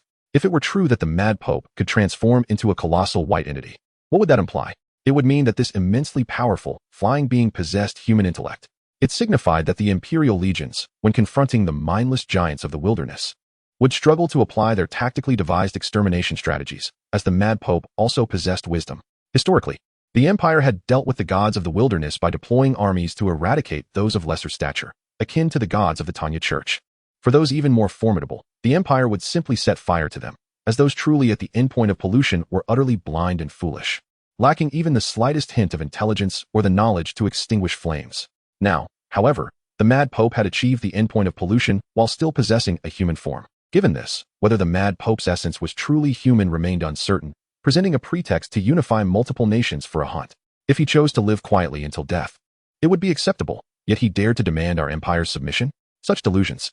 Several individuals hastily ascended to the palace. As I aspired to emulate my father in igniting the second oath to exterminate evil, the newly established pure white church has amassed an immeasurable foundation within the holy city, and no monarch from any nation can refuse it. Burbed, accompanied by several noble ministers, entered the imperial hall to summon other high-ranking officials of the empire. A week had passed since the declaration of divine right by the pure white church, yet no kingdom responded to the papacy, nor did any monarch journey to the holy city to express their willingness to submit. The Mad Pope, having transcended the limits of human corruption, reached the endpoint of the path of pollution, leaving everyone in shock. Yet, with a mere utterance, he expects the entire Western continent to bow to the church? On what grounds? Has the Mad Pope truly lost his sanity, forgetting how the Tanya Church once fractured? Many monarchs, instead of heeding the papal declaration of divine right, began their journey to the capital of the Byron Empire, Sun City, responding to the call to arms from Prince Burbed, the empire's first regent. The human coalition against the enigmatic front lines was once again mobilized, gradually retreating to the rear. Various disturbances arose during this process, with crusaders inciting localized riots among the church's followers in different nations. However, monarchs who had previously endured the calamities of the Crusades were well prepared for such unrest. They swiftly quelled the disturbances, ensuring that the believers within their realms could not stir up trouble. On this day, in the holy city of Yagnaura, the papacy detected movements from multiple nations, and the atmosphere within the church grew tense, resembling that of a startled bird. Yet soon, the central papacy regained its composure. For a bizarre, snow-white entity, enveloped in an eerie exoskeleton, ascended from the divine court, hurtling toward the capital of the Byron Empire with a force that shattered the air. Chapter 69. The Feast of Resistance? A Feast of Submission. The papacy has nothing to fear. Let the music play and the dance continue. Led by the Byron Empire, the oath to exterminate evil shall be resurrected. In a few days, we shall dispatch envoys of war to the holy city to proclaim the Mad Pope's hubris. We are eager to divide the church's wealth. Within the Byron Empire's palace, a temporary banquet hall was set up. Monarchs of various nations and ages congregated, donning diverse attire and raising their cups in merriment. Almost everyone present was reveling in the anticipation of sharing the future of the pure white church. Yet, some harbored concerns about the Mad Pope's seemingly divine power. Even amidst the raucous festivities, their brows remained furrowed.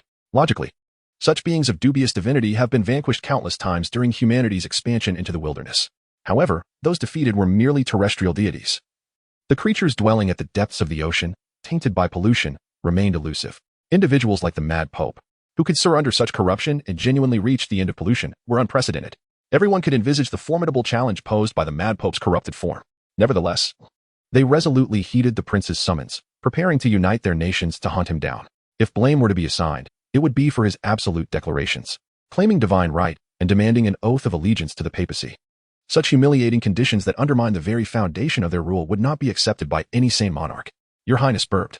With over 10 days remaining until the papacy's proclaimed month, we have ample time to swiftly assemble a coalition to hunt the Mad Pope. Chuckled one. Though the Mad Pope may be the first to tread the path of pollution, he remains a mere mortal. How can he withstand our finely forged blades? Yet, it would be unwise to underestimate him. Rumors suggested that his divine visage was encased in dense white biological exoskeleton material, rendering our blades likely ineffective. The nobles basked in camaraderie, feigning generosity, vowing to ensure the Mad Pope meets a fate without burial. Others furrowed their brows in concern, cautioning against overconfidence. Even rival monarchs, who had previously clashed over territorial disputes, set aside their grievances, if only temporarily. At last, all eyes turned toward Prince Burbed, seated upon the golden throne, awaiting his address. Without a crown atop his head, he held a golden scepter symbolizing imperial authority, capable of executing the true power of the Byron Empire. He rose slowly, raising the scepter before the assembly. Esteemed guests, we gather here.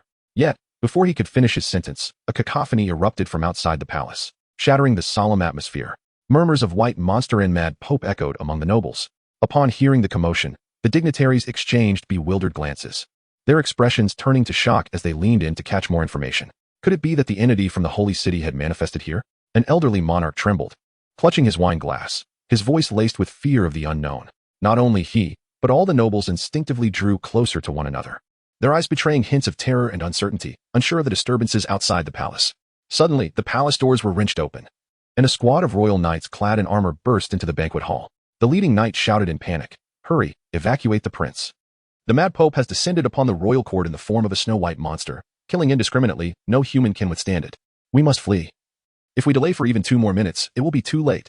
A dreadful creaking resonated through the palace, as if an earthquake had struck. The glass tiles of the roof trembled ominously. Hearing this peculiar sound, the assembly understood the gravity of the situation, their faces reflecting sheer horror. They gazed upward toward the source of the noise. Soon, accompanied by a series of terrifying sounds, debris began to fall from the ceiling, violently torn asunder from the outside. A monstrous, serpentine white entity emerged, slowly thrusting its inhuman head into the hall. Its head bore numerous cracks, within which resided eerie, crystal-like eyes, densely packed and inducing a sense of dread. Its body was adorned with a smooth, white exoskeleton, now retracting multiple pairs of glimmering silver wings along its back. As it moved, its limbs exhibited agility akin to that of a centipede, climbing through the rupture in the ceiling into the grand hall. In an instant, the entire hall fell into a deathly silence. The only sound reverberating through the air was the creature's eerie breathing, akin to a bizarre symphony. The monarchs and nobles held their breaths, eyes wide with terror. They recognized this was undoubtedly the Mad Pope transformed into a white monster. Their faces etched with fear and despair, anxiously awaiting the next unfolding event. Simultaneously, they were filled with righteous indignation. Hadn't the papacy declared a month's respite? Yet, with less than 2 weeks remaining, the Mad Pope's true form had suddenly appeared here. What could this mean? As the hall fell into an eerie silence, Berbert stood before the golden throne, gazing at the bizarre white monstrosity within the chamber, his expression as varied as a master of disguise. No one could ascertain the thoughts of this regent prince at that moment. Perhaps he was recalling something amusing, ultimately settling into a benevolent smile. With a facade of genuine warmth, Berbert broke the silence, eagerly addressing the Mad Pontiff. "Ah, it is your Excellency Jordan. What an honor to have you personally grace us with your presence today. I must apologize for not sending an invitation to the Holy City, as I presumed you were ensconced in your splendid divine court, detached from worldly affairs. Where are the attendants? Do summon the silver chair crafted in years past.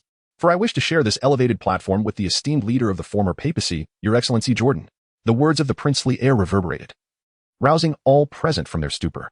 The monarchs and dignitaries of various nations, after a moment of bewilderment, could not help but marvel at the audacity of the first regent prince of the empire. His ability to speak such brazen falsehood spoke volumes of his caliber as a ruler. They echoed in unison, "Indeed. We gather here with your Excellency Jordan from the College of Cardinals to deliberate on our allegiance to the Church. We intended to submit to the pure white Church. Yet the dissenting voices within our borders have been relentless. The recent actions to suppress the Church stemmed not from our will but were the unilateral decisions of subordinates. Yes, your Excellency Jordan, prior to your arrival, we were engaged in discussions on how to resolve this predicament," they continued, casting anxious glances toward the ceiling, now marred by a gaping hole, while facing the embodiment of corrupting madness, the Mad Pontiff. The assembly of monarchs was driven by an instinct for survival. Each uttered awkward lies they scarcely believed themselves, soon finding their words faltering. Gradually, silence reclaimed the hall. All eyes were fixated on the immobile white aberration, reflecting on how their earlier proclamations now seemed as ridiculous as those of circus clowns. They scrutinized the grotesque form resembling a massive white serpent. Though its length was exaggerated to 20 meters by common lore, in reality, it extended no more than 10. Yet, within the hall, none possessed the courage to resist. Who could have predicted the Mad Pontiff's sudden appearance? The intentions of the visitor were surely malevolent. Perhaps they would never again muster the strength to rally their armies against the Church. Ha ha ha. Berbert erupted into uncontrolled laughter, disregarding propriety. As if unable to grapple with the reality before him, he cast aside his golden scepter, which clattered to the ground like worthless scrap metal, and slumped back into the golden throne. The prince appeared to have relinquished all resistance, his expression one of profound dismay, as if his very spirit had been shattered. Cunning as he was, Berbert had harbored a flicker of hope until mere days ago, but at this moment, that hope had perished. He reflected on the empire. Had there been even the slightest glimmer of possibility, he would never have bowed to the Church. Yet, the truth lay in the stark absence of hope. Who could have imagined that this continent would fall prey to a single being, the Mad Pontiff? Who wielded the might to forge such a magnificent and dreadful force of corruption, now unstoppable within the imperial palace? This overwhelming power and audacity had proven in that moment that the era to come might be ruled by the supremacy of individual might. Armies would no longer hold decisive sway against such unprecedented forces of human corruption. As exemplified by the current scene, the Mad Pontiff had single-handedly breached the palace, and even the distant imperial legions, requiring considerable time to mobilize, would be of little use. By the time the imperial forces arrived, those present might well be but cold corpses. Humans had indeed become akin to the deities that roamed the wastelands, having reached the pinnacle of corruption. From this day forth, the path of corruption would garner unprecedented attention from the world's elite, who would fervently nurture the corrupted. striving to transcend the limitations of the human form in pursuit of the miraculous end of corruption. Within the hall, the mad pontiff maintained his grotesque form. Indifferent to the farcical justifications that had unfolded, yet he no longer remained silent. He lifted his fearsome gaze, surveying the faces of the despairing feudal lords. The vast white body emitted a resonant hum. Prince Berbert of the Byron Empire, and all you kings, monarchs, and regents from now on. Every individual shall adhere to the will of the pure white church as truth, directly obeying all directives conveyed by the Papal College of Cardinals. I shall lead the entirety of the Western continent. This is the predetermined future of the earthly realm. Any feudal resistance is unnecessary. You must accept and cannot oppose. Perhaps it was the pontiff's words, articulated with the voice of humanity, that rekindled the notion of shared humanity in the hearts of those present. The bizarre white monstrosity no longer appeared as terrifying. Following Jordan's proclamation, a middle-aged monarch, feigning composure, approached the towering figure of the pontiff. Holding a goblet, he attempted to negotiate a semblance of normalcy, softly asserting, "Esteemed Your Excellency Jordan, we are indeed willing to submit to the church, yet your demands seem excessively domineering. After all, throughout the annals of Western history, such precedents have never existed." As he spoke, he noticed the mad pontiff making a sudden, perilous motion. And his face paled in alarm. He dropped the goblet and turned to flee, but alas, it was too late. Jordan, in the form of a pure white monstrosity, swung its grotesque limb and struck the demanding monarch with devastating force. The sovereign had no time to utter even a plea for mercy. The human body was instantly crushed against the palace's exquisite tiles, flesh and stone colliding in a grotesque symphony of destruction. A sickening crunch echoed as both shattered under the overwhelming impact, blood and debris fusing into a macabre mosaic. Nearby nobles, clad in resplendent attire, found their garments splattered with crimson. "My existence is unprecedented in human history," the voice resonated, calm yet suffocating. "When I descend in divine form, you must realize you possess no bargaining power. There is but one choice: submit to the church. Govern your lands in service to the faith, or perish here, leaving the church to appoint another in your stead." After silencing an imprudent ruler, the mad pontiff spoke again, his tone eerily detached, as if stating an immutable truth, which, indeed, it was. The assembled monarchs stood pale and voiceless, their defiance extinguished. They had no choice but to accept the inevitable, submission to the pure white church. What alternative remained?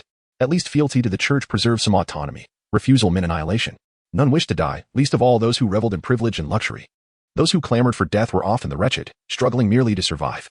"Your Eminence Jordan, the kingdom of Cocolia pledges allegiance to the church. The United Duchy of Varia submits. The Byron Empire bows." One by one, the rulers declared their surrender, not a single exception. Meanwhile, the empire's royal knights, so-called elite warriors, stood paralyzed, their expressions hidden behind steel visors. None dared draw their swords. Against such an abomination, resistance was futile. To challenge this entity, one needed armies, siege engines, fire and oil, not a handful of knights in a gilded hall. Interlude. The unification of the Western continent, year 1226 of the old calendar. The mad pontiff, having ascended to the pinnacle of human corruption, became the first to tread its furthest reaches. That same year, he stormed the imperial palace of Byron, forcing kings and queens to kneel. The Western continent trembled. Critics emerged, whispering of cowardice, how the pontiff, fearing armies, resorted to hostage-taking. True honor, they argued, lay in open battle, in the bloodied fields of war. A scholar penned scathing condemnations, branding him a dishonorable fiend whose legacy would poison future rulers with ambition and ruthlessness. The essay was written at dawn. By dusk, the scholar was bound to a pyre, his flesh consumed by holy flames. Yet his words lingered. Some were swayed, others shrugged. The mad pontiff was, after all, expected to be mad. What else was new? Not all scholars courted martyrdom. Many, sensing the church's inexorable rise, rushed to praise it. Their sycophantic treatises earned them gold and favor from the church's inner circle. But beyond politics, the masses fixated on baser curiosities. Had the pontiff been defiled in youth? How did he retain his ageless beauty? Whispers abounded, divine blessing, an unnatural constitution, or perhaps something far less human. None of it mattered. By 1227, the church's grip was absolute. From Byron, its influence radiated, puppeteering rulers while purging dissent with fire and steel. Some monarchs, expecting usurpation, were surprised. The church demanded only obedience, leaving governance to them. And so, like captives afflicted with Stockholm syndrome, they found this arrangement acceptable. The pure white church fervently encroaches upon the human territories of the Western continent. Yet there are nations that, indifferent to the papacy and previous imperial calls, resolutely refuse to submit. While the expanse of human lands on the Western continent is vast, such nations are few yet not insignificant. Most are small, impoverished, and feeble, merely wishing to tend to their modest plots of land. In solidarity, they muster a military force of just over 20,000 to threaten the pure white church. Should the church insist on subjugation, it must prepare for fierce resistance. Simultaneously, They expel religious figures from their borders and indoctrinate the populace with proclamations labeling the pure white church as malevolent. Then, the narrative takes a dramatic turn. The Mad Pontiff transforms into a bizarre, snow-white behemoth, soaring through the skies. He descends upon the encampments of the resistance, scattering pure, snow-like, crystalline dust. The army of approximately 20,000 collapses instantly. All who come into contact with the toxic dust perish, with no remedy available. Subsequently, the Mad Pontiff journeys to the capitals of the rebellious nations, storming into royal palaces and crushing their reigning monarchs underfoot. Furthermore, any nation or organization opposing the pure white church faces the Mad Pontiff's direct judgment. In a matter of weeks, the slaughter exceeds tens of thousands, witnessed by multitudes. Amidst this carnage, the authority of the pure white church is fortified like never before, instilling fear in all who once dared to harbor hope. After ascending to divinity, the Mad Pontiff's corrupted form emits vast amounts of poisonous dust, making even the most disciplined human armies tremble. Resistance is futile. Better to submit to the church and await the Pontiff's eventual demise, when any dissent may be entertained anew. Thus, the Western continent lies prostrate beneath the shadow of the Mad Pontiff, ushering in the unquestionable dominion of the pure white church, with no one daring to oppose the papacy. In the winter of the year 1227, the College of Cardinals intervenes, forcibly reconciling the interests of all human nations on the Western continent. During this process, any noble who disregards the directives of the college is subjected to brutal punishment. The college proclaims from the holy city of Yagnalara that under the guidance of the pure white church, the Western continent shall unite to explore the uncharted territories, with all existing military forces repurposed for this endeavor. Simultaneously, a series of astonishing edicts are enacted to amass substantial funds for the large-scale construction of vessels, the purpose of which remains shrouded in mystery. Speculation arises that the Mad Pontiff harbors grand ambitions aimed at another continent across the Eastern Sea. Such conjecture, however, lacks substantial foundation, considering the countless monstrous pollutions that inhabit the ocean, rendering even the safety of long-distance sea travel a significant concern. Chapter 72. The Coordinates of the Empire. Classified research in the Byron Empire, the Sun City. Within the inner city, in a clandestine underground area, oil lamps cast a dim light upon the cold stone walls of the corridor. Every few meters, a robust polluter clad in full armor stands guard, weapon in hand. For those of imperial lineage, such a post in this secretive zone, while offering decent benefits, is undeniably tedious. It is hardly an enviable position. Long hours spent in a monotonous underground environment demand an unwavering vigilance to avoid succumbing to drowsiness. A day or two may be manageable, but enduring such stagnation for an extended period is a trial for anyone. Consequently, under the lax oversight of the area's administrators, the guards at the periphery of the underground may indulge in brief respites and casual conversations. Stop standing around like fools. Come play cards. One calls out. See this exquisite limited edition deck of playing cards in my hand? I procured it for more than 10 silver coins. And it even bears the signature of a certain bishop from the papacy. A bishop's signature is worth merely this much. Now, if you could acquire the signature of a saint, that would be impressive. So, how much shall we wager today? In the dimly lit corridor, several fully armored polluters gather comfortably on the ground, placing their weapons within easy reach as they begin to relax. They pull out a wooden box containing beautifully designed playing cards, each adorned with various illustrations and marked with numbers and letters to denote their values. Among them, the two highest cards depict the grotesque white monstrosity of the Mad Pontiff and his human visage in normalcy. This playing card game was introduced by the College of Cardinals 5 months ago. Its emergence appears to be a scheme by the Mad Pontiff to further enhance the prominence of the papacy and himself in the hearts of the people, resulting in a lucrative product. However, upon its introduction, it swiftly captivated the Western continent. The church's extensive promotion played a role, but equally compelling were the myriad entertaining games devised alongside the cards. A group of guards, tasked with vigilance, now finds themselves engaged in the delight of this card game, exchanging banter and laughter. Whatever possessed the College of Cardinals to conjure such an entertaining invention? One muses. I've heard that gamblers at our Empire's Royal Casino have become utterly enamored with this game. In just 2 months, the casino's earnings have nearly equaled the annual tax revenue of a small city-state. Quiet down, will you? We don't want the administrators to catch wind of this. I'm counting on my salary this month to buy a figurine for my son.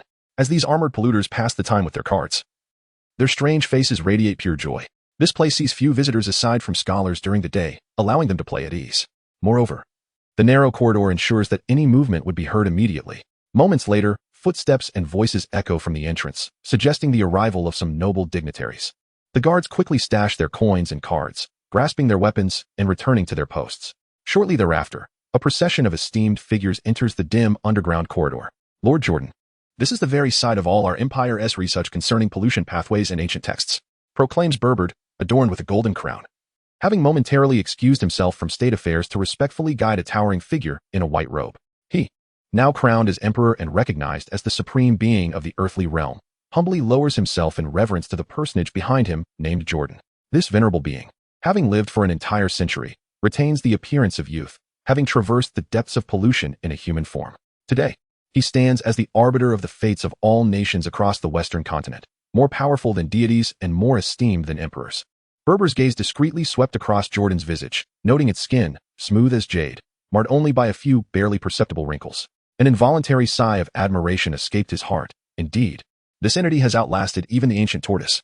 His own father, the late Emperor Talaran of the Byron Empire, has succumbed to the passage of time. Even in the sanctuary of his chamber, facing his youthful consort adorned in her favored white-haired, red-eyed guise, he finds himself increasingly powerless. In stark contrast, what of the Mad Pontiff? His physical appearance remains unchanged, exuding an air of untroubled youth, along with others. Berber speculates that the Mad Pontiff possesses the secret to eternal youth. Berber, your father Talaran was deeply engrossed in the study of such mysteries during his lifetime, engaging in numerous correspondences with me. Alas, I was preoccupied with suppressing the rebellious elements of the world and could not meet him for the final time. Jordan is not devoid of emotional intelligence. He casually expressed some reflections while walking behind Berber, showing little regard for the dignity of the current Emperor Byron. The group traversed a stable underground passage for a while until they arrived at a spacious area deliberately constructed. Numerous scholars of the Empire, clad in white research attire, moved about, navigating the various separated subterranean spaces. Some areas were permeated with a grotesque scent of blood, faint cries and muffled groans echoing ominously. These were the sites where inhumane live contamination experiments were conducted on criminals. In other sections, a multitude of scholars had gathered, their tables laden with ancient texts as they struggled with the arduous task of translation. This subterranean space, utilized for clandestine research by the Empire for generations, indeed harbored many peculiar phenomena unheard of by the common folk. Jordan and Berber meandered, pausing in an area laden with fragmented ancient artifacts, surveying their surroundings. The Empire had amassed a considerable collection of these relics from bygone eras. Subtly, one could discern the shadows of unknown technologies within their forms. Among them were objects fashioned from ancient metals, resembling kinetic weaponry. Could there be any specific ancient artifacts among these that posed a threat to the Mother Goddess? In a single utterance, Jordan rendered Berber speechless. He, who spent his days in the grand halls of the palace deliberating on matters of state, although he paid some attention to such clandestine research, remained largely oblivious to the intricate details concerning the precise placement of various artifacts. Consequently, the current emperor of the Byron Empire momentarily faltered, turning to the scholar at his side, signaling him to elucidate the former's inquiry. One of the imperial scholars promptly understood the cue and began to speak softly. Esteemed Your Highness Jordan, the specific ancient artifact you mentioned is of unparalleled rarity, being the only well-preserved and intact unknown ancient creation discovered to date. It is sequestered in a deeper region designated as Chapter 73, Ancient Relics, a celestial weapon strike apparatus. Its translated name is Arrow of Radiance. According to ancient texts, it is the sole object feared by the Mother Goddess. Regrettably, it is not entirely whole. It appears to be missing certain components. Upon finishing his explanation, the scholar instinctively led the way. Perhaps due to the underdeveloped ventilation technology, the air gradually became somewhat oxygen-depleted. The group ventured deeper, arriving at a portal guarded by several towering knights of pollution, who proceeded to open it. Within the modestly sized open area lay an enigmatic creation composed of an unknown alloy, distinct from ancient metals. Its streamlined body was cloaked in a mysterious coating that shimmered faintly even in darkness, exuding an aura of advanced technology. Notably, there were conspicuous gaps where critical components were absent, resembling protrusions reserved for the installation of additional apparatus necessary for activation. Your Highness Jordan, this Arrow of Radiance is considered the most exquisitely crafted ancient artifact among all those discovered by the Empire. The peculiar material on its surface is impervious even to the sharpest of blades. Scholars speculate that beneath this resilient shell, which can withstand the ravages of time, lies an extraordinarily intricate internal structure. The designation Arrow of Radiance derives from a synthesis of numerous ancient texts and the meanings of the raised inscriptions upon it, the imperial scholar expounded. Jordan stepped forward, meticulously examining the radiant arrow that lay silently on the ground. His gaze fell upon the surface of its casing, where a small line of raised hieroglyphic inscriptions adorned it. 7 or 8 years prior, while nestled in the sacred city of the divine court, he had devoted himself intermittently to the study of such ancient scripts for approximately 2.5 years, rendering him quite familiar with them. In fact, he was capable of deciphering their meanings with considerable ease. At this moment, if one were to dismiss the possibility of a misperception, the inscription clearly indicated not the abstract designation of radiant arrow, but rather the term beam targeting device. The so-called meaning of radiant arrow was undoubtedly a result of the imperial scholars' conjectures, limited by the understanding of their contemporary era, leading to a misinterpretation. In a previous life, Jordan resided in an advanced society characterized by its rich information exchange. As a seasoned traveler who has encountered an innumerable array of science fiction concepts, he is able to discern with ease the true significance of this ancient text, which undoubtedly represents an orbital beam targeting device. How intriguing this is. Jordan's expression was subtly enigmatic as he scrutinized the sci-fi creation before him, yet he could discern no clear understanding of its essence. He turned to Emperor Byron Burb and said, "Burb, this singularly pristine ancient artifact may hold significant value. Increase the current guard presence threefold for its protection. I wish to remain in the Sun City for a while, perusing ancient texts related to it. Furthermore, have your men compile a list of clues regarding its missing components and send it to the Holy See." The tone of the conversation in Jordan, though seemingly amicable and collaborative, concealed an undeniable command. Berber, in the guise of an emperor, listened quietly, submitting to this authority without daring to show the slightest hint of discontent. Half an hour later, the group emerged from the subterranean research zone, dispersing the accompanying imperial scholars. Jordan and Berber descended into the opulent royal carriage, flanked by guards and knights, as they journeyed towards the royal mausoleum. This was a whimsical request from Jordan, a fleeting desire to pay a visit to an old acquaintance from the imperial lineage. Before long, the procession arrived at a lavishly constructed cemetery in the inner city. The two dismounted from their carriage, gracefully stepping forward amidst a throng of accompanying nobles. In a short while, they found themselves before the gravestone of the former imperial emperor, Talarin. They paused. Jordan stood in silent contemplation before the gravestones, his mind drifting back to a contemporary named Talarin. He then cast his gaze towards a nearby tombstone, that of the long-deceased Prince Andrew. Adjacent to it lay another royal prince, who had infamously laughed himself to death during a peace banquet between their two nations. The memories of that banquet, where he had been subjected to the whims of these feudal princes, remained vivid in his mind, transforming into one of the few amusing anecdotes of his lengthy existence, preserved within his recollections. It had been a considerable span of time since those events unfolded. The companions accompanying him, witnessing the mad pontiff in his act of remembrance, maintained a respectful silence, mutually understanding the need for quietude. Simultaneously, they felt a sense of relief. The mad pontiff's act of commemorating the late Emperor Talarin served as evidence of the burgeoning closeness between the Byron Empire and the pure white church. This pontiff was not to be trifled with. Countless lives had met their end, either directly or indirectly, by his hand. The empire's alliance with such an astute and formidable individual, who wielded immense power and authority, placed it far ahead of other nations similarly subservient to the church. The royal cemetery maintained an atmosphere of solemnity for a while longer. The mad pontiff turned away from the gravestones and broached the topic of pollution. "Berbad, your father Talarin, in his lifetime, was fervently devoted to my flesh and blood, and now it is regrettable that he has passed without fulfilling his desires. I wish to honor his wish by offering my body and blood for the Empire's pollution research, delving into the myriad unknowns surrounding this phenomenon. For a long time, the Byron Empire has stood at the forefront of various clandestine studies on the Western continent, and I have no intention of altering this state of affairs. Rather, I will represent the Holy See in robust support. However, henceforth, all secret research must be documented under the witness of personnel dispatched by the Curia of the Holy See." A discourse of considerable length from Jordan elicited a wave of astonishment among Berber and the surrounding imperial aristocrats, swiftly replaced by a sense of joy. The former's remarks seemed to echo the lingering spirit of the late Emperor Talarin, yet this was of little consequence. His subsequent declaration to fulfill the late emperor's wishes, regardless of the underlying motives, signified a momentous event, the mad pope indeed fostering a closer relationship with the Byron Empire. Such proximity suggested that the pure white church would also draw nearer to the Byron Empire, with the pure white church having established itself as the sovereign power of the Western continent. Its alliance with the Byron Empire heralded a future replete with blessings for the empire.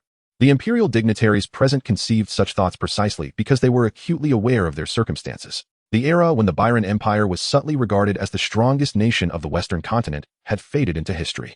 In the present day, it is the pure white church that reigns supreme over all nations, undeniably the paramount authority. Berber, having absorbed the discourse, felt his spirits lift as well. While he may not have been particularly engrossed in pollution research, he remained astutely perceptive in political matters. Having once held the position of regent prince and participated in various political affairs prior to his coronation, his instincts and practical experience were exceedingly rich. Seizing the opportunity to enhance the empire's prestige, he ventured to probe, "Your Excellency Jordan, though our encounters have been infrequent, you have formed a genuine friendship with my father. Your willingness to sacrifice for the remembrance of my father exemplifies a heartfelt camaraderie deserving of public acknowledgement. I intend to publicly declare this matter within the royal city in a few days. Might I receive your consent?" Upon hearing this, Jordan immediately acquiesced. He could hardly be bothered to concern himself with Berber's benign yet self-deprecating manner, which invoked the memory of his long-departed father, Talarin. With his esteemed position in the Western continent, Even the faintest display of his prowess could dramatically alter the lives of countless individuals.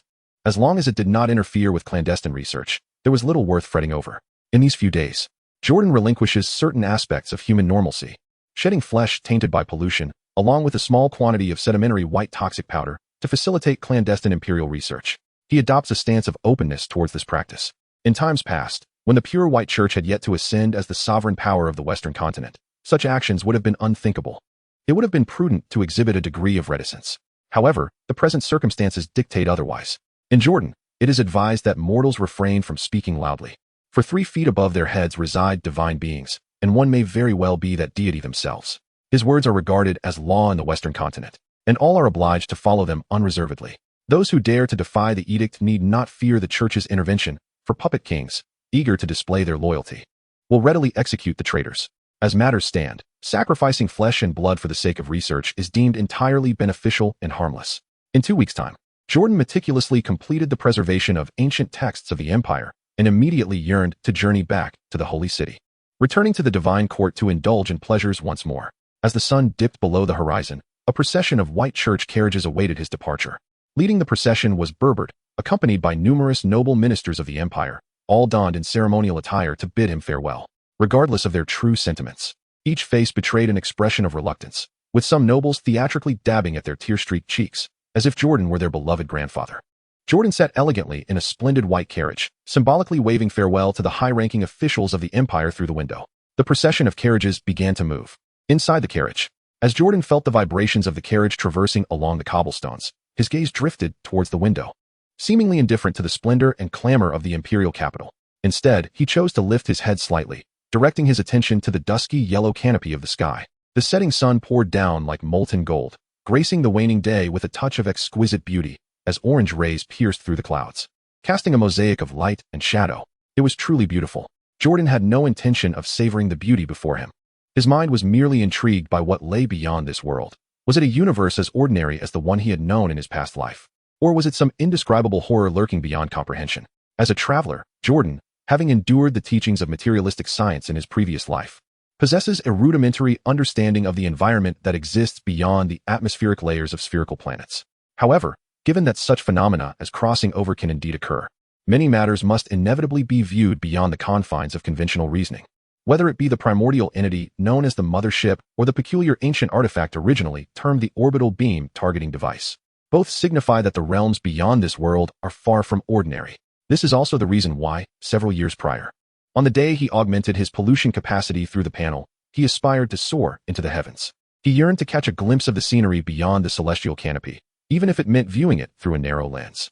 Regrettably, he faltered at that time. The new form of pollution, though potent, was considerably more cumbersome than that of an angel. Within the confines of the white carriage in motion, Jordan gazed into the dusky sky, a wave of emotions washing over him in an instant. A fleeting thought emerged, akin to the notion of cherishing enlightenment before the end. Yet it was cast aside in the next moment. Is it not preferable to gaze upon the genuine heavens and then depart, rather than to lead a life consumed by trivial pursuits?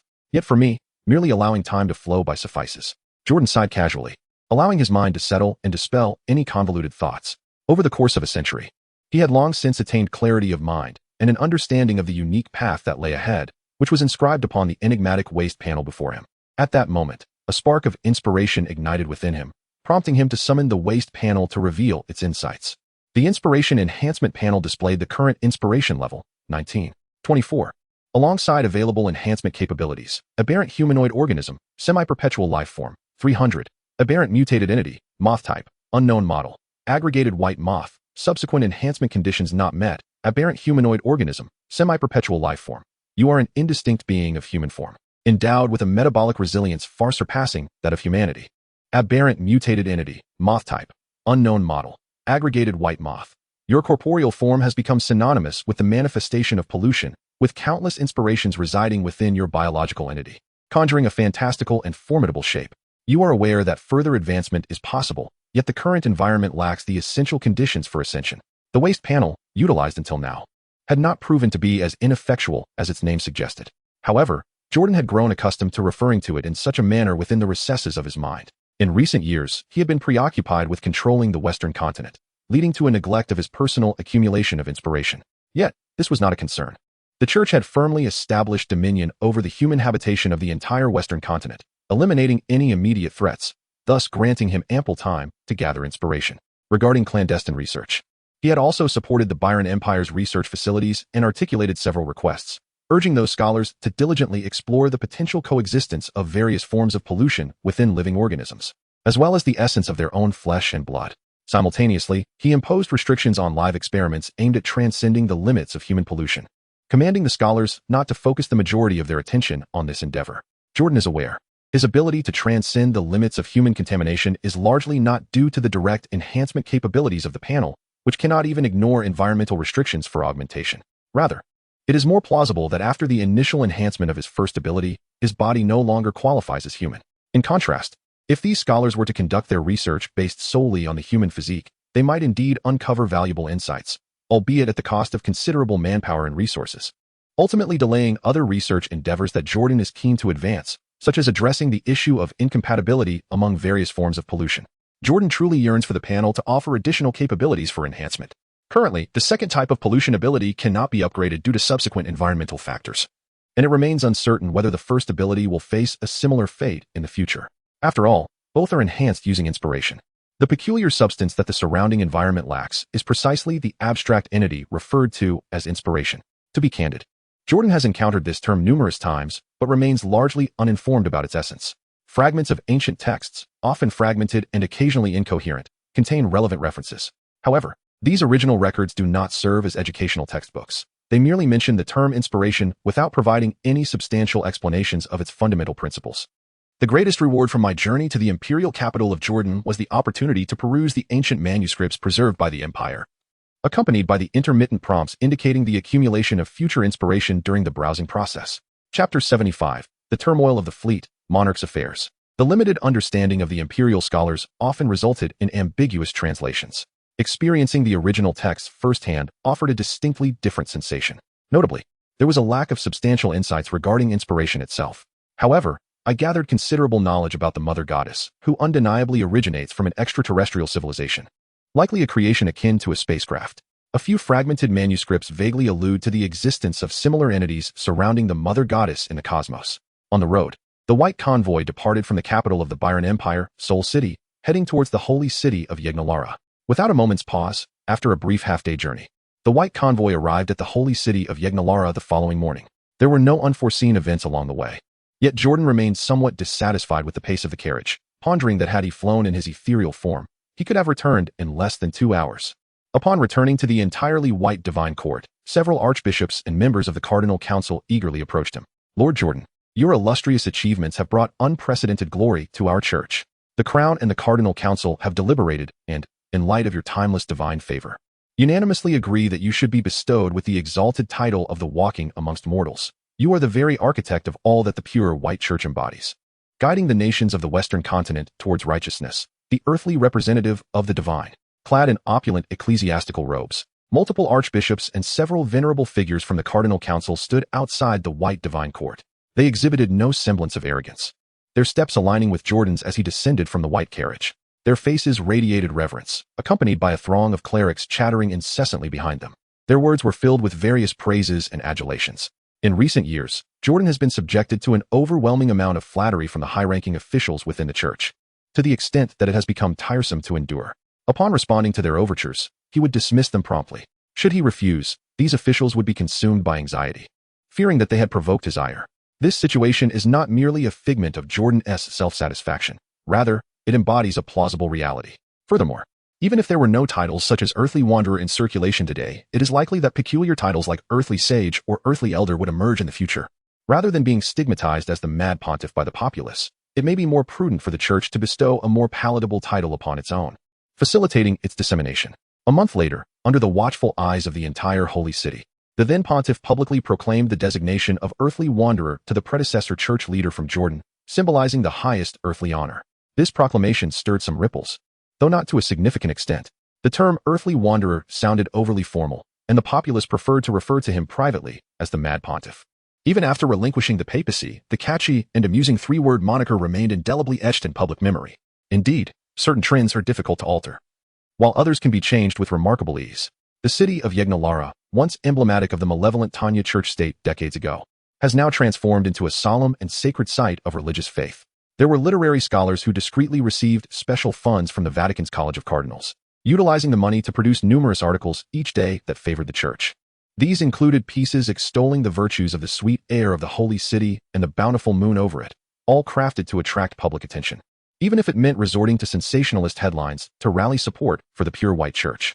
As for the dissenters, those who openly opposed were swiftly apprehended and brought before the ecclesiastical tribunal, becoming instruments in the church's consolidation of power, occasionally showcased during religious festivities. Subjected to public execution by burning at the stake. Under the church's dominion, the Western continent enjoyed an era of peace. Reports occasionally emerged from the Holy City, claiming the Mad Pontiff had personally invented various intriguing pastimes, including several grid-based board games, culinary methods termed stir-frying, and bathing pleasures known as hot springs. These novel amusements, all attributed to the Mad Pontiff, were simply astonishing. Yet, this phenomenon stands as an undeniable truth. At this juncture, regardless of how vociferously individuals may express their discontent with the church in private, they cannot internally deny that the Mad Pontiff is a genius. However, even such a prodigious talent encounters worldly obstacles. Within the halls of the pure white sanctuary, several sovereigns from different nations had clandestinely convened, positioned amidst the white courtyard's principal edifice. Many among them appeared troubled and contemplative, having traveled great distances to present their reasonable demands to Jordan. They gathered collectively, fearing that a singular monarch's grievances would go unnoticed, as these issues stemmed from directives issued directly by the College of Cardinals. Consulting the current pontiff in the Holy Temple would prove futile. Before long, the distinguished monarchs, anxiously awaiting, finally beheld Jordan entering the hall accompanied by several clergy in white robes. As representatives of their respective nations, they offered the customary gestures of reverence to him, then eagerly raised their faces to articulate their requests. Your Excellency, could the Vatican delay the extensive shipbuilding program? The financial investment required is astronomical, and our nation's treasury is in a precarious state, making it difficult to sustain such contributions long-term. While larger nations with abundant resources can allocate a portion of their taxes to support the Vatican's grand naval ambitions, we, as smaller states, find ourselves at a loss. The hall echoed with the lamentations of the monarchs regarding their fiscal constraints. Under the Church's governance, the Western continent had indeed prospered more than before. Nevertheless, the demand for each nation to contribute 1/10 of its annual revenue to support the construction of a vast fleet was excessively burdensome. For a year or two, this might have been tolerable without any nation raising objections. Even if discontent simmered beneath the surface, it remained concealed until now, as the papal decree had persisted for several years, leaving many nobles unable to bear it any longer. The Vatican was fervently mobilizing shipbuilding and training naval soldiers, and their progress was evident. Yet, what was the purpose of all this? No one understood the Mad Pontiff's ultimate intentions for a colossal fleet. Was he truly contemplating a conquest of the largely unfamiliar Eastern continent? Such a notion seemed ludicrous, as the terrifying pollution lurking in the depths of the ocean would be the first to object. Chapter 76. If you do not pay the church, there are always others willing to pay in your stead. In the face of the unknown ocean, there exists a collective consciousness among the populace. For any fleet daring to venture into the open seas, one must mentally prepare for the loss of more than half of its vessels before departure. This is an irrefutable reality. The ocean is not a domain humanity can conquer. Only the arid wilderness of the mainland represents the future that the people of the Western continent can aspire to conquer, a future that shines most vividly. We implore you to halt the call for fleet construction. The people do not require a formidable navy at sea, for the ocean is unconquerable. Your Excellency, prior to our arrival, we diligently analyzed the various drawbacks arising from the ever-expanding fleet initiative. The exorbitant costs incurred by the Western continent in constructing a vast naval force yield nothing but detriment. We are wholeheartedly willing to support the Vatican. However, this grand naval endeavor is an annual drain on resources and manpower, and we are left perplexed by its rationale. Within the hall, the monarchs maintained an air of politeness, articulating their concerns with reasoned discourse. Even those who were once celebrated for their decisive and vigorous approach now exhibited a rare caution before the Mad Pontiff, fearful of causing offense with their words. Compared to the dictatorial feudal rulers, they seemed more akin to champions of freedom and equality. In the course of their discourse, one monarch produced a parchment scroll, co-signed by several leaders. The text, gentle in its phrasing, detailed the various drawbacks that had arisen from the Vatican's escalating fleet construction. A white-robed cleric stepped forward to receive the document, turning to present it to Jordan. There's no need to read it. If you do not wish to serve the Vatican, you may relinquish your governing authority, allowing the College of Cardinals to appoint someone else to oversee your nation. Jordan waved his hand dismissively, clearly indicating his disinterest in the parchment. His gaze swept over the faces of the gathered monarchs, and his words brooked no dissent as he coldly proclaimed, If you do not wish to be kings, there are many who would gladly take your place. The day the fleet of the Western continent is established, I shall have my purpose. Allow me to reveal in advance that I am determined to spare no effort in retrieving the mother goddess from the realm of myth. Should the mother goddess be successfully salvaged, this act will undoubtedly leave a legacy for countless generations to come, and the enigmatic secrets of ancient myths will be unveiled in time. Let it be known that today's events shall not be repeated. Upon concluding his discourse, the Jordanian monarch afforded no opportunity for the attending sovereigns to respond. His relentless pursuit of the arcane truths of the world was unwavering, intrinsically linked to the source of his own power and future elevation, rendering any concession impossible. The Holy See's grand construction of a fleet was solely dedicated to the retrieval of the mother goddess. Even if it necessitated the spilling of blood across the Western continent, the exorbitant costs were deemed worthy of the endeavor. He promptly gestured for the knights of the White Armor Church to advance, forcibly escorting several perspiring feudal lords out of the hall. The mad pope had truly lost his senses. He disregarded the plight of the populace, fixating instead on the exploration of myth, persistently amassing the resources of the Western continent to construct oceanic vessels for years, heedless of the financial crises afflicting multiple nations. Except for the military funds allocated for the front lines, every nation in the rear was subjected to exorbitant taxes, inciting widespread discontent among the citizenry. This unrest permeated all social strata, as individuals from various classes harbored varying degrees of dissatisfaction. The actions of the mad pope defied conventional reasoning, consistently inducing terror among the populace. This was true in the past, remains so in the present, and likely will continue into the future. Should he evade the clutches of mortality? As months slipped by, a new year arrived, ushered in by the gentle spring rains. The pure white church replaced its aging and waning first saintess with a youthful and striking second saintess, selected from within the cardinal's council. Simultaneously, a new holy son was appointed, a charismatic and robustly built man. The functions of the holy son paralleled those of the saintess, both traversing city-states to promote the church. The distinction lay in the holy son's attire, which was far less modest than that of the saintess. He often bared his upper body, showcasing his muscular physique to entice female devotees into purchasing merchandise. However, the impact was rather limited, as the church's merchandise, characterized by anthropomorphic representations of deities with white hair and red eyes, primarily appealed to a predominantly male audience. Moreover, the general status of women in lower social echelons rendered them less capable of possessing disposable income, thus inhibiting their consumption in this regard. Nonetheless, the establishment of the new holy son did manage to elicit a significant outflow of gold coins from the pure white church's followers. Seasons changed, and as the fiscal conditions of various nations deteriorated further, the church faced increasing challenges in raising funds for shipbuilding. Consequently, the nefarious cardinal's council publicly instituted a dreadful policy of survival of the fittest, aptly named the monarch assessment. As the name suggests, it was designed to evaluate the competency of a nation's ruler. Those deemed unfit would be dismissed by the church, who would then support a new candidate for kingship. The sole criterion for this assessment was whether the tax contributions from each nation to the church diminished by a certain percentage compared to the previous year. Should the contributions decrease, the ruler would be considered unfit. Rumor has it that this policy was decreed by the mad pope himself. Upon the announcement of the monarch assessment, the sovereigns of the Western continent were taken aback, their expressions contorted in disgust, as if they had ingested something foul. Yet, they were compelled to comply, resulting in an increase in domestic taxation, neglecting national infrastructure merely to fill the financial void owed to the church. Ultimately, the populace began to believe that the mad pope was somewhat deranged. Why, they pondered, has the situation deteriorated in the wake of what was supposed to be lasting peace? Instead of improvement, life had become markedly more arduous. The lower classes, forced to tighten their belts, struggled to comprehend why those in positions of power exhibited such callousness, oppressing them so relentlessly.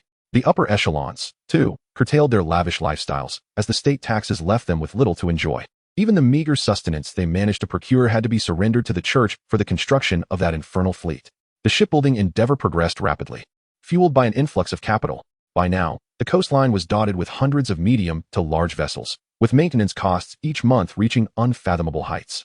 Fortunately, it seemed the mad pope was satisfied with this number. In the year 1235 of the old calendar, amidst a relentless winter snowfall, the construction of ships was halted, accompanied by the annulment of the related papal decrees and the monarch assessment.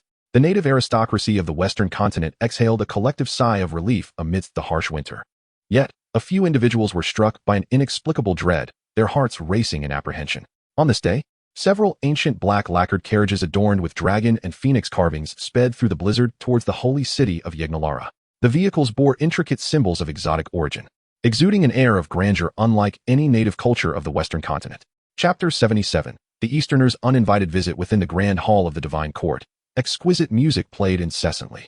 The venerable elder of Jordan sits comfortably in a chair, gathering inspiration, one hand cradling a book while the other holds a cup of fruit juice. Time flows serenely. The internal management issues of the pure white church, along with the myriad trivial troubles that plague others, are matters solely for the current pope to ponder. As a distinguished figure who played a pivotal role in the church's prosperity, he need only indulge in pleasure while leveraging the church's influence to achieve his own advantageous ends. Entirely devoid of pressure, Jordan does not perceive any wrongdoing in the utilization of this vehicle for personal purposes, particularly because the car, known as the pure white church, would have long since perished in the port city of the Rhine had it not been for the presence of its sole occupant. Presently, the Grand Fleet construction project is nearing completion. In just a few months, preparations will be undertaken for a journey into the open sea, destined for the land where the mother goddess fell, to uncover its mysteries. Even the missing components of the beam targeting apparatus have made significant progress, with locations identified in the western continental wilderness and several ancient relic sites scattered across maritime regions. Everything seems to be unfolding favorably. Jordan had lived for a long time, and it was rare for anything to move him. His heart had long been as calm as a placid sea. Yet in recent years, he found himself subtly delighted by certain phenomena, feeling that life was as easy as flipping a coin. The greater one's personal strength, the fewer obstacles one encounters. At his level, the entire western continent posed no hindrances, save for troubles that might arise from beyond its borders. Suddenly, a white-robed cleric entered the hall through a small door, appearing quite hurried. He quickly approached Jordan and bowed, reporting, "Great Walker of the mortal realm, a black carriage has arrived outside the divine court, claiming to wish to meet you. Its identity is special, hailing from the Black Moon dynasty across the Eastern Sea." The Black Moon dynasty? Jordan pondered, taking a sip of juice, then setting down his book, gesturing for the visitor to be admitted into the hall. He was not entirely ignorant of the distant Eastern continent. The common language of the Eastern and Western continents had, since ancient times, been the same, though the intricacies of grammar had evolved distinctly over time. Since the pure white church had gained control over the Western continent, Jordan had consciously gathered various insights, including those regarding the Eastern continent. Despite the considerable distance and the treacherous sea monsters that plagued the waters in between, it was not entirely impossible for fortunate souls to navigate the vast ocean and reach another land. Among these intrepid travelers were individuals who journeyed from the Eastern continent to the West, and vice versa. This group was able to provide insights about the opposite side, preventing a complete ignorance of one another. The Western continent's impressions of the East were largely based on tales from seafarers, for the ocean was perilous, and crossings between the two lands had always been a one-way ticket fraught with danger. To arrive safely on the other side often signified an irreversible departure. Throughout the history of the Western continent, the number of vessels that could venture between the two lands more than once did not exceed 50. Within the grand hall of the Silver Divine Court, the musicians gradually withdrew, and the doors were opened, allowing a chill breeze to sweep through the chamber. Led by the white-robed cleric, several elegantly dressed, yellow-skinned foreigners adorned with waist insignia strode confidently across the silver-tiled floor into the hall. To meet the Walker of the mortal realm, they proclaimed. "Might we inquire, noble Walker of the mortal realm, does the ecclesiastical fleet intend to cross the ocean and launch an assault on the eastern territories? If so, the Black Moon dynasty must surely be an ally of the pure white church. We wish to present maps detailing the distribution of human-controlled regions across the eastern continent." In the hall, after bowing, the representatives with East Asian features spoke sincerely, their attire often embellished with semicircular patterns symbolizing the moon. Their words suggested a fervent eagerness to serve should the mad pontiff desire to strike the eastern continent. Jordan did not respond immediately. Instead, he scrutinized the countenances of the several envoys before him, feeling a strange sense of familiarity. In his previous life, he too belonged to the yellow race, which stirred a sense of kinship within him. Although the span of his existence in this life far exceeded that of his former one, he found himself reflective. Before the palace, he had a slight acquaintance with the individuals from the Black Moon dynasty across the Eastern Sea. This group had initially rallied to the cause of the Byron Empire, opposing the cannibalistic darkness of the Tanya Church state. The Black Moon dynasty is a significant nation on the Eastern continent, and every few years, they disregard the perils of crossing the sea, sending emissaries to the Western continent for interactions among various nations. Over time, this has cultivated a certain prominence. I do not intend to target the Eastern continent. As the world knows, I aspire to unravel the enigma of myth. In a few terse words, Jordan, feeling disinclined to elaborate, instructed the cleric to escort the individuals from the distant Black Moon dynasty out of the hall. It is only natural for these individuals to feel a sense of urgency upon witnessing the frenzied shipbuilding on the Western continent. However, he truly had no intentions of launching an offensive against the Eastern continent. Should he actually lead a fleet across the sea, it is likely that only a mere fraction of the army would survive to reach the eastern shores, vulnerable to slaughter. Such folly, akin to feeding the monstrous sea creatures, would be an act of sheer stupidity. Jordan contemplates, no matter how frenzied it may become. It merely seeks to sacrifice countless lives in a futile attempt to salvage the mother goddess. The assault on the eastern continent is a fundamentally thankless endeavor, one that invites nothing but trouble. Even a fool would not engage in such folly. In truth, in recent years, Jordan has contemplated the potential benefits within this endeavor. He has pondered whether to personally embark upon a voyage, leading a formidable fleet to assault the eastern continent. Ultimately, however, he relinquished the idea due to the myriad uncertainties surrounding the potential for failure. The frequency of perilous encounters during the voyage alone could spell disaster for the entire army. The more one comprehends this world, the deeper the trepidation towards the abyssal depths. Indeed, should he arrive at the eastern continent in his tainted form, it is highly probable that he could subdue the various nations single-handedly. Yet, this is predicated upon Jordan's willingness to set sail. Venturing into the unfathomable and terrifying ocean beneath the surface, while bearing the numerous risks inherent in such a journey, at that moment, he would be akin to a rootless reed, at the mercy of fate. His tainted form may soar, but it cannot perpetually remain airborne. It requires a solid foundation. Should any misfortune befall the fleet during the voyage, it would result in a most calamitous outcome. Jordan has no desire to plunge into the ocean, for engaging in a battle with the monstrous sea creatures spawned by rampant pollution would surely lead to utter annihilation. Thus, the eastern continent is not worth coveting. Unless one can reach the eastern shores at minimal cost, Jordan will not entertain thoughts of extending its grasp toward the eastern continent. The pollution system of the eastern continent is akin to that of the western continent, lacking any polluter as overwhelmingly powerful as itself. In contrast, the legend of the white dragon, modeled after itself, has spread fervently across the eastern continent. The natives refer to their colossal, white, serpentine pollution as the white dragon, a title steeped in local cultural significance. Numerous tales abound, including one of a blood-soaked heart preserved by human nations in the wilderness of the western continent, which is said to be called the blood tie sway in the east. Chapter 78. The inhumane papacy, the noble exploration hero. Time is an invisible blade, relentlessly slicing through moments, a source of profound disdain for humanity. Who among us has not lamented the swift passage of time, wishing it could flow more slowly? From humble farmers to noble lords, none can escape the indelible mark of time. The biological functions of the body decline with its passage, the mind dulls, youth fades. Even the most formidable creatures, deemed divine, ultimately bow to the inexorable march of time, succumbing to its decay. No entity in existence can evade the malevolent curse known as time. Before the emergence of the Mad Pope, the people of the Western continent harbored such thoughts. And now, the unyielding Mad Pope has once again rallied the entire Western continent, enlisting and training countless sailors, all to serve the purpose of retrieving the Mother Goddess. The year 1236 of the old calendar marks the darkest chapter in the history of the Western continent. The pure white church has ceased its relentless shipbuilding and its demands for substantial funds from various nations. Yet, shortly thereafter, it began conscripting soldiers with an iron fist.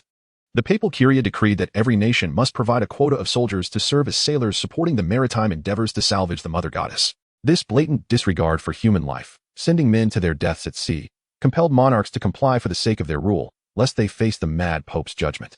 In spring, under the orders of the papal curia, several ships set sail each day from the coastline, venturing into the fallen realm of the Mother Goddess for exploration.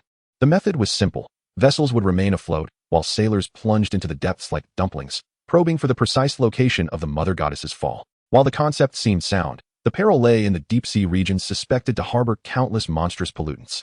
Consequently, exploration vessels rarely lasted an hour before being discovered and sunk by grotesque, polluted sea creatures. The fates of the divers were equally bizarre, within mere meters of the scent. They often met gruesome ends at the hands of aquatic pollutants. The church mandated that divers wear loosely fastened armor for ease of removal and carry sharp blades, intending to facilitate quicker descents while guarding against the threats of oceanic pollution. Regrettably, this precaution proved largely ineffective. Each day, many perished, consigned to the depths of the sea. Incomplete statistics reveal that since the onset of the church's spring explorations, the number of fatalities has surpassed the annual casualties of the frontier wilds. Moreover, the progress of exploration was painfully slow, with no diver ever returning alive to report their findings, let alone locate the Mother Goddess within a limited time frame. As summer approached, after incurring tremendous losses, the papal curia ceased exploration efforts and shifted its focus to cultivating specific types of pollutants.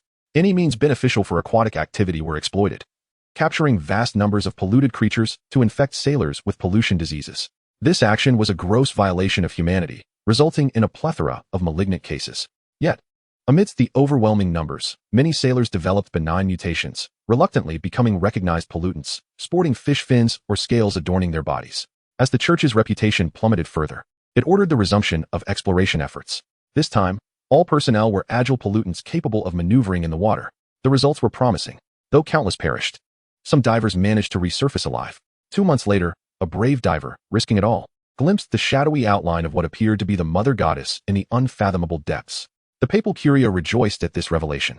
2 days later, the mad pope summoned the diver, intending to personally bestow upon him the title of exploration hero. In the holy city, within the opulent yet sacred confines of the pure white cathedral, religious figures carefully bore a stretcher towards the main hall. Upon it lay a pollution-stricken diver, covered in bandages and bleeding profusely, a tragic figure who had confirmed the mother goddess's location. His condition upon resurfacing was so dire that he nearly succumbed before reaching the shore. Only through vigorous medical efforts had he managed to cling to life, albeit barely. His internal organs were ruptured, wounds festering with infection. Surviving healthily was a distant dream. Under such horrific injuries, a normal person would have perished long ago. His continued existence is attributed solely to the relatively robust vitality of pollutants and an indomitable will. Soon, the exploration hero was carried into the hall and presented before the mad pope. Flanking the sides of the hall stood numerous high-ranking officials from the Western continent, who had gathered solely to witness this moment. Their gazes fell upon the barely alive, fin-adorned diver, and they murmured among themselves, reflecting, "Is this truly the exploration hero?" Future chronicles will immortalize his name, a testament to the sacrifices made in unveiling the mysteries of the mother goddess. To receive such honor from the great walking among men must surely bring peace in death. However, mere moments later, amidst the astonished expressions of the assembly within the Silver Hall, the exploration hero, before receiving his accolades from the mad pope, let out a final, deathly wail. Following that, he violently expelled a torrent of blood upon the pristine floor. His head drooping, and his body fell still. He had perished. In an instant, the hall was filled with a cacophony of emotions. As none had anticipated witnessing such a dramatic turn of events, Jordan remained unperturbed, his expression unchanged. He held aloft the golden gilded medal of honor, placing it upon the chest of the recently deceased exploration hero, and then proclaimed with fervor, "The sacrifice of the exploration hero is indeed worthy. This small step in unveiling the mother goddess signifies a monumental leap for all of humanity. I desire to bestow upon him a reward and, forthwith, declare to the world that the direct descendants of the exploration hero may select any country within the Western continent to be honored as a count. An honor that shall be hereditary and unalterable." Jordan waved his hand, dismissing the crowd within the hall. Moments later, the grand silver chamber returned to its desolate state, marked solely by a conspicuous stain of crimson blood upon the tiles. A few senior members of the Cardinal Council, however, lingered, approaching Jordan with subtle expressions, bowing in deference as they conveyed, "Your Excellency, the rewards you mentioned cannot be granted. The exploration hero has tragically lost everything. Investigations reveal that months ago, he was forcibly conscripted as a seaman, leading his family to desperate measures. In their attempts to extricate him from this fate, they sold their possessions and scoured for assistance. Regrettably, his family was later accused of defaming the church and has since been imprisoned by the religious tribunal for execution. We beg your pardon, for we neglected to inform you of this matter earlier." Chapter 79. Suffering on the Western Continent. The Pope bears the shame. Since the discovery of the Mother Goddess, the actions of the Holy See have grown increasingly frenzied. Indifferent to the multitude of casualties, they have employed every means to uncover the mysteries of the Mother Goddess, resulting in countless lives lost to the depths of the sea each day. A fleet of vessels has deployed metallic chains and hooks, with divers attempting to attach them to the colossal entity known as the Mother Goddess, striving to drag it to the surface. Yet, it remains immovable. The Mother Goddess is simply too vast and heavy, residing at the ocean's abyss, beyond the capacity of human strength to shift. Consequently, after numerous failed attempts, the Cardinal Council revised its strategy. No longer seeking to salvage the Mother Goddess, they commanded the divers to venture inside her, probing and collecting all that could be seen, slicing the ancient body of the Mother Goddess into smaller fragments to bring ashore. Composed entirely of ancient metals, some portions of the Mother Goddess are not particularly hard. Whether drilling or cutting, such tasks are not overly challenging. Amidst the accumulation of vibrant lives, the exploitation of the Mother Goddess on the Western continent is progressing at an astonishing pace. Unfortunately, in terms of genuine discoveries, the outcomes stand in stark contrast to the rapid advancement. Apart from the already damaged ancient artifacts, nothing of value remains within the Mother Goddess. Byron Empire, Sun City. In a clandestine research area, a warehouse erected upon the surface houses an array of peculiar gray metals. Surrounding it, numerous heavily armored enforcers stand guard in shifts around the clock. A splendid white carriage from the Cardinal Council quietly awaits outside the warehouse.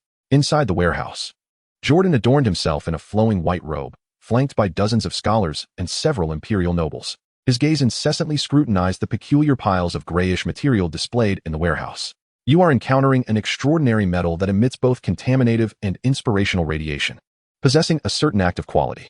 These ancient metals, which served as the very essence of the mother deity's form, displayed a surface adorned with luminous, spiral patterns, appearing remarkably unique. In this regard, they diverged from any ancient metals previously witnessed. It was as if, as stated by the panel, there existed a distinction between the living and the lifeless. The pieces were no larger than a handspan, with the largest measuring nearly half a meter.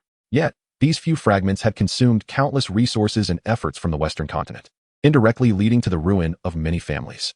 The magnificent walking among mortals. This was the metal constituting the mother deity. Do take heed.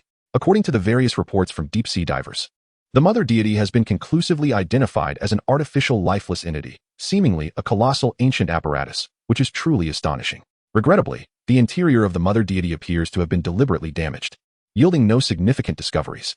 The scholars, clutching their research materials, accompanied Jordan, continuously relaying information to him as he inspected the site, while also reporting on various long-term research findings.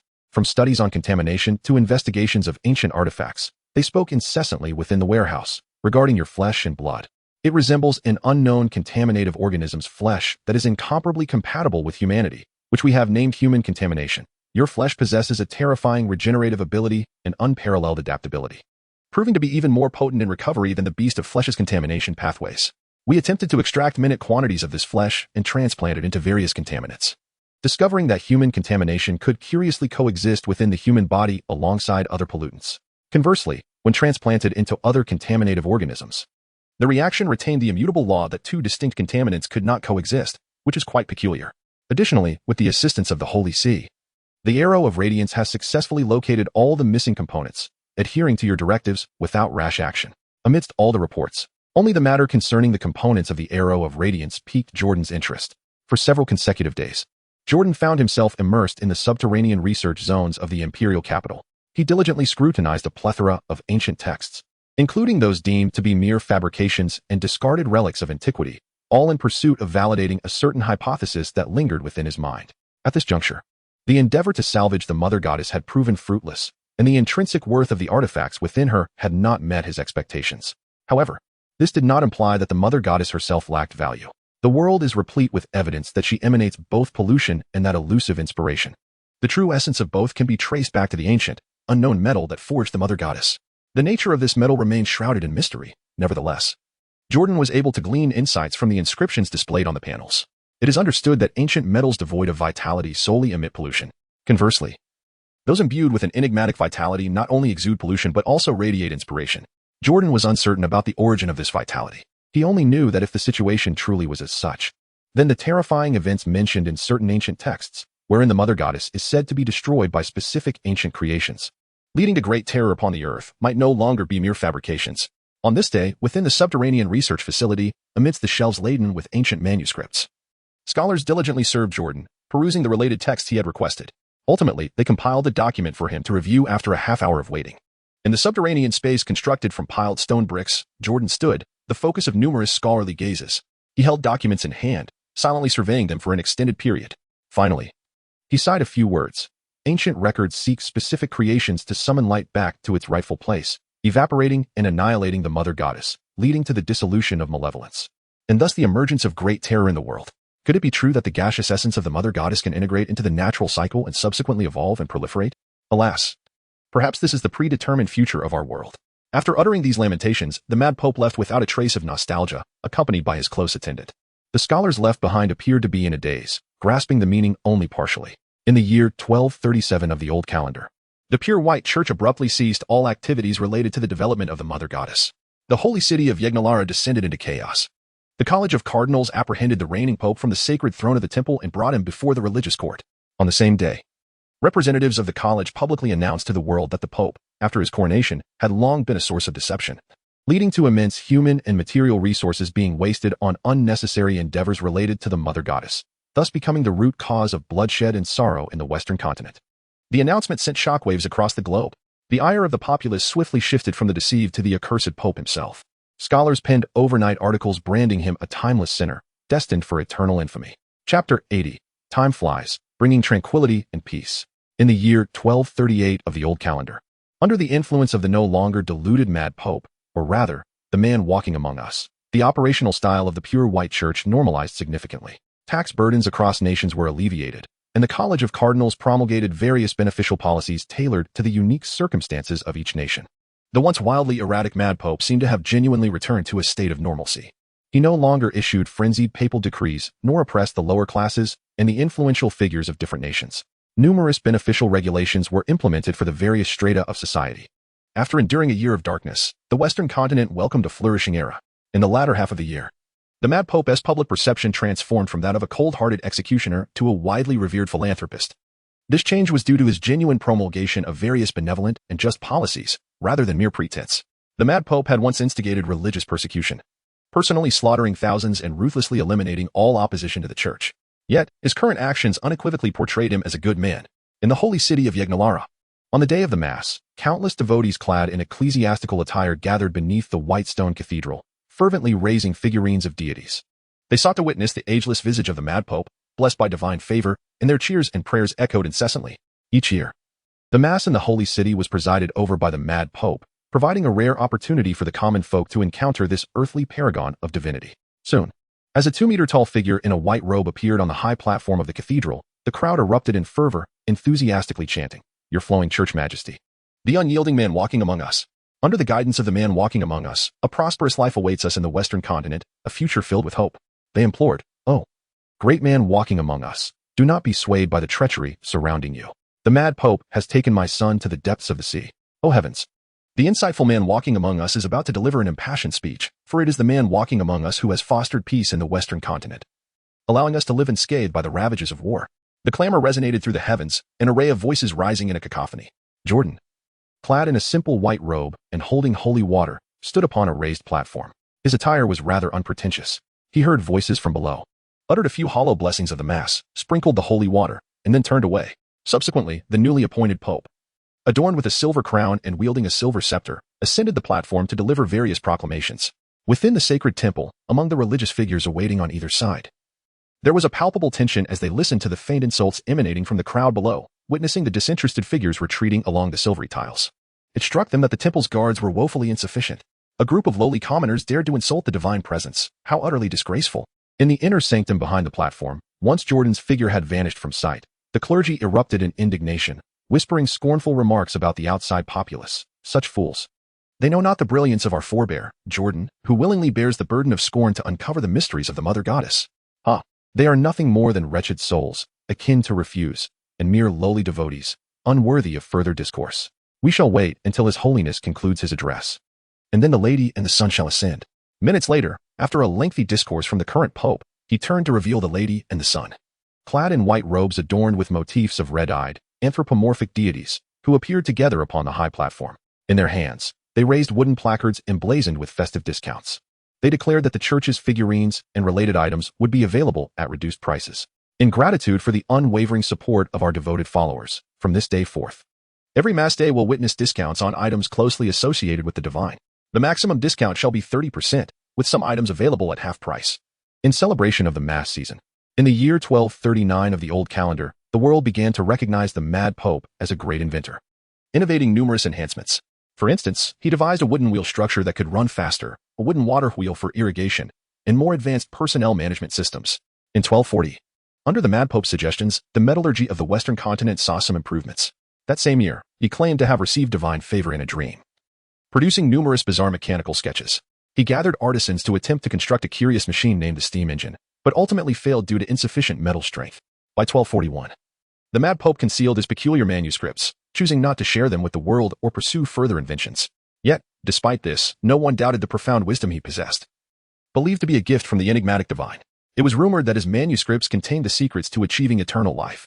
In 1242, the Mad Pope had yet to pass away, and the world had not witnessed another being as formidable as he, who had scaled the heights of pollution. The powerful polluters of the Western continent, aspiring to transcend the limits of human pollution, employed various methods in vain. Thus, they concluded that the Mad Pope possessed some arcane method to ascend to divinity, and that his longevity was likely connected to this. Consequently, the formidable polluters agreed to journey to Yejanara the following year, beseeching the Mad Pope to impart the secrets to ascend to divinity. On April 21, 1243, the mightiest group of human polluters across the Western continent set aside their pride and gathered outside the divine court. In grotesque forms, they prostrated themselves, imploring the Mad Pope to grant them the secrets of ascension. At noon, outside the opulent White Court, Numerous powerful polluters knelt. These individuals bore extraordinary features, some with large fish-like heads, others with plant-like growths, varied in gender and age. Among them were humble grassroots knights and scions of noble families. Yet, without exception, regardless of their previous uniqueness or respectability, they all shared the singular experience of humbling themselves before the divine court. The mightiest among them, towering around 3 meters, adorned in vibrant scales, was the first to kneel, pleading, "Owl King among men, grant us the art of ascension, that we may transcend our frail mortal shells and attain true power. Should I achieve divinity, I vow to serve the church without complaint. And my entire family are fervent believers, unmatched in devotion to the divine. Prior to this journey, I spent all my wealth acquiring church relics. Now, I only seek the secrets of ascension." Chapter 81. Seeking the method of ascension? All to become experimental subjects. Each kneeling, non-human polluter bore an intense yearning for enlightenment. The mad Pope Jordan, with his overwhelming power, was their sole desire, regardless of whether their expressions were feigned or genuine. They all professed their willingness to sacrifice everything for the sake of ascension, regarding all else as superfluous. Yet one might ponder, once ascended, would not worldly power be within reach? No one could discern whether the throng of polluters kneeling before the White Court harbored ambitions of transcending pollution or merely sought personal gain. All that was known was that the mad Pope paid no heed to their pleas. For 3 consecutive days, under the gaze of numerous onlookers, the polluters remained kneeling, exposed to the elements without sustenance. No one withdrew from such hardship. For those who had reached the limits of human pollution, this was but a trifling ordeal. A mere 3 days without food seemed a small price to pay for the potential gift of divine ascension. Regrettably, the mad Pope still did not make an appearance. On the 4th day, some less resilient polluters could no longer endure and rose from their kneeling position, departing in shame. The remaining supplicants were either more robust in their pollution or possessed steadfast willpower. On the 5th, 6th, and even the 11th day, those who persisted in their supplication collapsed from hunger, fainting before the pristine court. Regardless of their strength and pollution, they were still bound by the limits of biological necessity. Even those deemed divine could not forego sustenance. On that day, a church knight emerged from the White Court, splashing cold water on the unconscious powerful polluters, subsequently offering them bread. The great walking among men has been moved and has promised to reveal the secrets of ascension to you all. After you have eaten, follow us into the court. The melodious words of the church knights resonated in the ears of those who had knelt for 11 days. They wept profusely, overwhelmed with emotion, and began to extol the virtues of Jordan with fervent praise. Among the onlookers outside the court, gasps of astonishment erupted at the mad Pope's promise and the potential existence of the so-called secrets of ascension. Amidst envious and jealous gazes, several formidable polluters, having knelt for 11 days, finished their meal and were led by the knights of the church into the divine court. The group arrived at the opulent inner courtyard, swiftly reaching the lower chamber of the main hall. Upon entering the grand hall and stepping onto the silvery tiles, they soon beheld a figure seated in the main chamber, cradling a cup of juice like a walking embodiment of humanity. Jordan sipped his juice and glanced up at the pollutants led by the knight of the white armor church. Among them, one particularly striking figure, towering at 3 meters tall and adorned with vibrant feathered scales, seemed to embody a rare manifestation of pollution. His gaze shifted downward, momentarily stunned by the sight of enormous, coarse chicken feet. "O walker of the human realm," he implored, "I beseech you to impart the method of ascension to divinity. I earnestly request the divine teachings of the walker of the human realm." Upon laying eyes on Jordan, the formidable pollutants fell to their knees, collapsing onto the shimmering silver tiles, their mouths uttering fervent desires to transcend the limits of human pollution. Then, they heard the profound secrets of ascension spill forth from Jordan's lips. "My corporeal form, blessed by the divine, possesses a structure unlike that of ordinary mortals. Thus, I ascend to divinity." The towering figure in white robes spoke with unwavering conviction, rendering the kneeling pollutants dumbfounded. Is it truly possible to reach the pinnacle of pollution merely due to a unique constitution? Upon hearing Jordan's succinct declaration, the pollutants were enveloped in a tumult of emotions, realizing that their journey had seemingly been in vain. Regardless of whether the mad pontiff spoke the truth or sought to deceive, what did it matter? It all signified an insurmountable barrier to replicating his path of transcending human pollution limits. Yet, in the following moment, their thoughts shifted dramatically. My existence is the very hope for humanity's ascent to the pinnacle of pollution. Should mortals transplant my flesh and blood, ascension to divinity is within reach. You, esteemed individuals, are the epitome of the earthly pollutants realm. I wish to bestow upon you my flesh and blood, nurturing you to contribute to the ascension of my faith. This journey may entail various trials and tribulations. If you cannot endure, feel free to withdraw from the hall. In a moment of solemn bravado, the individual from Jordan made tentative conjectures, delivered with an air of unwavering certainty, even as he himself harbored doubts. Having successfully swayed several formidable polluters present in the hall, he noted with satisfaction that none had risen to oppose him. Instead, their reactions only reinforced his resolve. Deep down, he understood that he had secured a few willing and high-quality subjects for his experiments. He gestured for the subdued polluters to be taken away, instructing that they be delivered to the research zone in the capital of the Byron Empire in a few days' time. Once again, the hall was filled with the enchanting strains of music. Jordan once again lifted the juice, sipping it languidly, resembling someone enjoying a leisurely retirement. He initially had little interest in the commotion outside the divine court regarding the so-called methods of ascension. However, as those individuals eagerly approached him, he decided to go along with it and became a subject for their experiments. If this could indeed contribute to any advancements in pollution research, it would be nothing short of splendid. Listening to the music, Jordan turned to gaze at the center of the hall, where a sci-fi relic, transported 2 years ago from the imperial capital, stood. Its surface was smooth and cold, coated with an enigmatic layer. It was none other than the orbital beam targeting device. Apart from the crucial unidentified metallic lever component that he kept close at all times, the remaining parts had been assembled, rendering it ready for activation. According to ancient texts, activating the orbital beam targeting device would vaporize the mothership, which contained both pollution and inspiration in its active metal, allowing it to merge into the grand ecological cycle of nature. Consequently, over time, the concentration of pollution and inspiration in the environment would gradually escalate worldwide, leading to what is ominously referred to as the Great Terror. It is easy to imagine that what the people of this era perceive as the pinnacle of the pollution system will no longer represent the true end in the future. The term deity, a misnomer for this level of pollution, will inevitably be abolished. Yet, no one knows what the future holds for humanity as it confronts the unknown challenges that lie ahead. Jordan was unaware. He only knew that the future might unfold as an era uniquely dominated by a system of pollution. His second panel capability would undoubtedly be enhanced, provided that the ancient texts were not mere fabrications. The more he delved into the secrets of antiquity, the stronger the impression grew that everything seemed orchestrated by a premeditated conspiracy. Regarding ancient studies, Jordan was oblivious to the specifics of the Eastern continent. However, he pondered why. On the Western continent, there existed a perfectly preserved beam targeting device and ancient records pertaining to vaporizing motherships altering the environment. It was as if an unseen force from ancient mythology was propelling the world towards its desired fate. The ultimate source of all secrets lay beyond the heavens. Alas, the celestial realm was beyond the reach of the people of this era. Chapter 82, Jordan's Awakening. The persistent chime of his cell phone alarm resonated through the hazy morning light. Jordan awoke from a hazy slumber on the single bed. As he groggily sat up, his gaze instinctively drifted downward. A wave of subtle astonishment washed over him, for he discovered that he was clad not in the ecclesiastical white robe, but rather in an endearing ensemble adorned with whimsical animal patterns. Colorful bears and rabbits were printed upon the soft fabric of industrial manufacture, yet they appeared as though obscured by a mosaic, rendering them indistinct and unclear. A surge of inexplicable emotions welled up within Jordan, a blend of nostalgia and an inkling of realization. He involuntarily raised his gaze, casting a curious glance around the modern-styled bedroom he found himself in. Instantly, he reached for the smartphone on the bedside table. His fingers, unaccustomed to the device, swiped across the screen, yet the touchscreen remained unresponsive, stubbornly fixed on the alarm clock interface. It was not just the phone, the bedroom of his past life. Beneath his feet, appeared vaguely familiar at first glance, yet upon closer inspection, the details seemed to be obscured, akin to a model afflicted by texture loss, rendered in a haze of ambiguity. Is this enough? After all the effort to conjure a lucid dream of his hometown, must it deny me the pleasure of playing video games? Jordan, feeling helpless, casually discarded his phone, and the sensation of being ensconced in a dream intensified within him. He was acutely aware that in a moment, he would likely awaken back into reality. Resolutely, he gathered his thoughts, striving to maintain clarity of mind, deliberately avoiding any concrete reflections, simply wishing to linger a while longer in this dream that pertained to his past dwelling.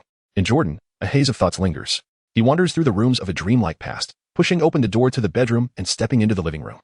As he traverses the indistinct space of the lounge, he contemplates opening the refrigerator to retrieve a carbonated beverage from a previous life, only to discover that even in this dream, the fridge door remains obstinately shut. Ultimately, he halts before a full-length mirror. Reflected within is a man of Asian descent clad in pajamas, his features obscured, whose physique appears to be that of his former self. A rhythmic knocking reverberates, as if someone is at the door. Jordan felt a stirring within and turned his gaze toward the door. To his astonishment, the handle of the security door began to turn on its own and was subsequently pushed open. From the outside, a figure clad in a white robe, a portly priest who was both unfamiliar and familiar, entered. His somewhat distorted visage was a collection of fleshy contours. This figure seemed to represent a long-forgotten priest from the town of Pearl, known as Jarun, if memory served correctly. Within this lucid dream, the abstract representation of Jarun ambled slowly toward Jordan, his plump face displaying a foolish expression as he reproached him. He, little Jordan. You should not shy away from your education. You are mistaken, little Jordan. Had you not abandoned the monastery, you would have become a revered scholar of the Holy See. Jordan listened in silence, remaining indifferent. While he found the circumstances of this dream absurd, he also felt a hint of amusement, deeming the dream rather intriguing. He casually responded, Jaron, be mindful of your status. Before you stands the wanderer of the mortal realm, who brings glory to the entire pure white church. What are you in comparison? The abstract figure representing Jiran paused momentarily upon hearing this, only to shatter and dissipate into nothingness. In the next instant, a new pair of figures, one male and one female, emerged from beyond the doorway. Uncle Glenn, you are mistaken. You should not resort to theft and plunder to facilitate my becoming a cleric. My biological father perished because of you. Adoptive father, you are truly in error. Why do you not take the medicine? Without it, the contagion cannot be suppressed. The specters of his long-departed foster siblings appeared in the dream, coming forth to confront Jordan about his numerous missteps. Jordan remained indifferent, pondering the peculiar dream that seemed to be a manifestation of his inner turmoil. However, his heart had long been impervious to external influences, and he was not the type to be easily swayed by mere words from anyone. The fact that he could not even muster the energy to interact indicated the disintegration of Bill and Amini's presence. In the next moment, accompanied by indistinct, almost inaudible footsteps, numerous figures draped in white robes, their faces obscured, surged into the living room, surrounding Jordan with their lamentations. Mad Pope, you are unworthy of your position. You are mistaken, and you will plunge the pure white church into an abyss of despair. Heretic Jordan, you betray the old faith for your selfish desires, selling out to the empire. Your coronation is an irrevocable error. Perhaps it lasted mere seconds, or perhaps minutes. The cacophony of the robed figures ultimately dissipated like willow catkins in the wind, only to coalesce once more, transforming into the indistinct figure of an elderly man adorned with a silver crown, exuding a composed demeanor, a dagger protruding from his chest. Great ancestor, you are mistaken. The Crusaders are an unstoppable force that should not be restrained. Allow me to unleash this power that will send tremors across the western continent. Great ancestor, why will you not save me once more? The figure representing Herbert was quite verbose, yet ultimately faded into oblivion. In the ensuing lucid dream, various characters emerged, as if projected on a slideshow. Among them were a certain Prince Byron, a nun who had once bullied Jordan, and a fish-faced exploration hero bedecked with honor medals. Even the loathsome former boss from his previous life made an appearance. Without exception, they all recounted how Jordan's actions were fundamentally flawed. It felt as though a multitude of vengeful spirits had collectively come to collect their dues, transforming into nightmares that surrounded Jordan in the phantasmagoric living room, incessantly chattering, "Blood angel, you heartless traitor to your comrades, you shall pay for your misdeeds. This plan has gone awry. Revise it and return with a corrected version by nightfall for me. This error is yours, hence no overtime pay." Oh, walking among men. Your reckless pursuit of the mother goddess is an inhumane act that must be forever etched upon the pillar of historical disgrace. Your very existence is a mistake. You have tainted everything wrong. Wrong, wrong. A grave error indeed. Within the nebulous dreamscape, the echoes of condemnation reverberated on. Jordan felt somewhat exasperated. He had initially hoped to seek out the black cat that his family had once kept in this lucid dream, or perhaps venture outside to explore. However, given the bizarre direction of this peculiar dream, he decided against it. With a conscious effort, he restored clarity to his thoughts and resolutely proclaimed, "Mistake?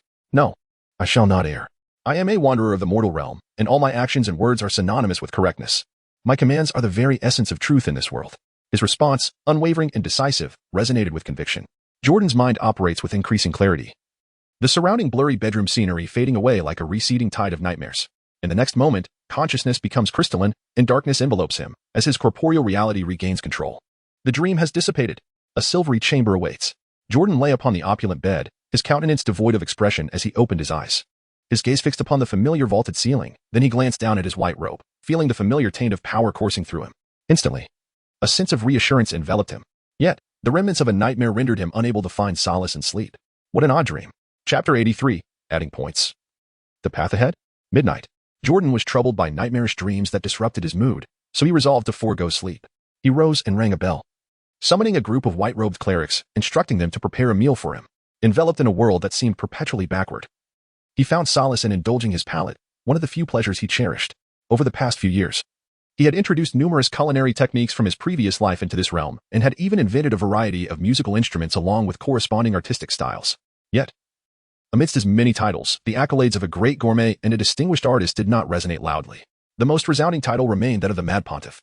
Beneath the moonlit sky, the white divine court stood in stillness.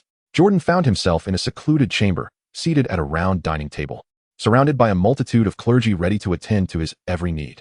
Before long, an array of fine wines, succulent fruits, intricately crafted pastries, and honey-glazed roasted meats adorned the table. Spices, which would be considered a luxury by ordinary standards, appeared on the table as if they were of no cost, mingling with the food that was consumed by Jordan. Jordan indulged in exquisite delicacies, his mind involuntarily drifting back to the nightmare he had just experienced in slumber. It had been quite some time since he had dreamed of matters pertaining to his past life, and he could scarcely recall the last occasion he had encountered a nightmare. To unexpectedly find oneself in such a dream could indeed be regarded as a novel experience. However, the peculiar aspect lay in the thematic direction of this dream. Could it be that a fragment of his subconscious harbored the belief that his long-standing actions were flawed in some regard? Jordan slowed his consumption of food, thoughts swirling within his mind. When he fled from the town of Pearl, he felt the imminent danger of being subjected to arbitrary slaughter, prompting him to retreat and conceal himself. There was truly nothing to regret. Subsequently, in the port city of Rhine, he committed numerous acts of plunder, adopting children and languishing for decades in a state of stagnation. These actions, when weighed against any potential positive outcomes, were equally devoid of regret. In the following years, he ascended to become an angel, leading the old religious council and conducting a brutal purge against its members. He then turned to suppress the nations of the Western continent, ruthlessly slaughtering dissenters and forcibly conscripting sailors for perilous deep-sea endeavors, resulting in countless casualties. It is undeniable that countless lives were lost due to his actions on the Western continent. Among the fallen were children yet to repay their filial duties to aging parents, men bearing the weight of entire households on their shoulders, and innocent, kind-hearted women. There were those of lowly status and those of high esteem. Now, at this juncture, Jordan can never return to his former self. Unbeknownst to him, he has long since transformed from a mere wage slave, toiling without overtime pay, into a figure stained with blood, traversing the earthly realm. Does he harbor regrets? Jordan harbors no regrets. He has bestowed upon this world a singular gift, achieving a height of value that the Western continent, with all its gradual advancements, could never hope to attain, even at the cost of countless lives. His actions and endeavors have propelled the course of human civilization in ways that cannot be measured against the lives of millions. Though he bears the weight of immense sins, stained from head to toe with the blood of the wronged, and burdened by various slanders, in the future, no one will be able to deny the significance of his contributions. A few months later, Jordan found himself alone in the Hall of Divine Judgment. The Silver Hall was enveloped in silence, devoid of any presence apart from his own. The armored knights of the White Order, along with the musicians tasked with nurturing inspirations, had been dismissed in advance. Jordan stood before the beam targeting device, entranced by its enigmatic allure. His expression was one of rapt fascination as he tenderly caressed the cold surface of this unknown technological marvel, polishing its already pristine exterior to an even greater sheen. In Jordan's eyes, this object transcended the realm of mere ancient relic. It embodied the hope for a future that could surpass the constraints of a polluted world. If my path were to reach its end, I would undoubtedly employ this remarkable creation. Jordan ceased his interaction with the track beam targeting device. He leisurely found a chair to sit down, his gaze shifting to the waste panel before him. Inspiration points panel current inspiration, 300. Inspiration frenzy limit warning. Based on your current allocation capabilities and subsequent demands, your body cannot endure any additional inspiration beyond this value. Any further increments will result in overflow and dissipation. Available allocation capabilities. Aberrant humanoid entity, semi-eternal life form, 300. Aberrant deformed entity, moth type. Unknown model aggregate white moth. Subsequent allocation conditions not met. Aberrant humanoid entity, semi-eternal life form. You are an ambiguous being shaped like a human, possessing a metabolic resilience far exceeding that of ordinary humans. Aberrant deformed entity, moth type. Unknown model aggregate white moth. Your corporeal form has become synonymous with the aberrant phenomenon of pollution, as countless inspirations reside within your biological body, conjuring a fantastical and formidable shape. You are aware that further advancement is possible, yet the current living environment lacks the necessary conditions for ascension. Ever since 2 days ago, when inspiration reached 300 points, the accumulation of additional inspiration has been elusive. The waste panel also indicates that no further inspiration can be obtained, suggesting that both capabilities on the panel have reached their limit. Jordan sat in tranquility.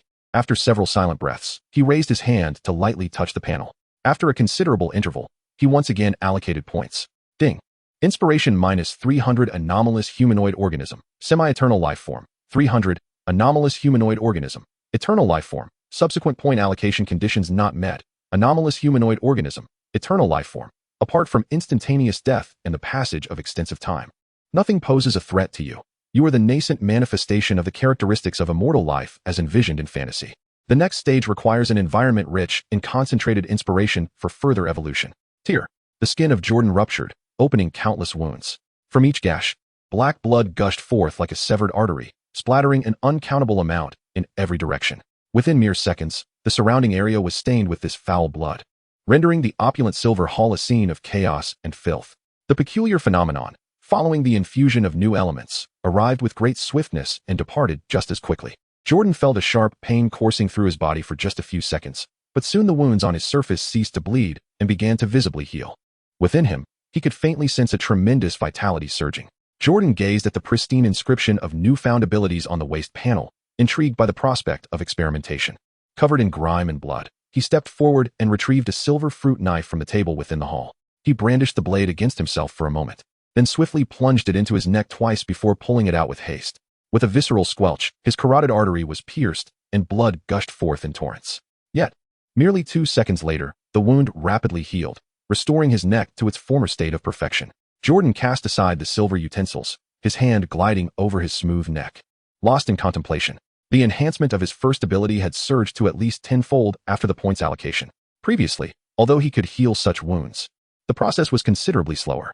He sensed the pain from earlier and the rapid healing within his body, faintly realizing that this physique was now capable of limb regeneration. Chapter 84. The end of the Dark Age? The pure white church is the greatest darkness. Under the cloak of night, silence reigned. The stars were shrouded behind the heavy veil of the sky, leaving only an abyss of darkness. The flickering illumination of the pure, white divine court stood out, exuding an air of solemnity and sanctity amidst the dimness. Outside the main hall of the divine court, the muted moonlight revealed a line of church knights clad in immaculate white armor, standing rigidly with their blades at their waists. These knights, who guarded the pure white courtyard, had emerged from countless candidates, each one an elite human knight and a fervent believer. Yet, among them were no polluted ones, for since the era of the Mad Pope, the pure white church had ceased to focus on cultivating them, severing even the previously unique pathways of pollution. At present, these knights, though not polluted, possessed a commendable level of vigilance. They could distinctly sense the metallic tang of blood permeating the air. The source of this sanguine scent emanated from the grand hall where the walking on earth resided alone. Realizing this, the knights in white armor were instantly alarmed. Could it be that walking on earth had encountered an accident? That was inconceivable, for he was the apex being who had reached the pinnacle of pollution. Who could possibly contend with him? Panic ensued. Their an assassin. The situation in the main hall is amiss. Hasten to protect walking on earth. The knights shouted in alarm as they rushed through the hall doors, drawing their swords and charging inside. Clad in white, they hurried towards the source of the blood scent. Upon entering the main hall, they were horrified to find the silver tiles stained with dark blood. Walking on earth was also drenched, appearing to be on the brink of death. Yet, there was not a trace of the assassin in sight. The arriving knights were paralyzed with fear. However, mere seconds later, they discovered that the situation was not as they had anticipated. There was no assassin attacking. Walking on earth appeared utterly unharmed. It seemed as if the blood at the scene did not belong to him at all. The knights, their expressions a mixture of confusion and suspicion, heard walking on earth issue a calm command. There is nothing amiss here. Do not be alarmed. Send someone to clean up. A significant event had transpired in the Western continent. The Mad Pope, revered by many, had succumbed to a sudden ailment in the divine court, violently coughing blood in the dead of night, and it seemed his days were numbered. As the most esteemed figure in the Western continent, both in the light and shadows, every decision he made in the Holy See, even his dining preferences, sparked endless debates. The news of the Mad Pope, a being who had lived for over a century since the last century, perhaps nearing his demise, became a sensational topic, igniting discussions among the populace. In taverns, drunken patrons loudly proclaimed that the Mad Pope had caused the deaths of countless individuals and should have perished long ago. Soon after, they were bound by fervent believers and dispatched to the religious tribunal, leaving behind a lively atmosphere in the tavern. Meanwhile, the nobles, mere puppets of the Holy See, reveled in secret within their palaces, daring not to express their joy openly, regardless of when the Mad Pope would meet his end. As long as he remained alive in the holy city of Yagnalara, no one would dare challenge the authority of the pure white church. Some rejoiced, while others despaired. Those dissatisfied with the Mad Pope stood comfortably, while the higher echelons of the pure white church were gripped by trepidation. If the formidable walking on earth were to vanish, what fate awaited the pure white church? Without him to instill fear, the powers of the realm would likely no longer submit willingly to the Holy See. As the shocking news swept across the Western continent, time quietly passed. A few months later, the Mad Pope, continuing his routine, dispelled the death rumors, restoring stability within the church. However, shortly thereafter, the Holy See announced a new directive, the Great Walking on Earth, unable to bear the suffering of humanity, vowed to eliminate the Mother God and end the bizarre pollution that plagued the Dark Age. The church's new stance elicited intense reactions across various sectors. The notion of exterminating the Mother God felt reminiscent of the church's previous endeavors, which had led to countless lives being sacrificed in the pursuit of combating the polluted sea monsters. Memories of the pain and suffering endured by families during those times resurfaced. Was history destined to repeat itself? The Mad Pope, once again, appeared to have been deceived by the current church hierarchy, the nobility of the Western continent. Witnessing the church's resurgence, were nearly paralyzed with fear. The idea of ending the Dark Age was met with ridicule. A glance through history would reveal that the darkest era of the Western continent was indeed under the rule of the pure white church. The very era that people currently inhabited. Years of frenzied shipbuilding and the forced recruitment of countless sailors and the pursuit of the Mother God had resulted in innumerable deaths. Did the church not recognize its own culpability? To label the bizarre pollution as darkness was hypocritical. It was the Holy See that represented the greatest darkness. The tainted history of the pure white church, which had once relied on supposed divine intervention to establish the Tanya church state, showcased a governance strategy akin to cannibalism, treating human lives as mere weeds. Perhaps this was merely a revival of past practices, albeit now targeting all nations of the Western continent rather than just Tanya. The deities, once burned, bore a striking resemblance to the current Mad Pope. Tragically, the people could no longer replicate the oath to eradicate evil. For the Mad Pope's formidable power rendered any military action against him an impossible dream. The nobility felt despair, realizing that their brief period of peace might be shattered once again by the church's greed. However, soon their fear dissipated as they learned that the church's actions were not as they had first believed. The Holy See was not engaged in rampant shipbuilding, nor was it forcibly conscripting sailors or demanding funds from the nations as before. The so-called plan to annihilate the Mother God merely involved sending ships manned by elite sailors to sea, utilizing mythical constructs to eliminate the Mother God before returning home. Nothing more. It is said that, to ensure the complete annihilation of the Mother God, the traveler of the mortal realm has resolutely decided to venture into perilous territories aboard a ship. Chapter 85. Locating orbital strikes. Time swiftly passes. The day when the pure white church declares its intention to eradicate the Mother God draws ever nearer, culminating on a certain day in the year 1245 of the old calendar. On this day, a fleet carrying both the traveler of the mortal realm and the divine creation sets sail, departing from the coastline and venturing into the vast ocean. Over 40 colossal multi-masted sailing vessels form a grand armada, braving the salty sea winds as they traverse the boundless horizon. All crew members are prepared for an arduous journey, day and night. Each ship is equipped with at least one navigator, dedicated to ensuring that, should even a single vessel return safely, the traveler of the mortal realm will be brought back unharmed. On the main deck, sailors meticulously tend to the ropes and adjust the sails. The helmsman remains vigilant in steering the ship, while the lookout, stationed at the highest point, scans the surface of the sea for any signs of disturbance. Each individual has their designated role, except for the esteemed traveler of the mortal realm. Jordan leisurely sipped wine on the deck, standing not far from the radiant arrow. He positioned himself so that should misfortune befall the vessel, he could swiftly assume a state of pollution and transfer to another ship. With over 40 vessels at his disposal, it was akin to possessing 40 lives. Surely one would eventually navigate through the trials of the sea and return safely to the mainland. Jordan cast a sweeping gaze over the seemingly tranquil azure sea in the distance, alongside the dock receding ever further behind the fleet, allowing a sense of vigilance to permeate his thoughts. Ultimately, his attention settled upon the panel of waste. Current inspiration points. 0. Inspiration frenzy limit warning. Based on the projected demands of your existing point allocation capabilities, your body cannot endure an excess of inspiration beyond this threshold. Any subsequent increases will result in overflow dispersal. Available point allocation capabilities. Abnormal humanoid entity, perpetual life form, subsequent point allocation conditions not met, aberrant deformation, moth type, unknown model aggregated white moth. Subsequent point allocation conditions not met, abnormal humanoid entity, perpetual life form, apart from instantaneous death in the passage of prolonged time. Nothing poses a threat to you. You are the initial manifestation of the characteristics of an immortal being, as envisioned in fantasies. The next phase requires an environment rich in concentrated inspiration for evolution. Aberrant deformation, moth type, unknown model aggregated white moth. Your physical form has become synonymous with the manifestation of pollution. Countless inspirations reside within your biological vessel, forging an extraordinarily powerful form akin to a fantasy. You are aware that further advancement is possible, yet the current living conditions lack the essential prerequisites for ascension. Jordan was gripped by a profound fear of death, yet he harbored an even greater dread of being ensnared in a future devoid of paths, forced to stagnate. Reflecting upon the inscriptions upon the waste panel and all that he had encountered, he resolved to vaporize the very structure of the mothership, allowing it to meld with the natural cycles of the world. In doing so, with the passage of time, he hoped to cleanse the environment of both pollution and inspiration, thus replenishing it. In that eventuality, the capabilities of the panel would once again accumulate inspiration for enhancements. This was the singular righteous path. After all, the Byron Empire had yet to discover a method for coexisting with pollution, rendering any hope futile. This was the very reason Jordan willingly embraced peril, embarking on this journey to ensure the stable ignition of the radiant arrow. Hours passed, and soon the land was but a distant memory. The fleet ventured away from the coast, while scattered minor pollutants clung to the hull, attempting to ascend. There were grotesque crustaceans with fearsome appendages and unidentified soft-bodied creatures reminiscent of slugs. These minor pollutants posed little threat. They were often dispatched by the crew with swift strokes of their blades as soon as they reached the deck. Yet, as time slipped by during their voyage, a true menace approached.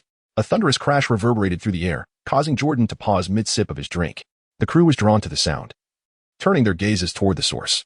They beheld the surface of the sea roiling as chaos erupted aboard another vessel to their right, which remained eerily still, seemingly ensnared by some unseen force beneath the waves. The ominous sounds of violent impacts resonated from below as the ship, suspected to be targeted by a colossal polluted sea monster, began to leak and sink. The other vessels in the fleet paid no heed, instead hastening their pace, soon leaving the ill-fated ship behind. Over the course of several days at sea, nearly 10 ships met their eternal demise for various reasons. Even the vessel upon which they sailed encountered difficulties, ensnared by a gigantic polluted sea creature resembling an octopus, which sought to drag it beneath the waves. At that moment, the creature transformed into a sinuous white form of pollution, seizing the radiant arrow and soaring onto another ship. During their journey, the fleet faced assaults from sea monsters, beheld the eerie white mist wafting upon the surface, and evaded terrifying oceanic storms. It was a perilous voyage fraught with danger. Ultimately, they reached the waters where the mother goddess had fallen. At noon, the sun pierced through the clouds, casting its golden rays upon the sea, causing the surface to shimmer with a dazzling brilliance. The interplay of light and the deep blue waters painted a picture of serene beauty. If one could overlook the terrifying unknown lurking beneath. Occasionally, seabirds circled and called, while the rhythmic sound of the waves lapped against the hull. The horizon and the sky seemed to converge, blurring the line of sight, as if the entire world had melted into an endless expanse of cerulean blue. Jordan stood upon the deck of a vessel, casting a casual glance over the breathtaking scenery. He turned and retrieved a metallic lever, swiftly affixing it to the radiant arrow. He had no intention of lingering. In these treacherous waters, where countless sailors from the western continent had met their demise, time equated to life. The longer the ship remained adrift on the surface, the more susceptible it became to the lurking sea monsters. Jordan affixed a rod of an unknown metal to the sci-fi creation before him. Mere seconds later, as if confirming the accuracy of the component within, a crisp, discordant sound resonated. From one side of the surface, a concealed mechanism sprang forth. Behind the device, resembling a secret door, lay a crimson button inscribed with ancient script.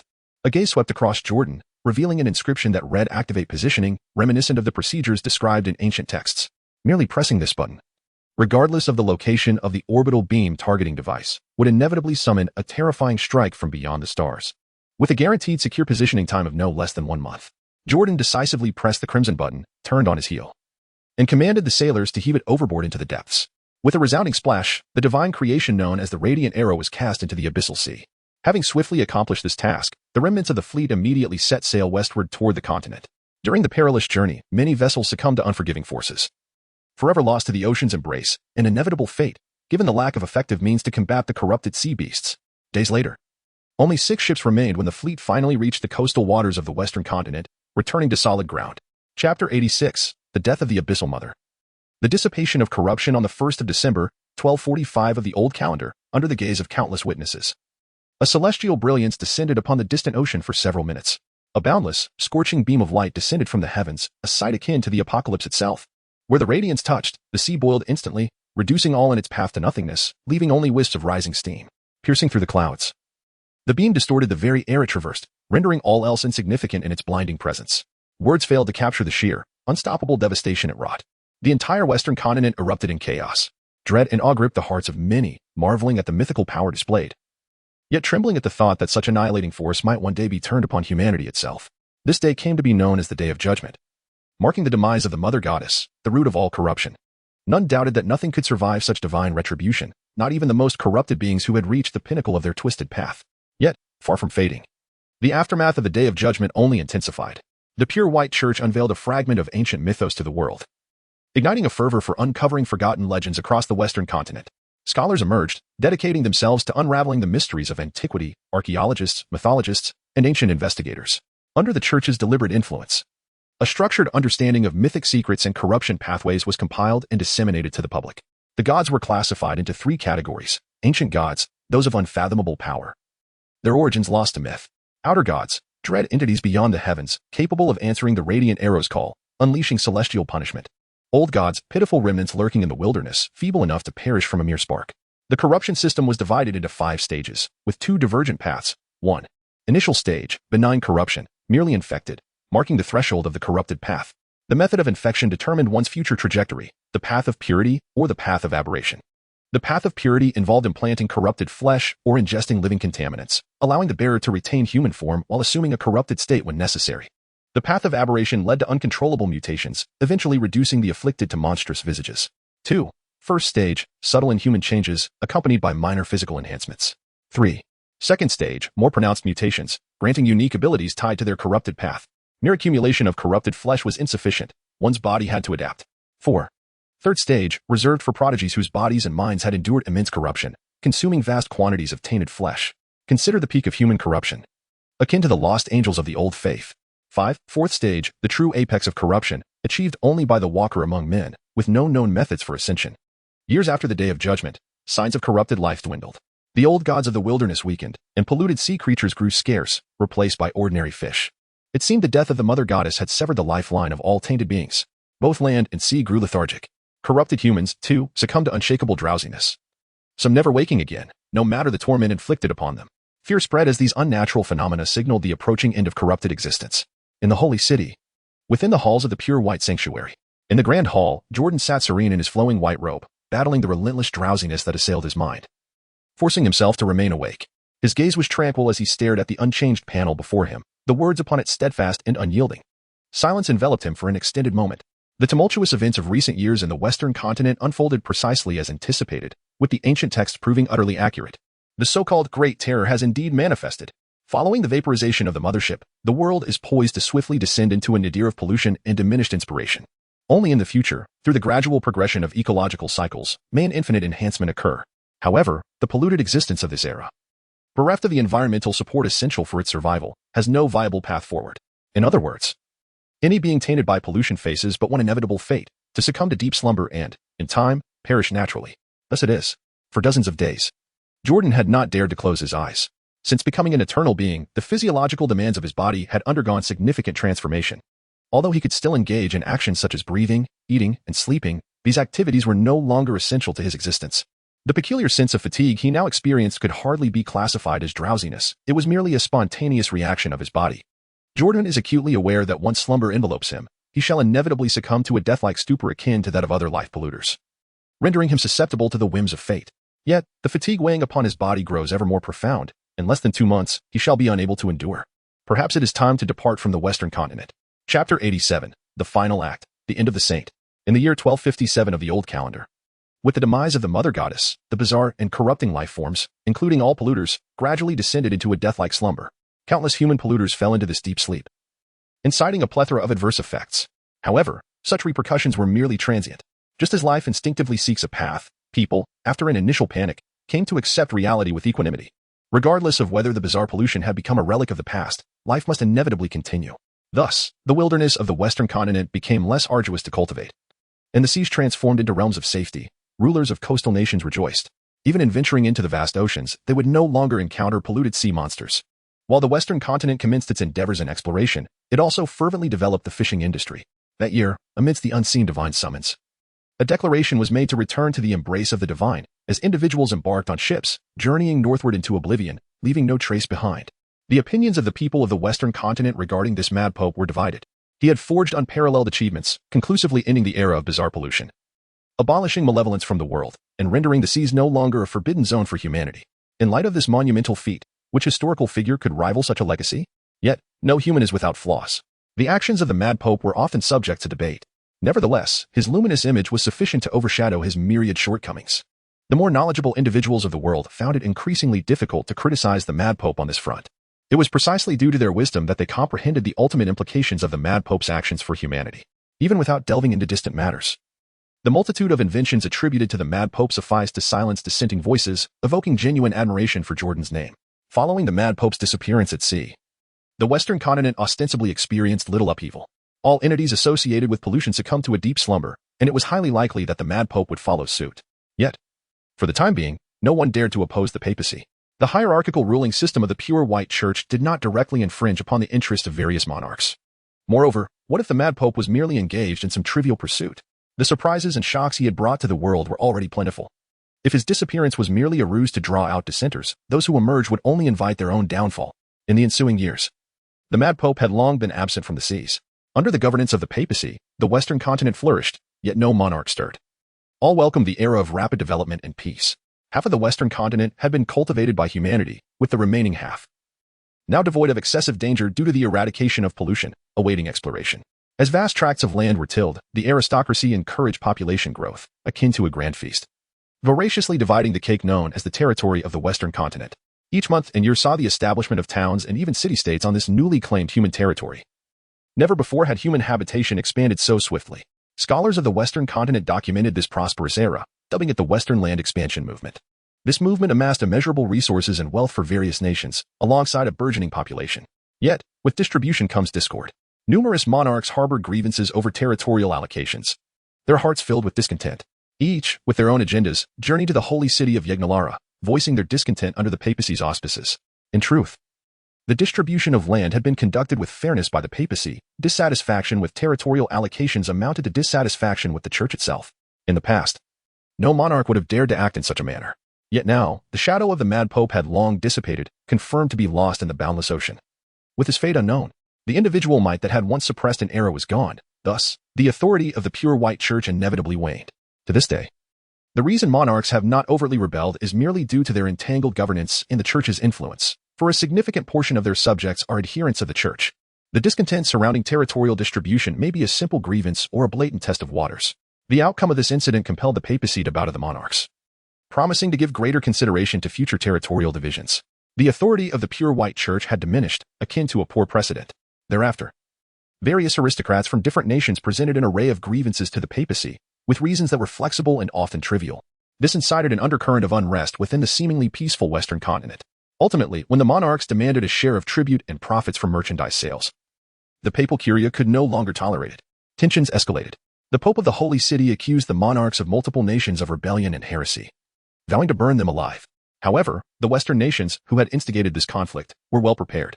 Under the leadership of the then Emperor of the Byron Empire, multiple nations participated in the Third Crusade against heresy, assembling forces to march towards the Holy City. The multinational coalition proclaimed that the pure white church, devoid of the guidance of the mad pope, was filled with cruelty and darkness, intolerable to the world, lacking a properly organized military. The papacy was compelled to hastily assemble a crusade to resist. They called upon believers to join the crusade, declaring that any crusader could freely plunder all nations opposing the church. In an instant, the shadow of war loomed over the entire Western continent. As the disorganized crusaders clashed with the coalition, they immediately displayed signs of defeat and began to rout in disarray. Driven by panic, they fled in all directions. This was to be expected. After all, the hastily summoned crusaders comprised individuals of varying backgrounds and lacked the essentials. They were deficient in provisions, quality, and armor. The only thing they possessed in abundance was faith. With fervent devotion and various sinister human inclinations, the routed crusaders ceased attempting to confront the coalition directly, instead retreating like ravenous beasts, invading the territories of various nations, conspiring with church adherents to pillage and burn. Just as in the past during the Crusades, even when faced with innocent civilians, the crusaders executed their brutality indiscriminately, drawing swords and slaughtering, reducing flourishing fields to smoldering ashes. They even infiltrated prosperous city-states, wreaking havoc and destruction. In response, the coalition nations grew alarmed. Led by the Byron Empire, they swiftly breached the Holy City, capturing the then Pope and executing him by beheading. Simultaneously, they pillaged Yagnalara, seizing the manuscripts of the mad Pope and setting ablaze the pure white cathedral, resulting in the destruction of numerous irreplaceable cultural relics and artistic treasures. After a bout of plunder, the Allied forces disbanded on the spot, hastily returning to their respective nations to quell the internal chaos wrought by the Crusaders and the Church's followers. In the year 1268 of the Old Calendar, the Second Crusade came to an end. In this cataclysm, countless lives were sacrificed, families were shattered, and the cries of anguish echoed in the air. Soldiers fought valiantly on the battlefield, yet fate cruelly toyed with them. Some met heroic ends, while others returned home bearing scars and deep emotional wounds, only to confront the sorrowful reality of their families annihilated by the Crusaders. The order of various city-states suffered severe damage, and the remnants of the pure white church persisted relentlessly, with a vast number of followers proving difficult to extinguish. The faith propagated by the pure white church across the Western continent had become a malignant nightmare haunting the hearts of monarchs. For every believer that fell, two more emerged. Ultimately, they had no choice but to reluctantly acknowledge the legitimacy of the pure white church. In the eastern part of the Western continent, the Byron Empire returned to its old ways, subtly undermining the reformed pure white church from within, supporting proxies. Consequently, the restructured pure white church splintered into the western and eastern sections. The western sect, led by the remnants of the original papal conclave, was still committed to the original structure of the pure white church, diligently working to restore the holy city of Yagnalara. Meanwhile, the eastern sect, now based in the Sun City of the Byron Empire, allied with various nations and radically altered its structure. Unlike the western sect, which maintained a hierarchical system from clergy to pope, the eastern sect's clergy was divided into monks, priests, and archbishops, led collectively by several archbishops without a singular supreme leader. Peace returned once again. Amidst this harmony, the two sects remained at odds, each striving to validate its own orthodoxy. Coincidentally, they conferred unprecedented divine titles upon the mortal figure known as Saint Jordan. Numerous archbishops of the eastern sect proclaimed that their sect inherited the admirable qualities of Saint Jordan, thus upholding the true orthodoxy of the pure white church. Conversely, the Pope of the western sect asserted his lineage from Saint Jordan, claiming the western sect as the rightful successor of the pure white church. However, Shortly thereafter, the Eastern sect conducted historical inquiries that dismantled the Western sect's claims, arguing that the Pope himself was merely an adopted descendant of Saint Jordan and not a true bloodline heir, questioning his right to bear the sacred name. The two sects engaged in a year-long war of words while simultaneously absorbing each other's institutional strengths. The Eastern sect began to launch merchandise and figurines of saints, while the Western sect lowered its head to appease the monarchs and garner support. The rivalry between the two sects persisted, with neither able to gain the upper hand. Eventually, they settled into a stalemate, mutually praising each other's legitimacy in a state of uneasy peace. The westward expansion movement in the Western continent was reignited. The progress of this renewed expansion was relatively slow, as the gaze of monarchs had shifted towards the vast blue sea. The lands of the Western continent, so near yet to be divided, would inevitably be consumed. In contrast, the overseas territories promised abundant opportunities. Previously, due to the treacherous maritime environment and historical grievances stemming from the mortal figure's life, most citizens of the Western continent harbored a deep aversion towards the sea. However, following years of bountiful fishing yields and an increase in safe maritime vessels, the monarchs began to reconsider their previous perceptions. The ocean transformed from a realm of danger to a vast expanse ripe for exploitation. Abroad, there existed vast tracts of land. While the powerful eastern continent could be set aside, the recently discovered southern land was worthy of discussion. According to sailors' accounts, it was inhabited by a civilization of humans with dark skin, whose societal structures were relatively primitive and easily conquerable. Thus, the southern continent across the South Sea appeared to the monarchs of the Western continent as a delectable cake, easily within reach. The concept of the Age of Exploration emerged, proposed by some far-sighted scholars of the Western continent. The essence of this notion was that the wealth-awaiting discovery by the Western continent lay within the oceans. Under this ideology, nations began advocating for the creation of fleets.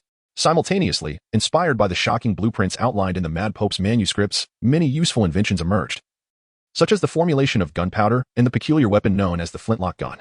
Gunpowder and flintlock guns were deemed by many commoners to be linked to the divine punishment of outer gods. It was believed that the mortal figure had received the favor of outer gods during his lifetime, enabling him to conjure mythical creations that brought forth divine light, thus inventing these strange weapons that emitted fire. The advent of the flintlock gun further fueled the fervor for researching ancient myths across the Western continent. Curiosity, an innate gift of humanity, was both a blessing and a harbinger of unknown peril. The mortal figure, once considered the foremost expert on ancient myths, had left behind samples of white crystalline dust, which the Byron Empire exploited for various live experiments. Empire scholars endeavored to unravel the properties of this white dust. As their research progressed, they inadvertently synthesized a toxic plague resembling pestilence within biological entities. The good news was that this plague could serve as a weapon of war. The bad news was its terrifying transmission method, which proved difficult to control, leading to an accidental outbreak. A plague known as the White Death silently swept across the Western continent. Within days, the capital of the Byron Empire, Sun City, was afflicted, with victims ultimately succumbing to gruesome deaths. The citizens of Sun City, horrified, fled the city, inadvertently spreading the White Death to surrounding areas. Within a month, the entire imperial family succumbed to the plague, plunging the empire into chaos. People avoided those infected with the White Death, while the afflicted, in a desperate bid for survival, ran amok seeking treatment. As neighboring nations fell victim to the plague, the entirety of the Western continent recognized the sheer terror of the White Death. The ruling elite of other nations swiftly united, setting aside past grievances in a frantic effort to contain the incurable plague. The symptoms of the White Death manifested rapidly. Hosts often perished within days of infection, yet the plague could not survive long in the air. Based on this phenomenon, scholars invented a bird beak-shaped gas mask, capable of replacing filter materials at the beak, worn in conjunction with specially designed protective clothing. People began to round up the infected, confining them to quiet areas to await death while incinerating the corpses to limit the plague's spread. After several years, the plague was finally extinguished, liberating the Western continent from the chaos of the White Death. Some scholars trace the origins of the plague back to the white crystalline dust, asserting that the long-lost mortal figure was the true instigator of the White Death. Such claims offered a bizarre jest to the world. In this current age, those who had once personally encountered the mortal figure were all either elderly or deceased. The name of Saint Jordan, once radiant with sanctity, gradually faded from discussion, lingering only in historical documents. Chapter 88. The present time is marked by a new calendar. The eternal frost of the Arctic Circle stretches endlessly, with snow blanketing the horizon. Beneath the cold, unyielding ice that forms the permafrost lie countless glacier remnants, stacked upon each other over millennia. Here, it seems as though time itself is frozen by the harsh chill. Despite the inhospitable nature of the Arctic, scientists from various fields remain optimistic, believing that this remote northern land harbors countless secrets of human history, quietly slumbering in its frigid embrace, awaiting the day when humanity will awaken them once more. Amidst the icy expanse, the sound of an icebreaker echoes as it cleaves through the frozen sea, advancing steadily into the cold winds. Upon the deck, several teams of researchers, clad in winter attire and sporting identification badges, eagerly gaze at the wintry spectacle of the Arctic landscape. The researchers, both male and female, engage in lighthearted banter. I truly hope that upon our return, our academic papers will find a place. Don't harbor any illusions. This archaeological expedition will likely yield nothing but environmental samples. How absurd. Who says one can't publish a paper based on environmental changes? I'll return and craft a 10,000-word impassioned thesis and throw it right in the faces of those academic fossils. Brother, wake up. It's the year 2130. Do you wish to be expelled for plagiarism? The youthful researchers, filled with hope, share laughter despite the knowledge that their icebreaker is venturing into a perilous, uninhabited zone. They find solace in the fact that they have employed armed personnel from a reputable security firm for protection. The biting wind surrounds them. On the deck of the sizable icebreaker, armed guards, equipped with energy weapons, stand at attention. Meanwhile, on the other side, a dozen individuals clad in exoskeleton suits or modified through internal enhancements sit. Among these extraordinary beings are not only those who have traversed the path of pollution, but also those who have embarked on the path of inspiration. Though the most formidable among them may not exceed the first tier of ability, and the pollution-afflicted do not surpass the second tier. Their combined technological enhancements enable them to unleash power far beyond that of ordinary individuals. With this select group, it is a trivial matter to eliminate squads of well-trained armed soldiers. Today's pollution-afflicted individuals are far from the weak beings of humanity as past. In this new era, where materialistic science reigns supreme, every pollution-afflicted individual undergoes extensive medical examinations and adjustments before the implantation of pollutants to ensure compatibility without adverse reactions. The times have changed. No longer are we in the era where the afflicted were sporadic and becoming a pollution-afflicted individual relied on sheer luck to encounter a benign variant.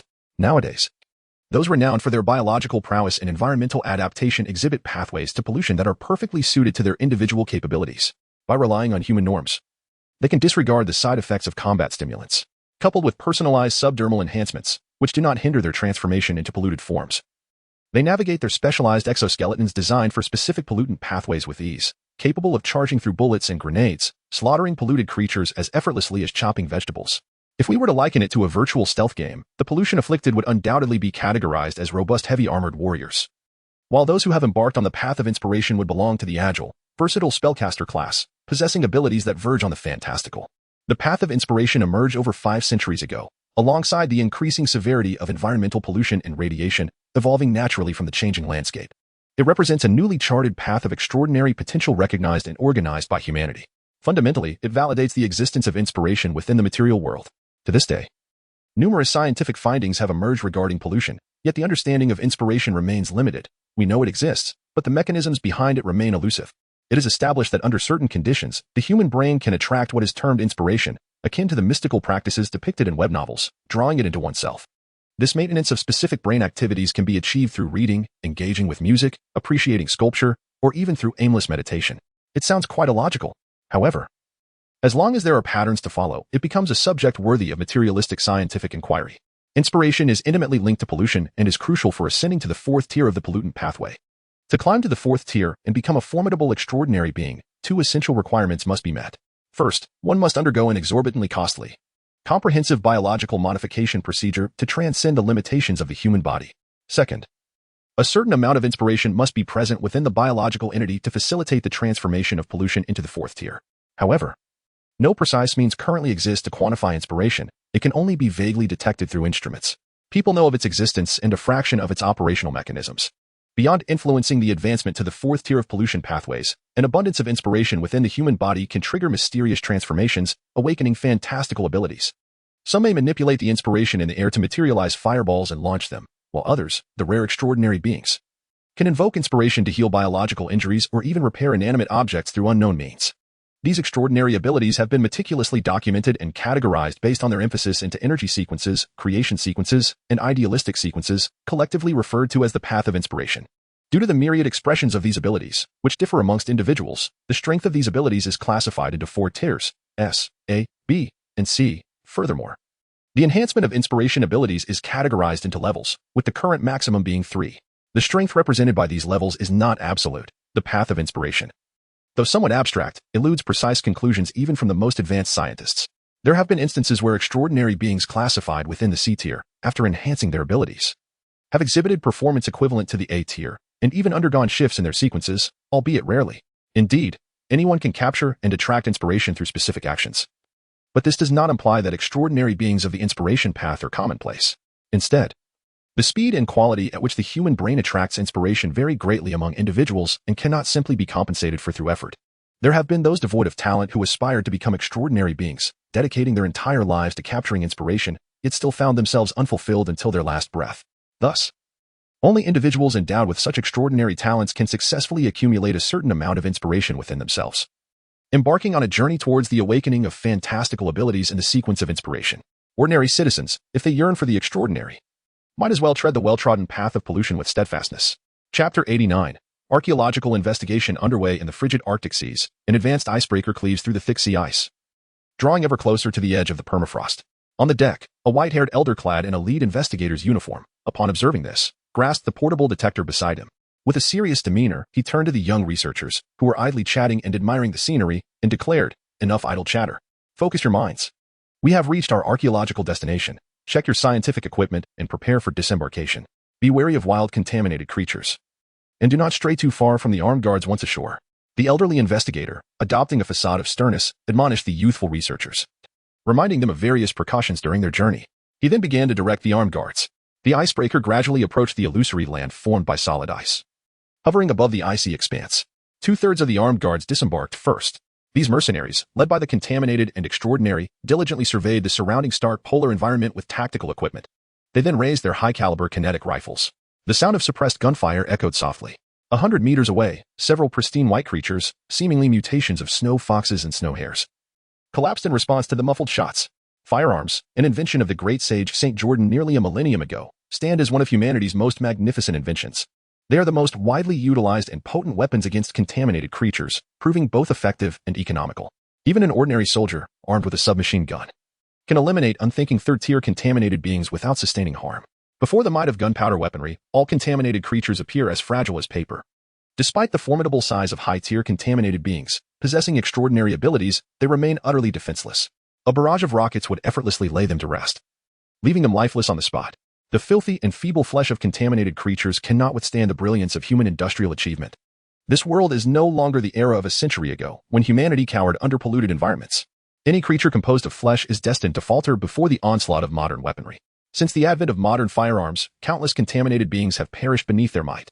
"Professor Charles, environmental safety is assured. You may disembark with your students," announced the armed guard captain, clad in a white exosuit and classified as a second-tier contaminated being, as he briefly reported into his earpiece. As he spoke, he surveyed the icy, white landscape of the Arctic. He signaled to his team to remain vigilant against potential new threats.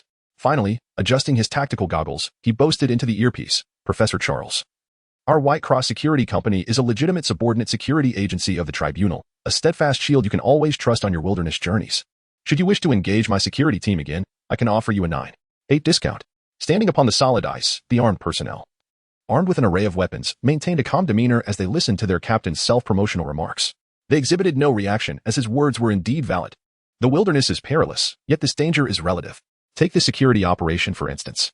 The icebreaker is equipped with thermal shielding devices, rendering it impervious to the lurking terrors of 4th-tier and even 5th-tier contaminated monstrosities beneath the ocean's depths. As long as the greatest maritime dangers are mitigated, any remaining risks on land are rendered inconsequential in the face of their superior equipment. 3rd-tier and lower contaminated beings pose no threat. A well-aimed shot from a high-caliber sniper rifle can swiftly neutralize them. 4th-tier contaminated beings, with their unique abilities, are generally more challenging to counter. However, creatures of the wild at the 4th tier possess minimal intelligence, acting solely on instinct, hence their threat level is also diminished. The armed security team on site eagerly awaited encounters with 4th-tier contaminated creatures, hoping to harvest their core contaminated flesh for credit points. As for 5th-tier beings, they represent a true metamorphosis of contamination.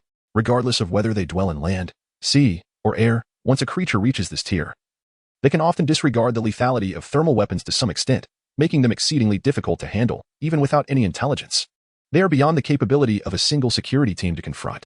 Thus, the strategy for dealing with 5th-tier contaminated beings is to utilize relevant equipment to monitor their movements and avoid confrontation. On this planet, 5th-tier contaminated beings stand as the most powerful native life forms, representing the pinnacle of what local life can achieve in terms of contamination. Why do we refer to it as the current pinnacle? Because the 5th tier is not the ultimate limit of contamination, but merely the limit imposed by environmental constraints on life itself. Each year, leading scientists meticulously document and study environmental changes, arriving at a consensus on this matter. The threshold that native life can reach in terms of contamination is directly linked to the gradually increasing concentration of contaminated inspiration in the environment. Presently, this threshold is the 5th tier. Terrifying contaminated beings beyond the 5th tier cannot arise from the local environment. Such entities are matters of concern only for the military in collaboration with humanity, particularly after the numerous manned lunar landers that have perished on the moon. As the cold wind swept across their faces, the elderly investigator known as Charles, accompanied by a group of young students burdened with an array of sophisticated instruments, slowly descended from the ship. Following the pre-departure satellite map's planned route, they commenced environmental sampling, ensuring that various detection devices remained operational at all times. They were cautioned to stay close to the armed personnel, not to lag behind, and to report any discomfort immediately, utilizing this moment to double-check their equipment. Professor Charles, though silver-haired and showing signs of age, spoke with vigor, for thanks to various biotechnologies related to contamination. Even ordinary citizens can expect to live between 120 to 150 years in this world. After disembarking with the investigators, he signaled for another round of equipment inspection. During this time, he reiterated numerous rules for the investigators. A few minutes later, the team of scholarly investigators, accompanied by armed personnel, set forth towards the vast, uncharted northern environment, leaving only a handful behind to guard the icebreaker. Chapter 90, Exploring the Arctic Ice Caves in the Frigid Realm of the Polar White Expanse. The team of investigators, equipped with various detection instruments, had ventured far from the edge of the ocean's solid ice floes, truly delving into the desolate, snow-laden wilderness. Professor Charles, the collection of peripheral ice samples has been completed, one of the scholars reported. We have gathered 3 sets of surface snow samples. However, I must inform you that one member of the third group is urgently in need of a restroom break. May we pause for a moment? The investigative team trudged through the snow, moving intermittently. Young scholars from universities around the globe, specializing in archaeology, occasionally engaged in environmental sampling using sealed containers, or encountered some harmless mishaps. More often, they devoted their time to appreciating the breathtaking icy vistas. While this endeavor was labeled as archaeological investigation, the reality bore a striking resemblance to a funded excursion. This was also a reflection of the unique benefits afforded to archaeology students, which garnered significantly more societal attention compared to other disciplines. In contrast, graduates from other fields inevitably faced prolonged internships upon entering the workforce, with subsequent promotions and salary advancements shrouded in uncertainty. Conversely, archaeology graduates were in high demand, swiftly absorbed by various academic institutions, embarking on worldwide explorations armed with advanced equipment and extraordinary protective personnel. One must not underestimate the field of archaeology. Over the past 2 to 3 centuries, the rapid technological advancements experienced by humanity were predominantly born from archaeological discoveries, whether it be the remnants of ancient civilizations or the manuscripts of fervent scholars. Indeed, the progress of technology owes much to archaeology, although graduates employed as official investigators face a somewhat perilous work environment in the field. With a mortality rate that cannot be dismissed, the remuneration they receive from various academic institutions far exceeds that of their counterparts in similar professions. Days swiftly slipped by as Professor Charles led the scientific expedition through the Arctic for several days. During this time, they encountered some contaminated organisms, all of which were promptly identified and neutralized by the armed guards, resulting in no casualties. The team advanced vigorously by day, while at night, they sought open spaces to set up tents and utilized heating devices for warmth.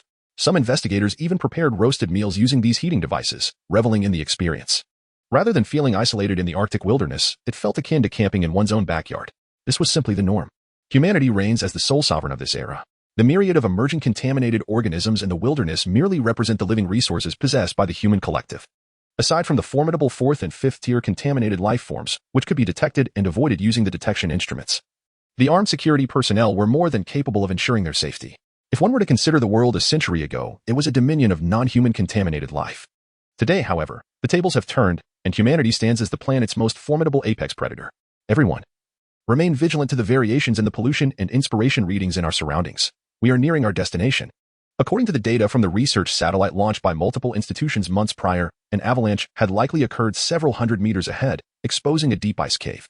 The satellite imagery indicated that this ice cave had attracted a congregation of low-tier contaminated organisms, suggesting the presence of something unusual within. With his aged yet perceptive eyes, Professor Charles scanned the surrounding snowy landscape, leading a few investigators at the forefront of the expedition. He communicated via wireless headset to remind the others of their surroundings. A highly esteemed senior investigator and academic professor, his advanced age rendered him somewhat less effective than the extraordinary investigators who specialized in such exploratory missions. In the realm of academic research, he lacked the theoretical depth and refinement of the new generation of scientific minds. His only advantage lay in his extensive practical experience, making him an ideal leader for lower-risk exploratory tasks, as was the case now.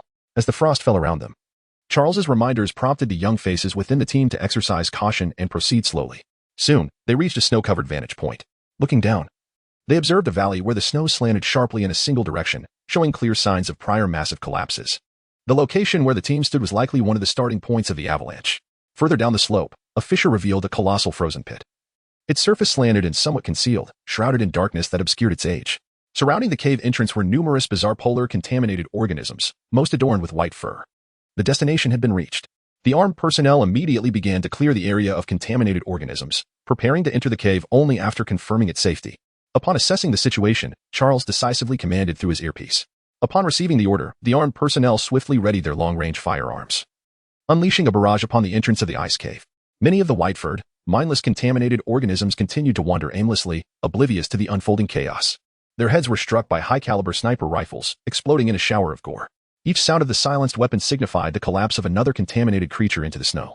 After a brief half-hour, no living beings remained at the cave's entrance. Only a gruesome pile of non-human corpses remained. Every visible contaminated organism had been physically eliminated by the investigative team. The scientific expedition slowly descended the slope, equipped with various instruments as they traversed the snow, occasionally engaging in hushed conversations to alleviate the tension. What a waste. If only we could take these contaminated bodies back, they would be worth a fortune in credits.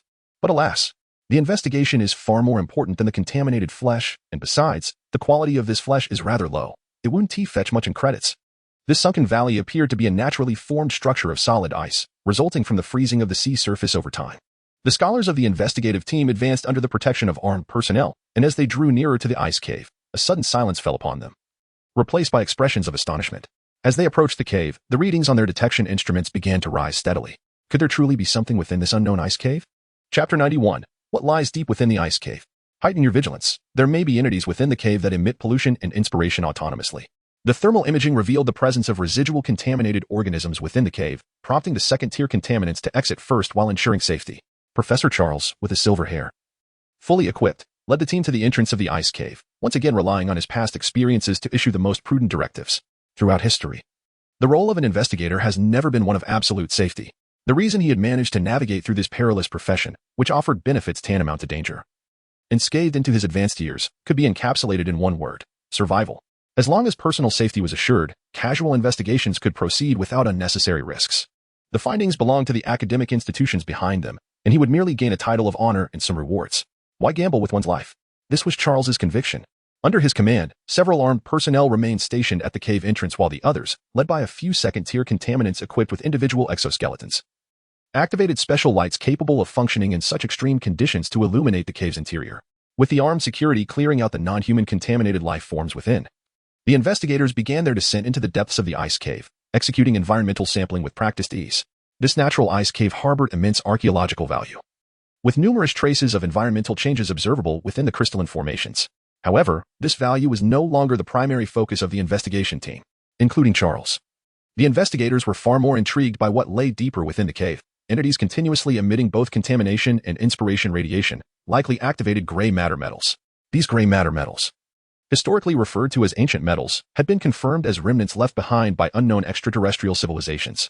Ordinary gray matter metals emitted only contamination radiation, whereas the exceedingly rare activated gray matter metals emitted contamination radiation while simultaneously generating unique inspiration radiation within a certain radius.